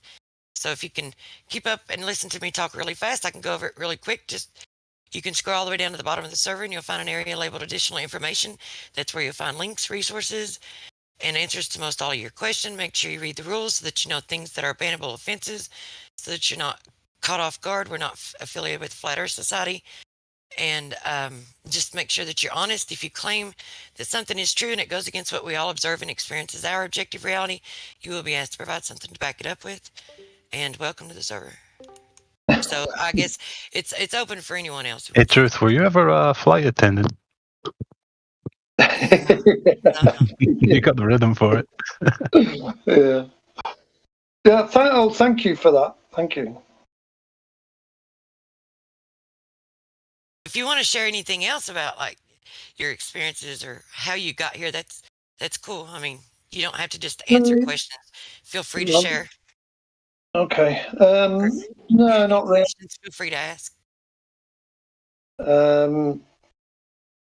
My one fear is that this deception runs very, very deep, and the likes of, well, no, I won't say the name, but other servers are purely set up to carry this deception on, and you can tell by the paid shills that are in there that just keep spewing the same rhetoric time and time and time again. And it doesn't matter how much evidence you produce to disprove their nonsense, they just keep going on and on and on.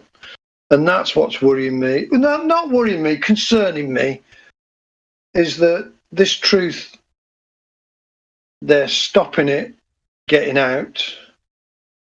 So I'd like to see my grandchildren taught what the real thing is we're living on.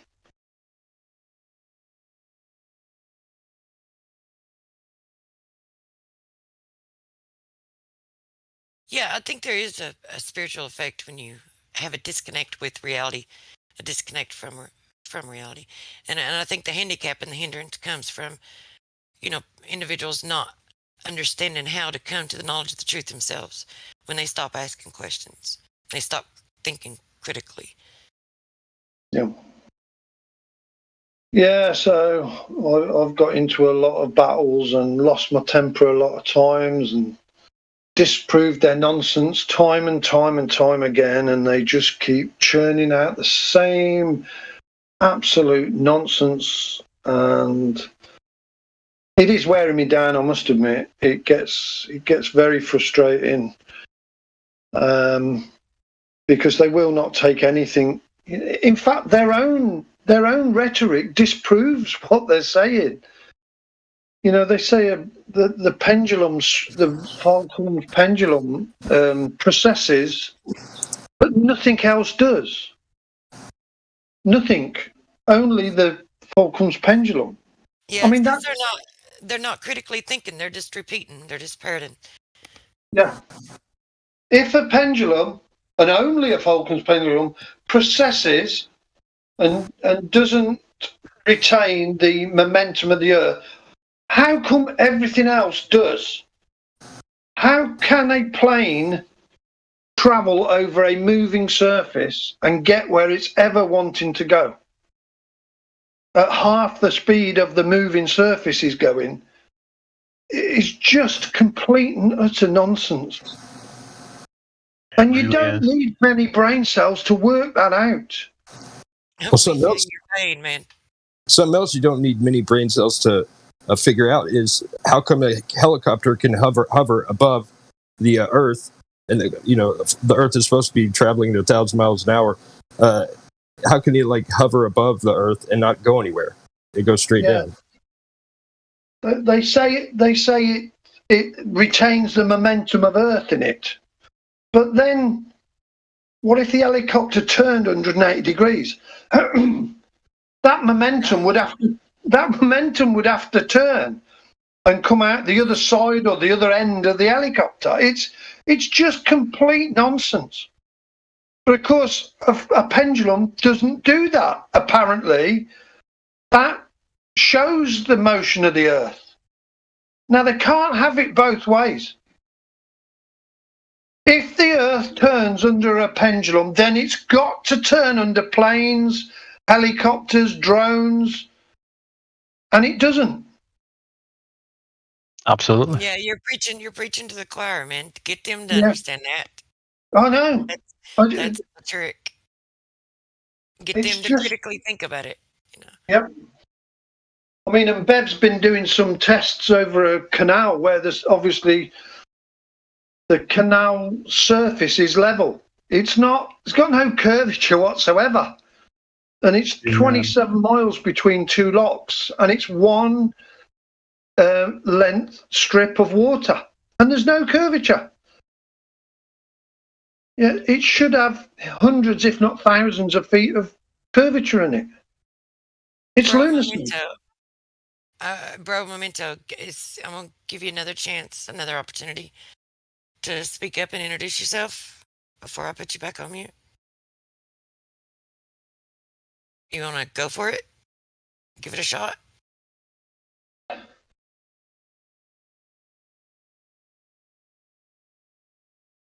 Preaching to the choir.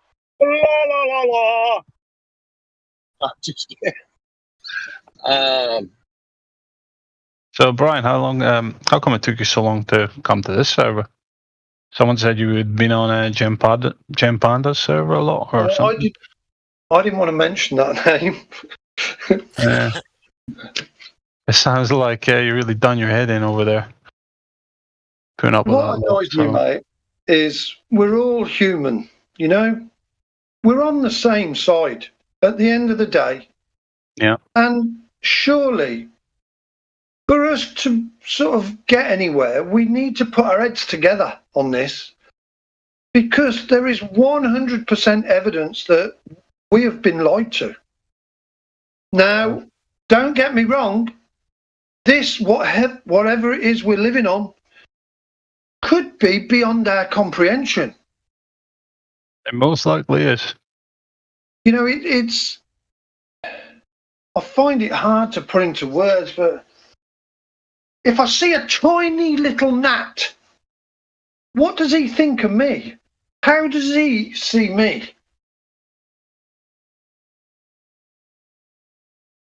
His world is so much different to ours, yet we live in the same place. Yep. You know, to him, I'm a massive, whatever he thinks I am, millions of times bigger than him. I don't know, but it certainly isn't what we've been told. Yeah, I understand what you're getting at, though. Yeah, it's the mind twister, you know, thinking about that stuff. Yeah. It's, but you know, for everyone over on Gem Pandas and then the rest of the Globe Zealots out there, it's not about coming together and working together and figuring things out. It's just they're egomaniacs, them lot. You know, it's just about being right. It's just about winning. You know. What I've worked out, mate, is I'm sure 90% of them, if not more, are paid to do this. I think the most prominent ones absolutely are. Yeah. I've monitored their comings and goings for months, and they basically have got like a calendar that they keep up. And Yeah, you'll just see look at the what they'll trolls do. in the YouTube chat for this server, the stream. Yeah. Same ones every day, day in, day out. It's like, when do you get time to work and earn money? They are. This is their job. I honestly believe that this is what they're paid for. Yeah. You know, and because it's not even a secret. You know, it's not even a secret. No. Well, if you didn't think the Earth was flat, why would you even why would you spend so much time? Like, who would even do that? Exactly. That's what I say to them. Because if some lunatic was preaching on here, sorry, I don't know, about anything that was ludicrous, I wouldn't spend my time arguing with the twat. I really wouldn't. No. But I sort of tricked Rumpus into admitting that this is a job for him, basically. He's got a 250-page document on how to fight flat earthers, and he will pull Really, does he? 250-page document on how to. Are you? I'm waiting to see some every decent argument a tactics. flat earther has got, he has got a PDF on it. Why does it not surprise me? Do you even And need you can 250 see- pages to defend the globe? Isn't it just refraction and gravity? You Like can 2 see lines. that he just logs into a server and mutes and deafens himself all day long. And I think they must pay him for how many hours they're logged in. They're just skanking the system, you know. Why else? Because look, I'm in a server where they believe I'm a member of many different servers, and one of them, like there's one that I haven't even went into. I haven't even taken the time to go into. But I'm in a server where they believe in aliens. They believe aliens are real and that they come from some far off distant galaxy, from this medium of outer space that they tell us exists, that we know better. So and I'm a member of that server because I thought, well, sometimes I can go over there and maybe I can bring some knowledge to some of them and get them to critically think and to question things. But I'll tell you, like, for me to go in there and spend an hour, it takes so much. It's so taxing, and I have to make myself do it. There's no way in hell that I could sit in there day in and day out every day for weeks and months and years. Like, and these guys do this. So, I mean, when you put it into perspective, where you put yourself in a situation to where you try to hang out somewhere where you know that the things that they believe are not true. Like, if you try to see how hard it is to do. Yeah. Well, I would agree with you. But since I've sort of opened my eyes up to things, if you think what they call them, aliens, they call extraterrestrials. Now, if this is a great, vast plane that we live on, and there are other continents beyond what we know of, they would be in extra territory. Right. And I mean, so they put it in your face and they give you the truth, but then they paint enough propaganda on it to cause you to make the inference that they want you to make. So I've same as you with aliens coming from outer space. I've always thought it to be stupid, but what I'm seeing now is, if we do live on this vast plane, there could be what we would call extraterrestrials from other lands beyond what we know of, just maybe 10, 15, 20,000 miles away, that could come here in a day, do some anal probing and get back for dinner. Well, You've been listening to David Weiss. There could definitely be some race or whatever that's on extra territories that we don't know about. However, it's like the thing that they're wanting people to believe, and the thing that they're pushing, this propaganda, is that they come from some far off distant galaxy, and I guarantee you watch and see. Mark my words, man. Mark my words. They're going to convince people, and they're going to believe it, and they're going to buy it so quickly and so easily that these aliens seeded the planet and that they are their creators. Yeah. It's new religion. That is complete nonsense. The travel in distances they would have to do is just physically impossible. And you can't travel in a vacuum anyway. There's no way anything can travel in a vacuum. It's absolute nonsense. So we know that's complete bull crap. Mm. Well, even talking about, like, space is a vacuum. It's like, this is something that, like, is learned. Like, it's told to people, children, it's told to, it's indoctrinated at such a young age. It's like almost kind of, you have to have like a scope of, like, okay, gravity it doesn't exist. It's so on and so forth, just to, prove, certain points to the younger generations. I don't know. But it does wear you down. It wears me down. The authorities tell you that, so it must be true, right? You don't even need to question it. Just trust them. They never lie to us, right? No, of course they wouldn't, would they? It's The government loves you. yeah. I mean, they have all the answers to how magic works. They know how gas contains gas. They know how a burning ball of gas exists in a vacuum, and they understand all this. They have the answers. Yeah, I think everything we've been told is a complete fabrication. Everything. I don't think anything's true. I don't believe there's 14 psi at sea level. I think that's complete nonsense.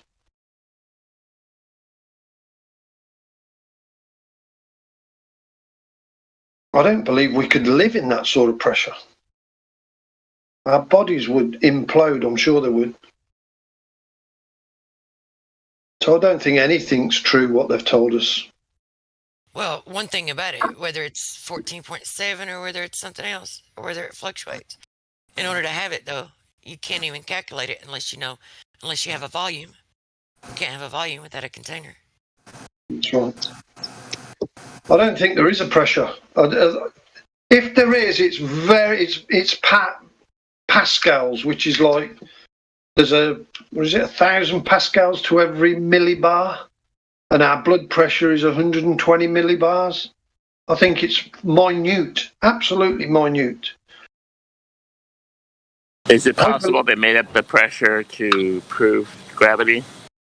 It could be. It could well be. I mean, how could they ever calculate it anyway? How can you calculate something that you're in? You've got no 0 point to calculate it.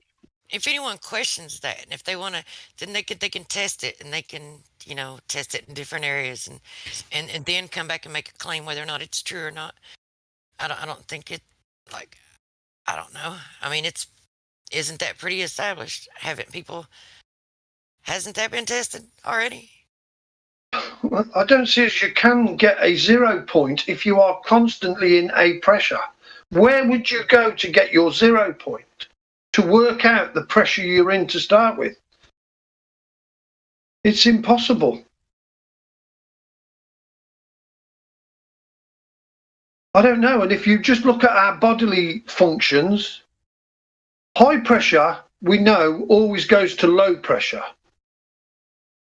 Our blood, if we cut ourselves, comes out. Now, if we know our blood is 120 millibars, which is about 1.2 psi, how does that come out into 14 psi? To me, it's nonsense. And then there's the other bodily functions, They would have to be at a higher pressure to come out of us into 14 psi. You actually have a good point there. I hadn't thought about that. Yeah, I mean, if we're to disagree with you, we're kind of throwing away one of our best proofs. So I can't say you're wrong. What do you think the PSI of a fart is? Exactly. When that comes out. I didn't want to make any sort of statement on anything, but I'd say just dig into it deeper, man. Just look into it deeper. Test it. That's what I would say. And the women's cycle, how does that work into 14 psi? Doesn't work. So even that, I don't know. I think the whole thing is a complete fabrication. And although the shape of the Earth is obviously the most. How does a women's cycle do with pressure? As I'm led to believe, and I don't know this, if they go into 5 or 6 inches of water, they stop losing. Now, the pressure at 5 or 6 inches of water is like 1.5 psi. Now, that tells me it must be below that sort of pressure, if that is true. Just above. I'm not a woman, I can't tell you. I'm only telling you what my missus told me. So I think we've got evidence all around us that we don't live in 14.7. And I believe the atmosphere is just like the density tower, but in reverse. So the lightest gases are going up, and then the next ones are stacked underneath them, the next ones. So the gases are all trying to go up, but they can't go up higher than the lighter gases above them. Does that make sense? Yeah. And that's why I think we get cloud have got a perfectly flat base to them, but the tops are all fluffy. So is that density in equilibrium? Yeah. I'm sure that's how it all works. Now, what's up there, stopping it going up? I don't know. I've never been there. I can't say anything, but... Do you see a downward bias? Only because what we witness down here is mass in a certain medium shows its priority is to find its density level, which it will keep going down until it finds its density level, as gases will go up until they find theirs. Now, if you take calogas or butane or propane, they're actually heavier than air. So they do not go up at all because the atmosphere we're in is lighter than propane and butane. But if you put that propane and butane underwater, it goes up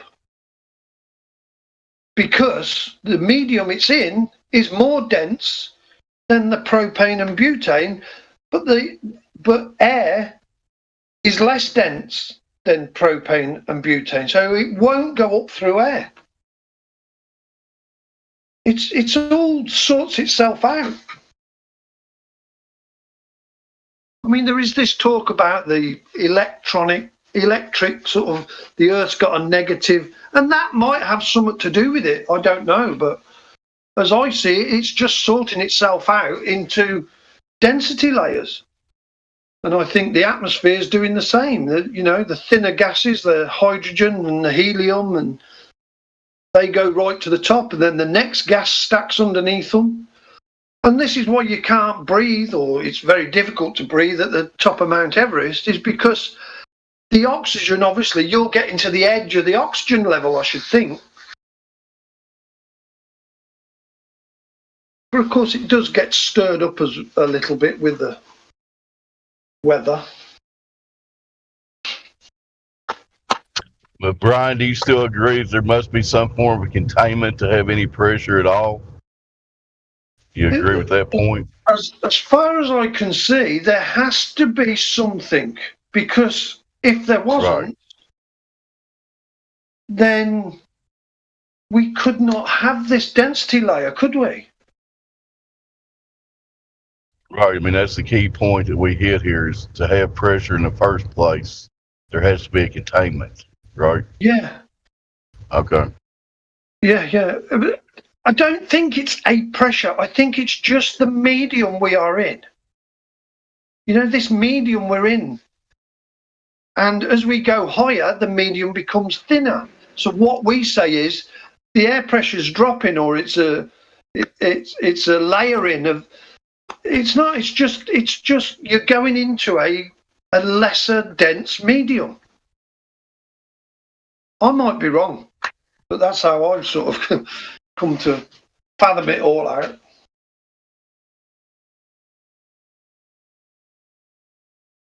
Gives you something to think about.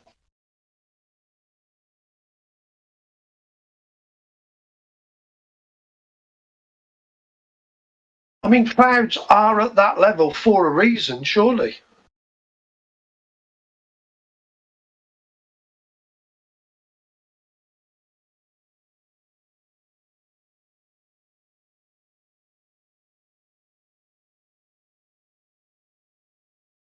Come on, I couldn't have stunned the room that much, surely. Or have I dropped? I think everybody's thinking about the 14.7 that we assumed was correct, but who knows? Yeah, I know. Yeah, that's a good one, man. That's really good. I like the idea of one continuous density tower, because if you look at buoyancy can do lift. It can lift and do more work. It's a huge force. Think about if you increase the size of a container holding a lighter gas, you could lift literally hundreds of tons up into the air. That's an actual force.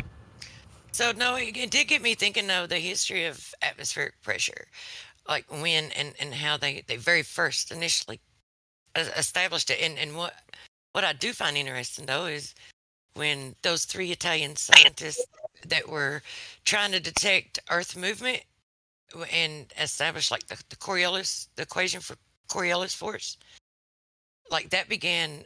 I think the very first was 1651, 1674. In 1651, writing that the rotation of Earth should cause a cannonball fire. So this is about the Coriolis effect. I remember reading the history of this, and when I saw the date on the history of the atmospheric pressure, it just it seemed like it was in the same time period, which is interesting to me. So anyway, I just thought that was a little cool piece of information. Is in between 1651 and 1674, and it was 1648 that the first measurement of atmospheric pressure happened. So, just food for thought. I don't know. I even start questioning all the history now. I think they just make that up as they go along.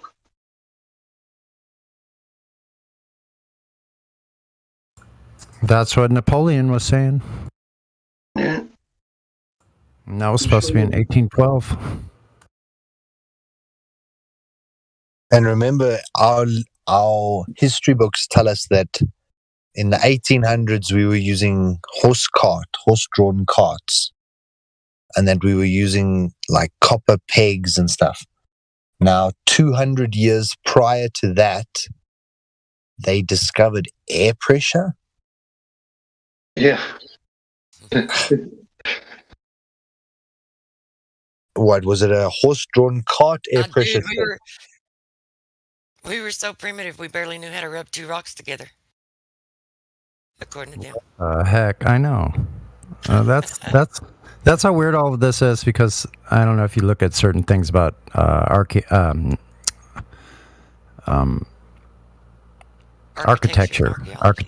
Yeah, if you take a look at architecture, you see these things of these huge monuments made of granite, big, huge stone blocks weighing a ton, maybe, or maybe even less than a ton, half a ton each.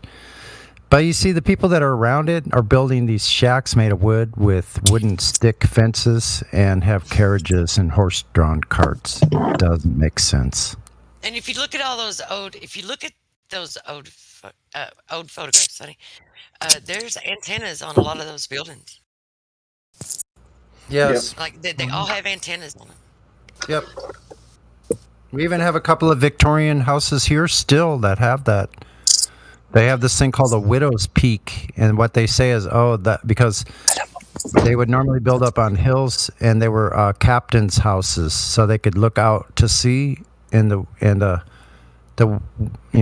woman of the house could go up to the widow's peak and see if her husband was coming in from out at sea. I'm just not buying it. No. I think there's a lot of hidden technology for,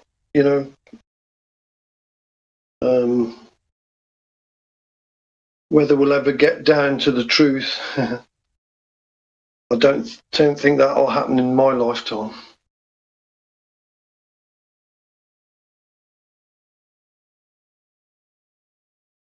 Unless there truly is something drastic about to happen.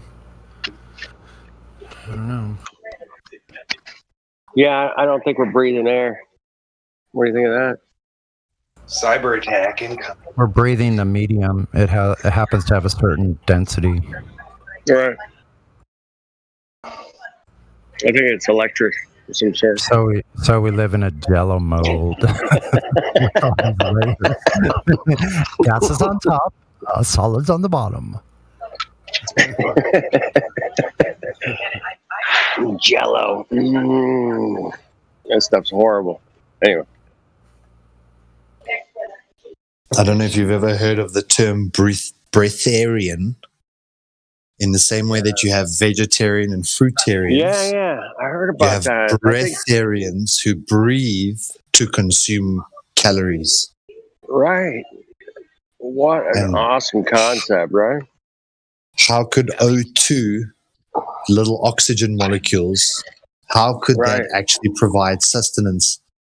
But it does.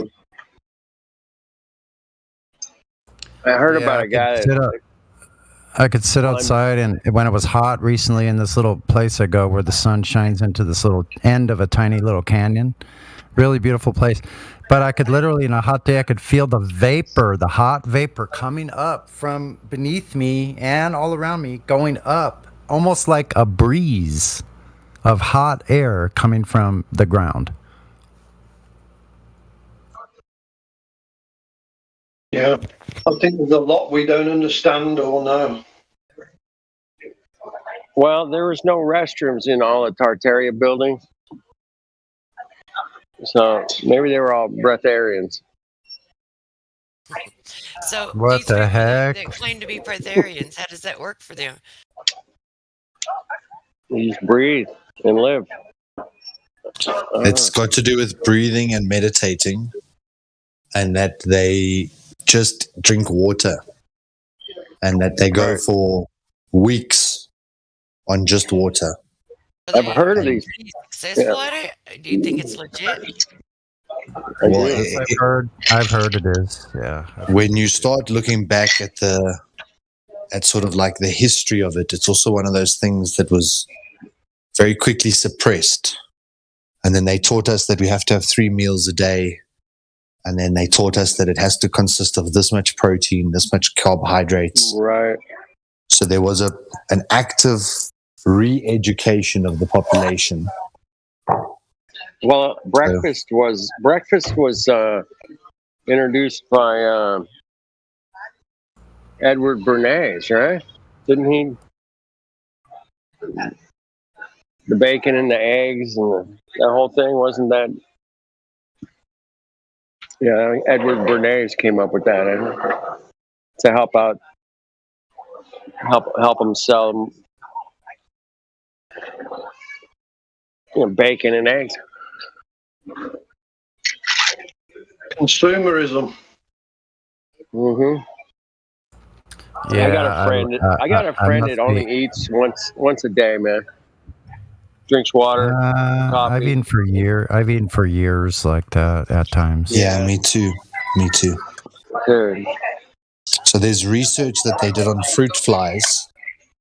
It's the caloric restriction studies, whereby they took what a fruit fly would normally consume in a day, and then they reduced it by 10%, by 20%, by 30% in various control groups. And why they did it with fruit flies is that fruit flies usually live for about 2 months, a couple of weeks, that their entire lifespan from egg to death is. And what they found was by restricting the amount of calories, it was directly proportional to how much longer that creature would live. So if you restrict 10% of calories, you'll live 10% longer. And then they started testing it on a whole bunch of other creatures. And this result was found 10 out of 10 times. If this insect is supposed to live for 2 weeks and I restrict its calories, it lives for 3 weeks or for 4 weeks, because the body hasn't done the work needed. I think that's the most interesting thing I've heard all year right there. Yeah, so look for the caloric restriction studies. Yeah. And once I read that, I was like, fuck it, breakfast is gone. Like, nah. Then at least I'm 1/3 longer. Yeah. Oh, yeah. Yeah, it's something I think about a lot as well. How much do we really need to be eating? And I think it's very little. Incredibly little. Yeah. I think, I don't know how to prove anything, but I feel like we take energy from other sources somehow. You know, sun gazers and all that, and whatever you want to think about it, but, things to think about. I've heard some people say, like, the more calories you intake, the harder you're making your body work. So that would make sense that it's going to shorten your time that your body can work, right? Damn. Boy, we got scammed.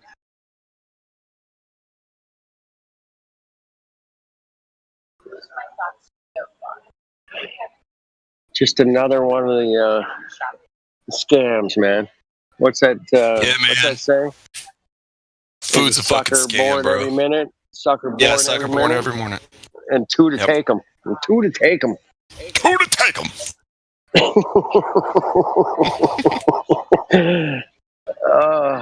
This shit never gets old around here, man. Yep. There's a Glober born every minute, man.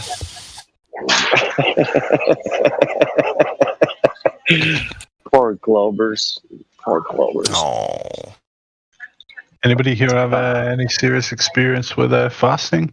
Doing 3, 4, 5 day fast?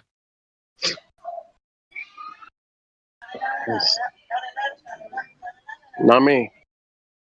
I made it 2 days one time. That's about it. 10 days on lemon juice, water, lemon juice, cayenne pepper, and maple syrup. 10 days. How did it go for you? Great. I was working 8, 10 hours a day at the same time. I was doing just fine. Think that's something you can incorporate on the regular, say, 10-day fast once a month? Yeah. I had a guy did 30 I worked with. He said he pooped out his stomach lining. What the heck? Yeah, this was a few decades ago. But You're not saying that literally, are you, Dave? It didn't literally pump out his stomach. Well, not just the lining. Just think there's lining in there that it's a buildup of like the bad just stuff. goo and stuff. Yeah, the bad stuff. Yeah. Yeah, I can believe that. Yeah, after 2 or 3 weeks, he pooped that out. I was like, damn. I go through periods where I just stuff my face full of as much fruit as I can eat, and then I have no problem.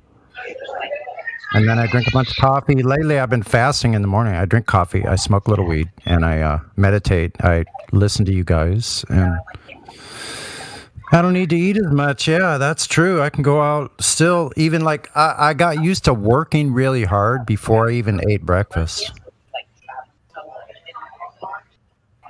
So sometimes I feel a little like I'm low on calories, I can tell. But yeah, I don't think I need near as much food as definitely don't need as much as I used to. I think maybe it's because I thought I needed more, right? That's it, man. We got. Sorry, dude. When you go. Yeah, go ahead. Go ahead. I was just going to say, I think if we could ever really figure out what sleep truly does for our body and our energy levels, then we'd get a lot further. I think it's a period of healing. I truly do. And adjustments to to physical tensions that we accumulate. Yeah, I would think along them lines as well. But I mean, you could be hungry before you go to sleep, and you'll be tired, but you will be energized after you sleep, given you get a good rest, of course. Good cycles. So what's that about? Yeah. Where's that energy coming from? It's so logical. If you think about the ancient man who had to hunt his own food or go make it himself, it wasn't a supermarket to go buy it. You'd probably eat once a week, maybe twice a week. And in those meals, you would try and consume as many calories as you could. Your stomach would bloat, your body would store the fat, and then you would work towards your next meal, either out in the fields or trying to shoot an animal or catch an animal or something. So you wouldn't be getting this 3 times a day sitting down to eat as an ancient man, And if you think about it, how long would it take you to catch a fish? Some days you might try for hours and be unsuccessful. You might try for 2 days and be unsuccessful. Now, if you were really that fragile that if you didn't eat 3 times every day, how could you ever have existed? Yeah, how could all of our generations, our ancestors survived all up until the present when we're actually proof of that survival, right? Yeah. The fact we're here means that they did survive. So on that point,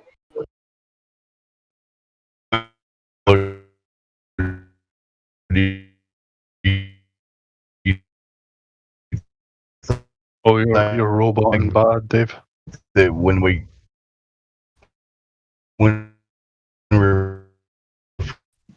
refrigeration Dave, you're on dial-up, I think. Your robot.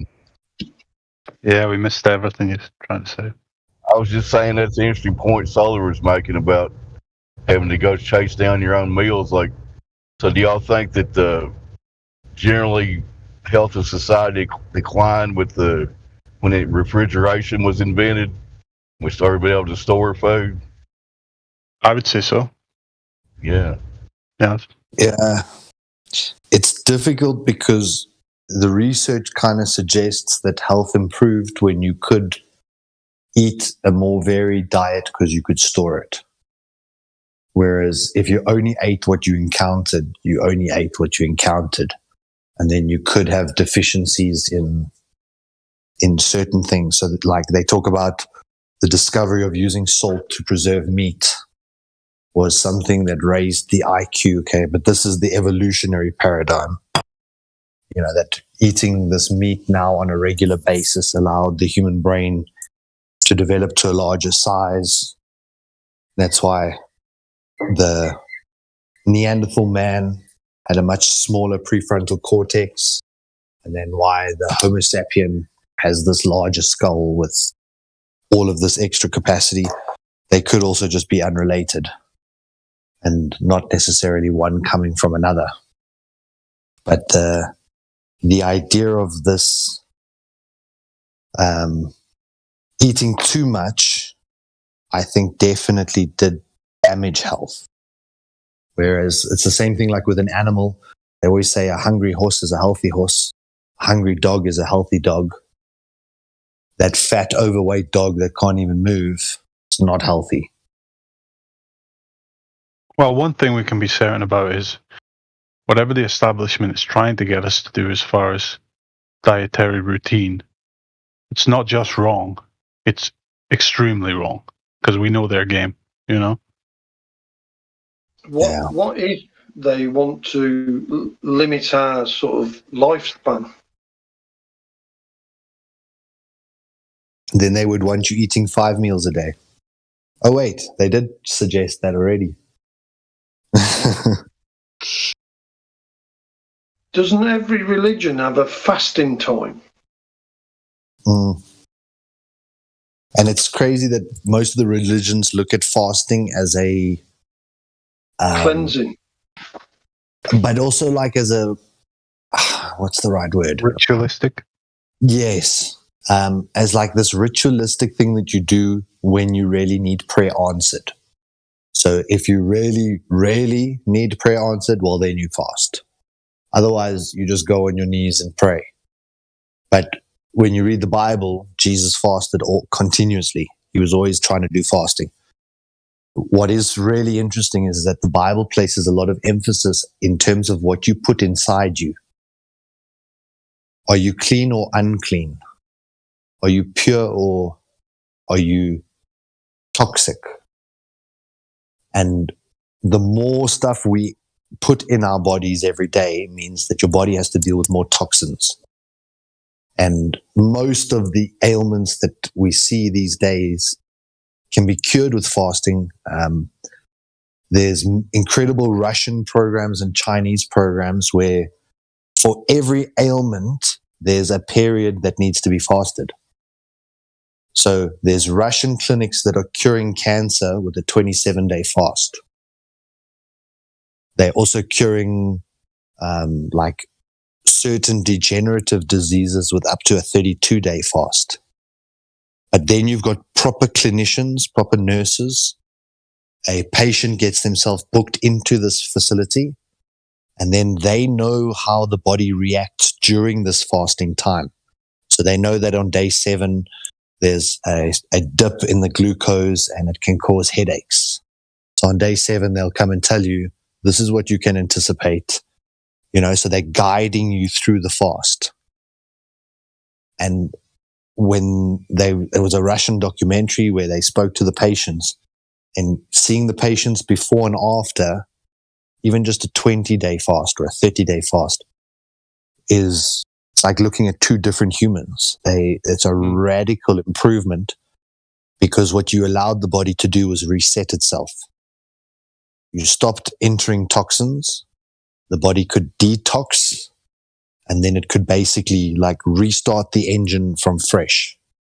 And then when you leave the place, you're operating at a much more optimal level by not taking anything, not a pharmaceutical drug, not a pill, not a nothing. It's by the opposite of, by not taking any toxin, you heal really profound illnesses.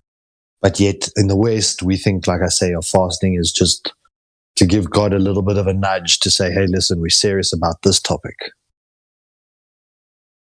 Yeah, I think it's far deeper than that.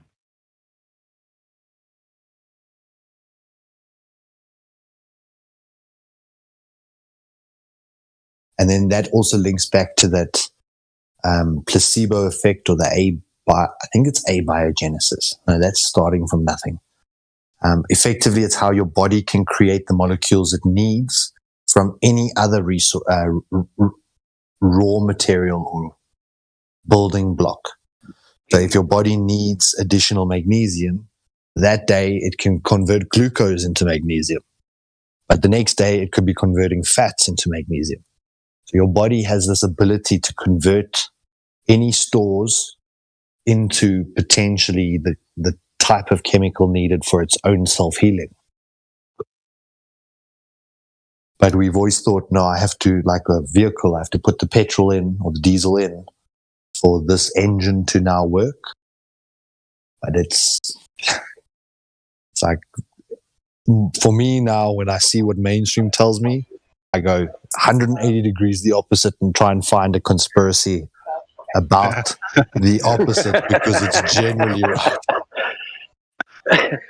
Yeah, that's the thing, that the body is just this transmutating machine, basically. It has the blueprints for everything it possibly needs. And you can just put any matter in it, essentially, organic. And it will make what it needs. And it makes me think of the idea of bodybuilding, in that you must be eating meat to build muscle, you know? And then you got vegan bodybuilders and stuff like that. But, you know, I hear people say that, you know, they like aesthetically have muscles, but when they have to use their muscles, they're weak, you know? So I hear like that rebuttal to the idea that you could build equal muscle mass on like a vegetable diet compared to a meat diet. What do you guys say? Yeah, I would say that I would actually like to see some proper research on that, like a proper scientific study. But I've known bodybuilders. I've known bodybuilders who went on creatine and creatinine and all these different supplemental protein hormones, whey protein, and all the various types. And they build, like you say, aesthetically pleasing muscle. It's well-rounded, quite short and fibrous, so it looks bulky and it looks impressive. But when it comes to actual pound weight lifting ability, the unchiseled guy, the guy who's just a little bit bulky all around, and he eats this many eggs in the morning and eats a steak every night, that guy can generally lift 20 to 30% more, but he won't have the chiseled looking muscle, you know? So it's so, once again, it's like fake be almost. Something to do with maybe meat is already closer to the end result the body's trying to make, you know? So the body has to expend less energy transmutating it to its exact molecular structure, whatever. Whereas, you know, I don't know. What do you think? Yeah, I think that's part of the reason. I think also like the artificial proteins and the wheys and all this other stuff is man thinking that we can do it just as well with chemicals, which potentially is like exactly the same what you said, that the real muscle is closer towards what our muscle needs. But I also think packing on mass with real protein, your body can only really absorb about 250 grams of protein per meal. So if you had 500 grams of steak, you're going to have a 250 gram meat shit because your body can only take in 250. Okay, obviously it depends on body type, body shape. There's a couple of variations, but Hey, Solar, generally I thought it was a lot less than that. When I was studying kinesiology, it was like 80 or 90 grams of protein per meal, and then the rest gets turned into ammonia or you poop it out. I could stand to be corrected. Is it 250? Oh, okay. Because that's a lot. I was like, wow. Because a lot of times especially after a workout, I find myself gorging on certain proteins and stuff, and then I'm like, oh man, I've already had 2 chicken breasts. If I eat a third one, it's not going to assimilate. I'm wasting the protein. Right, I'm wasting my money and my food here. Anyway, sorry. I'm going to look that up now because that's interesting.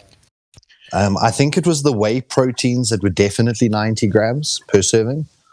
But I had heard that it was like of a chicken breast or something like that. It's generally 250 per portion, which is kind of like a lady's portion of meat. It's not a massive piece, you know? Oh, you mean 25 grams of protein is what you mean, right? No, 250 gram, like how you'd order a fillet steak. You'd order it at like a 250, a 350, or a 500 grams. Oh, you're talking about how much the whole thing weighs. I was just talking protein content. Never mind. Okay. See, that's where I was misspeaking. I'm sorry. Yeah, so, effectively it is quite a small amount that you can use at one time. Right. I think that by taking real meat protein, your body can only use a little bit per serving. And yet, like when you're taking a protein shake, you take one an hour before the workout, one an hour after, maybe one before your dinner.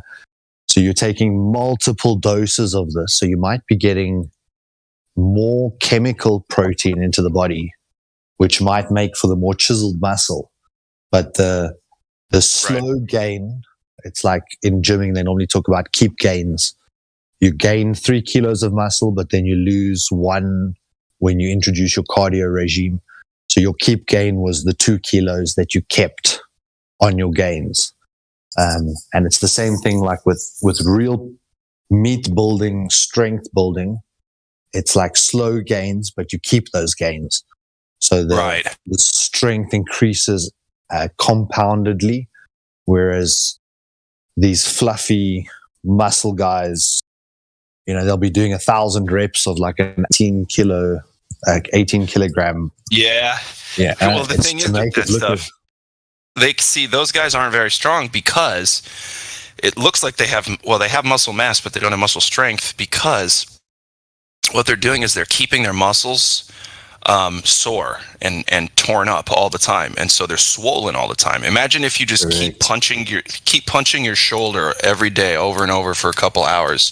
That shoulder is going to get huge because it's building up scar tissue. It's sending blood and nutrients to the area to try to heal up the muscle that you keep injuring. So that's why those big boys are so big. And yeah, I'm a smaller guy. And I can outlift a lot of big guys, and vice versa. Those dudes can sit there and do 50 reps with a low weight, and I may not be able to do that. So yeah. And then there's also different muscle types: your short muscle versus long muscle, and how you either genetically short muscle or long muscle. And your long muscle is typically like your 6'4", 6'5" individuals who look very slender. Like no matter how much they try and bulk up, they just stay slender. But yet, pound for pound, they can often bench much more because they've got that long muscle, or they've got I think long muscle is explosive. Hello. Yeah. So.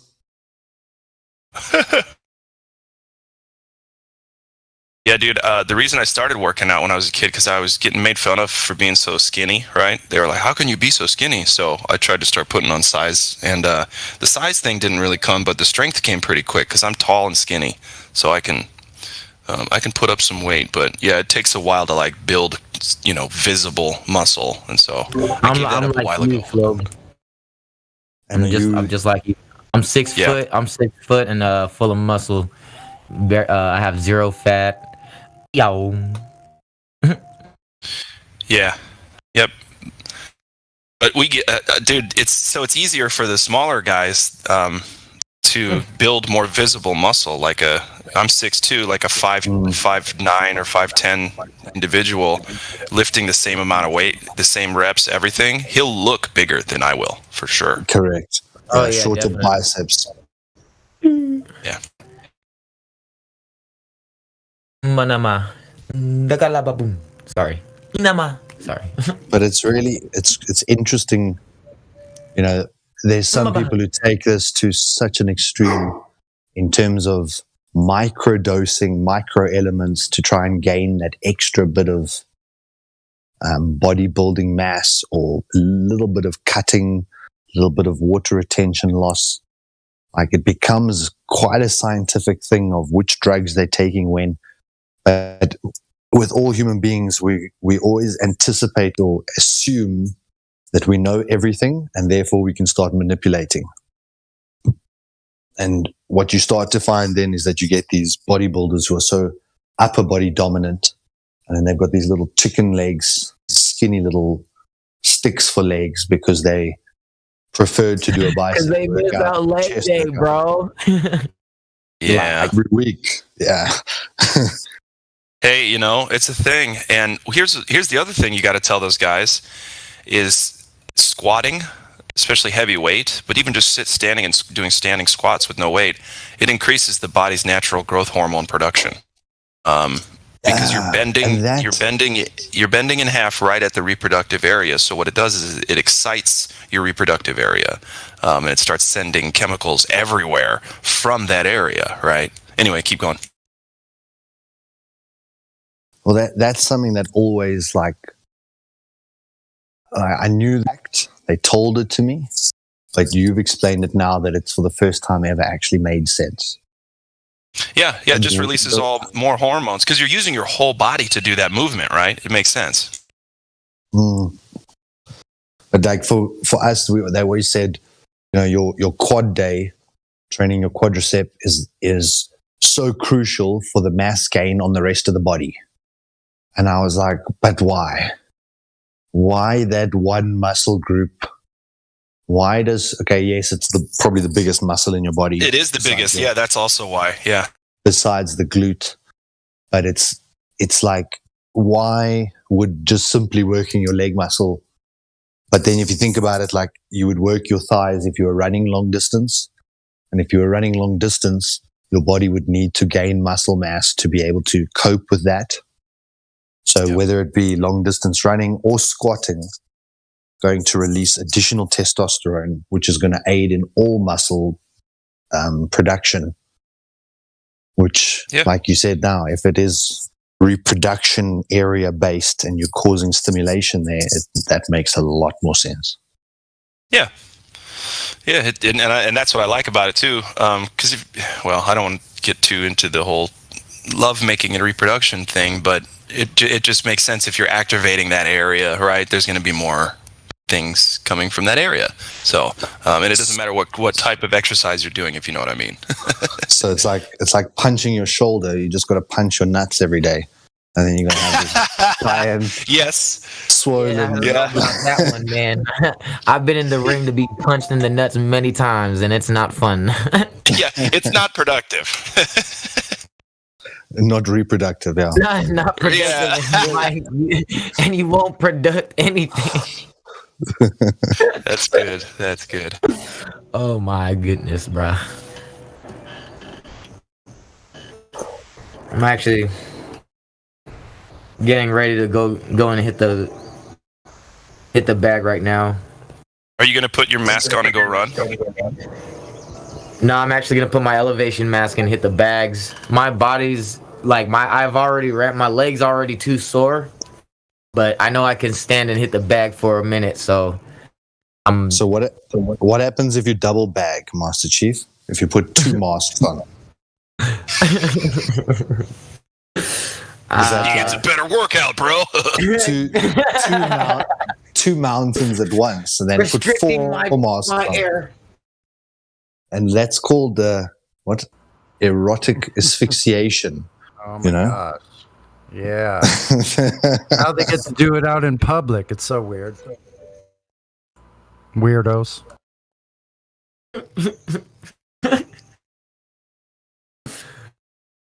Fucking crack babies. Sorry.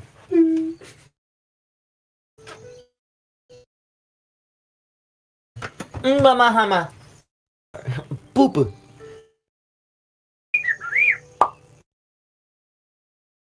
Oh, wala babam. Ichalala.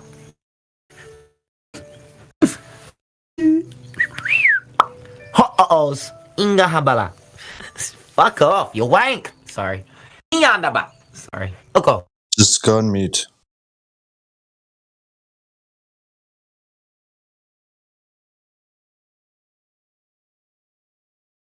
Sunny, how's your tree doing? Have you eaten all that fruit yet? Oh yeah, man. Now I'm looking up and there's so much fruit just hanging from these trees. It's unbelievable. I'm like, I'm astonished.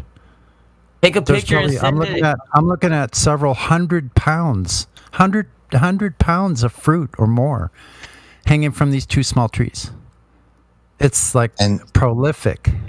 Bro, take a picture and send it. I took some pictures. I think let's see. Yeah, I've seen them. I could take some better ones of the fruit itself. Yeah, I want to see the fruit. I have a mango tree I was going to talk to Solar about because I think you were around when I first planted it, and so now it's gone into like some kind of dormancy state, I guess, for the fall. So yeah, it's not weird how it grew its largest leaf that it ever produced.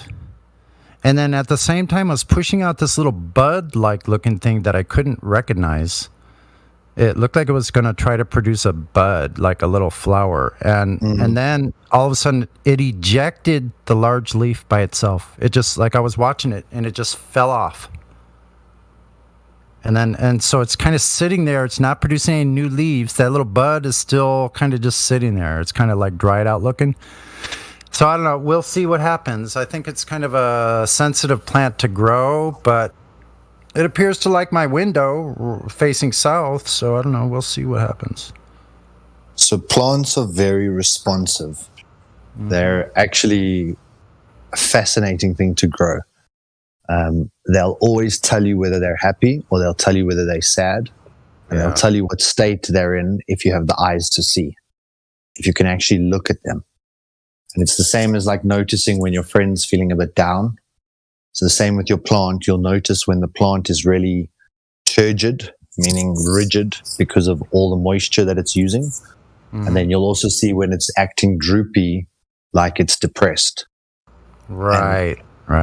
And discharging a leaf is generally a sign that it's now promoting root growth or it's undergone a stress.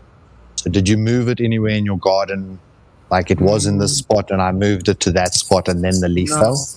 No, but the direction spot. Same spot, but the direction of the sunlight changes when it gets to this later part of the summer. The sun is more overhead, so it's not shining in the window. As the winter increases, the sun has a further trajectory outward, so the sun shines in from the south direction directly into it. So right now it's getting more sun than it was, but we'll see. I don't know. Okay, so the inverse square law of light is further amplified by glass. So the moment you place a plant inside of a glass, you've cut down the amount of quality light that the plant is receiving. And for each 30 centimeters, the quality is quartered. So people often say, but my plant is like, it's only 2 meters from the window. Look at all this light coming in. The plant should still be living, but it's a compounding of that inverse square law. So further away from the clouds, you mean? Yeah, so the further away from the glass, the worse the quality of light. Even if it looks like the plant's getting light, it's not. But the opposite's also true. If you've got the plant right up against the window, then the window can act like a magnifying glass, which can cause microscopic damage to the leaf and sometimes a yellowing and cause that leaf to fall off. So I grow orchids, and I've got a lot of orchids in my windowsill. And occasionally, sort of in the middle of summer, when that sun is coming straight through the window, I will often lose the outer leaves. But usually through sun damage, so you can see that it's actually turned a little bit yellow before it fell. But like I say, a plant tells you what it needs. They're very vocal if we know what we're looking for. Yeah, so what I did is I have a fairly large pot. I don't know, maybe 2 or 3 liters. That might be too much. No, I don't know. I think it's too little. That's too little. No, it's probably more like a 2-gallon pot or 2.5-gallon pot, probably. something like that. Yeah. So you know how the soil settles in a pot? So it was settled way down. So what I did do is, and I'm hoping I didn't damage it. So I reached in from the sides, I pulled it up and put a bunch of new soil into it, and then watered it real good, because generally it doesn't get a good flooding type, because with a pot like this, it stays moist, which you're probably familiar. It stays moist, so little water every day or every other day is enough to not overwater. And I think I probably overwatered it in the beginning, and I did show signs on the leaves of the ends of the leaves. And I know in cannabis that generally means that it's overwatered. I presume that's similar with other plant varieties. What happened to the end of the leaf? They start getting brown and dry. Yeah, they start getting brown and dried up. Yeah. Okay, so that's normally nutrient burn. Which means that the root has encountered something that was too concentrated. What have you put in your soil mix? I actually don't use anything but tap water. I put some eggshells in it and a tiny little bit of borax, like mixed with water. So really nothing else. And that soil came from your garden or from a bag? This soil came from a bag. Yeah, it's it's store-bought soil, so I know they're not the best, but okay. Well, so there could be many reasons, but what is really fascinating about plants is that people think like a tree is a tree is a tree, but they're really not. Every single species has their optimal conditions and suboptimal conditions. Right. Some like slightly more free draining soil. Some might like more phloem or more loam type soil mix. Some might like a more clay-like soil mix. So first step always is, if you want to grow mango tree, go research how to grow a mango tree. Right. I did look into the soil. Now, I did add some sand to the soil because that's what I read up about it. So I added a bit of sand, and I think that's probably helpful with the drainage. Yeah.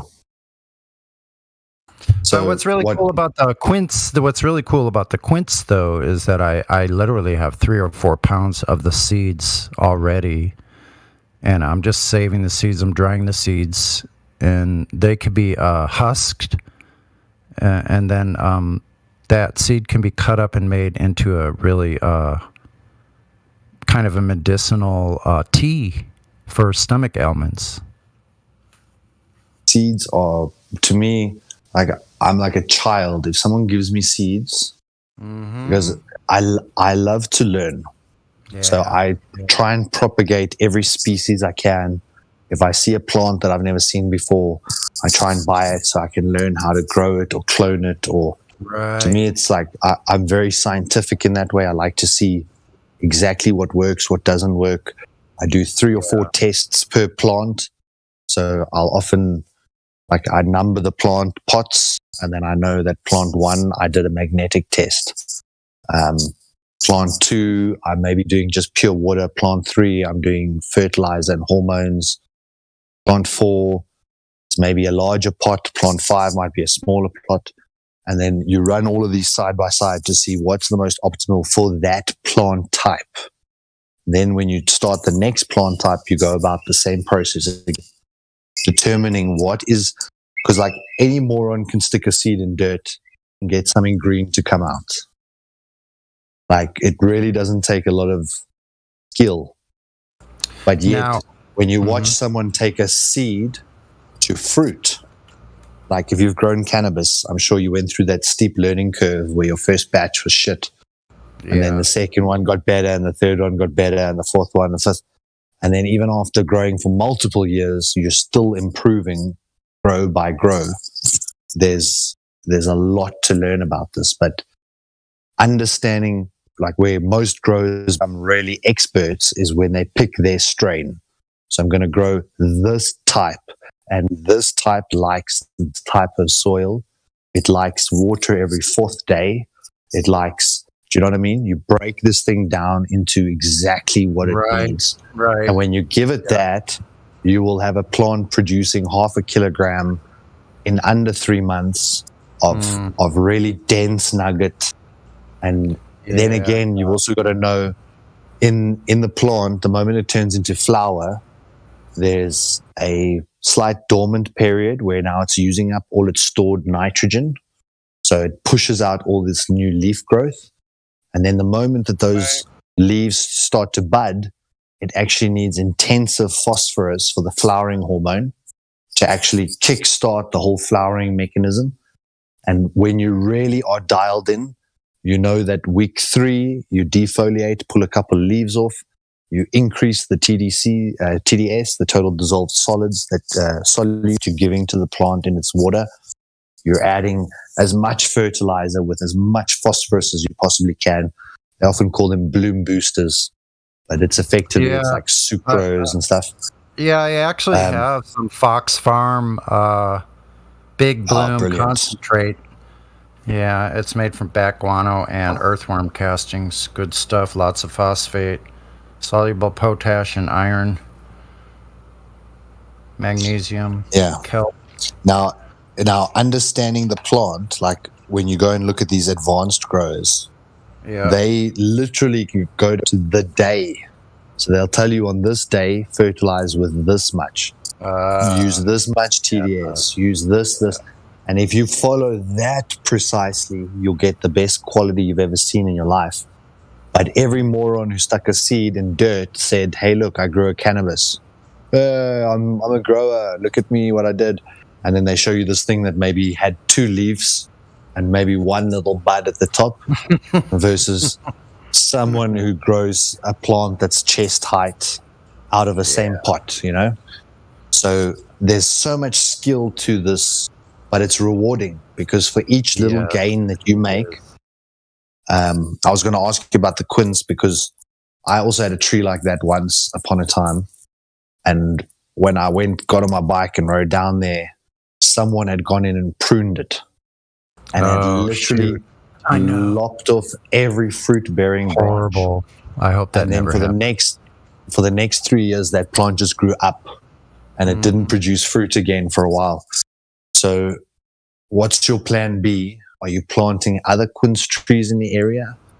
Have you discovered more, or what's the plan if this one goes I think down? I see them sprouting all around, actually. I see new ones sprouting all around, so maybe it's just a little bit of care. I mean, the animals don't seem to bother with the new sprouts, but I haven't gone actually into verify. I have dug around a little bit to see if it actually is. I couldn't quite tell.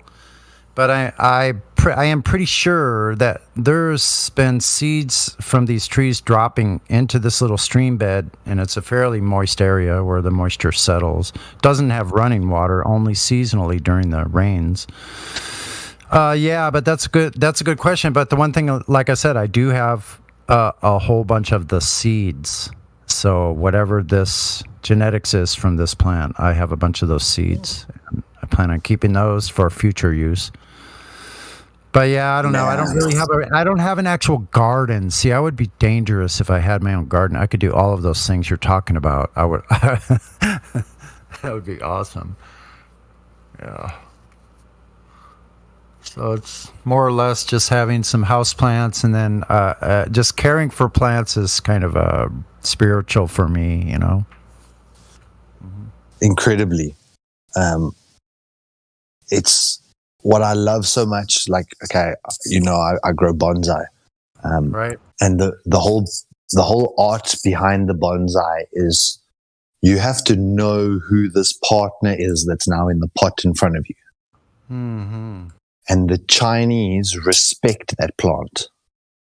So the Japanese use wire to bend the branch into whichever position they want the branch to be in. The Chinese almost believe you have to coax it out of the plant and then only work with what the plant's delivered back to you. So it's very precise, the two differences in the Japanese art and the Chinese art. And in the Chinese art of bonsai, for the first 3 years, you may only water your plant.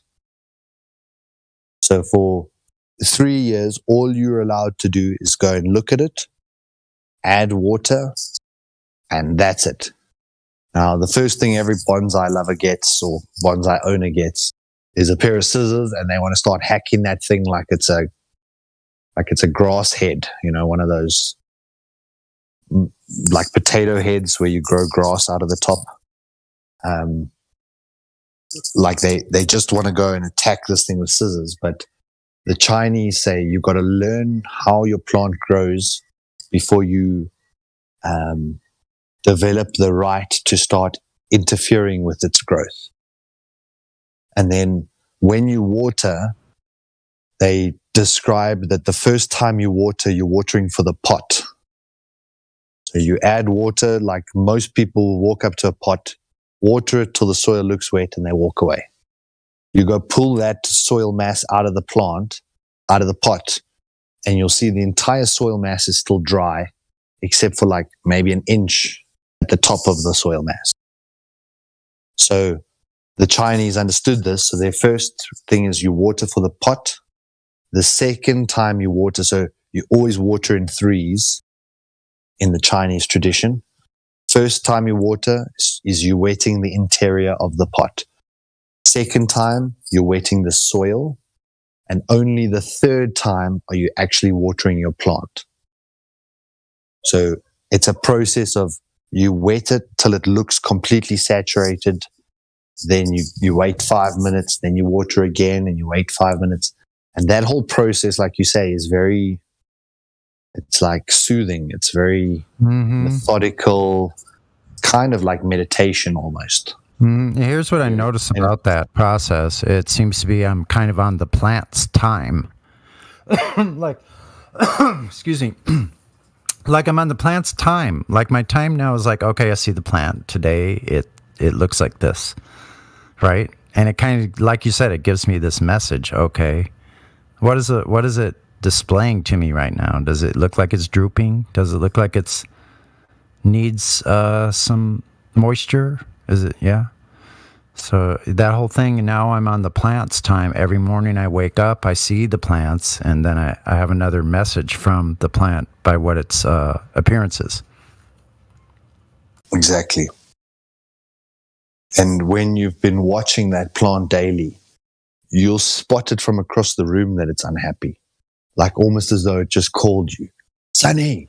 Right. And you look at it and you're like, shit, that plant needs water. It does. See, I have this other plant. This is a sweet potato plant, and it's now about 4 feet tall, but it's getting so tall. I have it like on this single stick, right, going in the soil, and it's climbing up the stick, and it's wrapping itself around, and I'm kind of like tying it to the stick as it goes up, almost like a bonsai.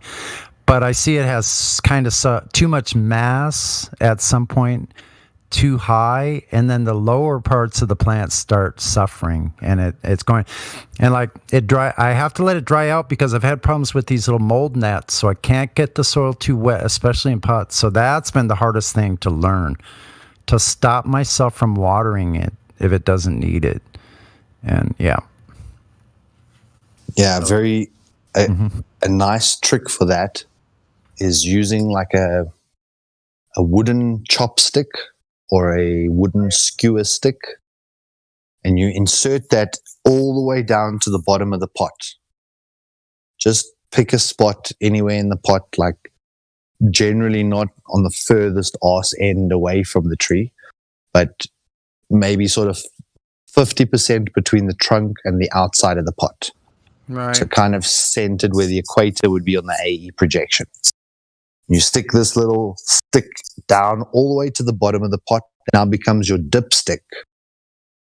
So in the morning, you lift that stick up and you can feel where the moisture is on the stick. And then you know that the moisture level, there's still like 2 inches of moisture in that pot. Then you leave it because there's still moisture. And like I said last time, you know, roots only grow when it's dry. If it's got access to water available, the roots won't grow. And the amount of root growth below soil is directly proportional to the amount of growth above soil. So when you see someone who can grow a really healthy plant in a pot and you pull that plant out, you'll see that like a netted root ball, like a monster root ball. There's so much root mass below the soil. Then it's healthy above the soil. And the only way for it to get a large root ball is for you to let it dry out. So this is why it's so crucial to use like a dipstick and see, all right, I knew that there was still moisture on the stick, so I didn't water today. And then by tomorrow, you feel the stick now feels dry, but the plant's not wilting yet. So the plant's not telling me it needs water yet. Even though the soil feels wet, feels dry, the plant hasn't told me the signal yet. The next day, you go check the stick's still dry, the plant's still looking good and healthy. Leave it. You don't water it again. In those 2 days that the soil's now been dry, that root might have grown 3-4 inches, searching out water. Then the moment you add the water, you've now rewarded the plant for its root growth, and it suddenly explodes top growth. And that might be why you grew that larger leaf compared to the other leaves. Because you let a root below ground become dominant, and it could now support that larger leaf above soil. Yeah, and it might have reached its limit in the pot too. That could be happening now after this amount of time. So probably that as a tree, it really probably wants to root out much more in order to produce more top growth. Yeah, and in bonsai, we always try and force the trunk to grow wider, mostly because it looks aesthetically pleasing. Right. But one of the things that we do is we plant trees out into the ground to get them to have that free growth for maybe 2 years, 3 years. Then you dig them back up out the ground, put them back in the plot. So normally by the time you want to, okay, so like an average person who doesn't know how to grow or doesn't really grow a lot will start the plant in the pot and leave it in that pot for the rest of its life. But when you know how to grow and you know how to remove plants from pots all the time, you should always be trying to upsize. So taking it from a 3 gallon to a 5, taking it from the 5 to the 8, taking it from the 8 to the 10, and that might be on a 2-year scale. Yeah. So every 2 years you plan to upscale the pot. But a tree like a mango tree, I would be putting in a 25 gallon or a 30 gallon. Yeah, it needs a huge one. A monster pot with a lot of soil mass. And remember, it's most important the down part. Roots always grow downward as fast as possible. So what really makes me sad is when I see people go buy a pot and then they quarter fill it with soil, or maybe half fill it with soil. And then the plant is sitting in the shade, basically, not growing because the pot rim is too high and there's not enough soil mass below. Literally on most pots, there's a little rim, like a little line near the top. And that little ridge before there's like a final little up section, that little ridge is where your soil line should be, so that you're using the full gallons available to your plant So don't go quarter full and half full things. Yeah. Like, I would really like to start several more of those mango seeds and then just go find a place and plant them outside because, yeah, I think they would grow well. I think your quince tree needs a friend. Yeah, and also right under the quince tree, which is really freaking amazing. I'm looking around at this bush, and I've been watching it for months, and I never noticed, and I had thought I saw some little red berries around, and I'm like, where did I see those red berries looking through here? And then so I finally figured out this bush that's in the shade of the quince trees is a freaking wild cherry tree. And I'm like, holy mackerel. So I went back home and I started looking up what is a Bing cherry. And no, it's not a Bing cherry. But what about wild cherry? Yes, bingo. So interesting. More and more, the more I look out there, the more I see. It's pretty incredible.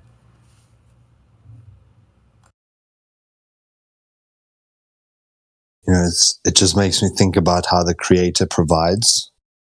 It's like the bird. The bird doesn't move trees to make a new nest based on where's the nearest school and where's the nearest supermarket and all these superficial, retarded reasons that we choose where to live. The bird goes and finds a tree that it thinks will be suitable, makes the nest, and somehow survives. Yeah. And it's like when you have the eyes to look for things, they appear for you. Yeah, and I see the squirrels come around and they're sitting there happily munching on all this food that's around them everywhere. And I'm like, I thought at that moment, I'm like, I don't think I could take this little animal's life. I mean, so I guess I still have this problem that we all have with that, you know? Anyway, I need to go off for a little while. It's been a nice conversation now. I have to go get busy here. Love you, Sonny. Go get busy. Thanks, Sonny. Yeah, nice talking with you guys. Cheers, man.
What happened? We went back to globe silence.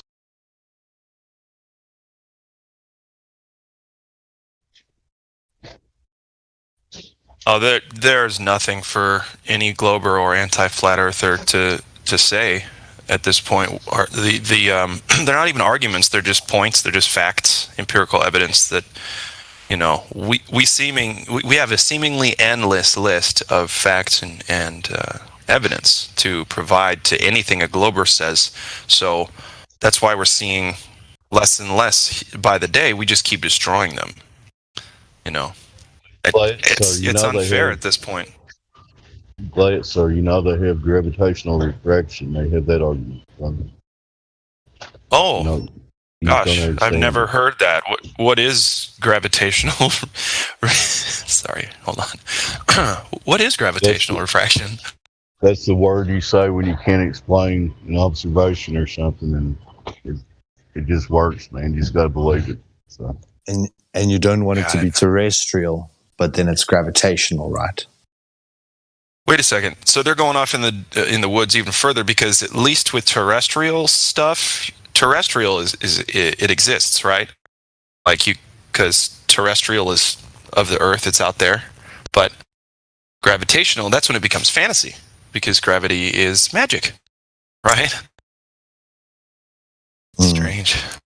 I think in name, the fact that terrestrial is a 7/6R is where the fantasy kicks in on that one. Yeah. Numbers.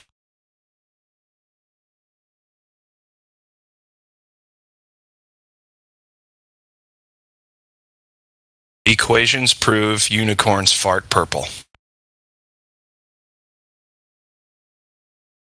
I've still got this one question, and I've posed it to QE as well, and I don't know, it's something that I still wonder quite a lot. If we register that there is this higher pressure at ground level and that there's this diminishing pressure as we gain altitude, that's measured. We can do that again and again. Then at what distance would the container be, and how would it be responsible for the gas pressure if virtually none of the gas particles are reaching it? It's a lot of ifs.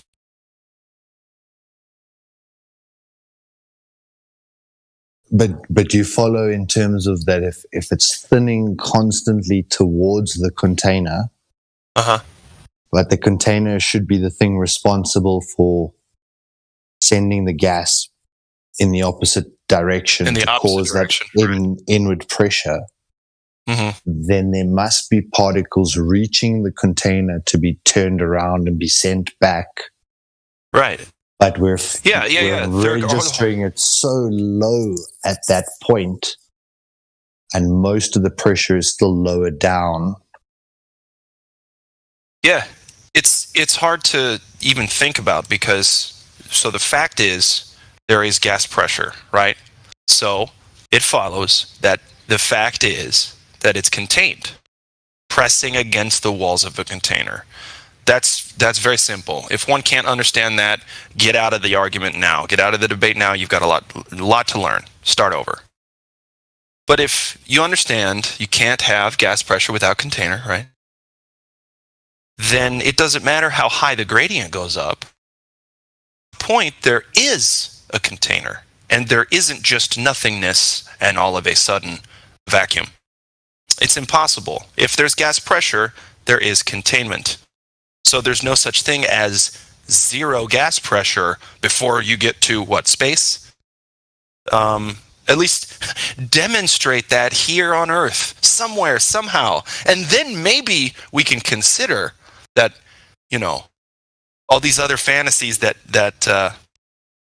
rely on that one to be true can actually be true. Since you can't have gas pressure without a container, there's so much about the globe fantasy that just can't exist. Yeah, I agree. I just still, if that gas pressure does tend towards almost zero at the point of containment, then the antecedent that the gas pressure is created by the pressure on the wall of the container, if it's almost at zero, then there won't be a lot of force against the container. Right. It has to get to zero before it turns into outer space, right? No, but I'm not even talking about outer space. I'm just saying the container. So wherever that container is, if that gas gradient goes all the way up till almost zero before the container, and then there's some decimal percentage that's actually pressing against the container, is that still sufficient to hold back the higher 14.7 at ground level if that is such a low pressure at the outside? Because we measure the pressure at the outside. So if I'm going to go measure that this tire is at 2 bar, it's on the valve, which is on the exterior. So it's the entire contained area that I would register that pressure on all areas of the walls of its container. I still think there might be another substance which we're not measuring that might increase proportionally to the amount that the gas pressure which we're measuring decreases. So think about like oil on top of water. Right. And then there'd be a little zone where it kind of blends together, or like there's a little bit of overlap, and then suddenly you'd be in the oil layer. Now, if I was only measuring water, I would never know I'm in the oil layer, but I'd be measuring almost zero water at that point. But I'm just now in another medium. But I don't know. It's I got a lot of questions for God. No, that's a good question. And this may or may not help with this conversation at this point, but I'm thinking it was Archimedes' principle. Hang on. I have so many memes now, so many memes and GIFs. Because of this topic, it's hard to... There we go. Okay. So, the voice text. Yeah, okay. Who just posted that? That was Miguel. Yeah, I just found the same thing. So like you're talking about that space in between, say, the vegetable oil and the water or whatever. Each one of those layers has like space between, right? Dave Matthews song. But yeah, so you got the top is the lamp oil. Well, I guess the top is the ping pong ball, and then the bottom is the bolt, which is heavier than all that stuff. And then honey and corn syrup and all that. So yeah, there's always you see a distinct line, a definitive line. Are you talking about like what is happening in that line? What is there? What's living there? No. So, for example, let's say that the lamp oil, the very red layer at the top, let's say that's the container. Okay. But we're not registering that rubbing alcohol. And we're measuring, say, the vegetable oil layer. Yeah. So ignore everything else below that. So as we move up through that vegetable oil, the pressure in that oil is going to decrease because there's less oil above it pressing down. Then as we get to like that little smudged layer between the white and the blue, it's like maybe just a couple of pixels wide, but it's not hard blue and it's not hard white. It's kind of that little blurred area. You can call it a gray area. Could be where we start to register these very low pressures in our atmosphere. And then that rubbing alcohol layer is far less dense, so we can't penetrate it. That's why our balloons won't go up higher, or why we reach this area where we seem to not be able to penetrate higher because we're simply too dense to enter that layer. But it makes sense to me. But if we didn't have the tools to measure rubbing alcohol, because we've only ever lived in vegetable oil, and we've got all the tools to measure vegetable oil, then we would say, look, there's a gradation and the pressure stops before the container. That's the only way that I can think why it seems to decrease to such a low before even meeting the walls of its container. Right. And the container doesn't have to be solid at that point. It can be lamp oil, even though we live in the vegetable oil. We can't test for the rubbing alcohol, even though it is there. And then the lamp oil is above. But so, yeah, if you look in the cup, lamp oil is containing all of these other ones, right? So in essence, and the lamp oil is the container, but it's still a liquid. Above, and it would be the waters above.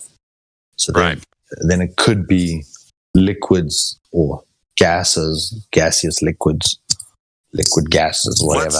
Let's stick with liquids because in the picture, it is a liquid, not a gas. Oil is a liquid, mostly, and gases cannot contain gases, as far as we can tell. And that's a big point. That's a key point. So like they'll say, gravity, the atmosphere contains the atmosphere. Like, no, show me that happening anywhere else in reality. And then, like I said, maybe we can consider it. But yeah, this Archimedes principle demonstrates that at the very least, a liquid can be a container. It doesn't have to be a solid, you know what I mean? Like a can of pop. So why do you think the ballers have never shown us a density tower of gases? Because it just destroys their gravity argument. It really does. They've never addressed this, right? This one picture, this one colorful picture of this one glass with a bunch of stuff happening in it destroys almost their entire model. It's horrible for them.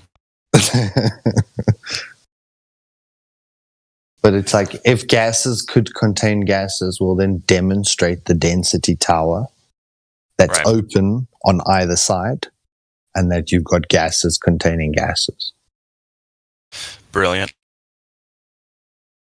Oh, man. We're physics teachers out there just teaching the wrong stuff. It's funny, too.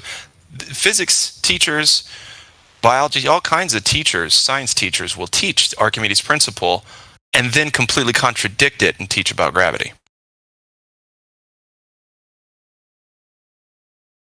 Well, it's, even the ballers, their word density and gravity has density and buoyancy have a gravity relationship. In their mathematics, at least. So they invoke that by saying density or buoyancy, what we stupid flat earthers don't realize is that the equation for density has G in it, and the equation for buoyancy has G in it. So if we're invoking density and buoyancy, we're conceding that it's gravity because my mathematics. But doesn't it cancel itself out? Doesn't it? Yeah, it's just this constant that's built in that, like you say, is usually cancelled out at some point during the rest of the equation. And then in other places you can replace the G with acceleration. Correct. Or force. Yeah, I guess that's the same thing, right? So it's so counterintuitive because they snuck a G in there. It therefore has to be, and it's like the idea that gravity pulled on the objects above something to create an upward movement with a downward attraction is just mental gymnastics. There's nothing like that comparable on the Earth.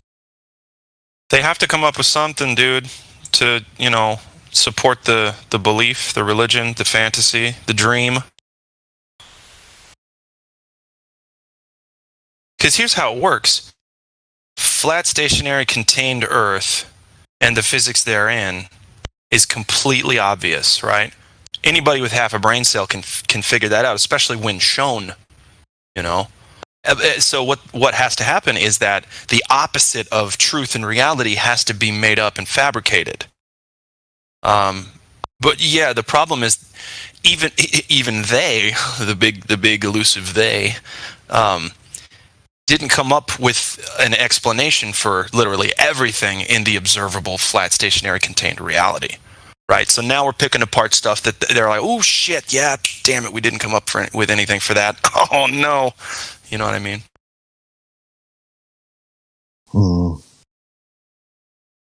I'll just give it and a lot of times it's gravity that gets thrown under the bus here. Gravity is one of my favorites to disprove. It really is. Other than the fact that you can't find Earth curvature anywhere on the Earth, to me that's still the biggest proof. The gravity one's really fun to play around with in front of these people. Watch them squirm. Well, I love that picture that was posted now by you. I went skydiving recently, and when I got to the bottom, I said to the instructor, isn't it a great thing that the Earth wasn't spinning underneath us? Because imagine trying to catch up with where we took off from. And he just looked at me, because once you open that chute, you fall, you sink so slowly, and you can do little circles, and you can move around the sky at leisure. And you can land where you need to land. It's cool too, because I agree. It's cool too because you can just like in water, you can if I'm floating in water, I can kind of do whatever I want. I can do flips. I can go side to side. I can kind of do whatever I want. And the same thing in just, even if you're just quote unquote sinking in air, right? You're skydiving. You can do pretty much the same thing. It's just feels a little different. My question is terminal velocity in air, is there a terminal velocity underwater for like a human body, for instance? There's got to be, right? Like the same rate of fall in water for the same amount of weight, as compared to the same rate of fall in air with the same amount of weight. Do you see what I'm saying? If it were possible that you could go into water and still maintain the same pressure around you as if you were in air, and you maintain the same pressure. I mean, the changes in the pressure would be subtle compared to that in water. The differential would be so great.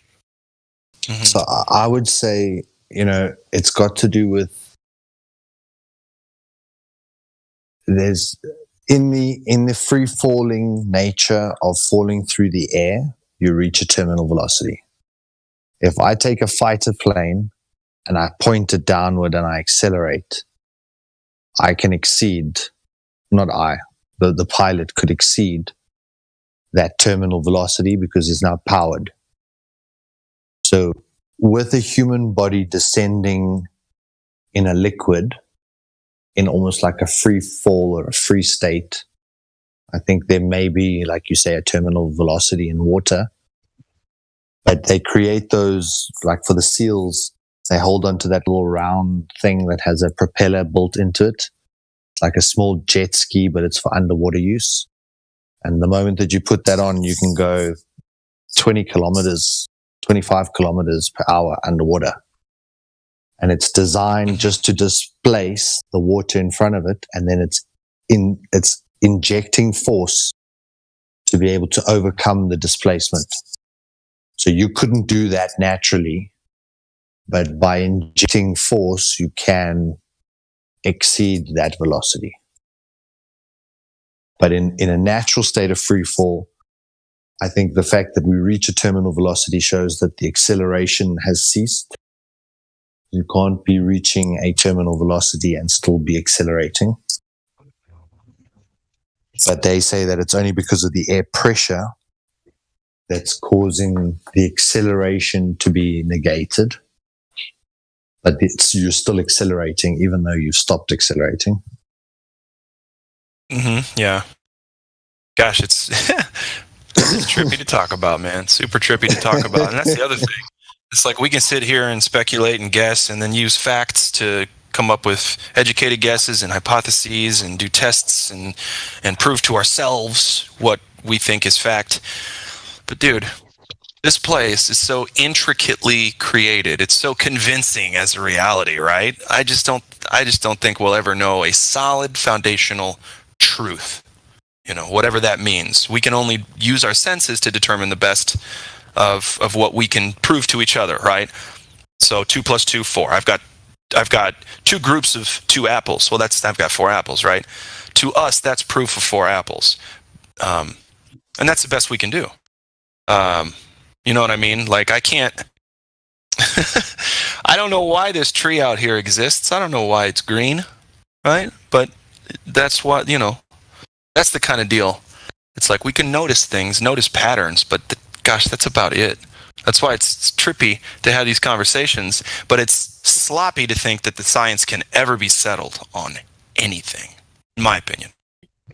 But this is what so excited me about finding you guys. Like, I've been a flat earther for years here in little South Africa, just talking amongst my friends and stuff, like obviously watching all the big guys overseas, but never really being able to engage and share some of my ideas. Or, I'd message Bob from Globebusters or Jeranism and DITRH and, a couple of others, but it's, you never had this kind of an engagement to take certain ideas to the very next level. And sometimes it's quite painful to actually have a brand new baller in you where you've got to go through Aristophanes and Eratosthenes. Yeah. Mm-hmm. All of that shit all over again. Though, I like it. I agree with you, though. And even though it's painstaking, it's like when a teacher teaches the same subject over and over and over, they get really good at that subject, right? It's the same thing as us getting together and talking about all this stuff and using what has been figured out to figure out further more things. I mean, that's science. I guess that's science, right? Taking facts and expounding on them to determine more facts, right? Instead of assumptions based on numbers, based on presuppositions like the globe. Yeah, like, obviously we were all there as beginners in this whole topic and stuff. So I didn't mean it like I can't stand it, but I mean, it's sometimes I know exactly what you mean. It's tedious not to be taking these things further and getting to that next point of, like, exactly like you say, we've been discussing these topics now for years, some of them for many, many years. And throughout all of that, every time we have a rebuttal or some kind of an argument, it makes our argument more refined. Exactly. And it just is this continual refinement to the point where nowadays sometimes you'll say the exact refutation of everything they just said in one concise sentence, and their brain can't actually, like, they can't hear what you just said. Yeah, their skull explodes like a zit, pops like a zit. They just don't know what to do. And that's my favorite part. Because a lot of times, a glober or anti-flat earther or both or just someone curious, right? Someone on the fence will come in and say and want to talk about Cavendish, right? Now, us seasoned flat earthers, or even just flat earthers who maybe just got into it recently but completely understand how things like Cavendish aren't an experiment, didn't prove anything. It's still very useful to have someone come in and ask about Cavendish, and then especially the live stream talk about how Cavendish is not actually something we can use that'll give us empirical evidence. And you know what I mean? So it's useful for that to just continually be discussed for the newcomers, or perhaps for someone on the fence, for an anti-flat earther or glober that's sitting back listening to us going, oh, shoot, they might be right. Uh-oh. Oh, no. You know what I mean? Mm. Can I chime in? Absolutely. It's a bit off topic, but it was about what Solar was saying just 2 minutes ago about waiting for the kind of next step in figuring things out. I'm quite looking forward to David Weiss's new feature on his app, the Flyers Friend Finder thing, because I think it's going to give us a good metric of like the real growth of Flat Earth. I mean, I know not every Flat Earther has his app, but I'm sure a lot more have it than we know. And it'll be good for people to actually get a visualization of just how many Flat Earthers are out there, and even very local to the people. And that could I don't know, just inspire in a way we haven't seen before, because we know that YouTube, Google, they've censored the hell out of the metrics. We can't tell anything at this point. Most flat Earth channels, their sub counts just stay the same for years at this point. So there's no real way to get a good feeling for the true growth of this knowledge. So yeah, I'm quite looking forward to that new feature for them reasons. I'm actually looking. No, sorry. Go ahead. Sorry. You can chat now. I personally have watched them try this idea multiple times since 2015. They tried flat Earth dating groups. They tried flat Earth chat groups. Now, the predominant nature of a flat earther is that they're skeptical and they're very untrusting because there's reason to be. And normally they don't get the response rate from this demographic group in terms of signing up and giving you my location pin or, and if I was, say, a large body that really wanted to find out where every flat earther was so that I could potentially quell the uprising, that would definitely be information I'd be interested in hacking. They already know where every single one of us are. Yeah, through Google search. They know. You wouldn't even need to hack it. You would just have to download the app and then you would be one of the quote-unquote members. It would be really simple. Mm.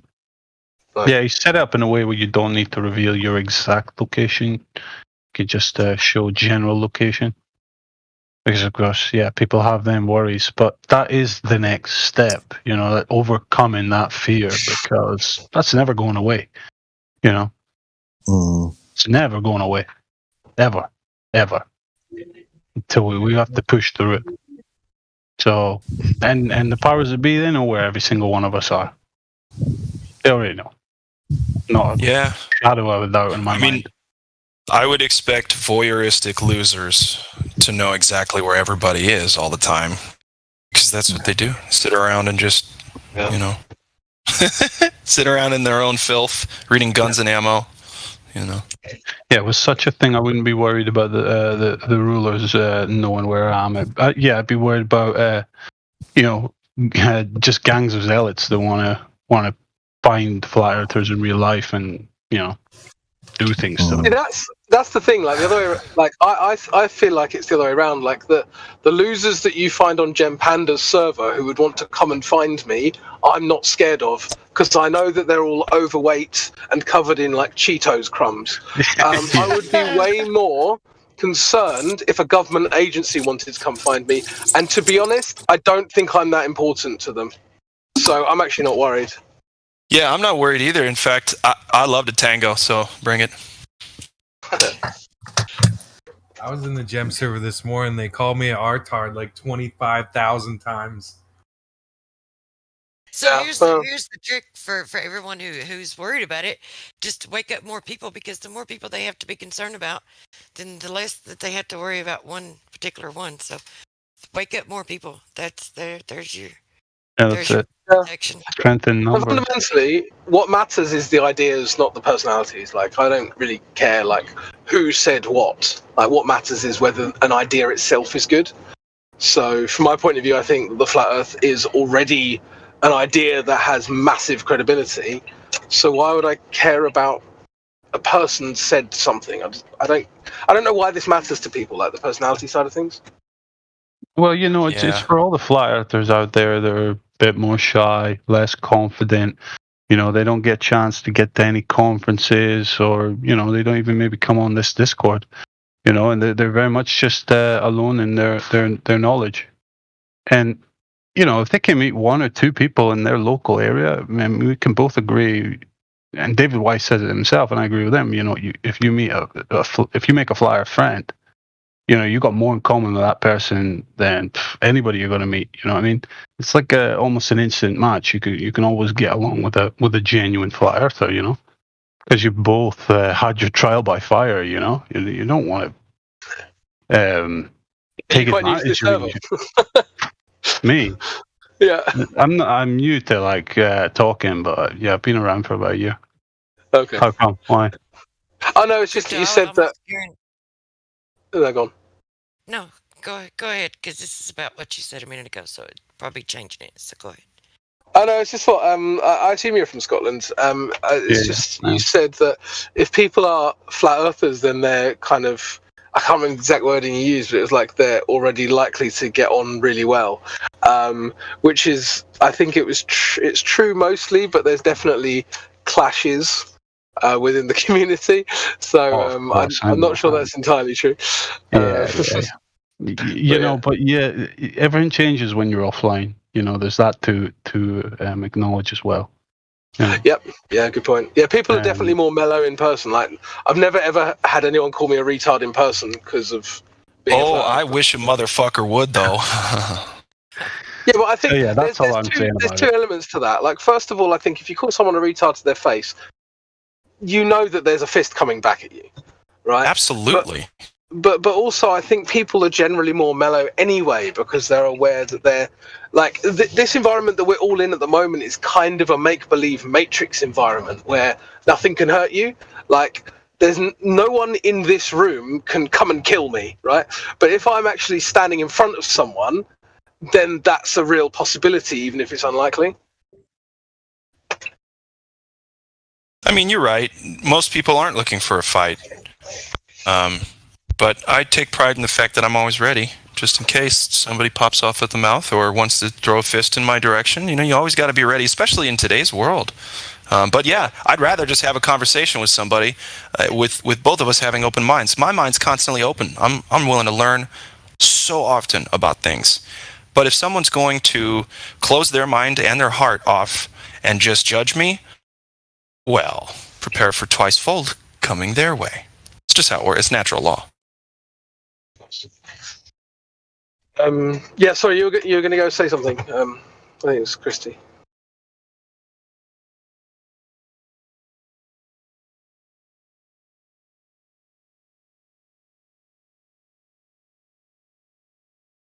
TC. Who?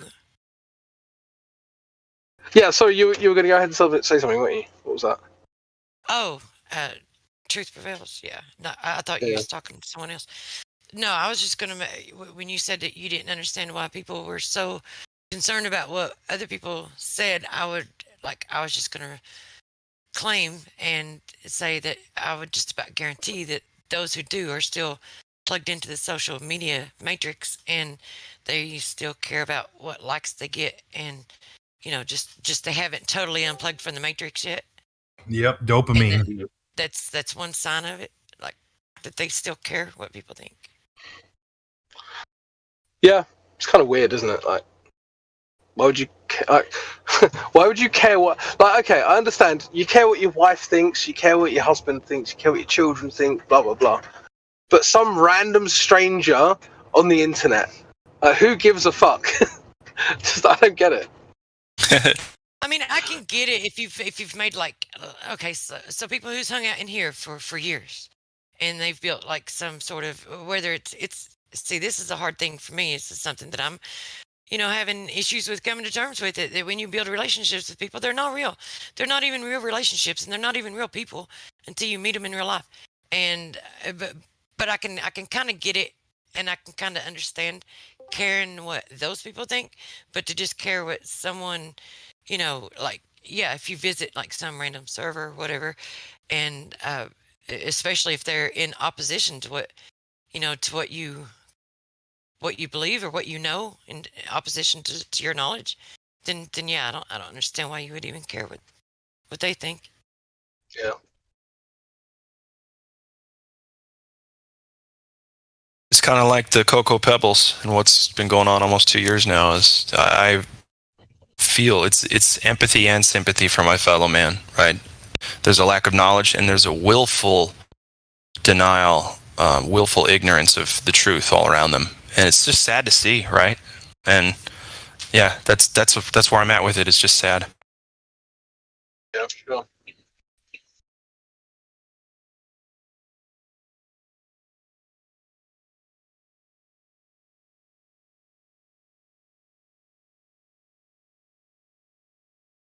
That's Yeah, why I we're mean, here, is trying to help out.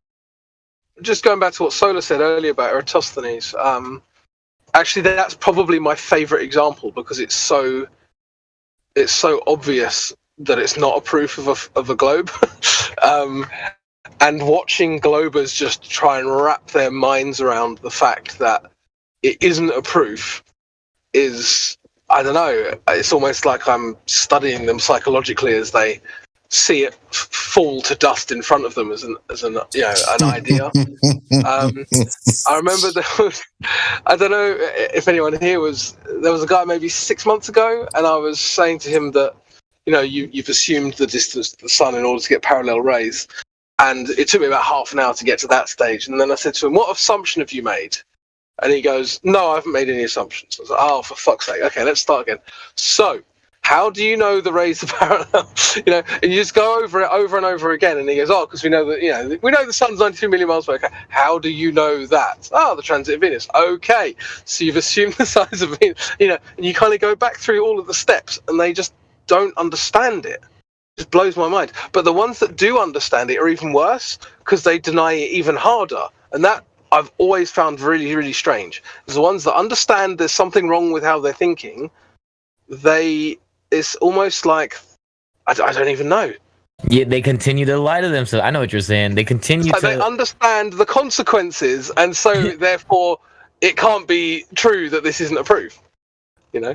Right, they just continue to lie. No, that's not it. That's not it. That's not true. That's not true. Yeah. And then you must be stupid because his proof isn't a proof or something. Right. Or you must be a lunatic or something, Yeah, exactly, yeah. No, then he's going to tell you that you don't actually understand what he's trying to tell you. Right. And then you go back to step one. Every time. Going back to the curve. And my favorite way to deal with the Eratosthenes thing is to calculate the circumference of their floor.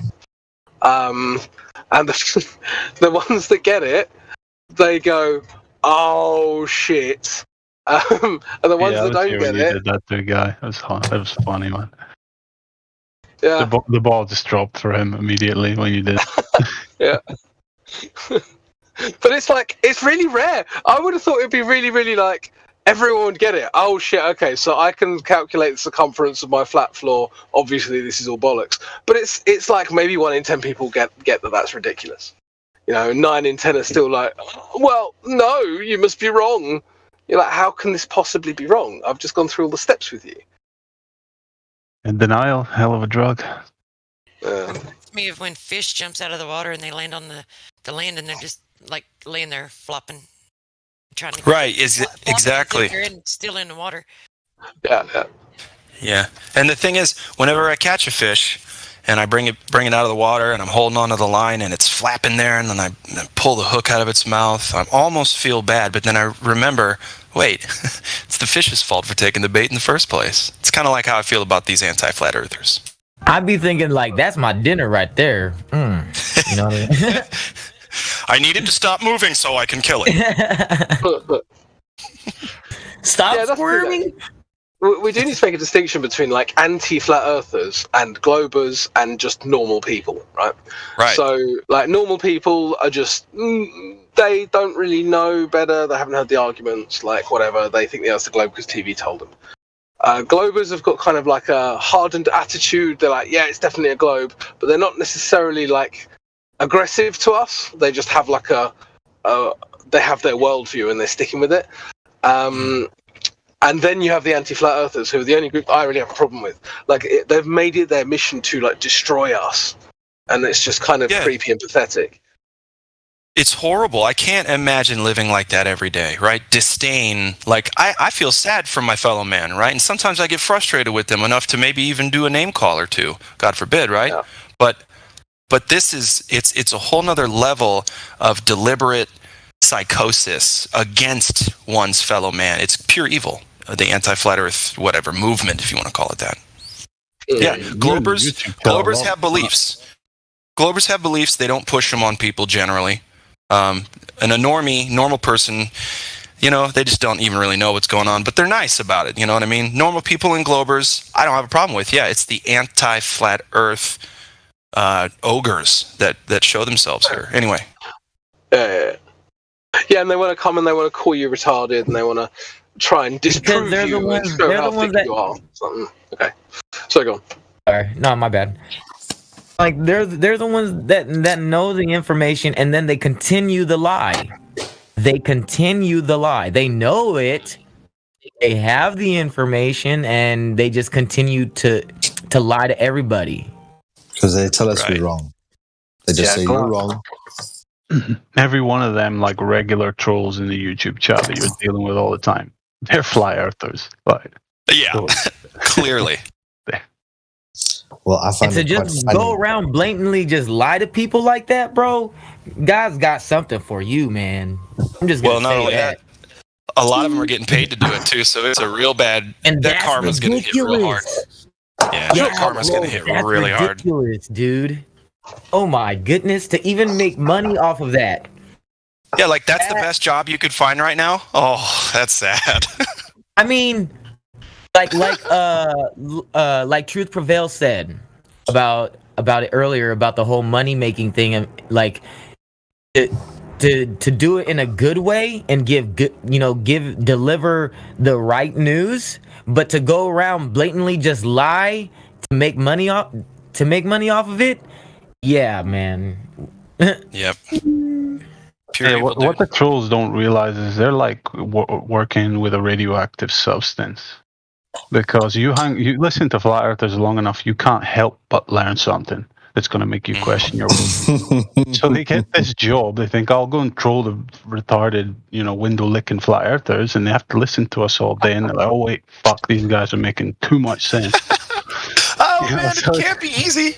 It can't be easy, dude. So yeah, it's going to bed every night, dude. That's what I think. Them over time. Yeah, exactly. Like either way, everyone's going to become a flat earther because it is the truth. Yeah, I sometimes wonder what it's like to be one of these trolls, these anti-flat earth trolls that are in the YouTube chat or other places. When they're laying in bed at night, looking up at the ceiling, hands on their chest, thinking, "Gosh, yeah, those dumb flat earthers." Wait, how do you have gas pressure without a container? Shit. You know what's up. Right. You can have gas pressure without a container if you have two containers. Ooh. Right.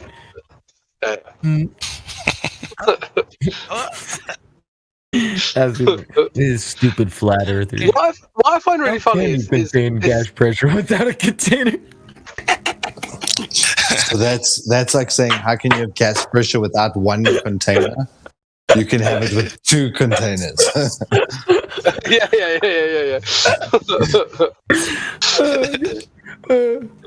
What I find really funny though, some of the terminology these complete morons use is like that doesn't necessarily apply to this group specifically, but use of the word extremist is one of these words that's like all that means is that you disagree with them.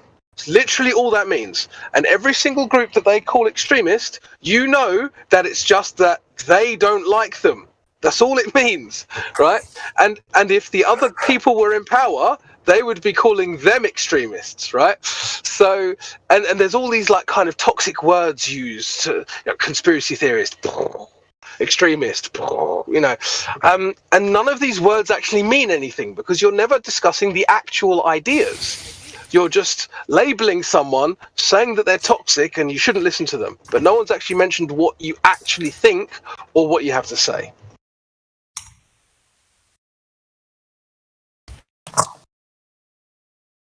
Yeah. Yeah, because it becomes about identity. It becomes about acceptance and social norms. Yeah, exactly. Yeah, I disagree with you in an extreme way, I guess. Yeah. Well, I would say that the LGBT thing is a good example of this. Like, loads of people are like, no, to the whole movement. It's like, no, you can't chop your dick off, call yourself a woman. It's not a thing, right?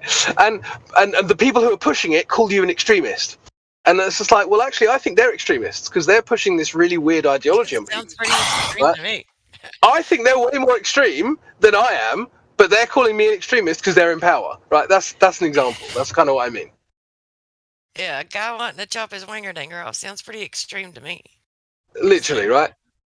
So versus the guy who's saying, how about you don't deform yourself? You know, I'm the extremist. Cool.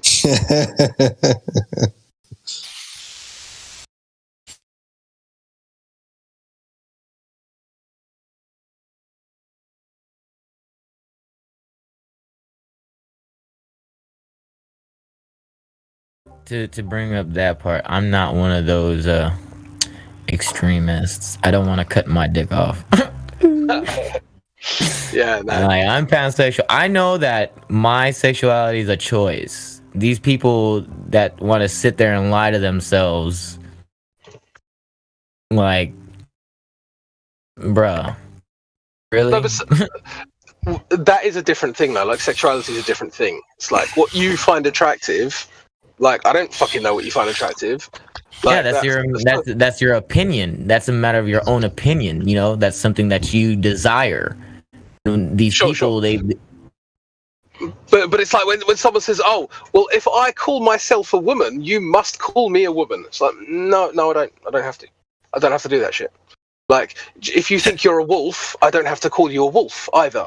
If you decide that you're a motor car, you know, I don't have to use your pronouns vroom, and I don't know, oil or whatever shit. Like, I don't have to do any of that stuff. But they kind of they make it as if like if you don't do it, you're a bad person. No, that's not how it works. Yeah, it's like, hey, if you don't recognize the chaos, the decided chaos that is my life, and I'm going against everything just for the sake of being a contrarian, if you can't accept that, it's your fault. You're the blight on society. Shame on you. It made me think though, like if I was to choose pronouns that were all ethnic slurs, like would they be forced to use them? And I mean serious, like because if they're saying you must, I'm just gonna say wow to that. No, but just think about it, right? If they're saying you must use someone's pronouns, okay, you must use someone's pronouns. Okay, my pronouns are X, Y, and Z. Okay, then are you gonna use? You lost your mic, I think. Oh, sorry. Okay, my pronouns are X, Y, and Z. You know, whatever offensive words you want to use. Are you going to use them? Like, do you have to use them? If not, why not? Why are we now being selective about this? Mm-hmm. Yeah, that's the thing. When you start making like laws and stuff based on opinion, that's where we get lost. That's where we get lost. Yeah. Well, it becomes extremely subjective. The whole thing's subjective in the first place. It's complete nonsense. Right. Right. Obviously, a much easier way to be would just be to say, well, you can say whatever you like, and so can I. Job done. Like, compelled speech doesn't work. Sorry, go on. No, I'm just still laughing at your... If I want to identify as a car and I use the personal pronoun vroom, you know, you must address me as vroom. I'm sorry, that was... I identify as an old wallet. I identify as a meat popsicle. Call me meat popsicle. I mean, you must... That is Fifth Element, right? Yep.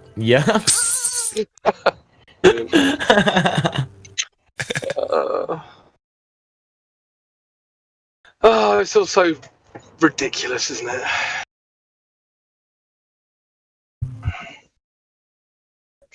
I'm still laughing. A few minutes back, I thought I knew all the words for penis, but I hadn't heard wanger danger. Thanks, Trey. Oh shit! Wow. Here, I got one for you guys. This should make you ponder. That from Truth Prevails? I think she said that. Yeah, wanger danger. Yeah. What was it?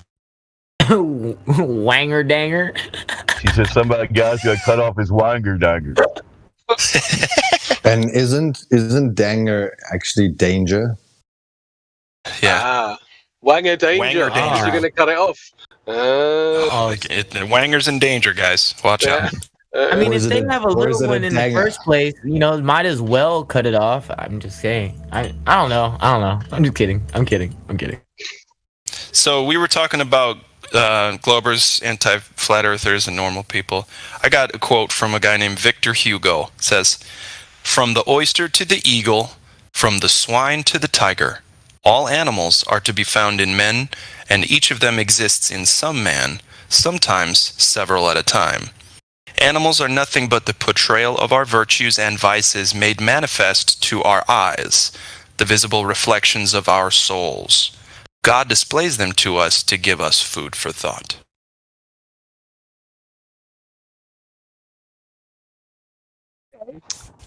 I like that. Didn't mean to kill the conversation. Sorry. Man. No. I was just absorbing that. Yeah. You gave us all food Here, for I'll thought. post Nobody it. can talk. And that's true. I should have just shut up and let people eat that thought food. Hang on a sec. I'm just observing the zoo within me. Uh-oh, now, yeah, I'm related to every single plant on my deck, the concrete used to make the deck. I'm related to all the metal in that truck out there that I'm looking stuck in rush hour traffic. Yeah, man, I am everything. Ugh. All right, don't go on because Michelle our body is Fowler on made us out of now, all man. these molecules. No. And you're also the cousin with stars and stuff, because you made a That's star. pretty cool, dude. Yeah, I wonder what my star uncle's name is. Yeah, your star great grandfather. No one ever talks about him. Because I ate this cabbage, I am now a cabbage. I am one with the cabbage.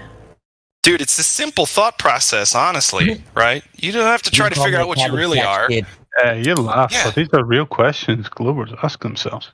Yeah, I know, dude. I wonder what my style. Let's go. You can call me Cabbage Patch Kid. Uh-oh. No. Like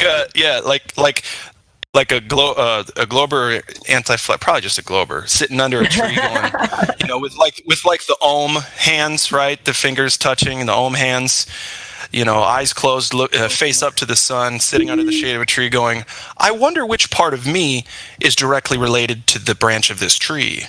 No, if only they were sitting beneath the tree doing that. But it's like they would be better off. But I don't think that they even. Yeah, they don't even go that far. That would be more research than they've ever done. Most I don't want to say that. Go ahead. The most closely related portion would be your wood. Oh! Shots fired. Ouch.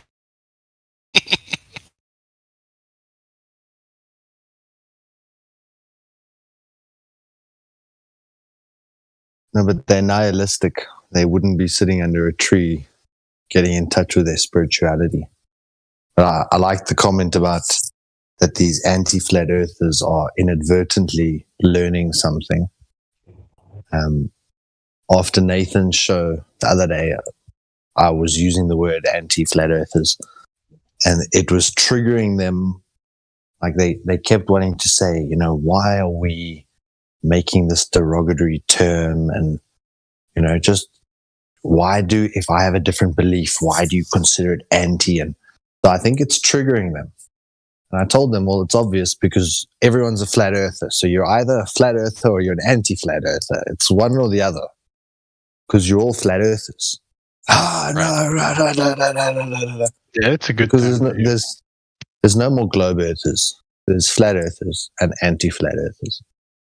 It's what the media does with all the Vax stuff, trying to insinuate that their position is the truth. Yeah. And I think that they know that that's the tactic that I'm taking with them, with that ploy. So it was triggering all of them, and it was like that puppy guy was, he was going nuts about it. So that's a good point, Solar, because if you think about it, there never really was any true globe earthers because the globe never existed. So. Yeah.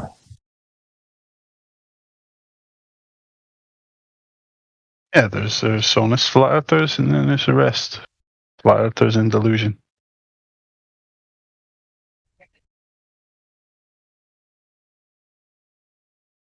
Human beings can't exist on a sphere, walking antipodal to one another, having this Coriolis effect that would be present if the Earth rotated. It's like it just couldn't exist. Do you say the other day they were arguing that the Coriolis effect is so small it's negligible, but it's definitely still there? Correct. Brilliant. And if you could have equipment that was accurate enough to measure this tiny, almost insignificant effect. In fact, one of them was bold enough to actually give us a number.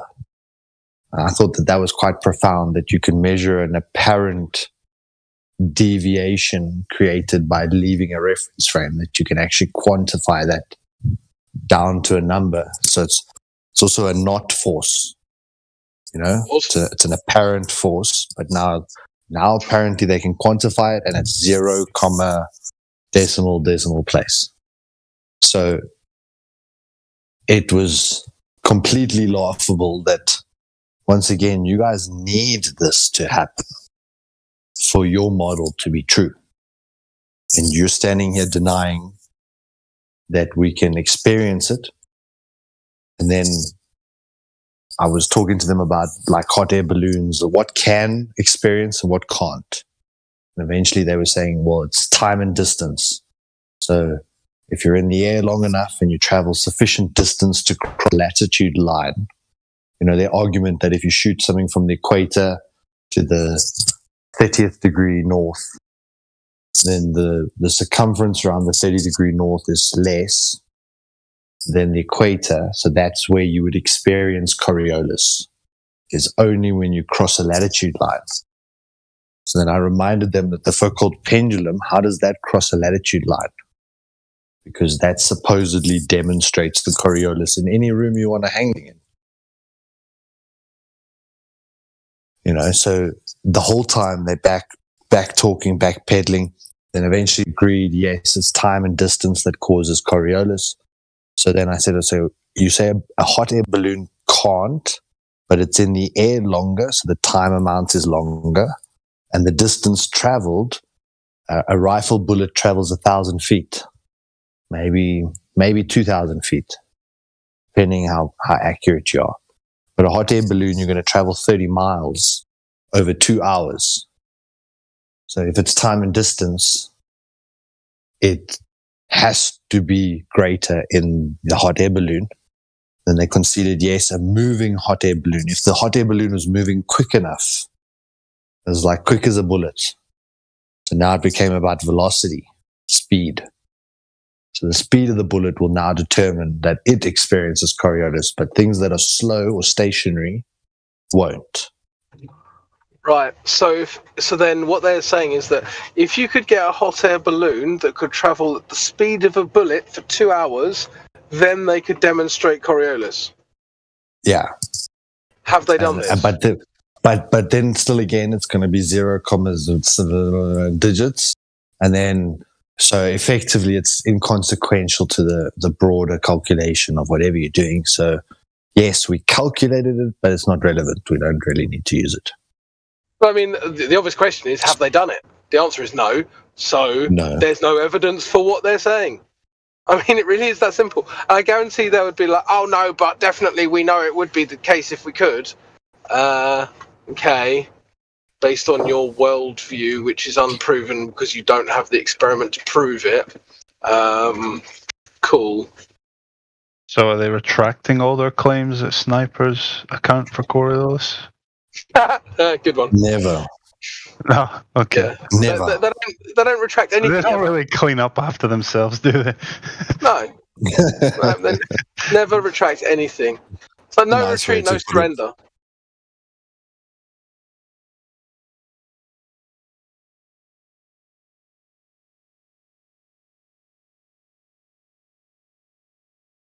Dishonesty, and that's why they're anti-flat earthers.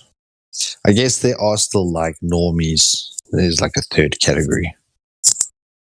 People who actually come in here with common sense can listen, and after listening, feel quite shocked at what they've heard, realize what the implications would be, and go on to do their research. Yeah.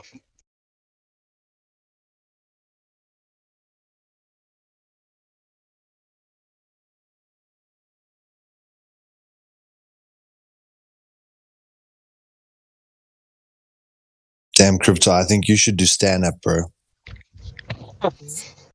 Yeah, I think there's some people that come in here. Sorry, so go ahead.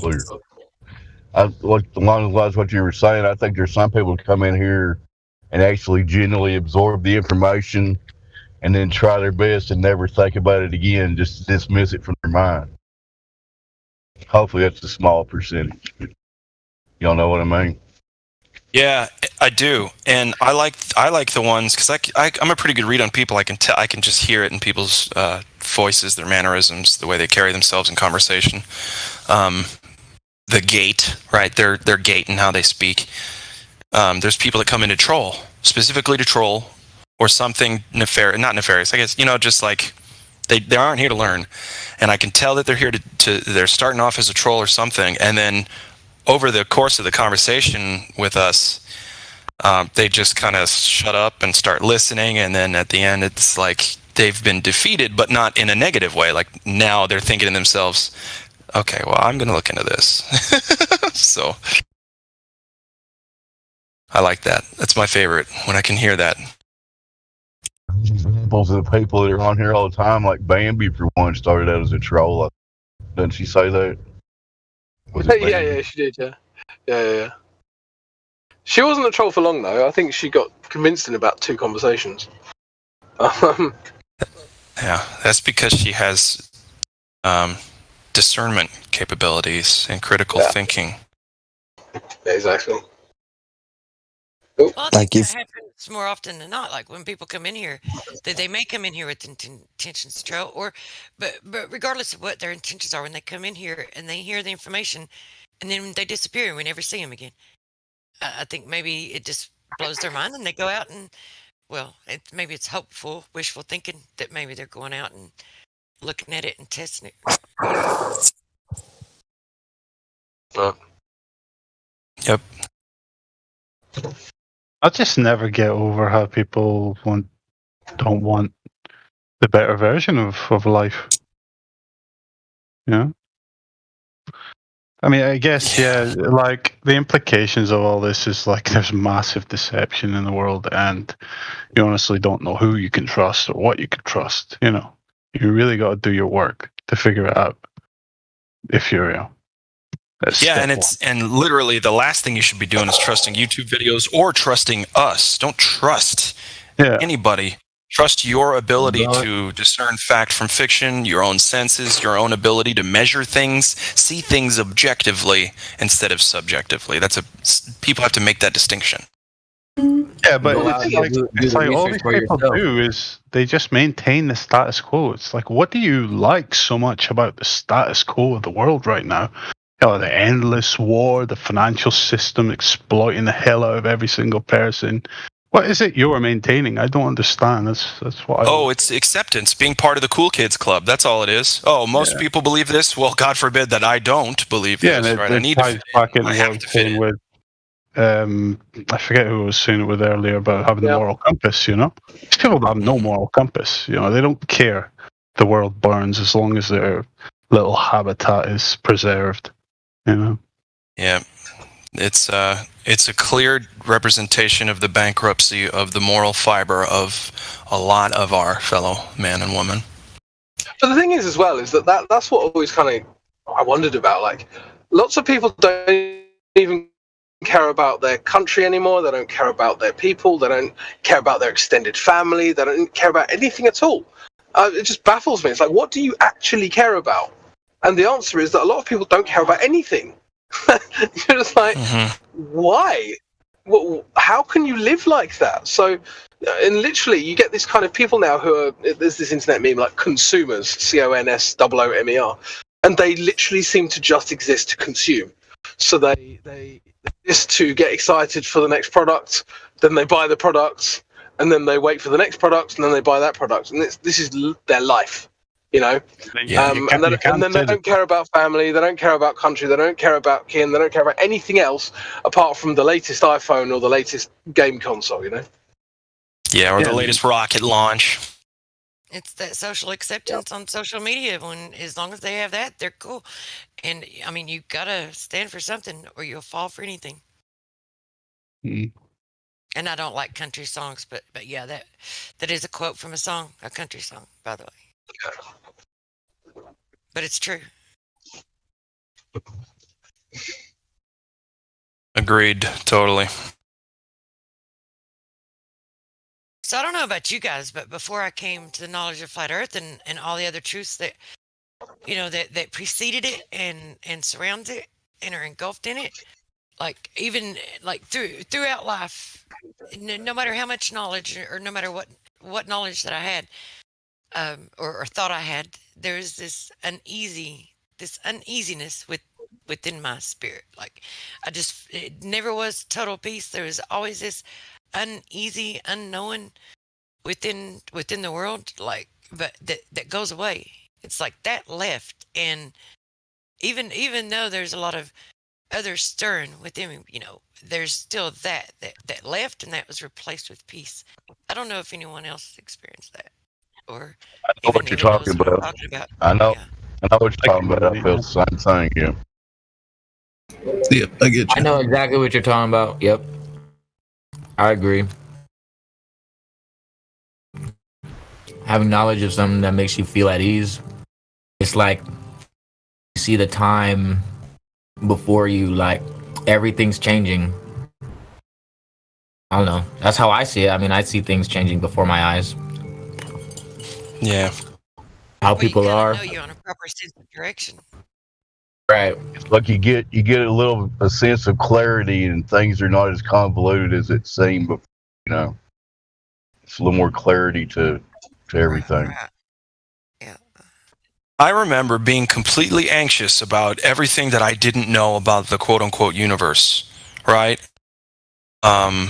Every day, at least for me, I was like, I just noticed this anxiety leave me once I started figuring out the truth of my reality. I'm like, oh, really? Oh, okay. Oh, that makes so much more sense, and I feel so much more at ease knowing there's objective truths instead of, even though the science is settled on everything, everything's also still a complete mystery, It's like a spiritual and mental dis-ease. Right. Yeah, no, I agree totally. Sorry, I interrupted. I agree. No, I was finished. It's cool. Good. It brings peace because it gives you an easy to understand responsibility, which everybody wants. What I like about this community as well. I'm sorry, my bad. You were talking. That's all right. That's all I was saying. Yeah. What I was gonna say was that what I like about this community is that in here you're not gonna get people. I'm okay. Let me speak for myself. Like, as far as I see, like meeting you guys, talking to you guys, I mean, you guys could be telling me like some other off the wall shit, and and you guys could be lying to me, but I honestly feel that you guys are telling the truth about yourselves and about what you guys are interested in. Like, just listening to you, like everyone in here, like I believe we're all honest people. We're honest with ourselves, and we don't lie to ourselves. And like I have more respect for all of you than people that I see outside this, like outside my house. Like they don't respect themselves. But when like each and every one of us in here, you guys respect your own self. It starts in here. It starts, and I'm pointing at my chest. I'm pointing in my heart. It starts within yourself. That's where it all starts. And then trying to seek out truth. And the people that come in here trying to mock us and talk down on us and talk shit, like, do you see how dishonest you are? Just think about it. You know what I mean? They have to, and that's the problem. That's why they get so worked up, dude.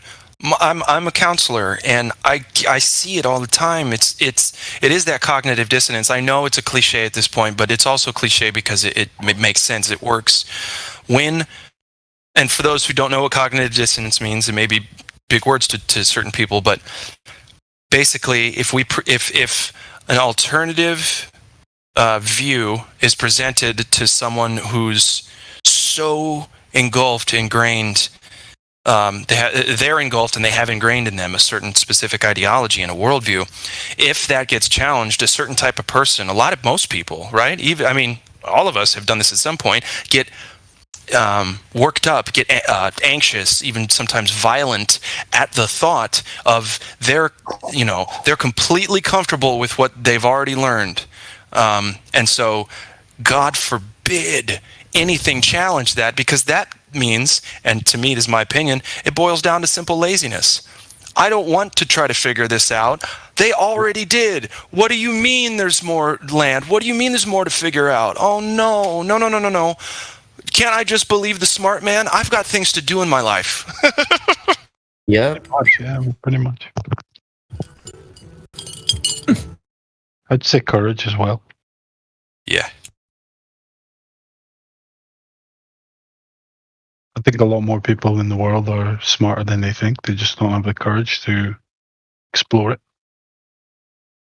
Yeah, I agree. Society tells people, hey, we've got it all figured out. You don't need to use your own ability to discover and create and be creative and outwardly loving. Don't worry about any of that stuff. We got to figure it out. Just, get a job that you don't mind working.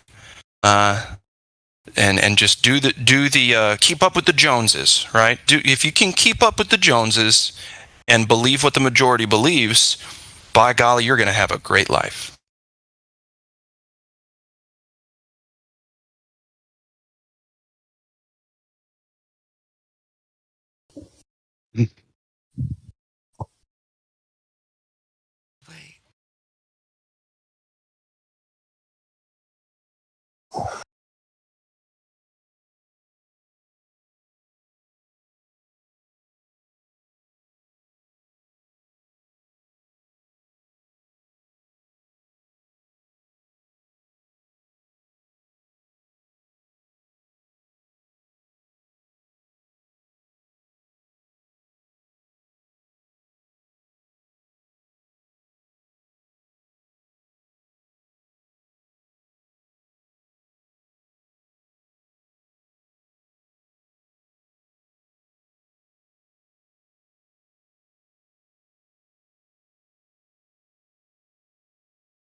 The other day I was watching a sunset and the sun got bigger as it was quote unquote setting. It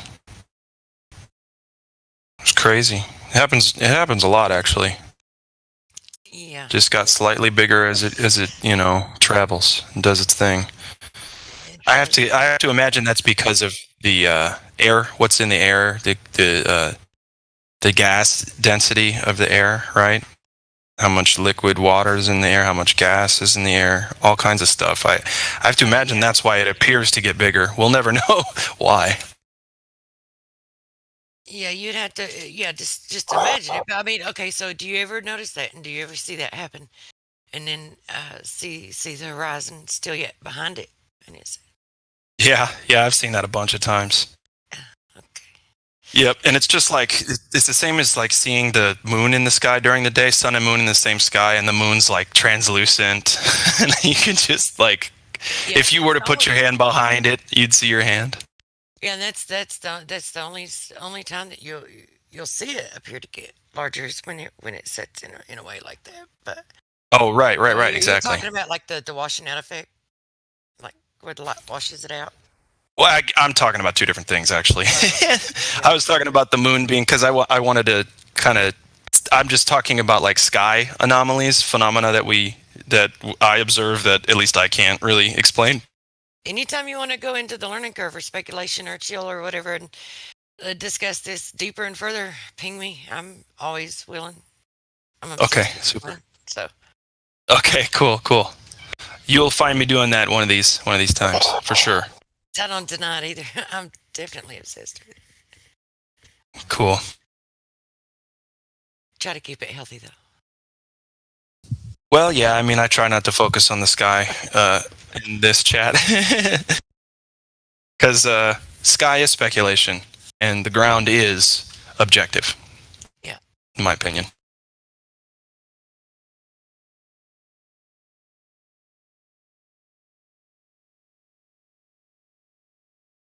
I love how they're like, these scientism freaks are like, oh, we just guess until we get it right. Well, then how do you know you got it right? Because the maths work. Right. Yeah, because what I presupposed. 10 to the 120th power? Yeah. Right, exactly. Yeah. As long as what I suppose now lines up with my presupposition, it is a fact. That's what they think.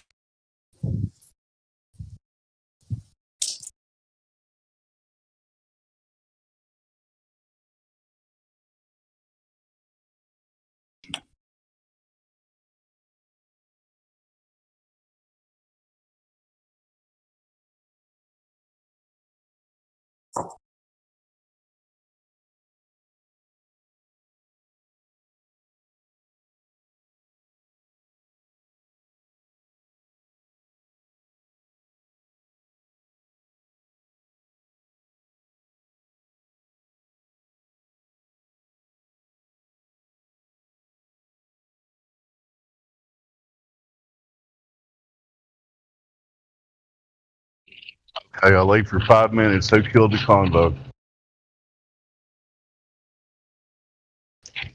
You can blame me if you want. Good job, Clay. Hey, man, I bring the pain.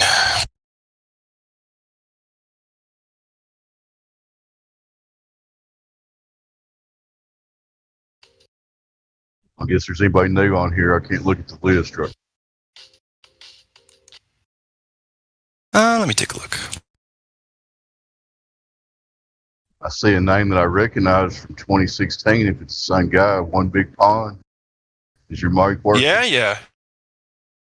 He's an OG flat earth. Hey, One Big Pond, I know you were saying hi in the YouTube chat. One Big Pond, are you there? Want to chat with us a little bit?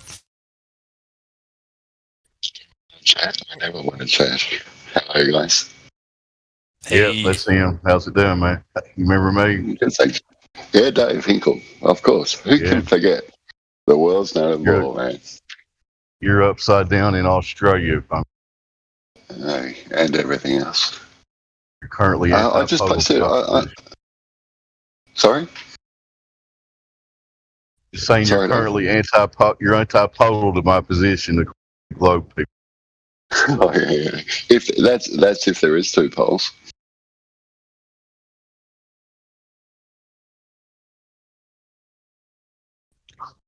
But yeah, good to see you're still around, man. We had some good times back in the day, didn't we? Dave, I'm bloody hopeless at talking. You know that. So I'm just going to leave my thoughts here. But I do love you guys, and I do enjoy listening quite often. Tomorrow's moonrise. I'm I'm hoping to get quite a nice one. If this weather holds out, we're at 26 degrees today. That's cool, man. You don't have to talk. Just want to say hi to you. Yeah, thanks, man. Got some awesome stuff in here. Yeah, we generally keep it on the rails in here for the most part. It gets sidetracked sometimes. In general, there's good things are being accomplished in here, I would say. My opinion, anyway. Definitely got a lot of visuals to show, and I'm trying to put it into a video movie at the moment. So just trying to make sense of what we're all talking about, so I don't have to talk. It's a lot easier to talk in pictures than when it is in words. That's cool. Yeah. Can't wait for the video, man. I'm sure it'll be a good one. Yeah. I could do with a little bit of help. Tamo, I would really love Tamo's help. He's one of the most awesome guys when it comes to sorting out the sky and understanding what's going on. Dragons, halos, morning glory, all that sort of stuff, man. It's just awesome stuff to film. I got quite a nice Mementos clouds the other night dropping in, and I think it was about 4 days ago. We had a little bit of a storm coming to Melbourne, over Melbourne, and I've got quite a good view over the valley, looking from west to east, with the sun rising in the north in the northerly direction. And yeah, I get some quite nice stuff. So I'm quite fortunate in the way I live at the moment. I used to be in Geelong 3 or 4 months ago, Dave, and I had a pier that I could measure the sun off. So I actually moved 90 degrees so I could film the sun from the most southerly port of winter, hoping to get up to summer. So once I get all that together, Dave, I'll put it all together and hopefully we can make sense of this spinning ball that we live on here. Yeah, that sounds like a worthwhile project. Worthwhile project for sure, man. Good luck with it. Yeah, thank you, man. Well, I think we're all fighting the same fight. It's just who do we fight the most? I hate the infighting, so I think it's best that I don't talk very much.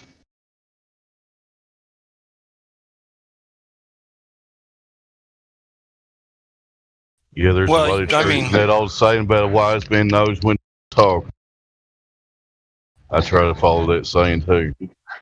I must be the dumbest person in the world because I speak the least, I think. Yeah, man, I talk all the time, so I'm the least wise individual. You're quite nice to listen to. Like, you're quite pleasant. Well, thank you. I hope, because I grew up with my step family, particularly my stepsister, saying, "You're annoying. You're so annoying." So, yeah. I've accepted it in a way, and I'm also not given an F in a way. Oh, at least you're fortunate your sister speaks to you. I don't speak to any of my family, and I just found out that my father had his second jab over the course of the last couple of months. So, unfortunately, he has not listened to one word that I or any of you guys have spoken about what's going on in the world, so, and the lie that we live. So, unfortunately, I've got sad days ahead of me. I can see, unfortunately, but every day is a new day. We recall what we see, and hopefully it makes sense to all very shortly, because the policing that's going on is just becoming quite stagnant. There aren't words for it yet. Oh, yeah, Victoria, New South Wales here in Australia, guys, it's if they don't know that they're a police slave by now, they might as well give up. Go get the jab, guys. Yeah. You know what I mean? What can you say? What can you say? You can't convince them to be healthy if they don't know how to drink water and breathe. There's pretty much no hope for you, really. Exactly. Like, next we'll be trying to convince people. For sure. Yeah. Next we'll be trying to convince people to breathe oxygen as much as possible and ingest water every day. Like, it's getting to that point. If you need to pay to breathe, because if you've ever bought I've never worn a mask, and people are still quite surprised. I don't do very much shopping, though. I do have a few helpers around me, which is quite nice. And I've never gone in and signed in. I went and filled up with fuel the other day, and it's been here for like 18 months in Victoria. I'm currently in Victoria. I was in Queensland, and they've just taken over. There's just no hope. We're in stage 5 lockdown now. And people accept it. They go, yeah, it's a new normal, guys. We're like, what, 2 cases? Oh, really? Where are you? You're New York, no, I'm not in Australia, but I mean, I see a lot of news to do with it. Yeah, it's always the same there. It's, they claim an outbreak of 3 cases, and then they shut down the entire state or county, how it is there. Yeah, we had one in the lockdown metro, Melbourne, and we got 3, and then they brought that out. But now, they just make the numbers up, whatever they want, whatever suits the programming that they're doing, whatever's working for them at the time, I suppose. Yeah, when you bring up, unbelievable. Yes, it is. It truly it's not just like pushback in New South Wales with the protests and whatnot. But I don't know how much hope I have in that stuff, since London has had the biggest protests of any in the world, and we see how much that's changed anything. So. Well, I mean, yeah, we'll see, won't we? I think that's one of the main reasons why England seems to have come out of their cuck downs a lot quicker than a lot of the other kind of European countries, is because literally 500,000 people turned up in Westminster, and I think they were genuinely afraid for what that means. Even though it mysteriously didn't make the BBC. Yeah, mysteriously. Couple thousand protesters. Couple thousand angry 500,000. Yeah, I know. I saw the videos, man. It's mad. But I'm amazed. I always had this impression. Sorry, just to finish. I always had this impression of Aussies, that Aussies were kind of like quite brash, and they were quite kind of like, I'm going to do what I like, whatever, no matter what anyone tells me. And then, like, your government turns around and goes, right, you're all going to be cucks for 2 years, and everyone just goes, okay, sounds cool. It blows my mind. I always thought Aussies had a lot more. I actually just thought Aussies had balls, and apparently the bravado that they pushed in the 90s with Paul Hogan and whatever, they've still dumbed them down to that level. So to think that they were all bronzed Aussies and they're going to fight the world is exactly the opposite. Whatever they're told to do, they're just happy to go, okay. Yeah, why not? We'll give it a go until, someone will stand up. Someone will fight for us. We're Aussies, There's going to be a saviour for sure. The only savior's got to come from within, people. It's going to be Mel Gibson, Mad Max. So what's really rolling back in the UK? Sorry, Truth.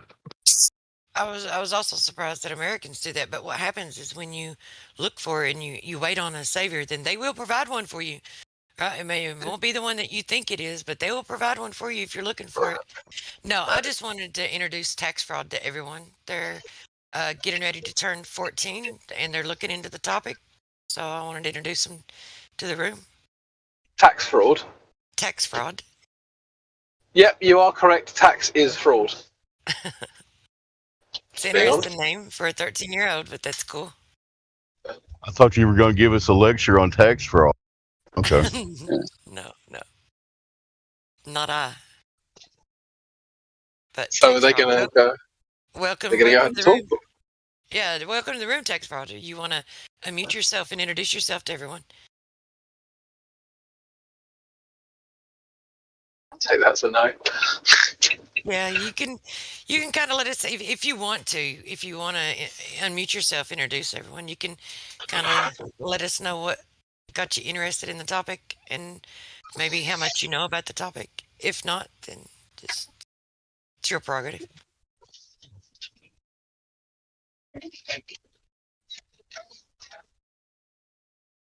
I guess they're not ready to. So carry on. There's a guy in the YouTube chat claiming that blind people experience sunsets. So I said to him, next blind person I meet, I'm going to ask them what a sunset looks like. I'll let you know what they say. What does he mean experience sunsets? Like, what does that even... I don't know, man. To feel the energy. Oh, for sure. 100%. Unbelievable. Yeah. You guys... Oh, yeah, I was standing there when the sun was up, and then when the sun fucked off, it got cold. Is that... It got cold, yeah. That's experiencing a sunset. Yeah, so... That's kind of what I'm looking for. Hey guys, I'm gonna leave it. I'm gonna leave it here, guys. I'm gonna mute myself. But thank you very much. I'm gonna keep listening. And awesome. Nice. Love you all. Cheers, mate. Good to talk to you. Ciao.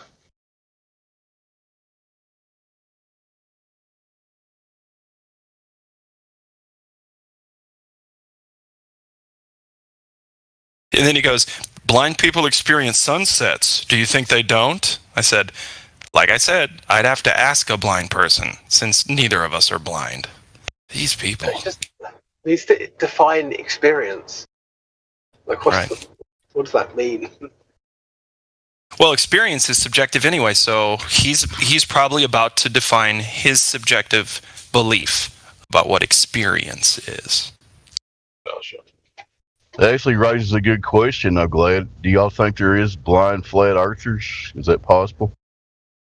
It's a great question. Since everyone's a flat earther, I would say yeah. They just may not know. Right. Depends on what they're taught. Kind of, I would say. Yeah, for sure.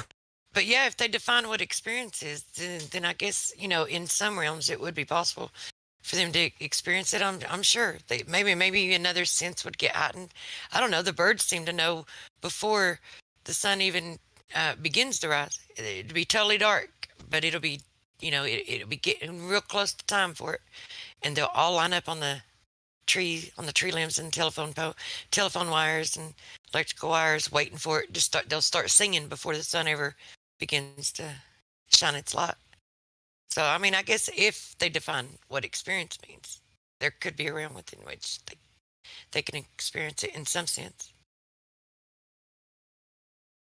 Yeah, you can experience day turning into night because of heat dissipation and the lessening of the excitation of the electromagnetism and in the gases in the air, right? The gases are excited, and there's also heat because of the sun. So, in essence, if we were to say, yes, everybody experiences the sun moving across the sky and out of our purview because it gets a little cooler, right? But again, causation. Correlation is not causation. So it's a leap to say that. All globe arguments are leaps in judgment. Yeah, like Crypto said, they would have to define what experience would mean. I don't know about you, but when the sun begins to rise, I get charged with energy myself. I can feel it. I can literally sense it. It can be completely dark. I can be in a room and it could be completely dark, and I can sense. Like if I wake up and it's completely dark and I can't go back to sleep and I start feeling energized, I know that it's about time for the sunrise. I get that, and I agree completely. But again, does that prove the sun is setting as they say it is? No, it just means it's coming into the area, warming it up, and then leaving, cooling it off. That's it. Was that what that claim was supposed to be indicative? Yeah. I totally missed that. It's like the anti-flat earthers are saying that the sun is setting, therefore we are moving, right? And so in essence, they're trying to say, again, because sun moves in sky, earth moves. See how we just can't validate that. Right. No worries. I mean, it's complicated, man. The mental gymnastics that you have to get into to be able to even beg the question with them to try to show them how wrong they are. It's mind-blowing. Yeah, I wouldn't want to try to defend that. No, I wouldn't wish it on my worst enemy. I don't know why they do it every day. Yeah, because they don't have to, do they? Well, since everybody agrees with them, yeah, they can just kind of go along with the crowd. See, I keep saying it. The globe is the ultimate go along to get along.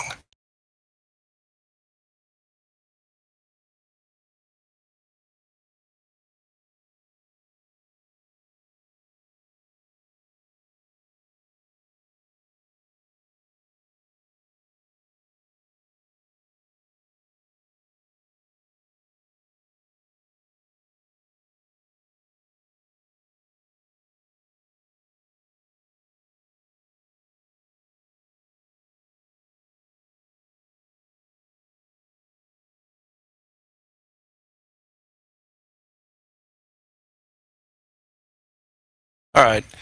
My friends, I love you. I'm going to go get some food, and I'll be back. Enjoy your meal. Don't take in too many calories now. I'm actually going to have to because I helped my friend move yesterday, and I burnt so many calories doing it. So I need to re-up, as it were. Yeah, catch you later. All right.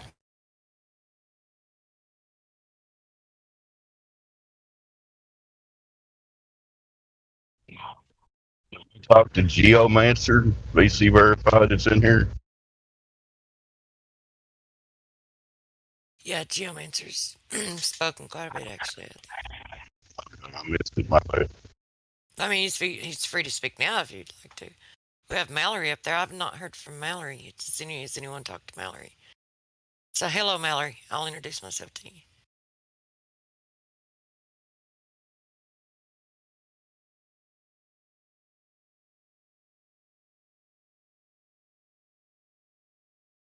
I don't know if you're trying to speak. I saw you unmute, but I'm not hearing anything, and you're not lighting up. So,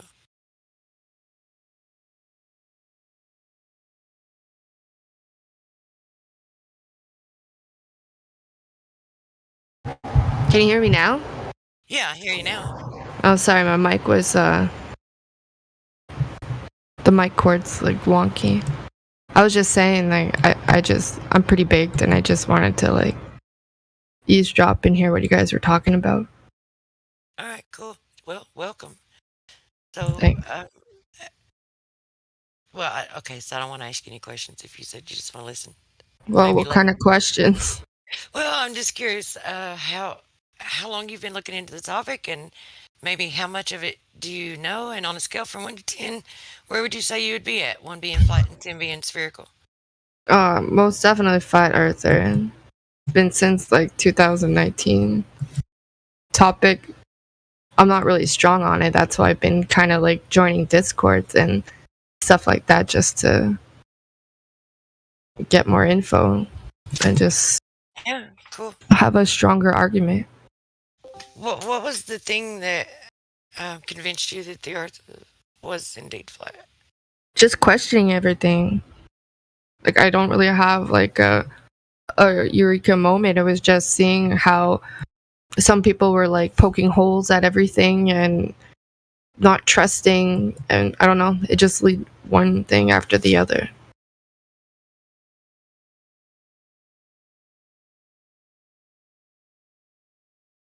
See, do you have the ladies tag? Maybe, I don't know. Crypto, would it be too much to ask maybe to let her have the ladies tag for ladies night? If she's interested. Are you interested in having the ladies tag? For Yeah, sure. When is it? It's on Fridays. That Every sounds Friday good. at 5 p.m. Eastern Standard Time. Yeah, it sounds good. Yeah, if I'm not working, then yeah, most definitely. Or if Crypto can't, maybe someone else. Spiral, can you give it to her? Crypto may be away from you. Yo, sorry, what am I doing? The ladies night tag for Mallory. She's just above you. Okay. I got it. Oh, you got it. Okay, cool. Alright. Thank you. Thanks much. Well, welcome to Flat Earth. Welcome to the Discord, and it was nice meeting you. If you have any questions, feel free to ask. If you want to interject and input into the conversation, feel free to. Yeah, I keep popping here and there. Just right now, I'm on lurk mode. Got you. Cream, if you want to hop up into the VC check-in, I'll follow you up.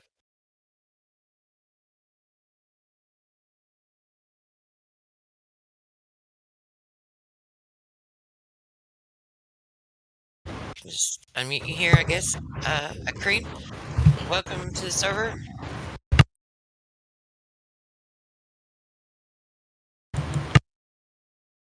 Cream, this is your opportunity to speak, and yeah, okay. And he bounced. Next.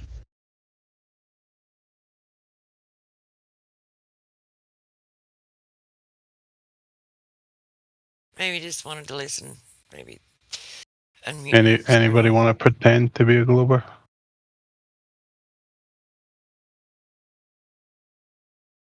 I've tried doing that. I last about 5 minutes at a time. That's all I can do. Yeah, I embarrass myself enough. I don't need to go there. A wise man once told me to be careful of how well I pretend to be a Glover, so I never pretended to be a Glover after that.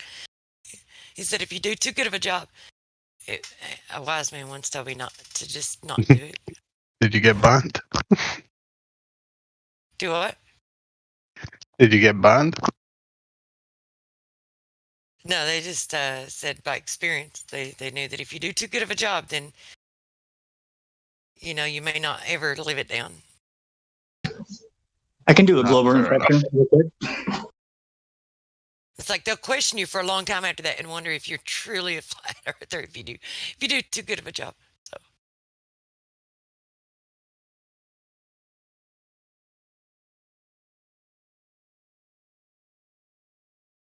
and I would say he would know. He's been around here for a bit.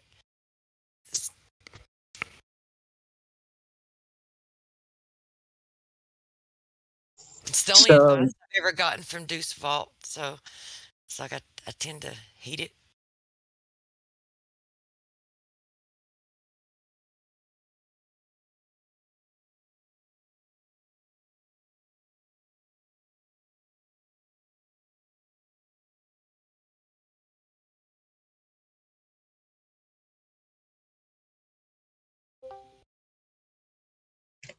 Mic check. Check. So here's my Glover impression, just real briefly. So if you look up, you'll notice that the sun is a circle, therefore we live on a ball. Case closed. That was horrible. Exactly.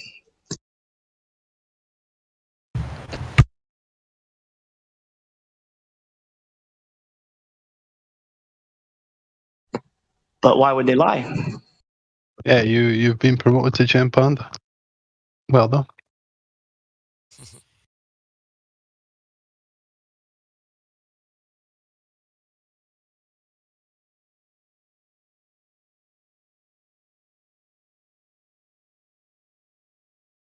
Hey, Glat, when did you get your moderation in the chat? Still your Glat? Oh, guess not. What's that?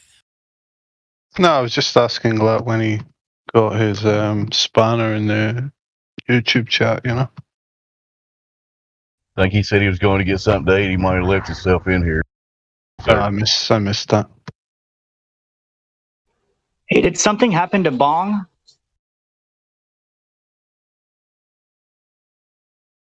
He's just taking a break. Okay. Does it from time to time. I think him and Elio were bumping heads, as far as I recall. You don't say. Everybody bumps heads from time to time if you Yeah, not in the same room. Not that it means anything. Definitely gonna bump heads when we put our heads together. Yeah.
All right, everybody. I'm gonna go for now. I'll be back. I'll be back later.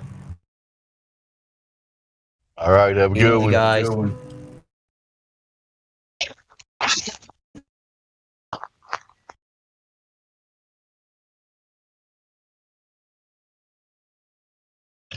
Everyone here has the right to remain silent, but you have the ability. Yes, you do.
Earth round.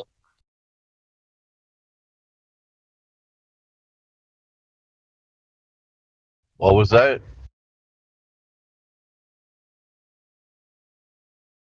La Baguette, do you have something to say? No. Why not? You think the Earth is round?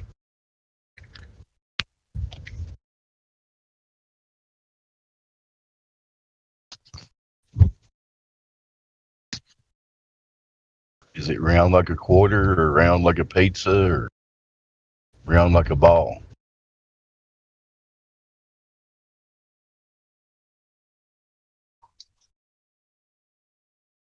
Is my mic working? Yeah, you're good, Dave. I hear you. Okay, because he's not going to respond. I like his icon. He's even got a little picture of French bread next to his name there.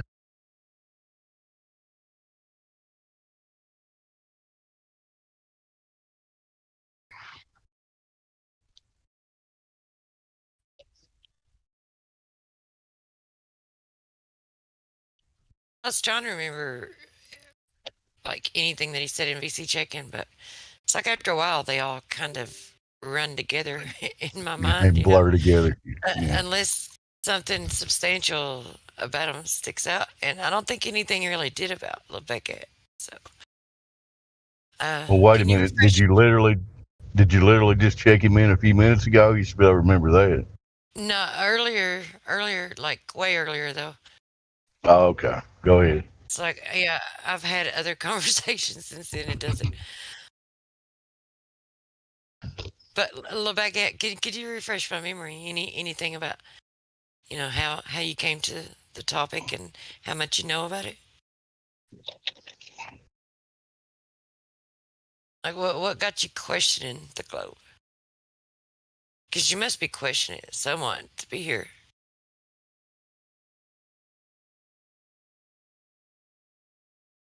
Or maybe not. I mean, some people don't. And they come in and they're still sure that it's a globe. They just like to listen to the conversation. So I can't remember where you stand.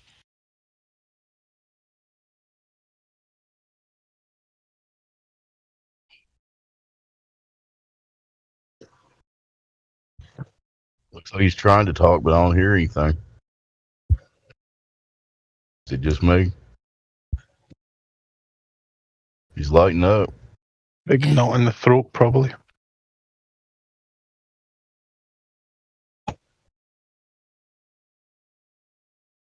If you're trying to talk, we can't hear you, Lebaguette. Maybe rejoin or something.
You've been listening to 24/7 Flat Earth Discord 2.0. We hope you're having a fantastic day on this flat and stationary plane.